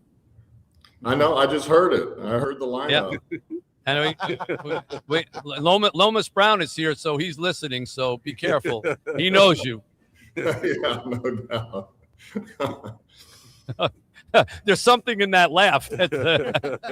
I'd like to know what it is. Yeah. Listen, there's nothing but love for Lomas. Lomas is the best, man. Ultimate teammate. Listen, it's his time to get in too, by the way. So I'm not taking any shots at Lomas. That's right. That's right. He's a Hall of Famer. Absolutely. You know, Matthew Stafford was on with us earlier from L.A. In case this is any intel that you can use, he was up at 7 a.m. this morning in L.A., and it looked like he'd already been working out. I don't know what you want to do with that information, but he was nice enough to say, and I think probably feel the same way that he still loves the city of Detroit and doesn't look at that trade having anything to do with any of it. When it comes to things like what we're doing here today, there is no such thing as, I belong to one city or anything else. Everybody's on the same side. And I know you're going to play the Rams, but I'm sure you feel the same way about the city of Detroit, that, we're just here to help one another right now. Yeah, I mean, and let me write that down first of all. Stafford 7 a.m. Which is really 10 o'clock our time, so he's really late getting up. Listen, he's what a stud he is. Just everybody knows the player that he is, but everybody to a man speaks of the person that he is. He's an unbelievable human being. Who I've never heard a bad word about him from anybody that knows him well. And so that sounds like him. He's just willing to help, and he gave a lot to this city, and I know he wants to give back. He does in both places. So kudos to him, man. He's a pro. He's a stud. Yeah. You have become a real fixture here in Detroit, and I think there's a lot of people who root for the Lions nationally who I hear, they tell me they don't know a lot of the players necessarily, but they go, I love that coach. He's, I don't know if it's a Hard Knock show or just the sideline stuff, but you've become emblematic of the spirit of Detroit, the grit thing that you brought in here. I don't think you were doing it intentionally, but it's kind of been associated with the city, and the Lions' rise has also been compared to the rise of a lot of parts of Detroit. Are you happy about that? Is it something that you cultivate? No, I am happy about it. I've mentioned this before, but the thought of being able to come to this city with this team, with where it's at and all that it's been through, both the city and the team, you just knew it would be something special, once you got it to where, you're not going through the hard times anymore, like they were before. And I just think there's just something unique about it, man. It's not for everybody. Nothing necessarily comes easy. But I wanted to build the team kind of in the image of what this is about, man. It's a blue collar city ultimately, and it's about overcoming. It's about being resilient. And I feel like our team has embodied that, and that's really the spirit of what Detroit is, and really Michigan for that part. Yeah. I'm looking at you on this thing here, and the question comes to my mind, and I have that kind of mind. Have you ever worn a suit and tie? I don't think I've ever seen you in anything else. Once? Wedding? I did one time. I think when I got this job, I wore a suit. I don't think I wore the tie, but I did wear a suit. So okay, that's one of the best things, by the way, of being a head coach, is that when you go on the road, you get to name what you're wearing. So we wear sweats. We don't wear suits. All right. Yeah. I come to realize I have never seen a picture of you in a suit and tie.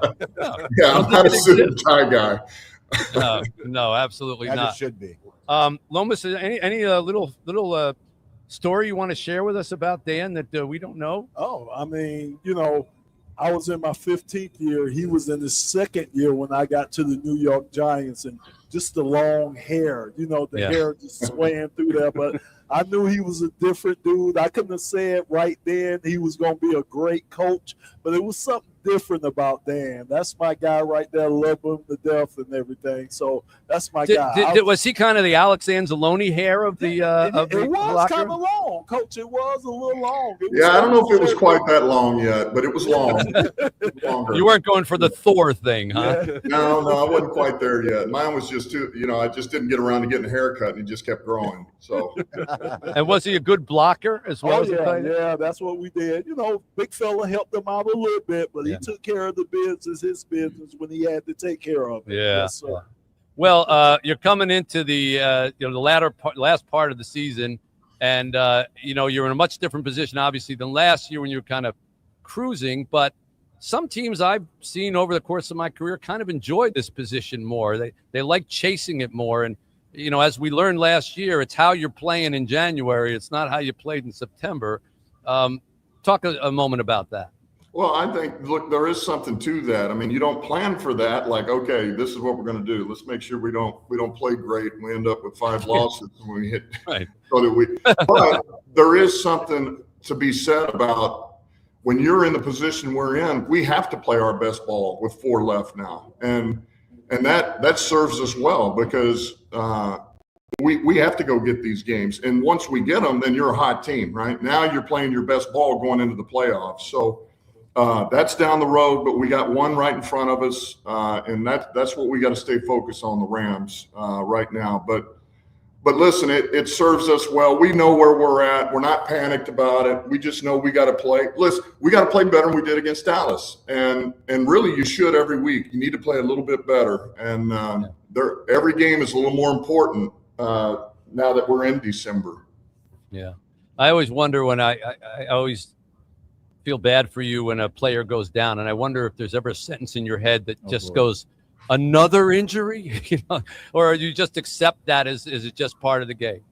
Yeah, I'll be honest with you. In 2021, we lost a lot of guys. And I remember kind of thinking that at one point, like, man, I can't believe we lost another guy. And it was like, that was the last time I ever thought that way or felt that way. I'm like, listen, this is part of the game.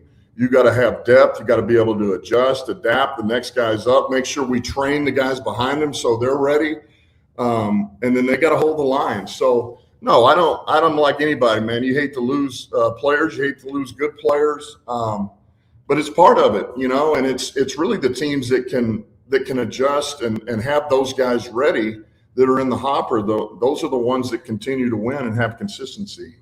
Yeah. There you go. Well, I want to thank you for taking the time. I know how busy your days are. And of course we have auction items here that help us raise money for all the many causes that we do here. And I don't want to put you on the spot, but I'm wondering, we were told that you have a habit of going for coffee early in the morning before you get started. Is that accurate? That could be accurate. Okay. So would it be possible for us to auction off?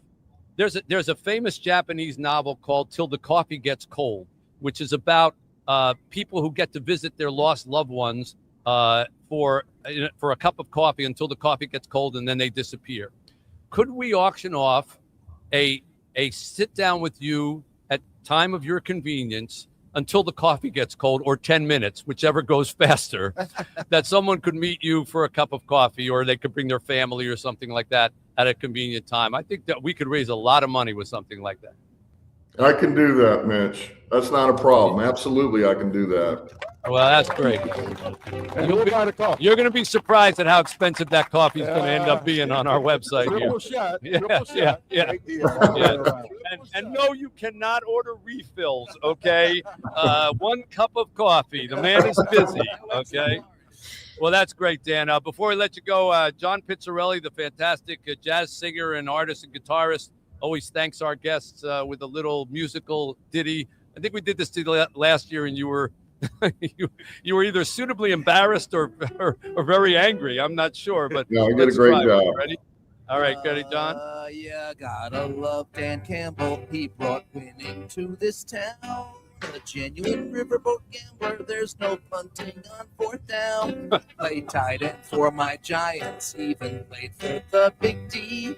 Now that he's for Detroit, and how happy can we be? All right, there you go.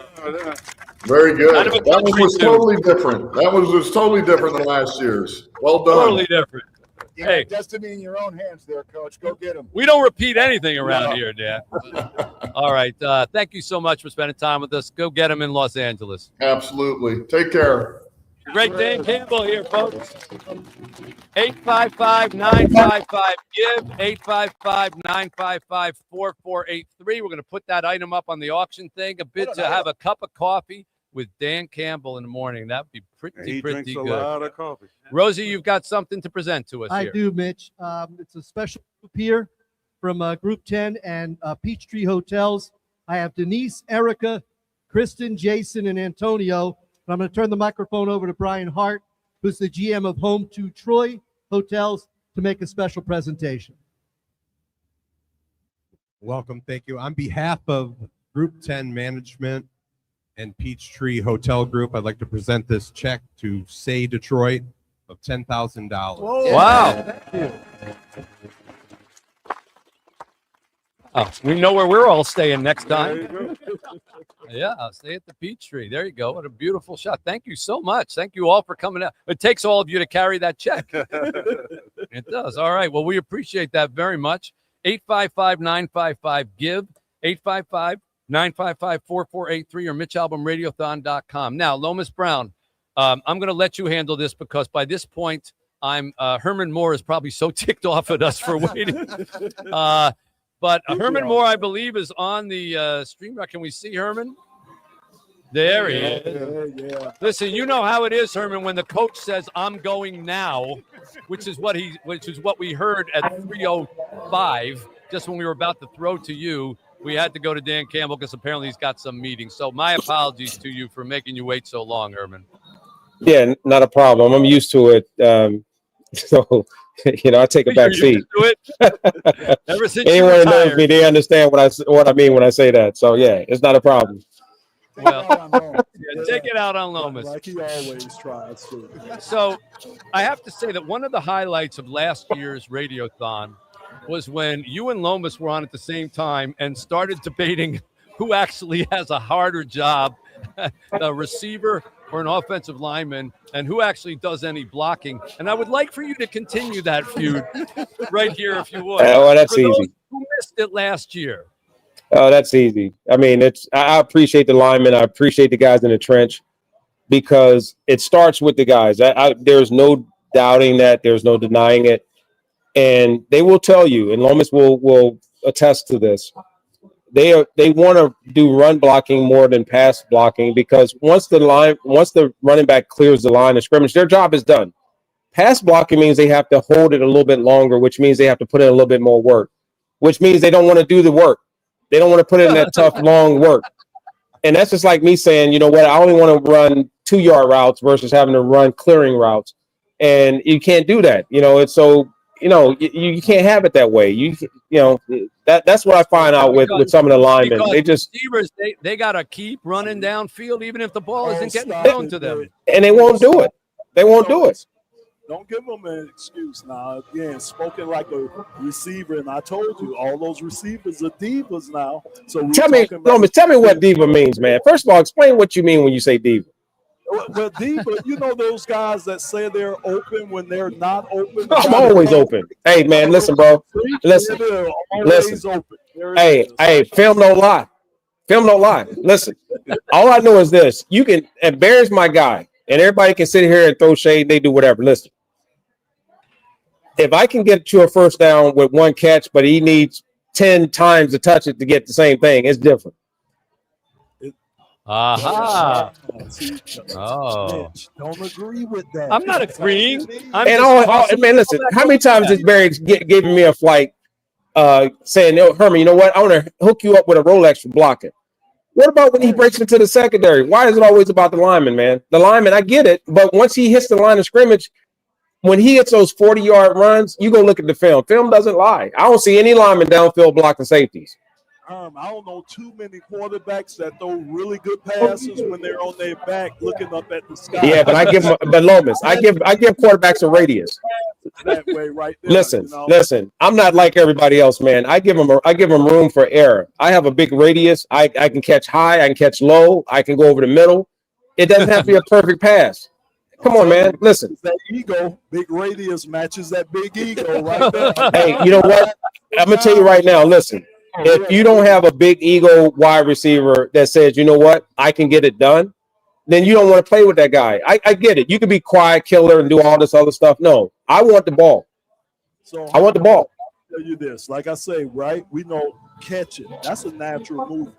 Throwing is a natural movement. Even running the ball, that's a natural movement. How many guys you see walking down the street backpedaling? It's not a natural movement. That's a learned movement that we have to do. Hey, Mitch. Yeah. Listen, I came from the school of the University of Virginia. We are basically a public Ivy. Argumentation and debating. Lomas, you will lose this every time, bro. Listen, listen. It is nothing. Listen, you guys, your job is 3 seconds at most. Most. Really? 3 seconds? 3 seconds. Come on. What about if the quarterback is scrambling? I don't need a quarterback to scramble. I just need him to just go 1, 2, 3 set, 1, 2, 3, 4, 5 set, shotgun, whatever it is, know where we are on the field and get the ball to me. Let me do the rest. That 3 seconds, bro, is with a guy that's 350 pounds that wants to rip your head off. That's right. Look, That's a man, tough you 3 can't- seconds. You can't talk to a little guy like that have a little fellow on them. He's trying to discover. Come on down there in the trenches and hang out. You know what? I wish I changed what I was doing. I would love to be a defensive end right now because all you do is you pin yours back, and I got big ones. I would pin them back, and all I would do is just go after just the quarterback. That's all it is. Man, listen. Pin those big ears back. Come on, dude. I can run And Lomas, you lucky I didn't play defensive end. I would have taken you. Oh my goodness. It sounds like Rick Mahorn. I heard the same thing from Rick Mahorn. I told Rick he better stay on the hardwood. Herman, stay out there. You're not an athlete. You're a lineman. That's the difference. You participate in football as a lineman. I'm an athlete. I keep trying to figure out how I can package this into something we can auction off. Hey, Mitch Albom. But I can't figure it out. Hey, Mitch Albom. When I give you both names, I give you first and last name. Listen, they're government names. I'm an athlete. Pick a sport. I excel in every sport. And listen, a lot of guys will say that's ego. That's not ego. It's fact. Like, if you don't like it, then it ain't my fault. Herm, I forgot you were an All-American kicker. I forgot about that. I'm sorry.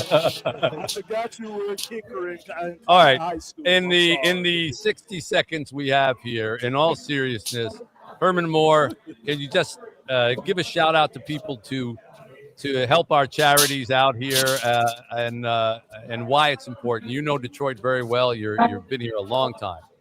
Yeah, absolutely. I do want to say, that's Lomas and I. Lomas is my big brother. I have nothing but mad love for him. Congratulations, man, for making it to the second round of the NFL Pro Football Hall of Fame. Well deserved. He is a true ambassador of our community.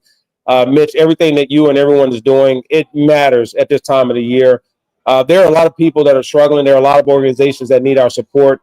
And it's through causes like this that make it possible. And you have to be unselfish. Sometimes you have to be faceless, and sometimes it's not about cameras following you everywhere. So if there's anything that people can do, please contribute. Please give your time, your energy, your effort, your money, because there are people out there that need us at this time of the year. And Mitch, thank you so much for you and WJR and the organizations that you're affiliated with, but also just everything that you've done over the years to make this thing possible. And no, this isn't scripted. This means that it's all in consistency of what people do. And you've been doing it since I've been here. And appreciate you. Appreciate Lomas for being such a great ambassador for the team. Coach Campbell for what he's done to turn this team around. And the team that we have out there that we can be proud of in the city of Detroit and the state of Michigan, man, for standing behind this team and for our people and our community. Thank you, Herman. That was beautifully said. How about it for Herman Moore? We got a little song for you, Herman. All right. Our jazz aficionado, John Pizzarelli, world famous singer and songwriter, has got a little. I figured it out. You figured it out. All right. All right. I just want to let them know, though, Mitch. Listen, if it's bad, I'm gonna boo you. No. Oh no, it's you're gonna like it. I'm authentic. All right, listen. There is run blocking, then there's pass blocking. We could easily do 20 minutes on this or more. Then there is pass catching, there is route running. And there's nothing like this talking you can't even buy. Then there's Mr. Lomas and there's Mr. Herman, there ain't two better chance who ever played the game. So run, make your block, Lomas. Go ahead and run your route, Herman. Two greatest guys to ever play the game. Yeah. All right. Okay. All right. You know what? I'm gonna roll with that. I'm gonna give you two up. I'm from Virginia. I'm gonna give you 2 up, but 2 down. That's VA. That's a great job. All right. Herman Moore, everybody. Thank you for coming on. I love you, Lo. Thanks, everybody. Somerset, 855-955-GIVE, 855-955-4483, or MitchAlbumRadiothon.com on the web. Come on out and see us at Somerset. I am Denzel McReynolds. I'm Danjetta McReynolds. And we have 5 children. We have Denzel, who's 15. Ava, who's 10. Katie, who's 11. Ivan, who's 9. And Kamari, who's 8. And we're the McReynolds family. Things weren't really going the way that we wanted them to go. We were looking for a progression. So we moved to Arizona and started to thrive. We had ended up having a very unfortunate situation in Arizona where a lot of things that we thought was working out for us really didn't in the end. I started, talking to my dad about coming back. So he was like, well, my friend has this place, and if you guys want, we can all move in together and, fix this place up. The deal we made with the landlord kind of started going south, where she was supposed to get the roof done and we were supposed to do the interior. But as time progressed, me and my husband, we started having arguments over it because the landlord wasn't coming through with things, and it was definitely a too good to be true deal. Even if we started to rent, it'll be pretty much like we're going to be from paycheck to paycheck because we have to have enough room for our family. So we were doing rental applications for a couple weeks, and she got the call about the house. Say Detroit called, Ms. McReynolds, we have a program called Working Homes, Working Families, and we wanted to nominate your family for this program. Working Homes for Working Families is a program where we give a family a home and we introduce them to home ownership. Welcome home.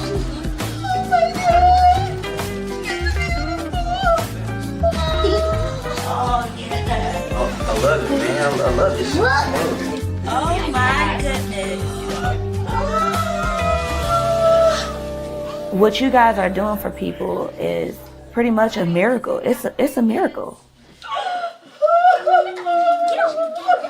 When all the cameras was gone and everybody left and we're sitting here with our 5 children, like, this is our home. Like, guys, we live here now.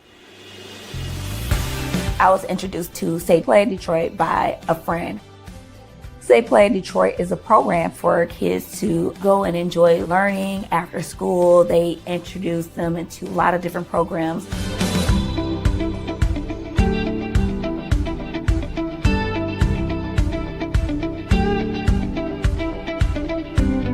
They also have lots of sports like basketball, soccer, volleyball. Anything that you can think of just about Say Detroit is doing it with the kids in the community. They're really into the community. Like, a lot of people say it, but they really prove it. They prove it. Yeah. It's a proven fact. They're in it to make sure that this community is going to thrive, that the kids are going to thrive, that the parents are going to be able to be good parents and thrive for their children. That's what it starts with. It starts with the foundation and creating a safe place for your children. Kids are in a better situation. I can see the changes in their behavior and how they do things, and to be able to know that they're here, they're safe, and it just feels good. It's a wonderful feeling. Who would even thought that this was something that was offered to anybody? It's been a dream come true. It's been a joy. Say Detroit Working Homes, Working Families is a true blessing. This is our family forever home.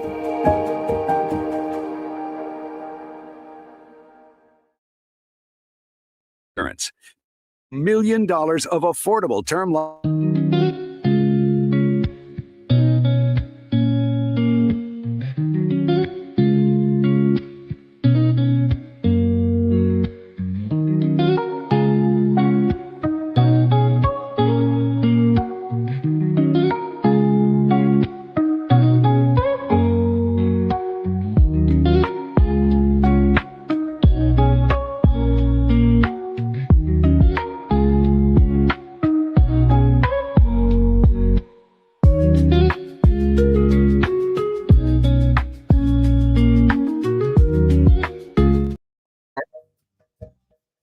Out of business when you call.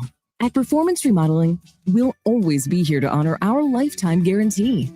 We've served Southeast Michigan since 2006, completing over 20,000 window, roofing, and siding projects. Bottom line, if you ever need us, you call us. We'll be right here. Call Performance Remodeling at 586-540-6000 or visit windowsroofingsiding.com.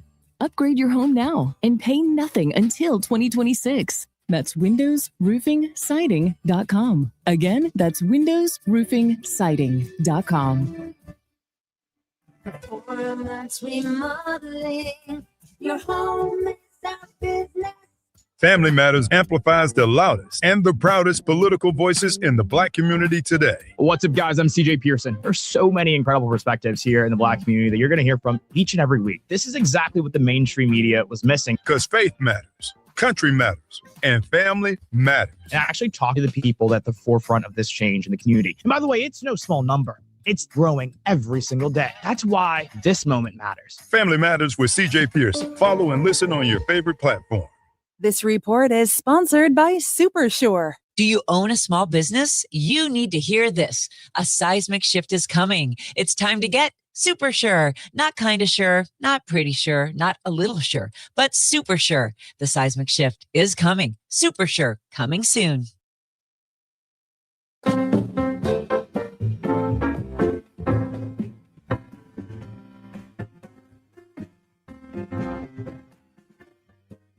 This hour of the 14th annual Mitch Albom Say Detroit Radiothon, generously brought to you by the Michigan Masonic Charitable Foundation.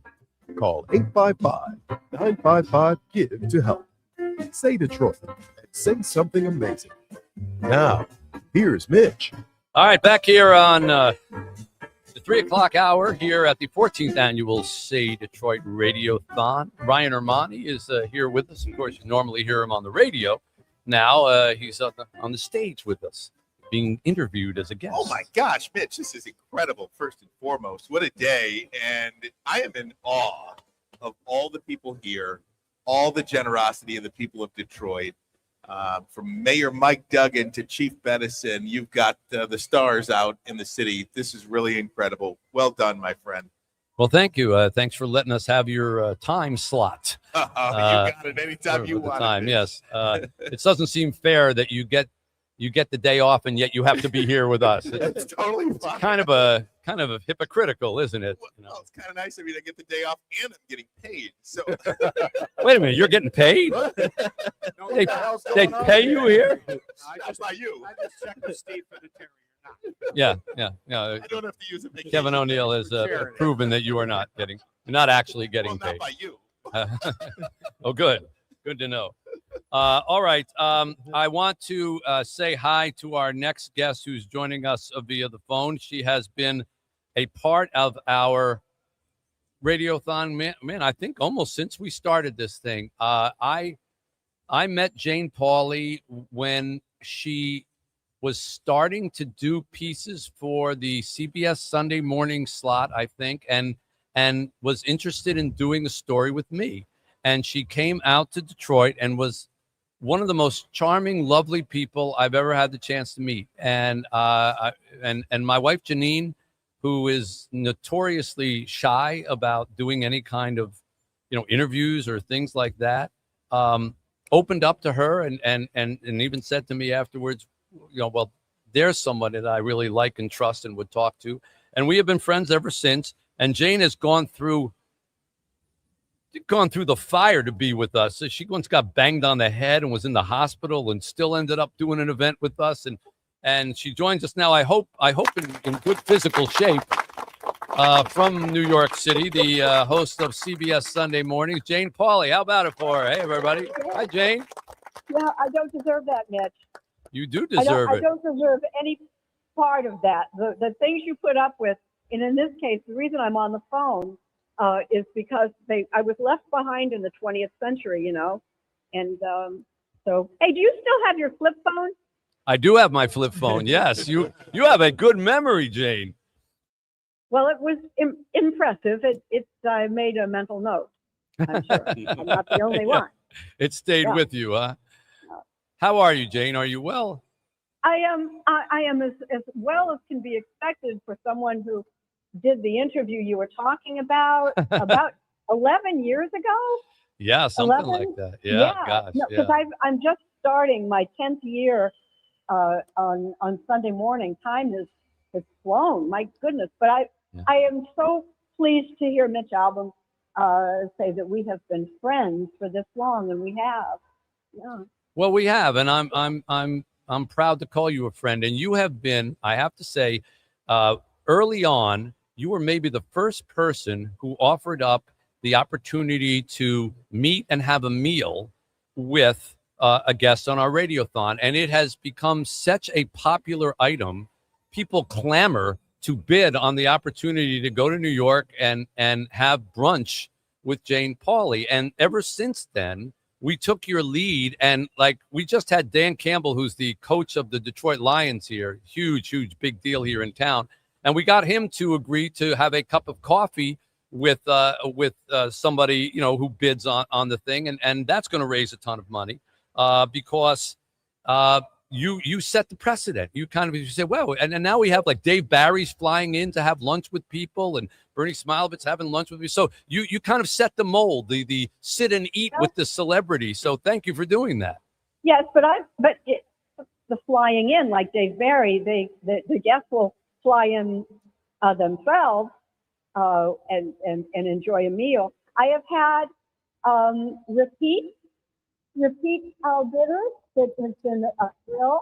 And the last time I met a new best friend named Wrigley. Wrigley was 6 years old, and he came along and just knocked me out. So I enjoy meeting the people who come from Detroit. I mean, there's a very special class of people who listen to your radio and pick up the phone and make a bid. Well, that's why I like meeting them.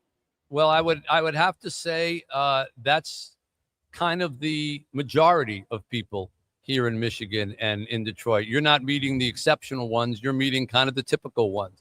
And that's one of the blessed things about living here in Detroit, that although we may actually, by statistics, be the poorest large city in the United States, we are also the givingest large city in the United States. And our population gives and donates, and they have helped us out. And it's, you know, they may get a brunch with Jane Pauley as a result of it, but they still have to pony up the money to do it.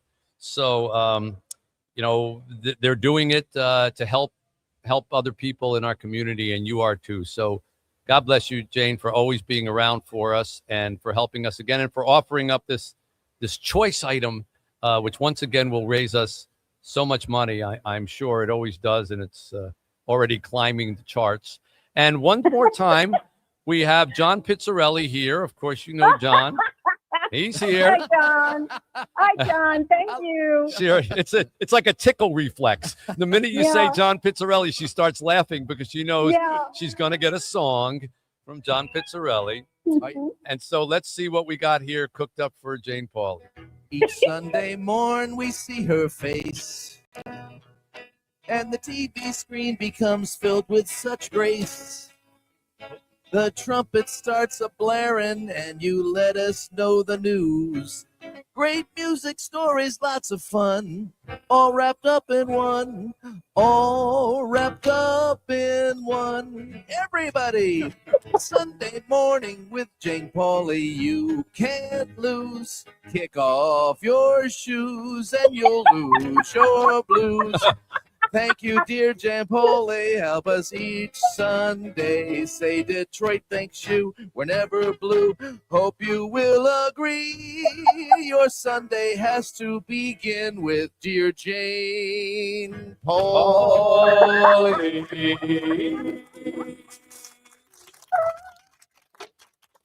Oh well, I'm standing. I'm giving John a standing ovation. Well, be careful. Don't bump your head. I may go on brunch. We love you, Jane. God bless you. Thank you for helping us out.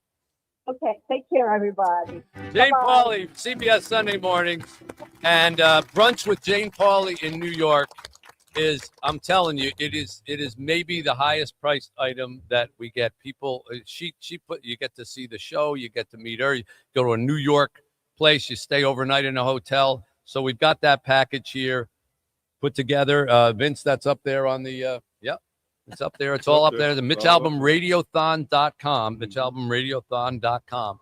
So check it out. Okay. This is now or John? Okay, well, Rosie will let you know. don't let me know. Rosie will let me know. Okay, I'll let you know. That helps me quite a bit. So is this guest on or is that guest on? I'll let you know. Okay.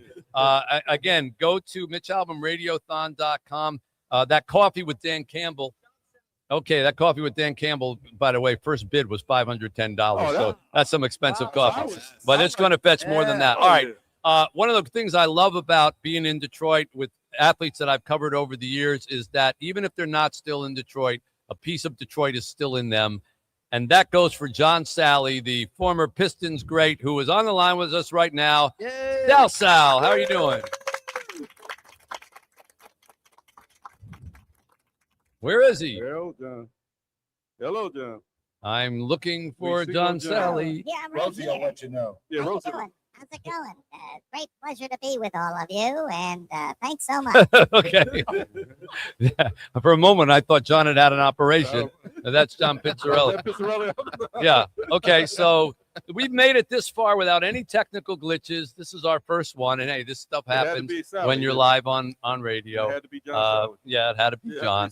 That's all right. We'll find our way to him. He'll talk twice as much. DJ Reader is going to join us apparently from the Detroit Lions as well. Again, some of those auction items that are on the Oh, we got John? All right, let me see. Is John there? John Sally. What's up, bitch? All right, there we go. Now I'm seeing John the moon. Sally I'm seeing John Sally on the moon. Oh, John Sally on the moon. There he is. I John Sally's on the I moon. can pay my doctor bills. John I thought it was Whitey. Whitey was on the moon. Something's wrong with this picture. How are you, John? I'm alive and kicking. I miss you, my friend. Thank you, thank you, thank you. Just to let you know, Mitch, I've signed a deal with a publisher to start writing my book, and it started with you 35 years ago. Your book started with me 35 years ago? Yeah, you remember I was going to write about in 1989? Yeah. And then, right, so I finally got back to it. Now that I figured out. I hope you're not calling to ask me where the chapters are. No. I have new chapters in my life. Okay. You have a lot of new chapters in your life. John is one of those guys that, there's some guys who play professional sports and then they retire and basically, maybe they coach high school ball or maybe they just live off their royalties or whatever. John got busier when he retired. He's the busiest man I've ever seen. So tell us what you're doing these days. I can't even keep up with you. Well, as you said one time, I got tired of borrowing money from people, so I had to redo my life. Yeah. I had to start in my new career. And right now I'm coming from shooting a show in San Diego called the Most Darn Sports Show. And then I start the John Sally podcast the second day of January. I got a new series. I just partnered up with executive producer, Young Boys Incorporated. The back in the 80s. Boys Incorporated out of Detroit. Wow. My daughter's an actress. She's shooting her short. I got on my health and wellness. I opened up a clinic with peptides and colonics. And I just started doing everything that I love to do, and I made a living out of it. Well, you have done well, and you were always smart. You always knew that there was life beyond basketball. I have to tell you that I just celebrated my 40th year at the Free Press, and they asked me to go look at all the columns that I've written over the years and try to pick some favorites, and I got a lot of input from people. And one of the ones that kept coming up was when you and I went to a hockey game, and you had never been to a hockey game before. And I wrote about how you couldn't get. You remember that? Yeah, I was like, I'm the only black guy. Only thing black here is me and the puck. And I remember. Exactly. And then when they were yelling down in front, you were already seated. He's frozen. Oh, did John freeze up? It's cold on the yeah, moon. It's cold. You froze up for a moment there, John. Yeah. When they were yelling down in front, remember? And then I dropped. And every beer ever made. Every beer landed on him. It's true. Well, he was a big target. Yes, he was. And I remember John said, they let these guys fight, because Ricky Mahorn get thrown out of a game for doing this kind of thing. He was astounded. That column has still resonated with people. And there's one other thing I want to share with you before we let you go, because I know you're busy. There's a special on Eddie Murphy that's on right now on Netflix. Yeah. I think it is, Being Eddie. And there's a whole thing. And someone came up to me and said, did you see that Eddie Murphy thing? I said, well, I started to watch it. I didn't finish it. And they said, did you see his house? And I said, see his house? I was in his house. Remember, John Sally took me to Eddie Murphy's house on one night when they were out in the playoffs in L.A., and it was an off night. And somehow, I don't know the story, but we ended up at Eddie Murphy's house, and we were in his bathroom where he had a life-size Elvis Presley in the bathroom. Do you remember this? He does. Gonna win this race? Yeah, he loved Elvis. Yeah. I tell you. You know, Mitch, I tell people when they were like, you don't know this person, you don't know that person. I go, I got one person to prove. It was you. I took you with me when we went to Harlem Nights, when they were filming Harlem Nights. Right. And you took a picture of me, Eddie, and Richard Pryor. Wow. And I was like the most important picture of my life. I got pictures with my wife and pictures with my mother. They ain't more important than the pictures with Eddie and Richard Pryor. Well, I'm glad I took that picture then, and I contributed to your life. Before we let you go, John, we have another John here, John Pizzarelli, who is a famous jazz singer and guitarist and world-renowned. And he's got a little song that we always, for our guests, we always do a little musical thank you. So here you go. I hope you can hear this. He went from the Detroit Pistons to the Miami Heat, Toronto to Chicago, LA. Won 3 championship prizes with 3 different franchises and also in 3 different decades. We are thanking John Sally. Thanking John Sally. We are thanking John Sally. We are thanking John Sally. Thanking John Sally. We are thanking John Sally. There you go, John. Thank you, Sal. Hilarious. Bitch, I love you, man. I hope everything is great in your life, brother. Everything is good. Talk to you soon. Love you. John Sally. How about it, folks? 855-955-GIVE, 855-955-4483. DJ is on here now. Okay, we go from football or basketball to football, and we welcome from the Detroit Lions, DJ Reader. Hello, DJ. What's up, man? How you doing? Hey, thank you for taking a minute to come talk to us. Of course. Thanks for having me. Yeah, we appreciate it. I know that you haven't been in Detroit forever, but you've been here long enough probably to catch the spirit of camaraderie and community. And this is a day that we broadcast for 15 straight hours on the air and try to raise money to help the neediest here in Detroit, from kids that are 5 days old all the way up to senior citizens, veterans, the homeless, kids who go to our Safe Play a rec center, people who go to our Safe Family Clinic who don't have insurance and get medical care. And so your appearance is helping them out. Talk a little bit about what you've gotten to feel from the city of Detroit since you've been here. Oh, man, I love the city, man. I tell people all the time, it's a city with people with a lot of pride. A lot of people you don't really get to meet in different areas you go to. Me playing on 3 different teams, I've been in a lot of cities. You don't see many cities with this much pride, man. People have prideful here. And, it's really loving. You can walk by somebody and everybody's always going to speak. They're going to say, hey, say something to you. So I like it here a lot in Detroit. What have they mostly been saying to you over the course of the season when somebody spots you or knows who you are? It's been pretty positive. Everybody's usually pretty excited. They always want us to win the next game. Even when we've taken the L, everybody's been, on the train of just, hey, man, get them next time. We need to win this weekend. So everybody's just excited about their Detroit sports, and you can't blame them, man. We having a good year, and Pistons having a good year, so it's an exciting time to be around here. Yeah, And now you get to go play LA. And the guy who used to be quarterback here, who was on the show with us earlier today, Matthew Stafford, contributed greatly over the years to Say Detroit and helped build the football field at our rec center. And still, even though he's the LA Rams quarterback and he's playing you guys this week, still came on the show here, helped raise money here for Detroit. But nobody here would be unhappy, DJ, if you happen to, I don't know, knock down a couple of his passes, maybe intercept one, break it up, knock Puka Nakua out of the game just accidentally. I got you. 5 sacks, anything like that, you know?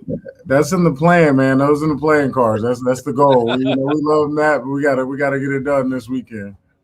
Yeah, this is a big weekend, isn't it? Do you enjoy playing from behind a little bit, like where you guys are, where you've got to win to make the playoffs, as opposed to like last year's team was 13-2 or whatever? You know, it's pretty much you were already in the playoffs and things like that. Which do you prefer? Which position?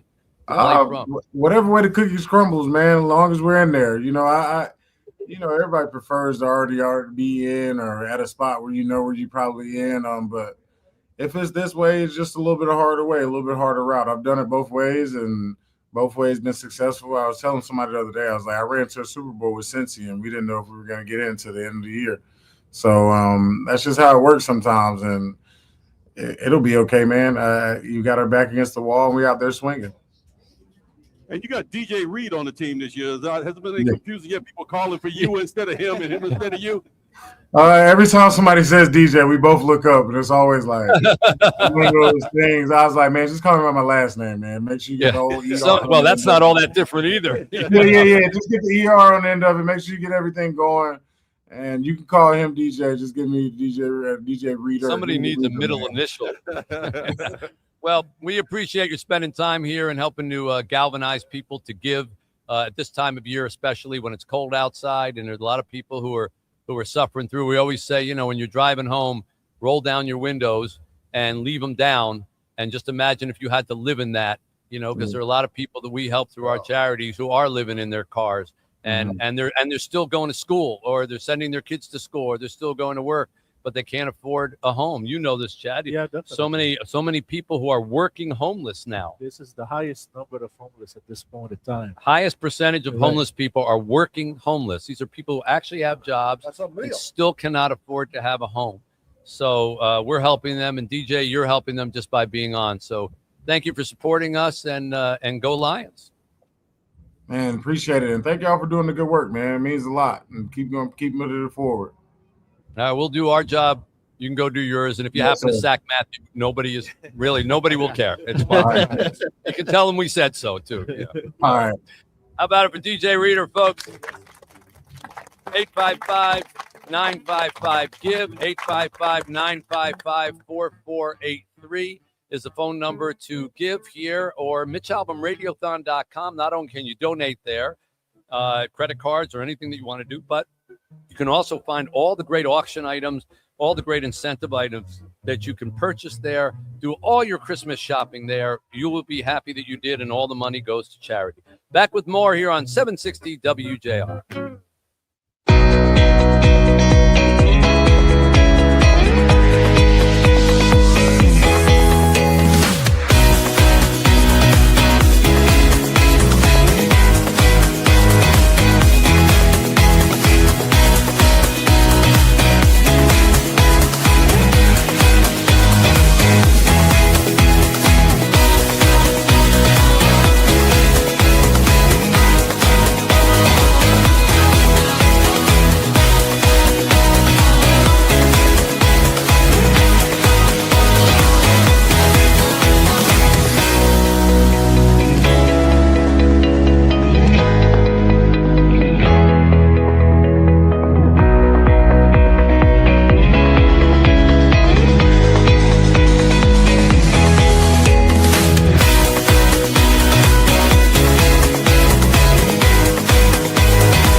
This is our time. If you work in this space around in underserved communities, you know that is a time for us to really put our feet down and do something about what we see.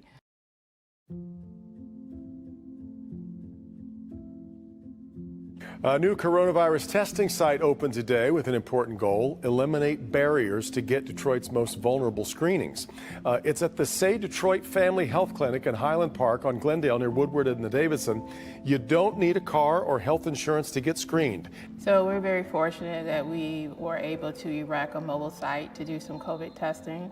We had several days of testing at the clinic and were able to be mobile with that. So we did some testing here at Say Play, and we did some additional testing at the Detroit Rescue Mission's main offices. As you know, when COVID hit, there was a great need for testing, and it wasn't available at the state fairgrounds to people that didn't have cars and didn't have doctor's prescriptions. So the Say Clinic with the surrounding community really rose up to the occasion and had a great service. Say Detroit has launched a new testing site in Highland Park and says it will help serve underserved communities. And doctors say they want to administer as many tests as possible to meet the growing needs.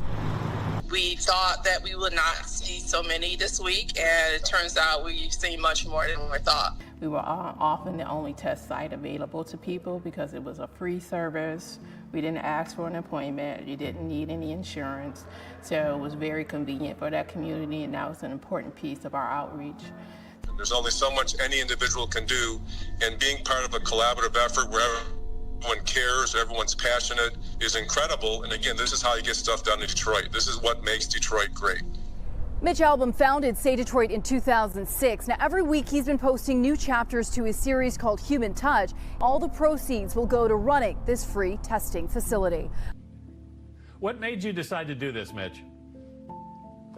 I wanted to help out my city, Anthony. I mean, Detroit is the hardest hit city after New York. We've got first responders that are dying. We've got hospitals that are overrun. And, I thought, well, this is what I do for a living. I sell books. So let me write a work of fiction. It's not a big full book, but it'll be a work of fiction. And let me offer it for free and see if I can get people around the world. I'm blessed to have readers from all over to help donate and help our city out. So moving forward, we're going to look at opportunities to continue our testing efforts as we see the numbers rise. And we're going to look at opportunities to do something with the vaccine once we have something approved. For a lot of our communities, this is going to be their only opportunity. And so we want to make sure that we're ready to serve the community in the best way possible around COVID-19.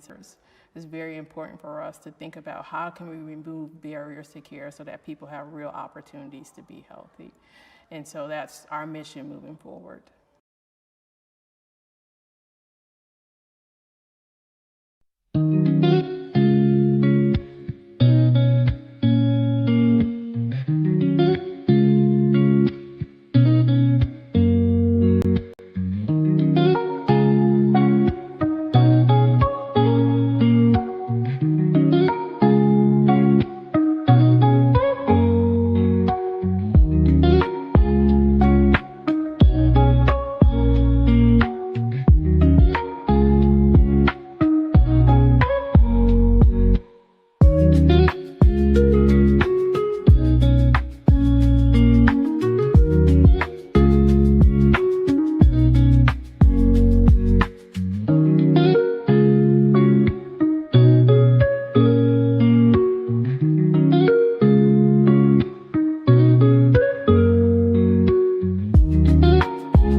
Welcome to the 14th annual Mitch Albom Say Detroit Radiothon on News Talk 760 WJR.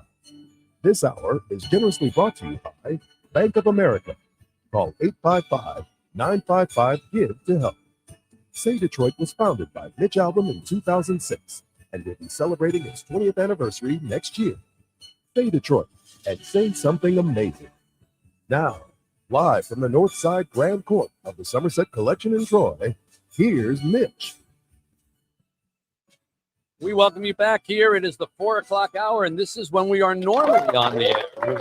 So this sounds normal, somewhat, as we are in our I lost 10th hour, 11th hour of the Radiothon. We've been here since 6 a.m. We're going till 9 p.m. And we are trying to break our record of $2.2 million, which we raised last year. We'll get a tote board check in this hour here. Steve Courtney is alongside. Kenny Brown is alongside. Hello. Kevin O'Neill is alongside. So the normal gang. And, of course, John Pizzarelli sits to my right with his guitar in hand. Mitch, can I just give it real quick? I wanted to tell you so many people that have stopped by today, more so than any other year, I think. Not only are they stopping by to say hello and see everybody, people are donating like crazy, and it's so good to see that young lady over there before wrote a check for $1,000, and you're seeing that more and more. So what a great group! Give yourselves a hand. Thank you, everybody. Wonderful. And I think we definitely have improved the speaker system because there are way more people sitting in the crowd here now. So apparently they can hear actually what's going on. So if you do come out to Somerset here in the North Side in the Grand Court, right across from Santa Claus, we are right here taking over the whole thing. And thanks again to everybody here in Somerset for doing that. Let's go back to our guest list here. We've talked a lot of football up till now, not a whole lot of baseball, but we're going to change that. Zach McKinstry from the Detroit Tigers joins us right now. How about it for him? There he is. Hey, Zach. Baseball players always look so relaxed in the off season. Oh, you can just tell. It's like, hey, it's winter, it's cold. We don't play baseball in the cold, How are you, Zach? Can't hear him. Oh, can't hear you. I'm not sure if we got are you on mute or anything, or? There you go. Not You yet. hear him? No. We're working it. No, not yet. Not yet. Not yet. We're seeing a beautiful image of Zach. That looks good. He looks in playing shape. That would be a swing and a miss. You guys hear me now? Now we can hear. Yeah. Gotcha. Sorry about that. Okay. Yeah, no worries. Yeah. How you doing? I'm doing well. Living out here in sunny Arizona, and enjoying the off season, like you guys said, and taking it all in, getting that rest, and getting that work in the weight room. Try not to tell us the temperature in Arizona, okay? We don't. I gotcha. Don't rub that in. I'm sure you haven't gotten any snow lately, like we did. Nope. Yeah. So the Tigers, good season last year, short of where they wanted to go, but of course got into playoffs, had such an amazing start, and it's really quite something to see the course of a season. If there ever was a year that kind of said, that old adage from the movie Bull Durham, it's a long season and you got to trust it. That's what that year was. Did that teach you guys anything about, that you're going to take into next year? Oh yeah, definitely. 162 game season is definitely a long one. There's a lot of ups and downs. Guys getting hurt, guys coming back from injuries, just the dynamic of the clubhouse, trades, all that good stuff. And you learn a lot from within a season, and you always try to build off of it for that next year. And you look to make a deeper run into the playoffs. Hopefully a division regular season championship, and just getting those higher accolades. And you see more and more guys making the All-Star game. You see more and more guys having accolades at the end of the year, and it's a matter of time to take that next step and ultimately get to the World Series and win. What was that game 5 like against Seattle? 15 innings. I mean, I was nervous watching that game that night, but I can't imagine playing that game knowing the next run that scores, one team's going home and one team's going on. I mean, what was the feeling like of that? Yeah, I remember looking at AJ and just saying, man, this is nuts. I've never been a part of something like this. They've changed the regular season to somebody on second base in extra innings, so the games kind of go quicker. Teams are scoring more in the extra innings during the regular season, so it's definitely harder when there's nobody on base to get that run across. And it was a really long day, and the night before it's a game 5, so you're kind of like not sleeping well. Looking forward to the game, looking forward to getting out there in that atmosphere. Seattle was a great atmosphere. And you look forward to enjoying the game, and my eyes were definitely tired after that one, that's for sure. Is it worse for you to lose a game like that than losing 9-2, one that you're out of? I mean, which one stings more? I think they both sting. But yeah, I mean, every little thing you can just kind of replay in your head and go back to like the 13th inning, I was on third base and Javi was up the bat and he hit a ball to the shortstop, and the shortstop made a good play. And just like, you overthink that, like, oh, could I have started earlier? Could I have went earlier? Made a little bit of a difference. But so it's just, you look at every little thing when it comes down to one run or in a 15 inning game. So just little things that you could have gotten better at. And, honestly, it kind of puts a little fire in you during the off season and makes you want to come back even better. Speaking of the offseason, Zach, the baseball winter meetings going on this past week down in Florida. Obviously, a lot of conversation goes on during those meetings. We find out Gleyber Torres is going to remain a Tiger. Kyle Finnegan is going to remain a Tiger. How much attention do you pay to these meetings, the dialogue that goes on?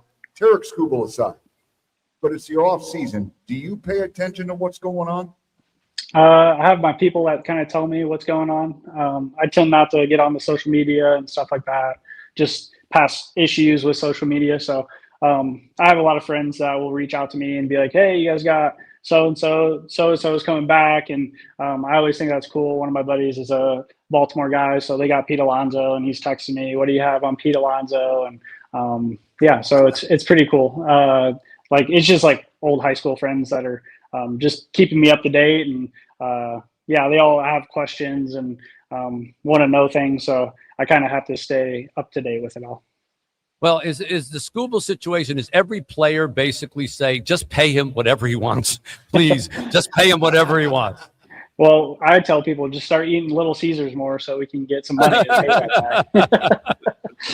I hadn't thought about that. Yeah. Watch Little Caesar's stock go up, keep Tarek Exactly. Skubal in town. Exactly. Yeah, okay. Eat more pizza, keep Tarek Skubal in town. Well, Well, we it want is. to thank you, Zach. We raise money here all day long to help the charities of Say Detroit, which help Detroiters from age 5 days old all the way up to senior citizens, veterans, the homeless, kids after school, medical clinics, even a bicycle factory where we use formerly incarcerated people to build bicycles that then they give to needy Detroiters who need to get to work and don't have transportation. So you're helping us just by giving a shout out. And if you want to just encourage people to give on this day in the Zach McKinstry way, please do. Yeah, definitely. Oh man, such a great feeling when you give back and you're able to do that. And you're just helping the people out in the community around you and just enable them to do things that they wouldn't be able to do without your help. So reach out any way you can. I'm sure I'll be giving. And you guys are doing a great thing and putting people in work and all that good stuff. So we appreciate your work. Well, as he says, be like Zach. There you go. Be like Zach and do what he says. Thank you for coming on. Great to see you. Good luck as we wait for you to come back. Thank Jack you for having me. McKinstry from the Tigers. 855-955-GIVE, 855-955-4483, or MitchAlbumRadiothon.com. I want to say hello. On the line with us now is Howard Bryant. I did not know who Howard Bryant was. A man came up to me at a book signing, gave me a card, and said, you want to call this guy? He wants to help your charities. I said, okay. Gave me a phone number. He said, trust me, just call this guy. He wants to help your charities. Okay, I don't usually do that, but I did. I called. I started talking to Howard, and we've developed a little phone friendship. And Howard now wants to make a donation to Say Detroit, and he's on the line. Hello, Howard. Hello, Mitch. How are you? I'm fine, thank you. So tell our audience what you want to do with your donation. Well, certainly I want to donate my contribution to Say Detroit in the amount of $25,000. Wow.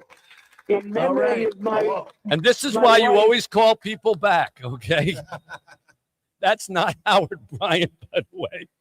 Please, somebody got that was Howard Bryant from ESPN. Had a photo up there. No, this is a different Howard Bryant. You also wanted Right. you also wanted to donate in memory of your wife Karen. Karen Bryant, who was a longtime librarian at my wife of 30 years, passed away from cancer, and was a longtime librarian at Hill School in Troy, and was a U of M grad, a classical studies major, for many, many years wrote and directed an all-school musical at Hill School with every student involved in the school. And so I miss her greatly, and I want to contribute this year, and I hope in the future. Well, we will be here in the future. And I'm so glad that I called that number and met you. And you've been equally generous, more generous even with our group in Haiti and our kids in Haiti and orphanage, which I want to thank you for. And we will use this $25,000 donation very well in your wife's memory. And we will teach future kids and help inspire them just as she did. God bless you, Howard. Thank you so much for your generosity. Thank you, Mitch. Howard Bryant. And this is why you call people back. That's it. And I was in the back of a car. I was riding, and I was getting a ride to the airport. And I said, "Hi, this is Mitch Albom. Are you Howard?" Next thing I know, he says, "I want to make a $25,000 donation." So there you go. Yeah. Okay, taking a brief break, and we got a lot more coming up. 855-955-GIVE, 855-955-4483, or MitchAlbomRadiothon.com on the web. WJR Traffic and Weather First. Good morning, everyone. At Say Detroit, and particularly at the Say Detroit Play Center, we consider anyone who participates in our program and services as a part of our family. And real families help out those when they're in dire situations. The Jacksons have been a part of the Say Detroit Play Center since 2015. In February of this year, the second story of their home burned out. I immediately called Rick and Rosie, and we decided that we needed to put a plan together to help a member of our family. All right, Miss Jackson, kids, may you always have a home that's filled with love, safety, warmth, and family. These kids are yours. God bless you.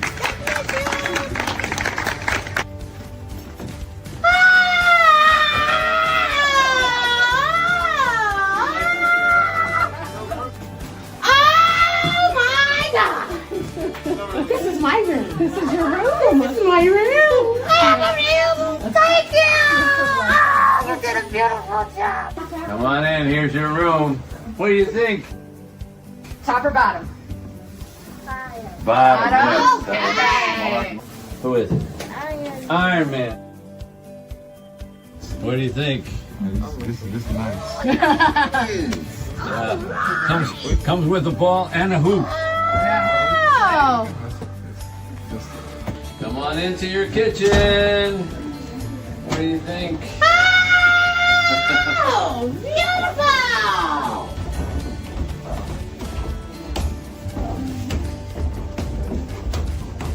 Oh, my God. Oh, my. Oh. Thank you to everybody who pitched in and helped. It's really a blessing, and we really do appreciate it. The whole family from the bottom of our hearts. It's a beautiful thing to see what the community can come together to do, and it's really just a blessing, and I'm glad that God allowed it to be so. Thank you. Thank you, thank you, thank you, thank you, everybody. Thank you.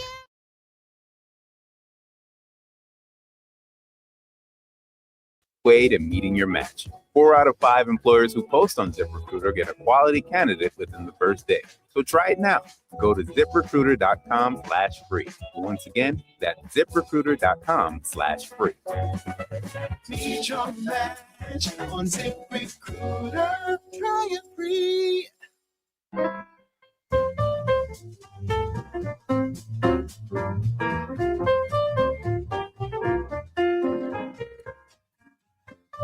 This hour of the 14th annual Mitch Albom Say Detroit Radiothon is generously brought to you by Bank of America. Call 855-955-GIVE to help. Say Detroit. Say something amazing. Now, here's Mitch. 5GIVE or 855-955-4483. We're going to check that tote board. And if we pass the $1 million mark, I can get this jacket off because we passed the 500,000. I got the tie off. I'll take back the joke that at 2 million, I take my pants off because apparently we passed 2 million last year, and that would be bad, and we would probably lose money. Speaking of Bank of America, since 2018, Bank of America's partnered with Say Detroit on a number of projects. Most recently, funding for our new community resource hub at our Say Play Center. We converted a locker room into space where families can receive support year-round, from fresh food in the summer to new winter coats in the winter. In fact, last Tuesday, more than a dozen Bank of America employees volunteered at Say Play for a day of giving, and they helped clean the hub after a new floor was put in. But they didn't stop there. That night at Motor City Soundboard, they continued giving by purchasing 400 bags of our brown bag popcorn, which, by the way, we're selling right here. Ed Siage is the Bank of America president of Detroit, who's here to tell us more about why community partnerships matter so much to B of A. Good to have you here, Ed. How about a round of applause for Ed and the Bank of America and all the good that they do? Thank you, man. It's a pleasure to be here. Oh, we're glad to have you here. Why is it important to get involved with groups like Say Detroit? Oh, it's absolutely critical. There we go. All right. I think everybody can hear me. Now you're a DJ. Yeah. There you go. It's absolutely critical, Mitch. I mean, without, the partnerships that we have in the community, there's no way we can deliver what we need to every single day. As you know, it takes a village, as they say, and we partner with over 50 organizations. We're proud to have been a partner with Say Detroit since 2018. We're supporting the hub this year. We've supported a lot of different programs, but what we love around the hub is the just wraparound services. The need is so great. Sometimes families need a lot more support than maybe just food assistance or health assistance or whatever it is. You got to really wrap yourself, the services around these people to really help them drive forward. And it's our pleasure to partner with Say and over 50 other organizations every single year. That's great. Well, we want to thank you. You gave us a donation of $25,000. And that makes a huge difference. So everybody, thank you. Thank you, Bank of America. Thanks for what you're doing in the city. And you'll want to sit and listen to this next thing, because this is something that we're very proud of, Ed, that we created here at Say Detroit. Our philosophy is we try to look at practical problems and see if we can create a practical solution. We created our Say Play Family Health Clinic, for example, because kids who were homeless weren't getting medical care in the city of Detroit, because when people would take them to hospitals, they would have their children taken away. Because if you're homeless and you're a child and they have to call social services and your children get taken away. So we created the first medical clinic that took children without asking if they were homeless or not, without asking for insurance, and we grew from there. Well, a similar philosophy happened in 2020 when the George Floyd incident took place. And you remember the whole country was sort of ablaze with animosity between the police and citizens. And Detroit thankfully escaped a lot of that. And one of the reasons is a gentleman who's sitting to my right here, Daryl Woods, who is now our program coordinator. But Daryl, without going into a long spiel, which he's done before, Daryl served, was it 29 years in prison for something he didn't do. And if ever there was a man who had a right to be angry at society, it would be Daryl Woods. Instead, when Daryl came out, he asked, how can I help and keep people out of prison and make sure that people don't follow that path, even though I didn't deserve to be in there? I've really not met somebody quite like Daryl. And I was so taken with him, and I said to Rosie, whatever we have to do, he needs to be on our team. And I had an idea that when I was younger, all we ever did was eat together, and that's how we always got along. My family had plenty of differences, plenty of fights, but when we were eating, we all got along. And so I said to Rosie, can't we create something where people just eat with one another, police and citizens, and maybe they don't even know that they're eating with each other. And then after they're done eating, when everybody is like satiated from a nice meal, then we can say, hey, guess what? You just ate with the police, or guess what? You just ate with the ex-cons, whatever. And this became something that we created called Better Together. And our very first one was in a street in Detroit with Jack and that whole crew from Garden Fresh Salsa cooked up a big barbecue. And we had police officers in plain clothes. And we had formerly incarcerated people, gang members. And all they knew was it was free barbecue. And in Detroit, if you ever want to gather people, those are two words that will always work: free barbecue. And Daryl was there, and everybody cooked together, and they ate together. And then Daryl stood up and said, let's introduce one another. And one by one, everybody stood up. And first he introduced the guys who had been in jail or guys who had been in gangs. And then he introduced the police officers. And there were a couple people who jumped up and said, bye, I'm getting out of here. But he said, no, sit back down. And we spent 2 hours just talking. And by the time it was over, they exchanged phone numbers, cell phone numbers. Many of these people had never met a police officer face to face, let alone get their cell phone number. And we have blossomed that program into countless similar efforts across the state now. And Daryl has taken this program and grown it into the school system. And so now we go around the Detroit metro area with what's called our peace curriculum. One example is Brewer Academy, a K-8 school in one of the deadliest zip codes, unfortunately, in our nation. Violence, a lot of gun violence, a lot of death. Daryl and his team show up there, engage with students, help with conflict resolution, anger management, and goal setting. And this support system shows up to help with peaceful lunch hours and to show consistency. At Pershing High School, one of the students was homeless, and Better Together worked to secure a place for him to live so he could have a warm place to sleep and study and finish out of high school. So say hello to Daryl Woods, who's right in the center, our program coordinator, Todd Bettison, the Detroit police chief, Principal Tipton from Pershing High School. We just call him Principal because he's big and strong. And I don't even want to know his first name. He's Principal Tipton from Pershing High School. And Lawrence Eady, who's a 9th grader from Pershing High School. Daryl, I'm going to let you take it away and kind of tell the story here. Absolutely. Better Together is the gift that keep on giving. To be able to be in schools now, you talked about us engaging with returning citizens, and we engage with people who believed in defunding the police, but after these interactions, they fall in love with each other. It's miraculous. I think we need to take this to the political spectrums and take it around the world because it created a lot of love and peace.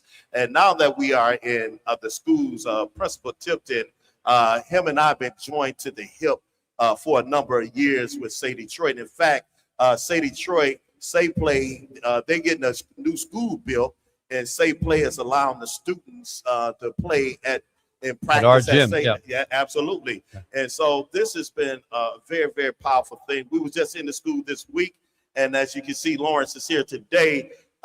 We engage with them on the concepts of peace because we teach them to turn to each other and not on each other. And it has reduced incidents at Pershing High School in a significant way. And so people don't want to know how much you know until they know how much you care. And this is what we're doing with the peace curriculum and with our Better Together model. Wow, that's fantastic. Principal Tipton, tell us how it's affected in Pershing High School.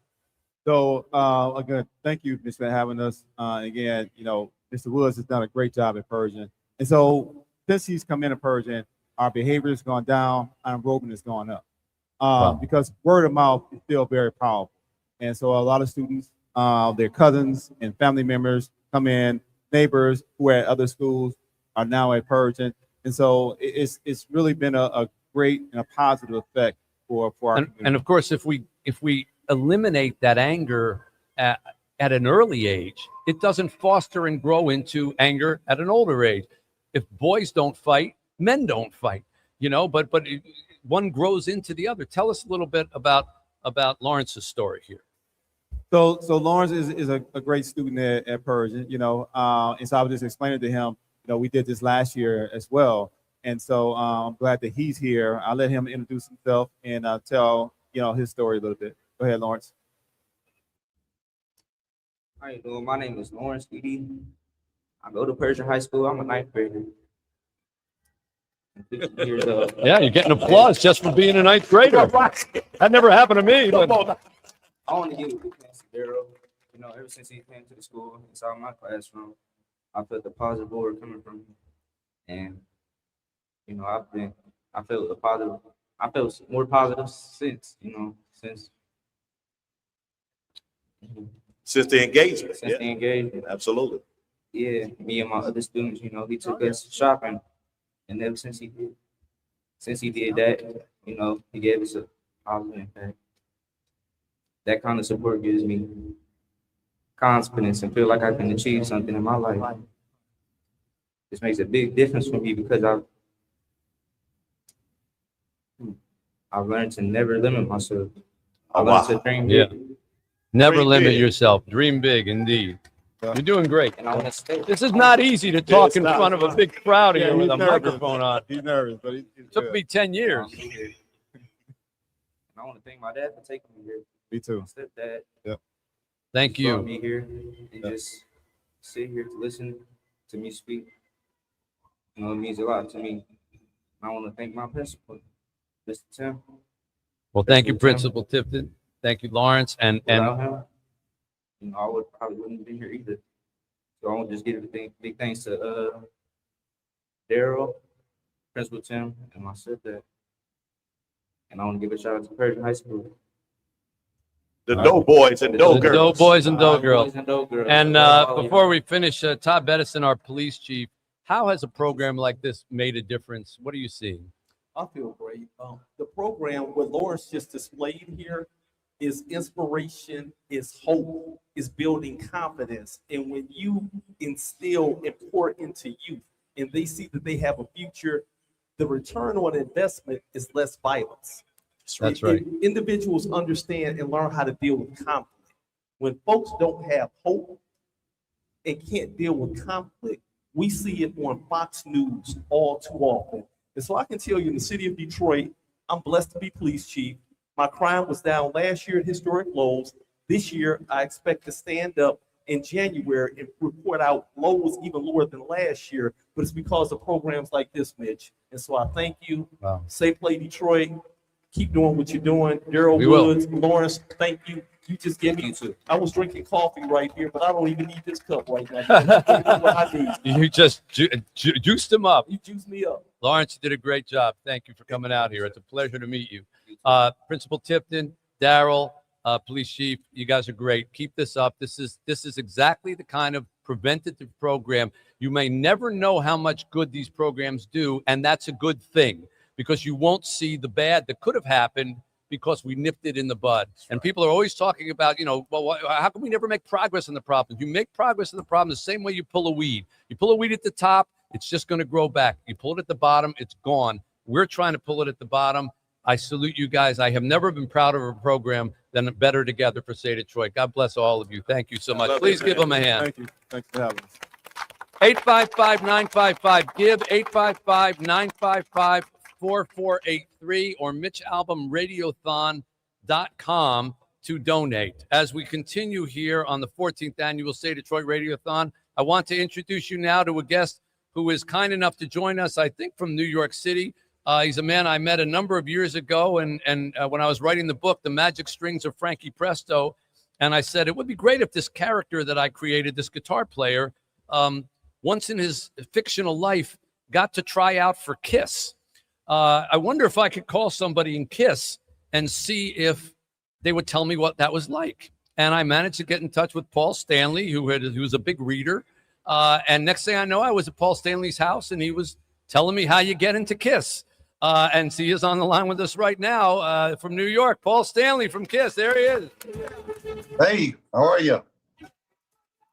I want to say that this is now, I can't just introduce you as Paul Stanley from KISS. I have to introduce you as Paul Stanley Kennedy Awards Center winner from, I watched you get the thing around your neck from President Trump at the Kennedy Center.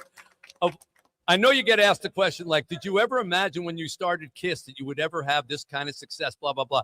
But I do think it's a fair question. Did you ever think when you were performing with KISS that you would be getting the Kennedy Center honors? It's a great question. And 2 words, actually 3 words, only in America.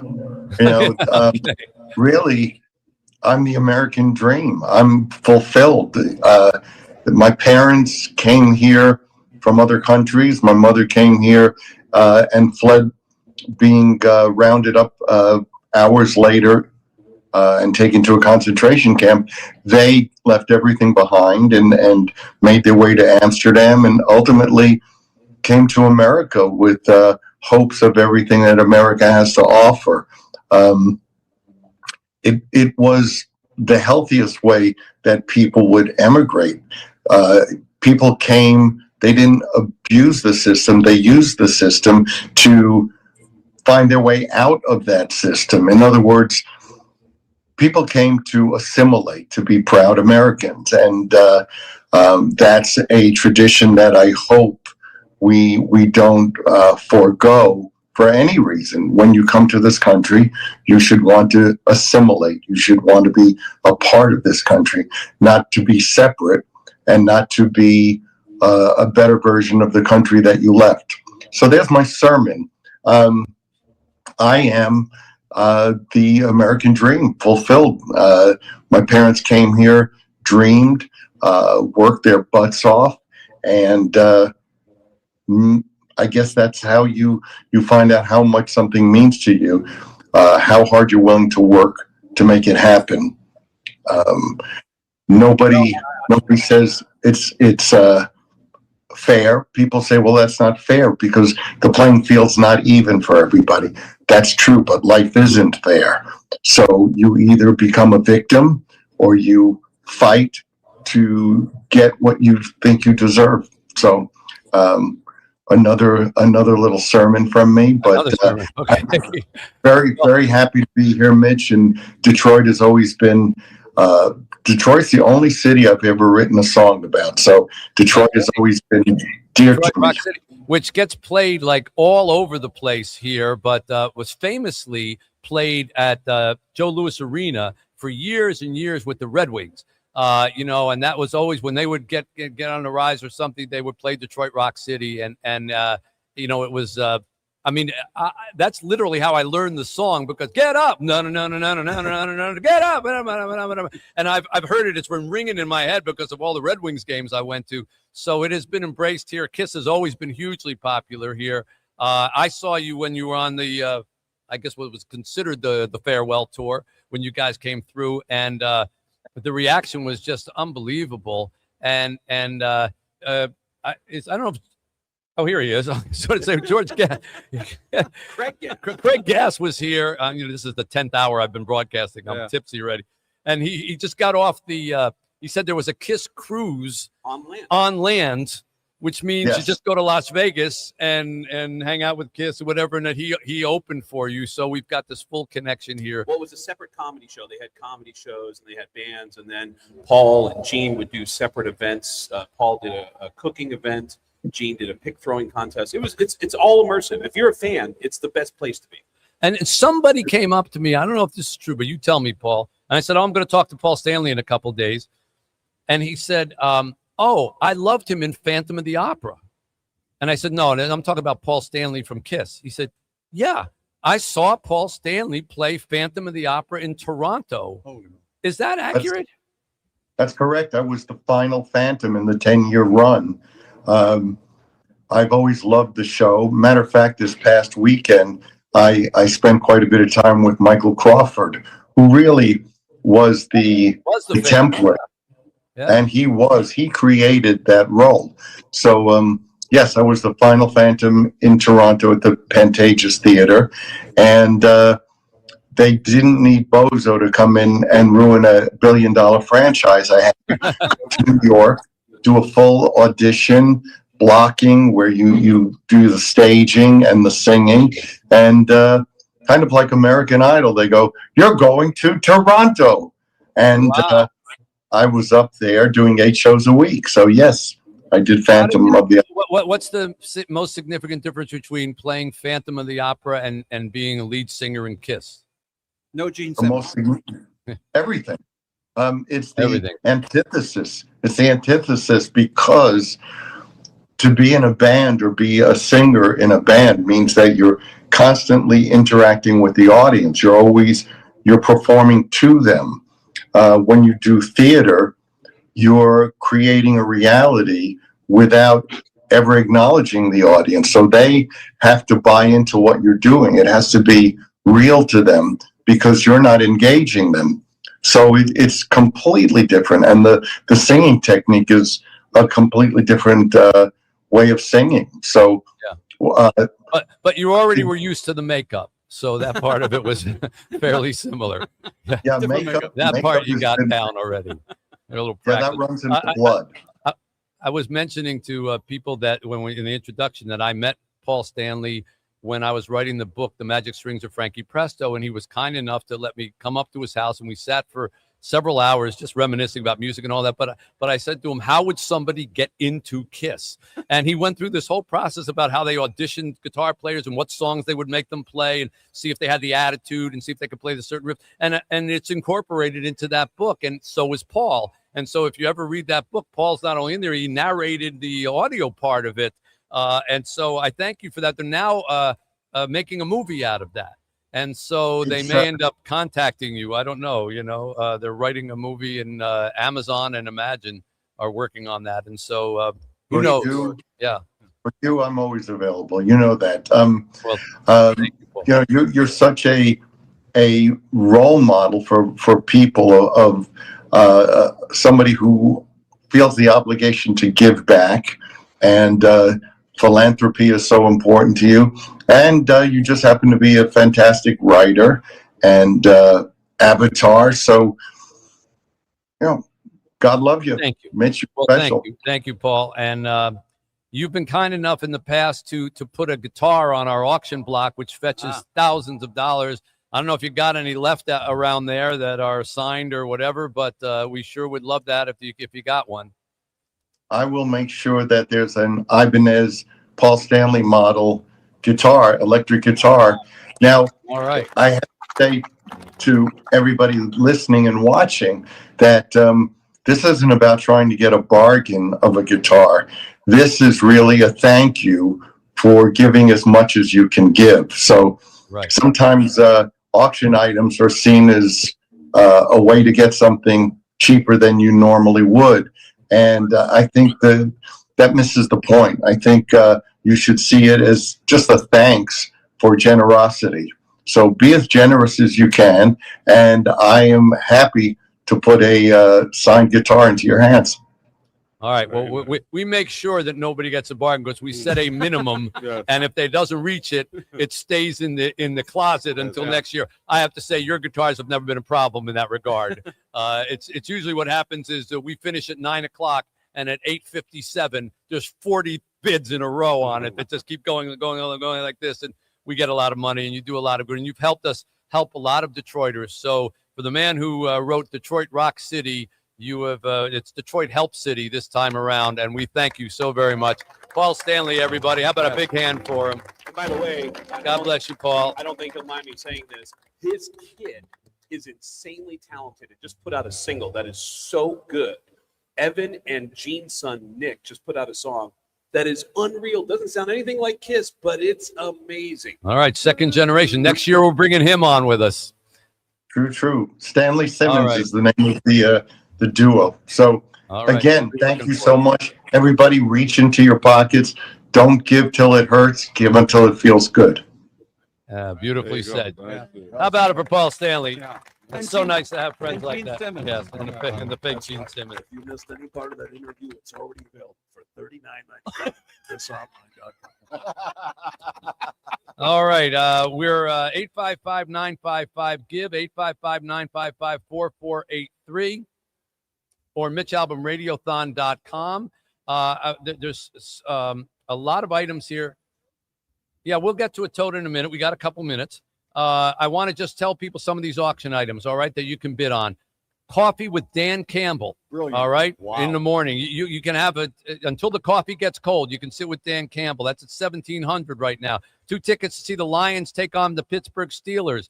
2026 Detroit Lions home opener tickets. A Bode fine dining private chef dinner party for 4. Adam Schefter will be your fantasy football advisor for a half an hour call. He'll tell you who to pick. Aiden Hutchinson signed Lions football. AJ Hinch signed Tigers baseball. Alice Cooper signed concert jacket and top hat that he wore in concert, signed by him. A book club Zoom meeting with me. If you've got a book club, I'll do a half-hour Zoom meeting with you and your book club. Cade Cunningham signed Pistons jersey. Be a character in my next novel. There are several characters in Twice, by the way, who are auction winners for here, and now they're characters in Twice. So if you want to be a character in my upcoming novel, you can make a bid on that. Colt Keith signed a baseball. Craig Gass live visit in Las Vegas. Go out and see his show. Dave Barry comes to Detroit and has lunch with you. You can bid on that. That's at $2,000 right now. Let's see. Dylan Larkin, meet and greet. Tickets to the game, 4 tickets to the game, plus meet him after the game. That's at $860 right now. The Gibson guitar signed by the Rock Bottom Remainders. That's Stephen King, John Grisham, Dave Barry, myself, Amy Tan, many, many more. A Gibson Hummingbird guitar is up there right now, over $3,000 already. A golf enthusiast experience at Meadowbrook. Grand Hotel bed and breakfast package for 2. Go to a Tigers game with J.K. Simmons. go to New York and have brunch with Jane Pauley. Wow. The Jane Pauley experience, All they're right. calling that. Jared Goff signed a football for us. You can bid on that. Joe Buck and Troy Aikman will narrate a TV segment about you, okay? Or they'll do a play-by-play about you. You cannot have a better gift than that. Cat Williams tickets at Little Caesars. Lucas Raymond signed Red Wings jersey. Lunch with Bernie Smilovitz and Carmen Harlan. Lunch with the Mitch Albom show cast. Mike Tirico, a fantasy call Zoom with him as well. First round. Yeah, he will narrate round. your first round of your First fantasy draft for you. Let's see. Nate Burleson prize package. Go into New York and see the CBS morning show with Nate Burleson. Oakland Hills Country Club golf outing with Coach. Who's this? Coach Greg Campy. Okay, it didn't make the line there. You can go up to Michigan State and meet Pat Fitzgerald, the new coach, and watch a practice. Yeah, you can co-host the Paul W. Smith Show with Paul W. Go to a Pistons luxury suite experience. Go into luxury suite, see a game, all the rest of that stuff. Riley Green signed a baseball. Riley Green signed a jersey. The Rocket Mortgage Classic Club Ace Hospitality package. A Shields Pizza Party. A Shinola Hotel getaway weekend. The Tag Heuer Formula stainless steel men's watch. Those are expensive watches, right? Go to see a batting practice with the Tigers, as well as go to a game. Go inside the Tigers broadcast booth with Dan Dickerson and hang out with him during a game. Great time. Yeah. So all of those things are available right now to bid on our auction thing at MitchAlbumRadiothon.com. Mitch, you want a life-size Elvis, man? Or go to Eddie Murphy's house and see a life-size Elvis. Okay. Hill. We need to take a break here, and we will come back in the 5 o'clock hour. George Blaha going to be with us, Tony Kornheiser, Brian Kilmeade from Fox News, and we're going to give away a house.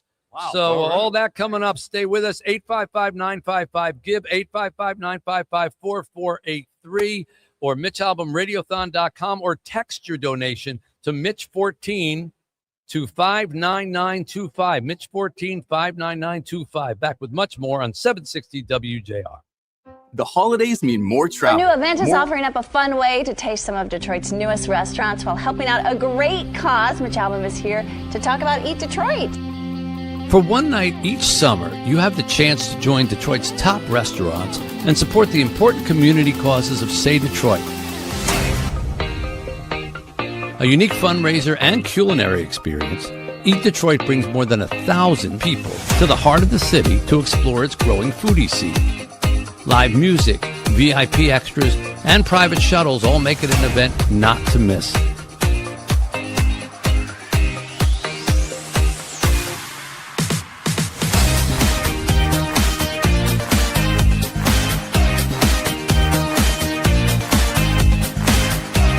And are you having fun? Yeah, it's a great time. Fabulous. The restaurants and service is excellent.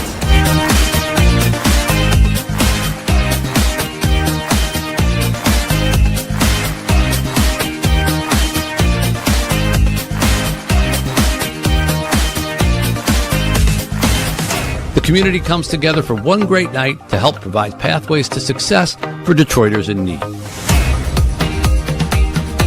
I hope you'll join us.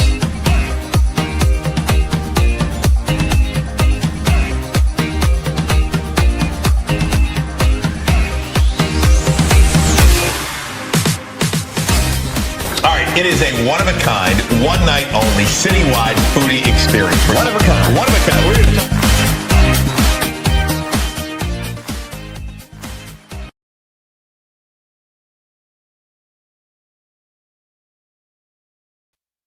ussoccer.com and explore a wide range of official U.S. soccer gear and merch.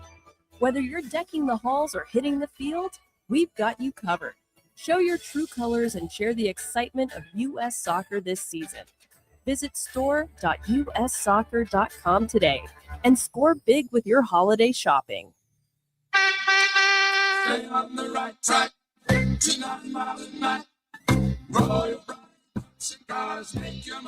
Mark O'Brien here, wishing you and your family all the best this holiday season. Our year-end sales event offers available zero-interest financing and the highest rebates we've seen all year. With convenient home or office delivery, find out why friends have been sending friends to Roy O'Brien Ford for over 79 years. Hey everybody, come with me to take a tour of our new community resource hub.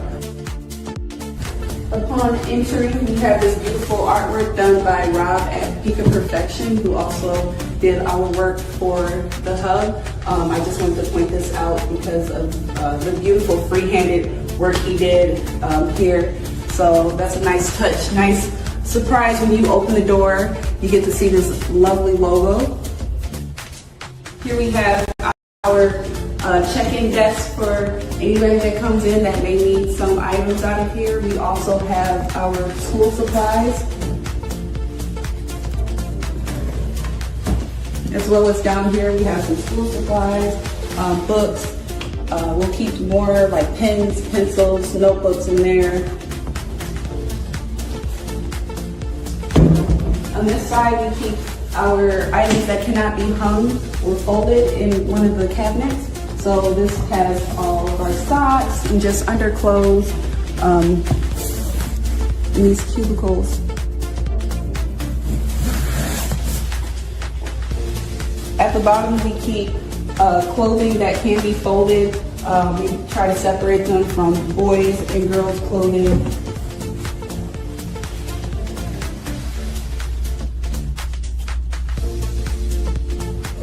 Over here we have our hung items, which right now is winter coats because it's winter time, it's cold outside. So if you know any kids that need a coat, we have plenty in stock ranging from extra small to extra large. Down here we have our shoe stock, our shoe rack here. Most of the shoes come from Sun Bundle. They frequently give us generous donations of shoes for our students here. So it's always nice if you see a kid that may need some new school shoes, we can always come in here and grab a pair for them. And at the top here, we're looking to fill this with lots of dry goods. Along this wall, we have some book bags on the books, and then our personal hygiene products. And all of these items are currently available for our students that may need them now, or any families that are looking for just extra resources for the holidays.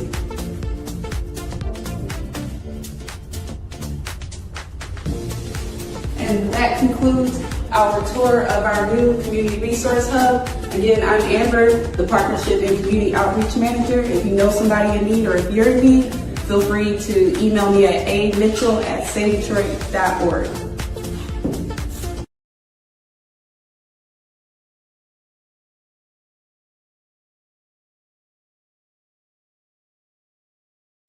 Within the first day. So try it now. Go to ziprecruiter.com/free. Once again, that's ziprecruiter.com/free. Need your match on ZipRecruiter. Try it free. The following is presented by Long-Term Care Family. Listen up, Michigan. Here they are, the top 3 reasons no one is planning for long-term care. Number 3, I'm healthy. I'm not going to need it. Folks, I hate to burst your bubble, but longtermcare.gov says that an astounding 70% of us age 65 and over will need care. Number 2, Medicare pays for that, right? Wrong. Medicare is health insurance and does not cover custodial care, which is long-term care. So unless you want to spend down your personal savings, you need a plan. And the number 1 reason people don't plan for long-term care? My spouse or my kid. Another beautiful day at Save Play. Going to pick up the kids. Have a great day. Welcome to the Save Detroit Play Center. My name is Eric Reed, and I have the pleasure of serving as the Executive Director. And let's meet our students who are about to come in off of our buses. What's up? How y'all doing today? Everybody good? Yes. How's school today? Good. All right, good. Good to see y'all. Good afternoon. Good afternoon. How was school? It was so good. Yeah, I like to hear that. What's up, big fella? Y'all doing good? Yeah. Good afternoon. I got the highest grade in the class. Oh, sweet. Hey, how was school? Awesome. Good. Y'all doing all right? How was school? Good. Huh?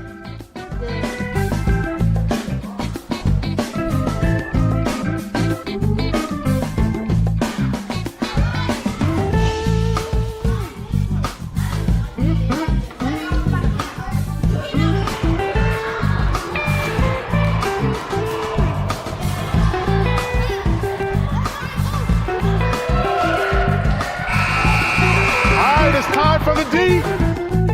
Our students have eaten, they played, and now it's time to learn. We are entering the deep. The deep is our education center. It's named the deep because it used to be a swimming pool. The deep is where our young people come mandatory Monday through Thursday to spend at least an hour and 15 minutes on a variety of academic enrichment activities. Our students are separated by grade. Our 3rd through 5th graders are on one side and our 6th through 12th graders are on the other side. Our young people are engaged in tutoring or literacy with the help of our staff. The students can get the individual attention that they need. This is our reading table. One of our certified teachers who's actually providing some reading enhancement activities to a group of our students who are struggling just a little bit with where they are in terms of reading and comprehension. Having the reading table has been a valuable addition to the deep. Cubicles are set up for our students to have some individual space to either work on their own or to work one-on-one with our staff. One of the things that we're blessed with is to have a number of volunteers that come in and support the work that we do here. And I have with me now Mr. Malcolm McCants. Malcolm is the Director of Education, and he oversees all the activities in the deep. We offer breakout sessions in STEAM, creative writing, and reading. So we've identified almost 10 students that are reading well below their grade level, and what we're doing is giving them 1 hour of instructional time Monday through Thursday here for free at the center. So our goal is to have them reading at least 1 grade higher than where they are now by the end of the school year. We've got some students that are getting some homework assistance from Miss Diane, who is a retired certified teacher. So whatever our students need, we want to make that available. Now let's go and look at some of the activities and the electives that are available to our students here 5 days a week.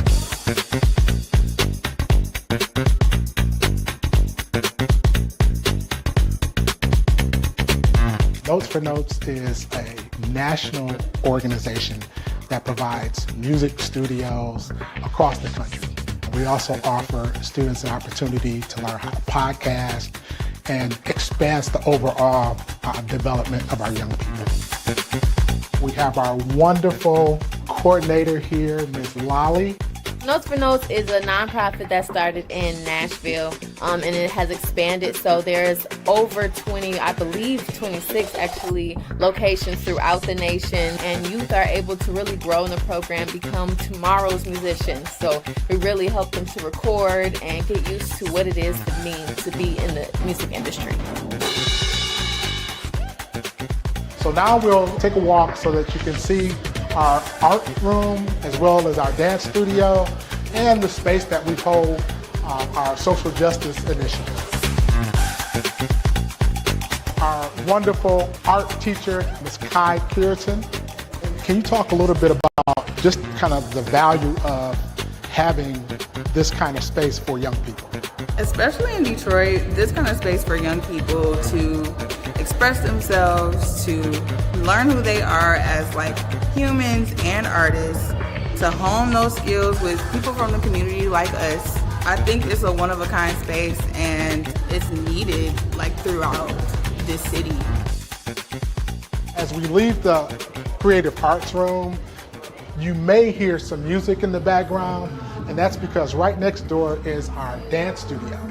And we have a variety of different dance genres: hip-hop dance, tap dance, modern dance, and then we also have an African dance and drum program. And so today, our students on Mondays are engaged in their hip-hop dance activities.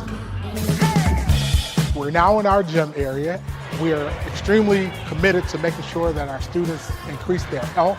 And so we exercise, calisthenics, running, agility, and then we also get into organized sports, including basketball, volleyball, but we also like to get our students outside where we have a terrific AstroTurf football field, we have a baseball diamond, and we have a grass football field. We try to utilize our outside facilities as much as possible, both for recreational opportunities as well as for competitive sports. So that about wraps it up for our tour of the Say Detroit Play Center today. I want to thank you for taking the time out to join us, and we look forward to seeing you very soon.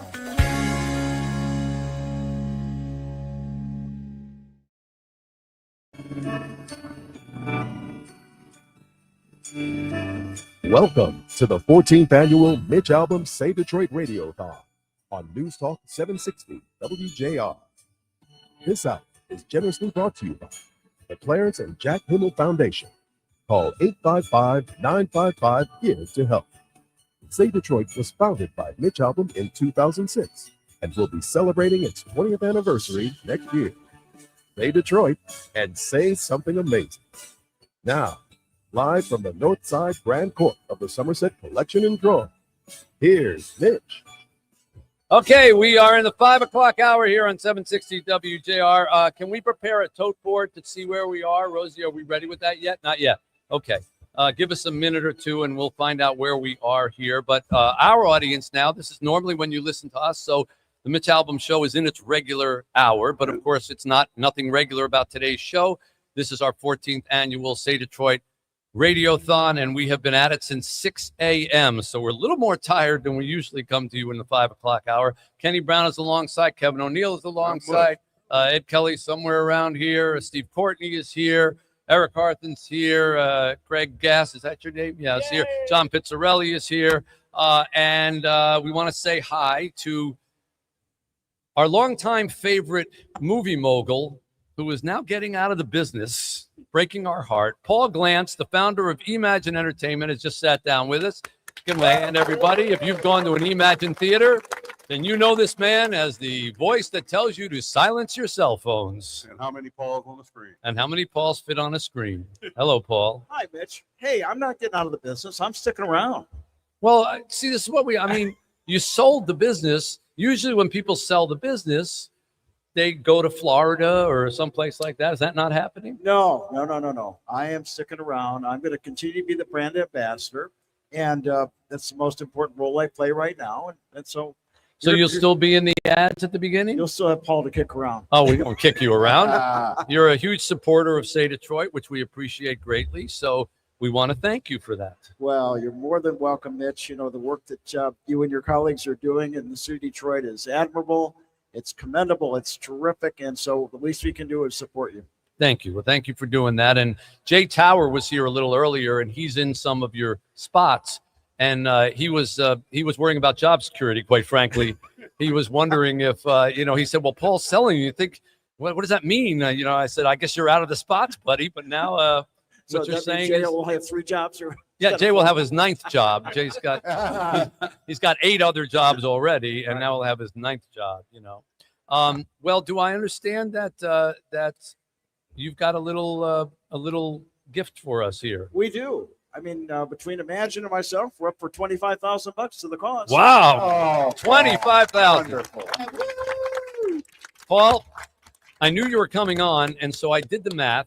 And I want to say that with your $25,000 donation, you only owe me $5,000 for the popcorn that I have spent in your place on Pop and Olive over the years.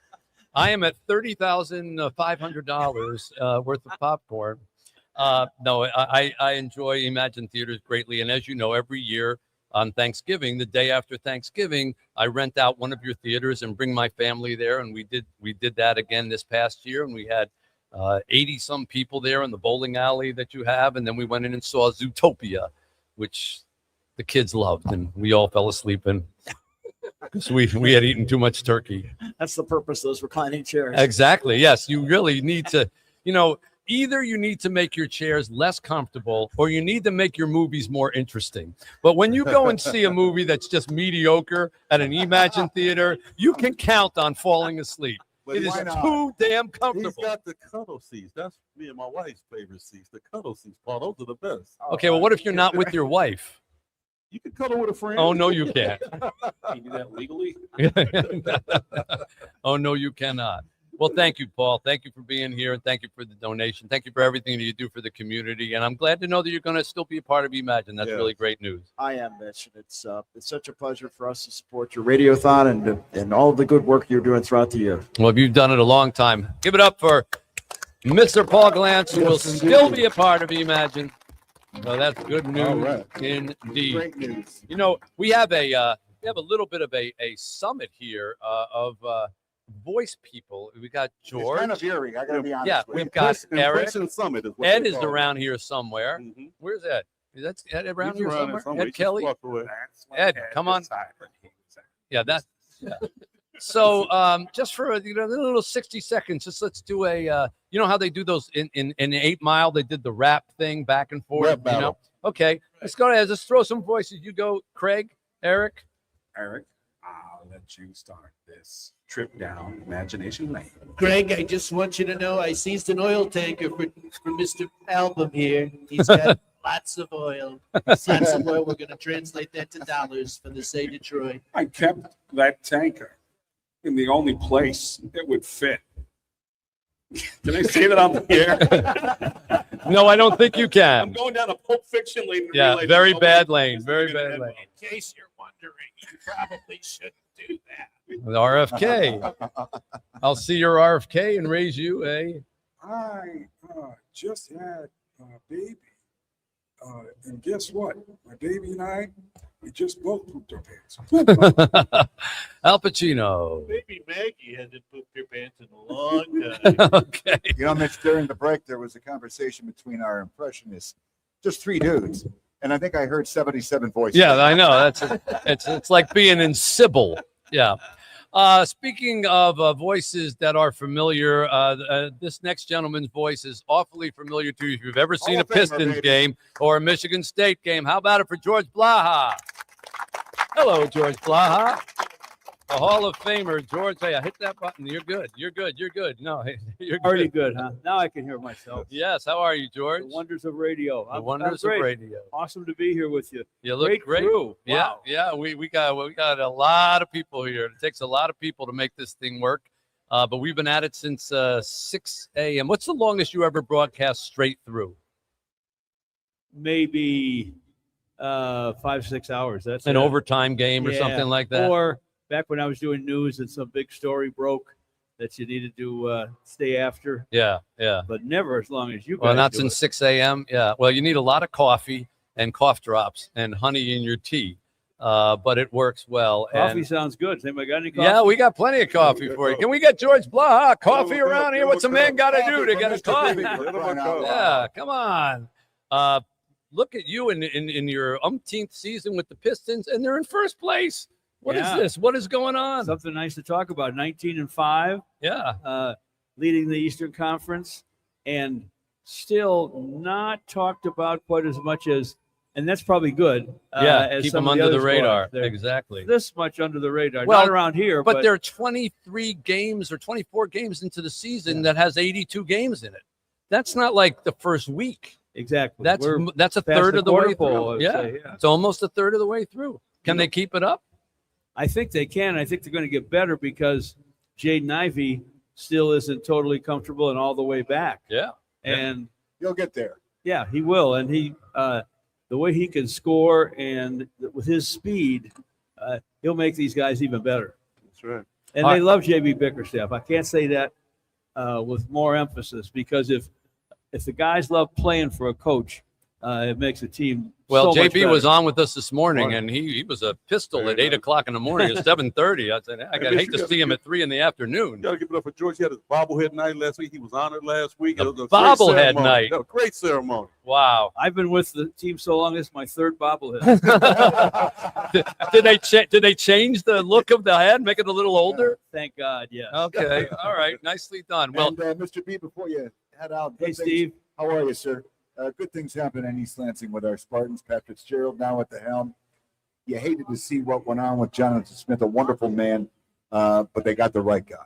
Well, I think anybody in the country that needed a coach would have gladly hired Pat Fitzgerald. And No doubt. He did a excellent job with wins and losses, even at Northwestern, at a school that emphasizes football more and has more tradition. He'll do even better. A lot of passion. Yeah. Well, we had him. We had Pat Fitzgerald on this morning. Oh, and, did you? Yeah. He's fired up. He immediately looked at me. He said, "You're wearing purple. That's Northwestern's colors." So hang with us for a second. We got something very important to do here. We're now going to shift gears here, and we're going to do what is one of our favorite parts of our thing here. This is our Working Homes, Working Families project. Is one of what Say Detroit does, and we take homes, we refurbish them, our volunteers fix them up, and then we find families that are deserving but don't have a place to live. This is Brianna. Hi, Brianna. Hi. You were actually being put out of the home that you were in before? Yes. And didn't have a new place to live? No. And these are your children? Yes. Tell us their name. Kyle in Brazil, and this is Charm. It's Charm. Wow, what a beautiful baby. Well, we believe that families who work, and you work at a school and you drive for DoorDash as well. Yes. Yes. It's hard to feed a family and take care of. You got to work hard, right? Yeah. Well, we decided that we learned about Brianna's case, and we have given her a house that she will be able to live in now. I have with me the keys to this home that we have fixed up, and these keys signify that this house is yours, and you and your family have a place to live for the holidays. No more running around and looking for a new place to go. Thank you so much. Oh, this is great to watch. What do you guys have to say? It's good to be in New Orleans, have our own space, and not having to move around. And you? Just want to say thank you very much. Well, you're welcome. We hope that this house is a home, and especially for this beautiful little baby here, perfectly named Charm. Wow, you could not have done better than that. This is what Say Detroit does. We have been doing this. I think this is our 68th or 69th home that we have fixed up, and we give to responsible families that are working and that are paying the taxes and utilities on the house, and then we give them the deed to the house and the keys to the house. And we are happy to be able to do that for you and put you in a home. I hope you live there many, many years and grow up happily. Congratulations. Thank you so much. And thank all of you for helping us. That's what we're doing here. 855-955-GIVE, 855-955-4483. And Chris Tull is the Executive Director of Humble Design. And the beautiful decorations that are in your home are from the nice people at Humble Design. Thank you, Chris. Yeah, thank you. We've been partnered with Say Detroit for a long time, helping families like Brianna. And we're really transforming lives together and transforming community. So that's what we were all about. And the home is the foundation of everything. So congratulations. We're thrilled to help you. Want to wish everybody a Merry Christmas out there. Merry Christmas, everybody. Merry Christmas. Merry Christmas. Oh, I hope everybody has as good a happy Christmas as Brianna's family. 855-955-GIVE, 855-955-4483, or MitchAlbumRadiothon.com. This is what we do at Say Detroit. Thank you, WDIV, for joining us on that. I'm going to go back to my hole over here. There you go. And see if we can pull this off. This is always the trickiest part of the Radiothon because you have to switch microphones. Flawless. And George Blaha, I bet in all your Piston years, you never had to do this little trick. No, this is pretty cool. Down with that mic, up with this mic, back with the ears. And here we are again. Seamless. That was wonderful to watch. Yeah. Don't ask me to do it again. No. Brianna and her children, that's great stuff. Well, we vet these families and we meet them. We find out their situation, and then there's a lot of families that obviously are looking for homes, but we try to find people who are legitimately working and are out there just trying to make a go of it. And as sadly, as Chad Audi pointed out from the Detroit Rescue Mission Ministry, the biggest growth in the homeless population here in Detroit is the working homeless. Wow. People who have jobs and are still homeless because they cannot afford housing. Just think about that for a second. Yeah. That's insane to me. Yeah. In the United States of America, there was a time where if you had a job, you always had a home. And chances are you owned the home. You didn't even have to rent it. Now prices have gone to such a degree and expenses for things have gone to such a degree that you can work and not even afford to be able to rent an apartment, let alone own a home. And so we're trying to rectify that one house at a time. And that's what we're doing here. And that's why we were asking you to call this phone number, 855-955-GIVE, 855-955-4483, or MitchAlbumRadiothon.com to give on the web. And you're going to help other families like Brianna's in the future do the same thing, because we're going to continue to do this over and over again. Yeah, 68, 69 of them. We've lost track of them all. George Blaha, I can't thank you enough for coming out here, and I can't say how proud I am to have a friendship with you that goes back to, we had John Sally on here earlier today, and it just brought me back to, you know, when he started laughing, when I said something and he started laughing, it just reminded me of like 1989 or 88 or whenever, when he started coming in and doing radio with me on WLLZ in the mornings, and I would say something, he would crack up, he would say something, I would crack up, and here it's like, almost 40 years later, we're still cracking each other up. And from that time, you know, when the Pistons, we were out in Los Angeles when they were on the rise, you know, when they were just about to win that first championship. And you're the connective tissue to that for all of us. You were the voice then, you're the voice now. So thank you. I've been very, very lucky. You're very welcome, Mitch. It's an honor to be here. When I got a call to come over, I said, for sure, let's work this out. We'll figure it out, and I'm glad to be here. Well, it's not every day a Hall of Famer gets to sit down next to us here and show us how it's done. Three-time bobblehead. And a three-time bobbleheader. Okay? I don't know that I've ever met anybody with 3 bobbleheads. Everybody's got to be has a record for something, right? Yeah. And, you know, we had Paul and we have George. We got a John and a Ringo. We're all set around here. It's 760 WJR, 855-955-GIVE, 855-955-4483, or MitchAlbumRadiothon.com on the web. Back with more right after this. WJR, traffic and weather first. This is our time. If you work in this space around in underserved communities, you know that is a time for us to really put our feet down and do something about what we see.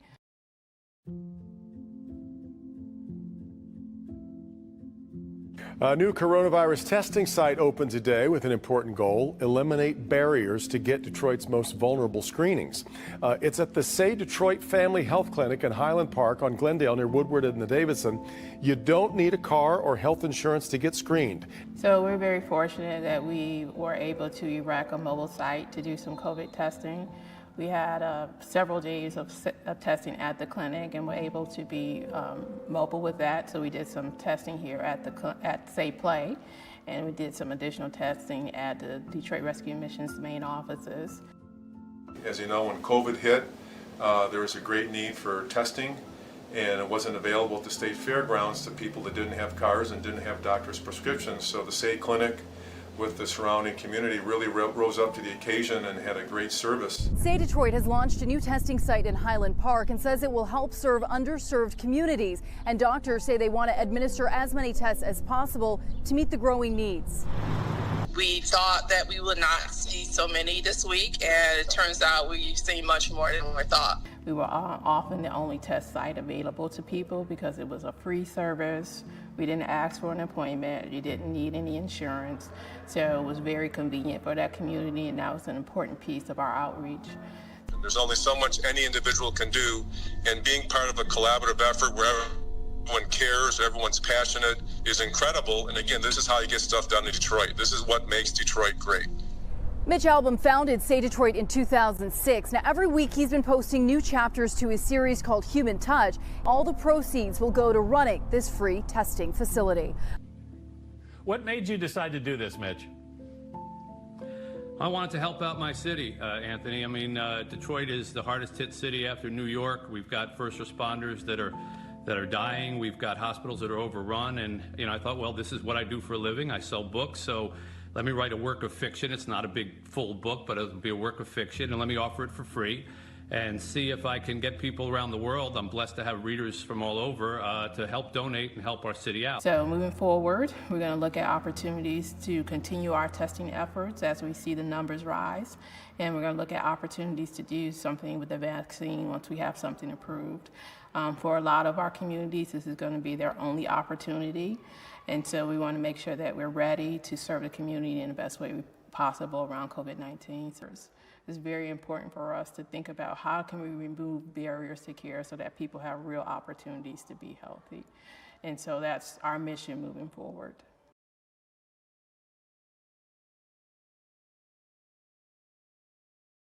Happy holidays from Amish Direct.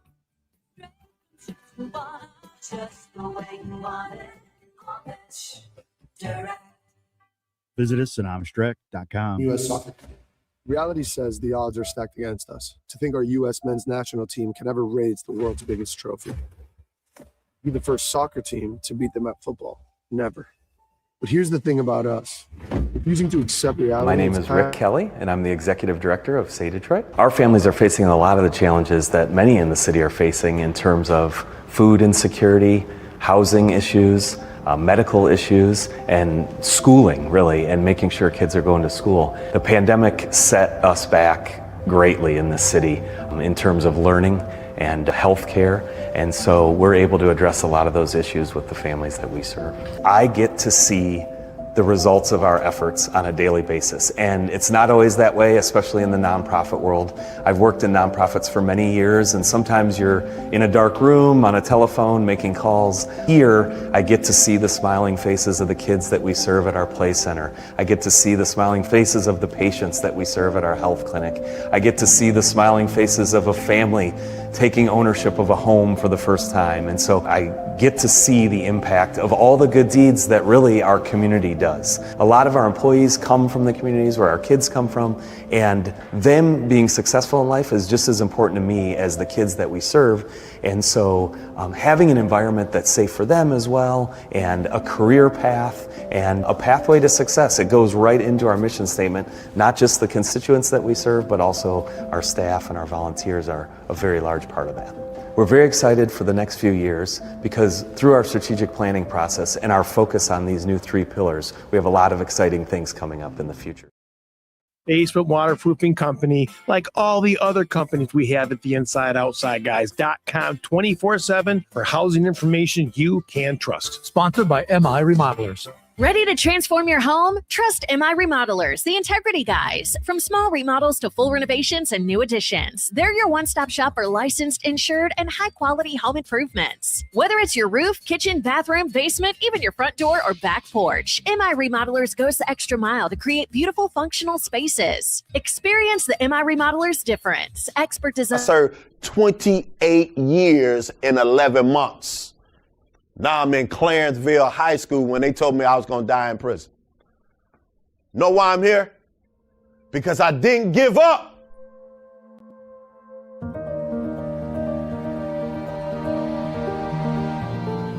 My name is Daryl. I dropped out of school in the 8th grade. Started selling drugs. I found myself at the wrong place at the wrong time, associating with the wrong people. Someone was killed. I didn't do it. They convicted me for being an aiding and abettor in this homicide.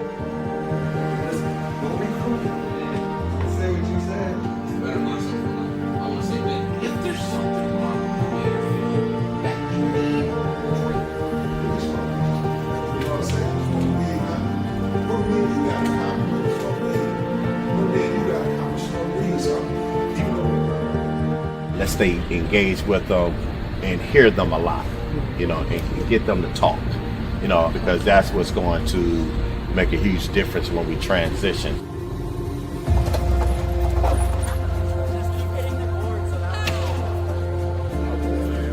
Oh, this is amazing. This is the biggest one that we ever done with 400 students. They're laughing, they're working together, don't know who they're working with right now, but they just having fun, natural fun.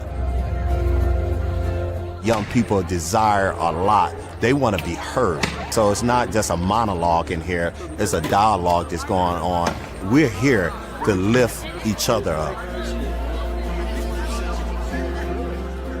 First of all, we want to thank you for welcoming us into your school today. It's been an honor and a privilege for us to be here with you guys. We have some other good friends here that I want them to share just a little bit more about themselves and what they do, and then we want to have a conversation about that. And so I'm gonna ask my good friend here if he would say just a little bit more about himself. I'm Tavan Hall. I'm a police officer for the city of Inkster.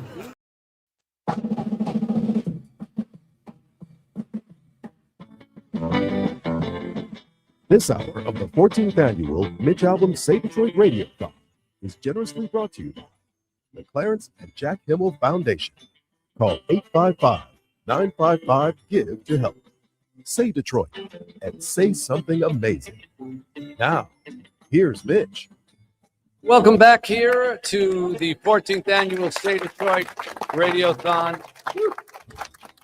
Let's take a look at the tote board here before we go back to our guests, and let's see where we are at. We haven't checked it in a long time in our effort to try to get to 2.2 million, which is what we did last year.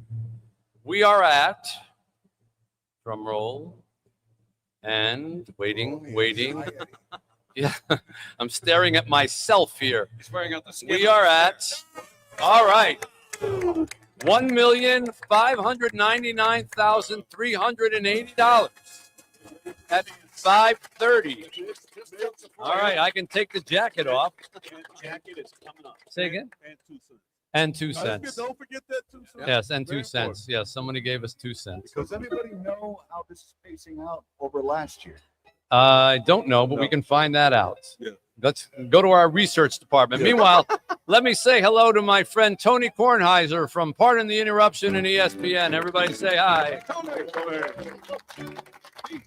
Hello, Tony. Hello. Tony. I was told Tony was on the other end of the line. It's great to be with No, you. no, stop. Everything sounds great here in Washington, D.C. Always good, Mitch. Okay. Doing Pardon the Interruption. Okay. That would be John Pizzarelli doing that. All right. I Taking our just job. waiting for him, but all right. I guess we'll do something else, or somebody could try to get him back on the line. My apologies for that. They told me he was there. Nice builder. A couple of incentive items here that these are things, by the way, that you can just go to mitchalbumradiothon.com and just buy straight out. You don't have to mess around with anything. You just buy them, okay? Alex Anzalone signed football, $250, get you a football. Oh, there you go. Coach Tom Izzo signed Michigan State basketball, $350, done. Craig Gass's celebrity impersonation voicemail, $100. He'll do any of his voices. Yes. Do Al Pacino, do who are the don't make me remember them. Christopher Walken, Gene Simmons. Gene Paul Simmons, Stanley, there you Gilbert go. Gottfried, Adam Sandler. You do Adam Sandler? I do. Shibby do. Okay. A hand and stone massage and facial spa gift card, $225. It's yours. Matthew Stafford, LA Rams jersey signed white, $300. It's yours. Matthew Stafford signed LA Rams football, $150. It's yours. Co-host the Mitch Albom program with us here, $1,000. It's yours. Wow.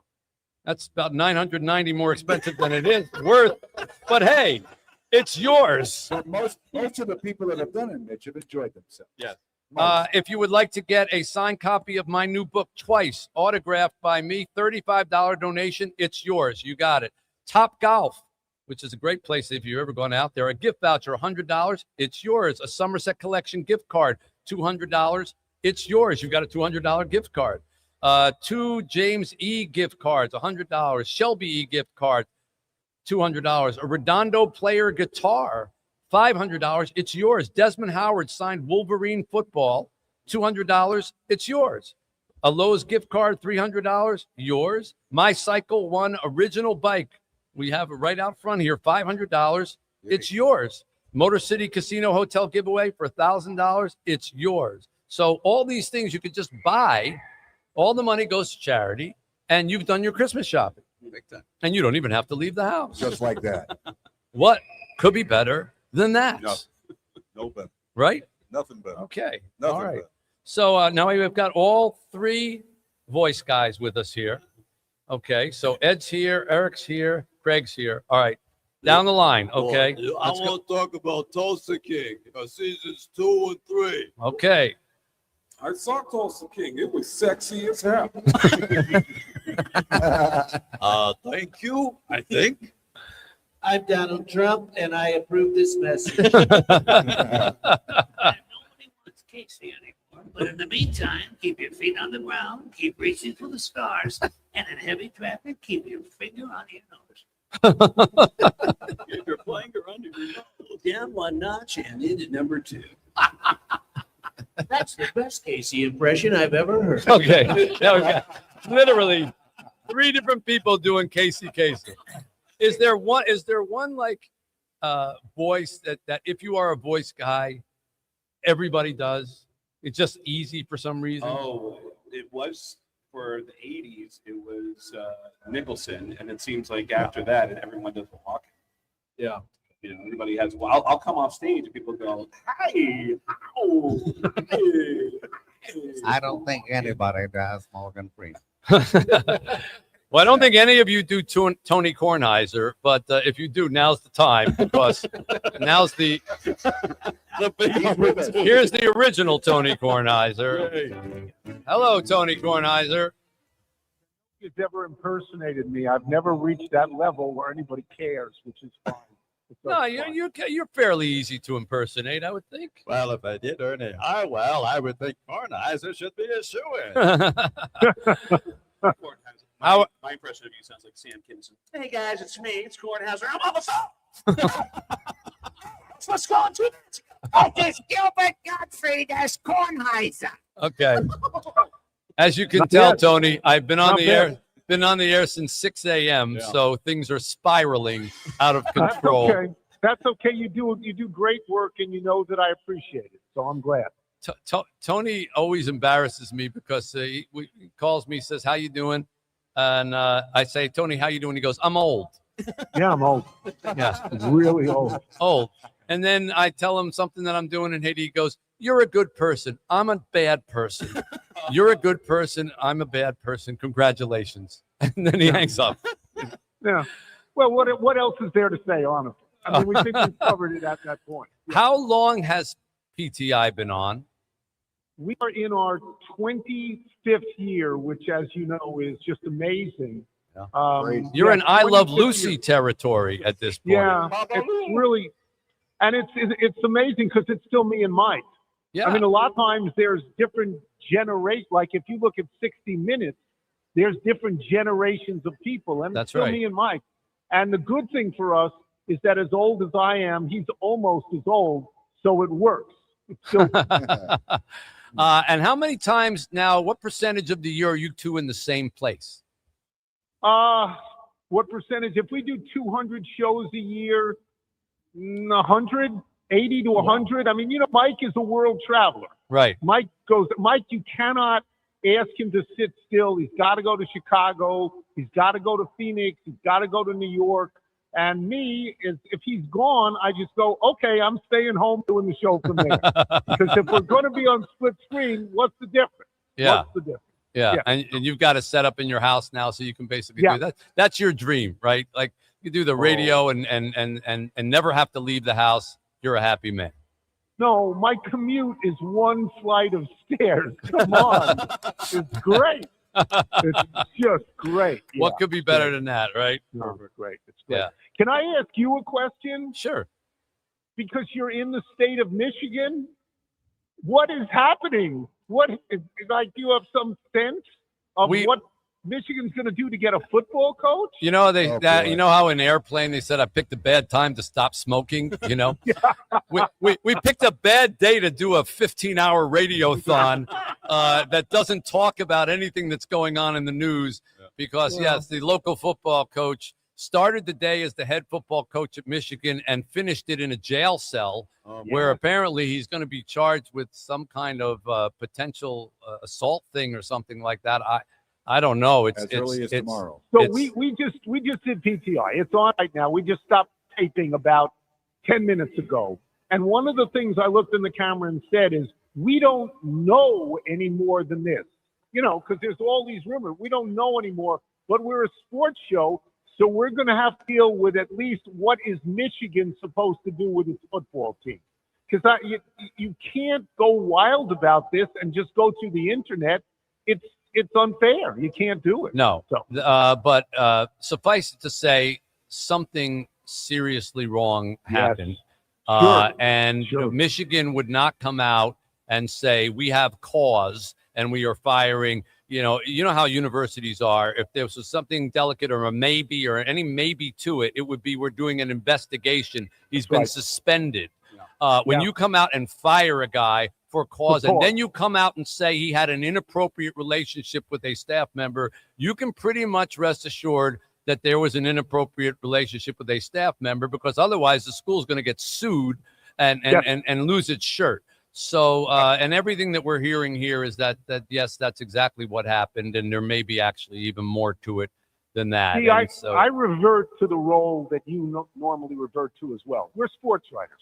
That's our upbringing. Whatever Right. else we're doing now, we're sports writers. And so I'm watching television this morning in the afterglow of this, and I see almost unanimity. Everybody I see says the same thing. Well, Michigan's got to hire Kalen DeBoer. And I go, whoa, where did that come from? He's coaching at Alabama. yeah, You're I gonna know. leave Alabama? So, And by the anyway. way, they're not that crazy about him in Alabama, are they? Right. Isn't he No, a they're not. They have no disappointment? patience. They have no patience for anybody who loses more than one game. Right, That's exactly. all. They Exactly. don't like it. Because they say Nick Saban didn't lose that many, and That's yeah, right. and you're in That's trouble. right. Well, I don't know what's going to happen here, but as I say, we picked a bad day to do a 15-hour radiothon. But before we listen, we always try to see if we can get an auction item that we can put up on the web.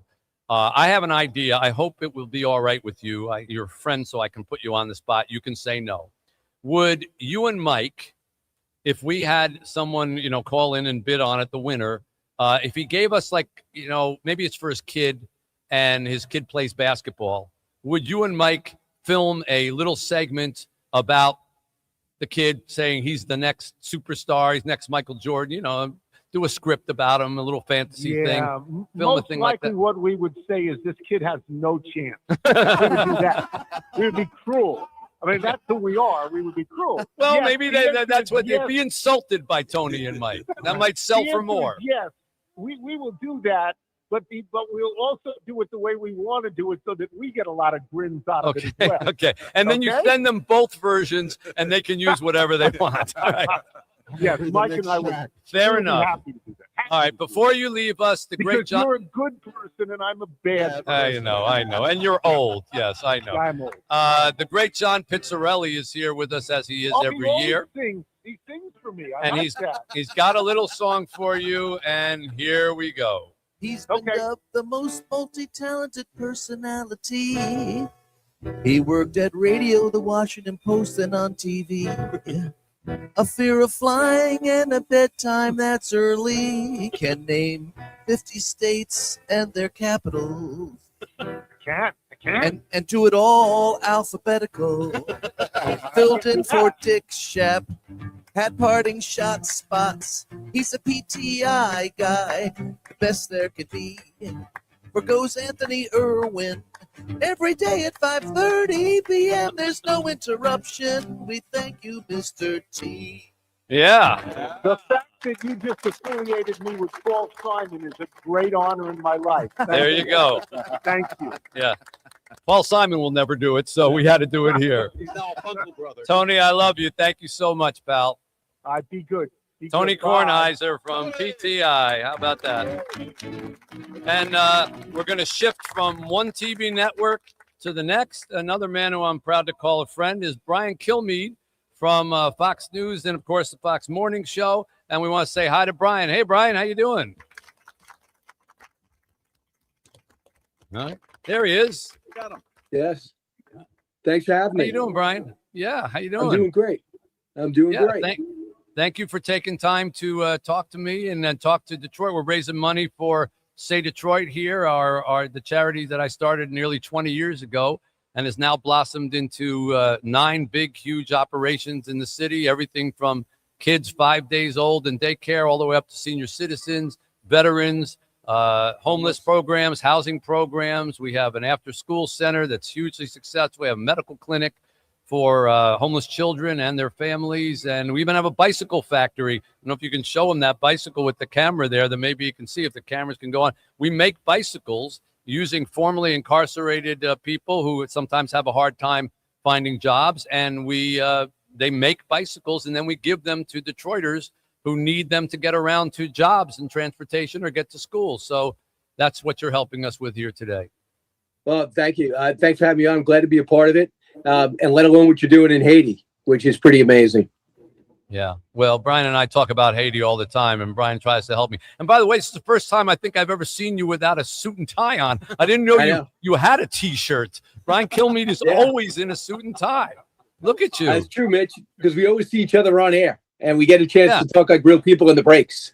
So I do the radio show after the TV show. So I'm about to hop in the gym, and I realize 5:40. Let's go. 5:40 Eastern, my time. You know, you were kind enough to ask me to join you, and it's good to know what's going on, and also great to know a sports guy branched on to do other things. So you still go back to sports, but man, have you diversified and spread out with the books you're doing, and the stuff that you know, and the international relations you pull off, and what you're doing for the community is pretty amazing. Well, you're the same. I mean, and that's why I think we've always kind of taken to each other, because we both, started in sports, and we both had people say to us, stick to sports.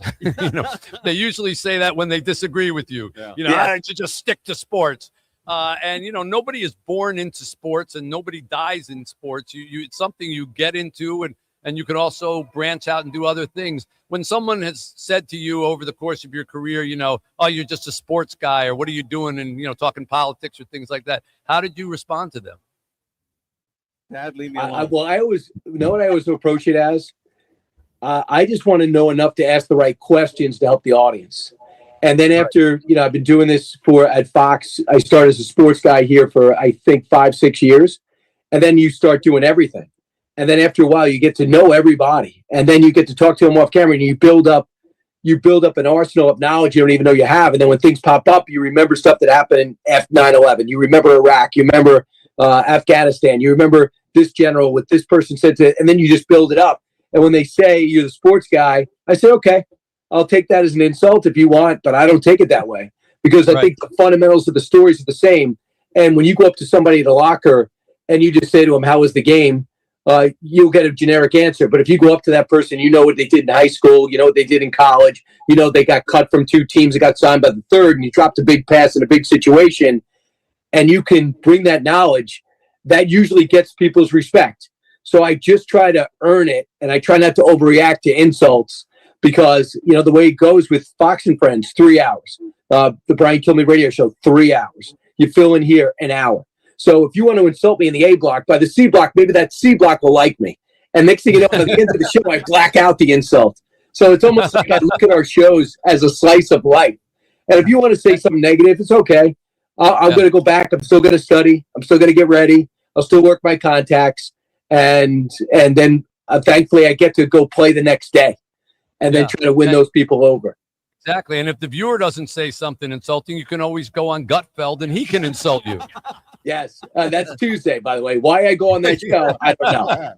I watch you on that. I watch you on that program, and I know you a little bit, and he digs at you, and sometimes you always have a smile on your face, always. And I'm going, he's not getting to him. He's not getting to him. But I'm wondering underneath if there's that little voice that goes, I'm going to kill this guy when we're off the air. I'm going to kill him. Keep the smile on my face, but I'm going to kill him. I tell you, I feel much better being the target. And sometimes, I did stand up for 10 years, but I never wanted to make people feel worse. So I'd much rather someone come at me and I go, okay, no problem, than if I ever do that and I, unnecessarily say something negative. Plus, I'm actually friends with him. So he's a good guy. So I know where it comes from. So, he's afraid of Tyrus. He won't say anything. In Cat, he'll let her go. So if he wants to change up that paddle and go after me, if it makes the show better, it's okay. And our network is a big gym. So one day you're playing volleyball, the next day you're playing basketball, soccer, and, at different points. He has a book out. He comes on my show, and we have a different conversation. But when I go on his show, I just want to make his show better. If it's going at me, it's okay. Well, you are the ultimate utility man. Absolutely. You play every position, if Fox was a baseball game, he'd be the guy who pitches, catches, plays the outfield, plays all the inside, everything, and you do a great job of it. And you've always been very kind to me. We always try to see if we can get something that we can auction off to help raise funds for our charity here. Anything come to mind? Any experiential things that you could offer, or any souvenirs or something like that? Well, how about this? How about let me see. Well, this is national. This is Chicago. I mean, this is Michigan. Right. So it might not be around the block, but I mean, we can send somebody to New York, and we can go to lunch afterwards. I got my. Someone could come in and view Fox.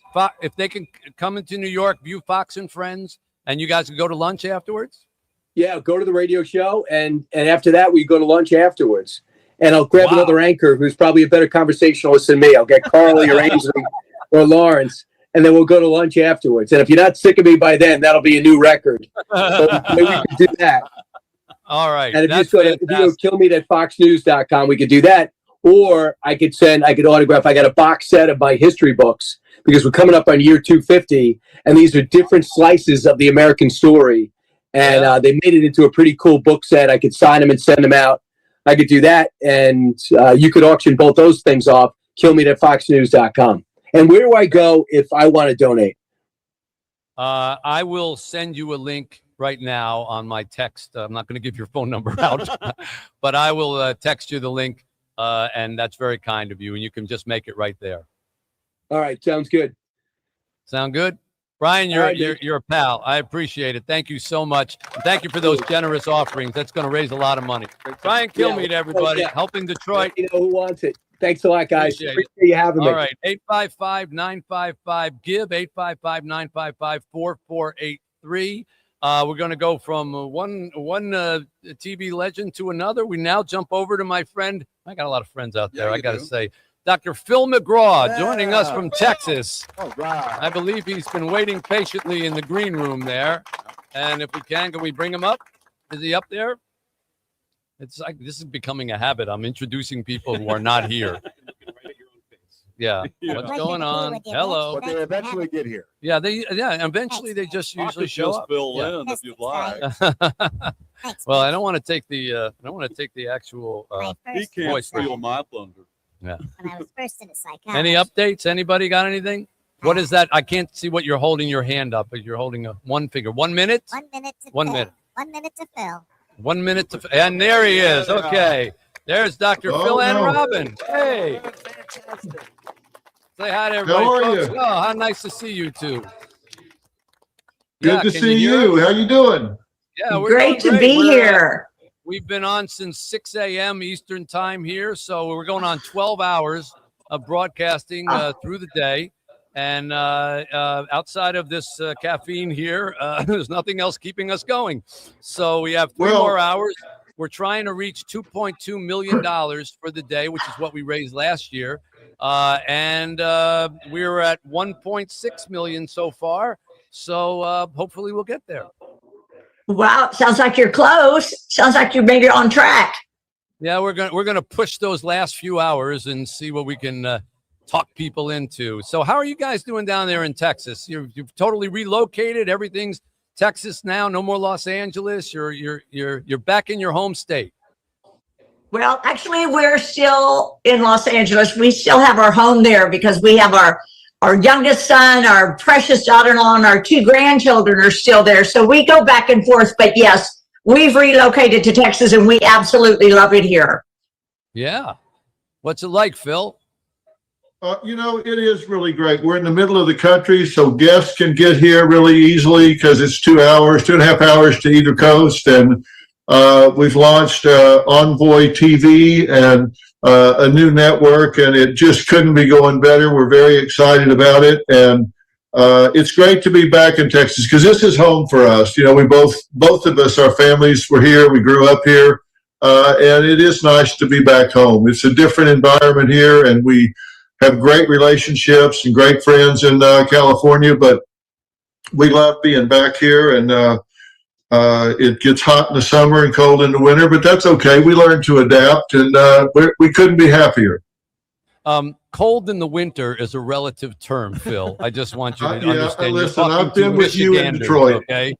I've been with you in Detroit in the winter, and that redefined cold for me. Yeah. But listen, I have a hard time making the decision. Yeah. Phil and I went to the churches in downtown Detroit.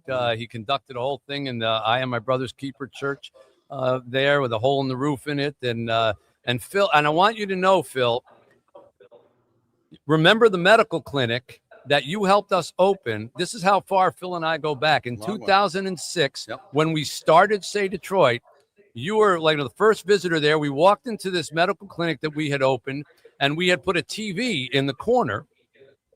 And just by the timing of when we walked in, the Dr. Phil show was on the TV. And Phil was in the clinic. And the patients were there like, wait a minute. He's up there, he's here, he's down there, he's here. And that television, the guy who put that television in, made me a bet. He said, that TV's not going to last in downtown Detroit. That thing's going to be stolen before the end of the year. Do you know that thing is, we still have that television set, and we just moved the clinic to a brand new, double the size facility, twice the patients, twice the examining room, dental clinic, OBGYN, all kinds of stuff. And you helped launch that thing. That's how long we've been doing it, almost 20 years ago. So thank you for that. That's amazing. That was definitely a cue the deer moment when I came in. It's like, get Dr. Phil up on the screen. Oh. Well, you're pretty powerful if you could make a TV in Detroit, make yourself appear on it. That's pretty good. So thank you for being there at the beginning, and thank you for being here today. And you have offered, as you have always are so generous to do, an experiential thing that we can raise money with to come down and see your new program. Now, your new network, it's the same Dr. Phil in the same show, but it's now on the Envoy network. Tell everybody about what you're offering up there. Well, yes, we are offering a package where everybody comes down and you can come down, and it's for two people and includes airfare to and from. We'll send you back home. You don't have to stay. So it's round trip airfare. And you come to the studio and be at the Dr. Phil show and the other shows that we're doing at the network as well, and spend time with us there, time with me, time with Robin. And it includes lodging while you're here to spend the night, so you can be there first thing in the morning for the shows, and all ground transportation, everything while you're here. And it's really a lot of fun because it's a whole network now. So we have news programs and other programs that we're shooting there. So you get to see everything and be behind the scenes and spend time with Robin, spend time with me, and see everything that, how the sausage is made, so to speak.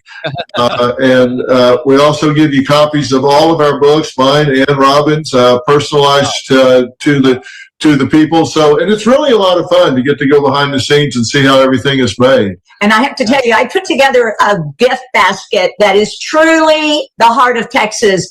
And so that's included. It is so much fun to be living here in Texas. And it's so much fun to host a guest to Texas because we just love it here. And there's just something warm and loving about Texas. And so our gift basket is full of just really fun. Texas is really known for its food, for pecans, and for just a lot of mementos. They're going to love the gift basket. Well, I mean, you they're going guys to love the books. incredibly generous. That's going to fetch a lot of money.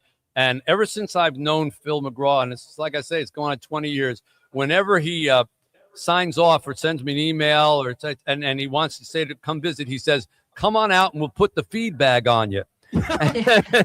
Which is part of the reason that I haven't come to visit yet in a while, but because I'm trying to figure out what that means. But it's part of that whole Texas hospitality. And so you'll go on down, they'll put the feed bag on you, so to speak, and you'll get to see Phil Robin. You guys are wonderful. Thank you for being supporters of Detroit for all this time. It really means the world to everybody here that there are people who aren't from Detroit who care about our needy citizens here the way that you do. So God bless the two of you both. I look forward to seeing you soon in Texas. Thank you so much, Phil and Robin. Great. Mitch, good to see you, man. Dr. Phil and Robin McGraw. That's fantastic. Wow. All right, we're putting that on there. When we come back at the 6 o'clock hour, we'll start going through the auction items. We've got Gus Johnson's going to join us, Alex Anzalone, Anderson Cooper, all coming up still on 760 WJR.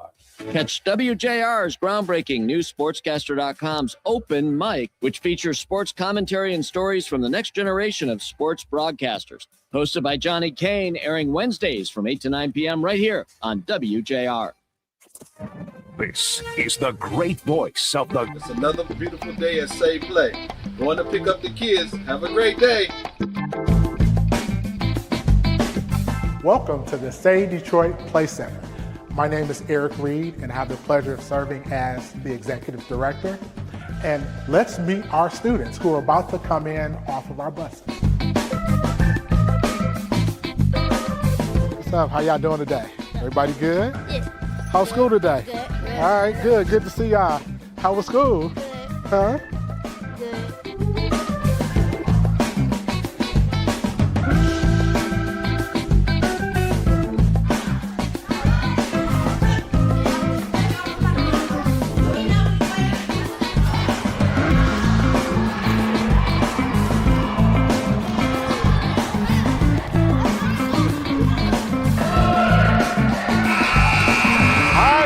For the D.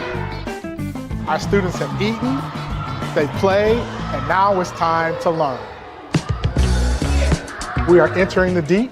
The Deep is our education center. It's named the Deep because it used to be a swimming pool. The Deep is where our young people come mandatory Monday through Thursday to spend at least an hour and 15 minutes on a variety of academic enrichment activities. Our young people are engaged in tutoring or literacy with the help of our staff. The students can get the individual attention that they need. This is our reading table.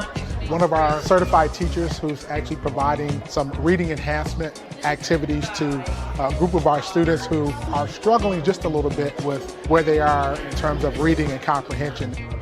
Cubicles are set up for our students to have some individual space to either work on their own or to work one-on-one with our staff.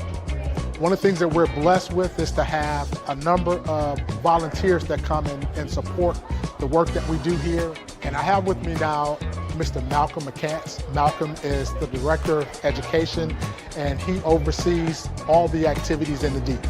We offer breakout sessions in STEAM, creative writing, and reading.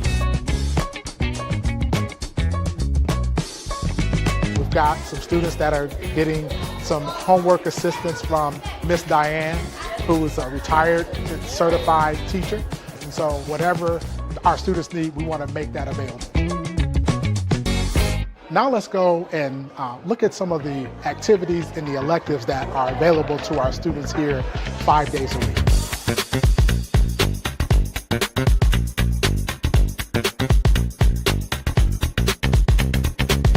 Notes for Notes is a national organization that provides music studios across the country. Our wonderful art teacher, Ms. Kai Puritan. Can you talk a little bit about just kind of the value of having this kind of space for young people? Especially in Detroit, this kind of space for young people to express themselves, to learn who they are as like humans and artists, to hone those skills with people from the community like us. I think it's a one-of-a-kind space and it's needed like throughout this city. As we leave the creative arts room, you may hear some music in the background, and that's because right next door is our dance studio. And we have a variety of different dance genres: hip-hop dance, tap dance, modern dance, and then we also have an African dance and drum program. And so today, our students on Mondays are engaged in their hip-hop dance activities. We're now in our gym area. We are extremely committed to making sure that our students increase their health. And so we exercise, calisthenics, running, agility, and then we also get into organized sports, including basketball, volleyball. But we also like to get our students outside, where we have a terrific AstroTurf football field, we have a baseball diamond, and we have a grass football field. We try to utilize our outside facilities as much as possible. both for recreational opportunities as well as for competitive sports. So that about wraps it up for our tour of the Say Detroit Play Center. Taken my mother from being 101 years old to feeling like she's 50 years old again, like she isn't in this alone. Everyone she sees, she is totally happy with the staff at North Star. Take it from people who are facing the questions that matter most. North Star has combined the power of 3 into the power of 1. They help you through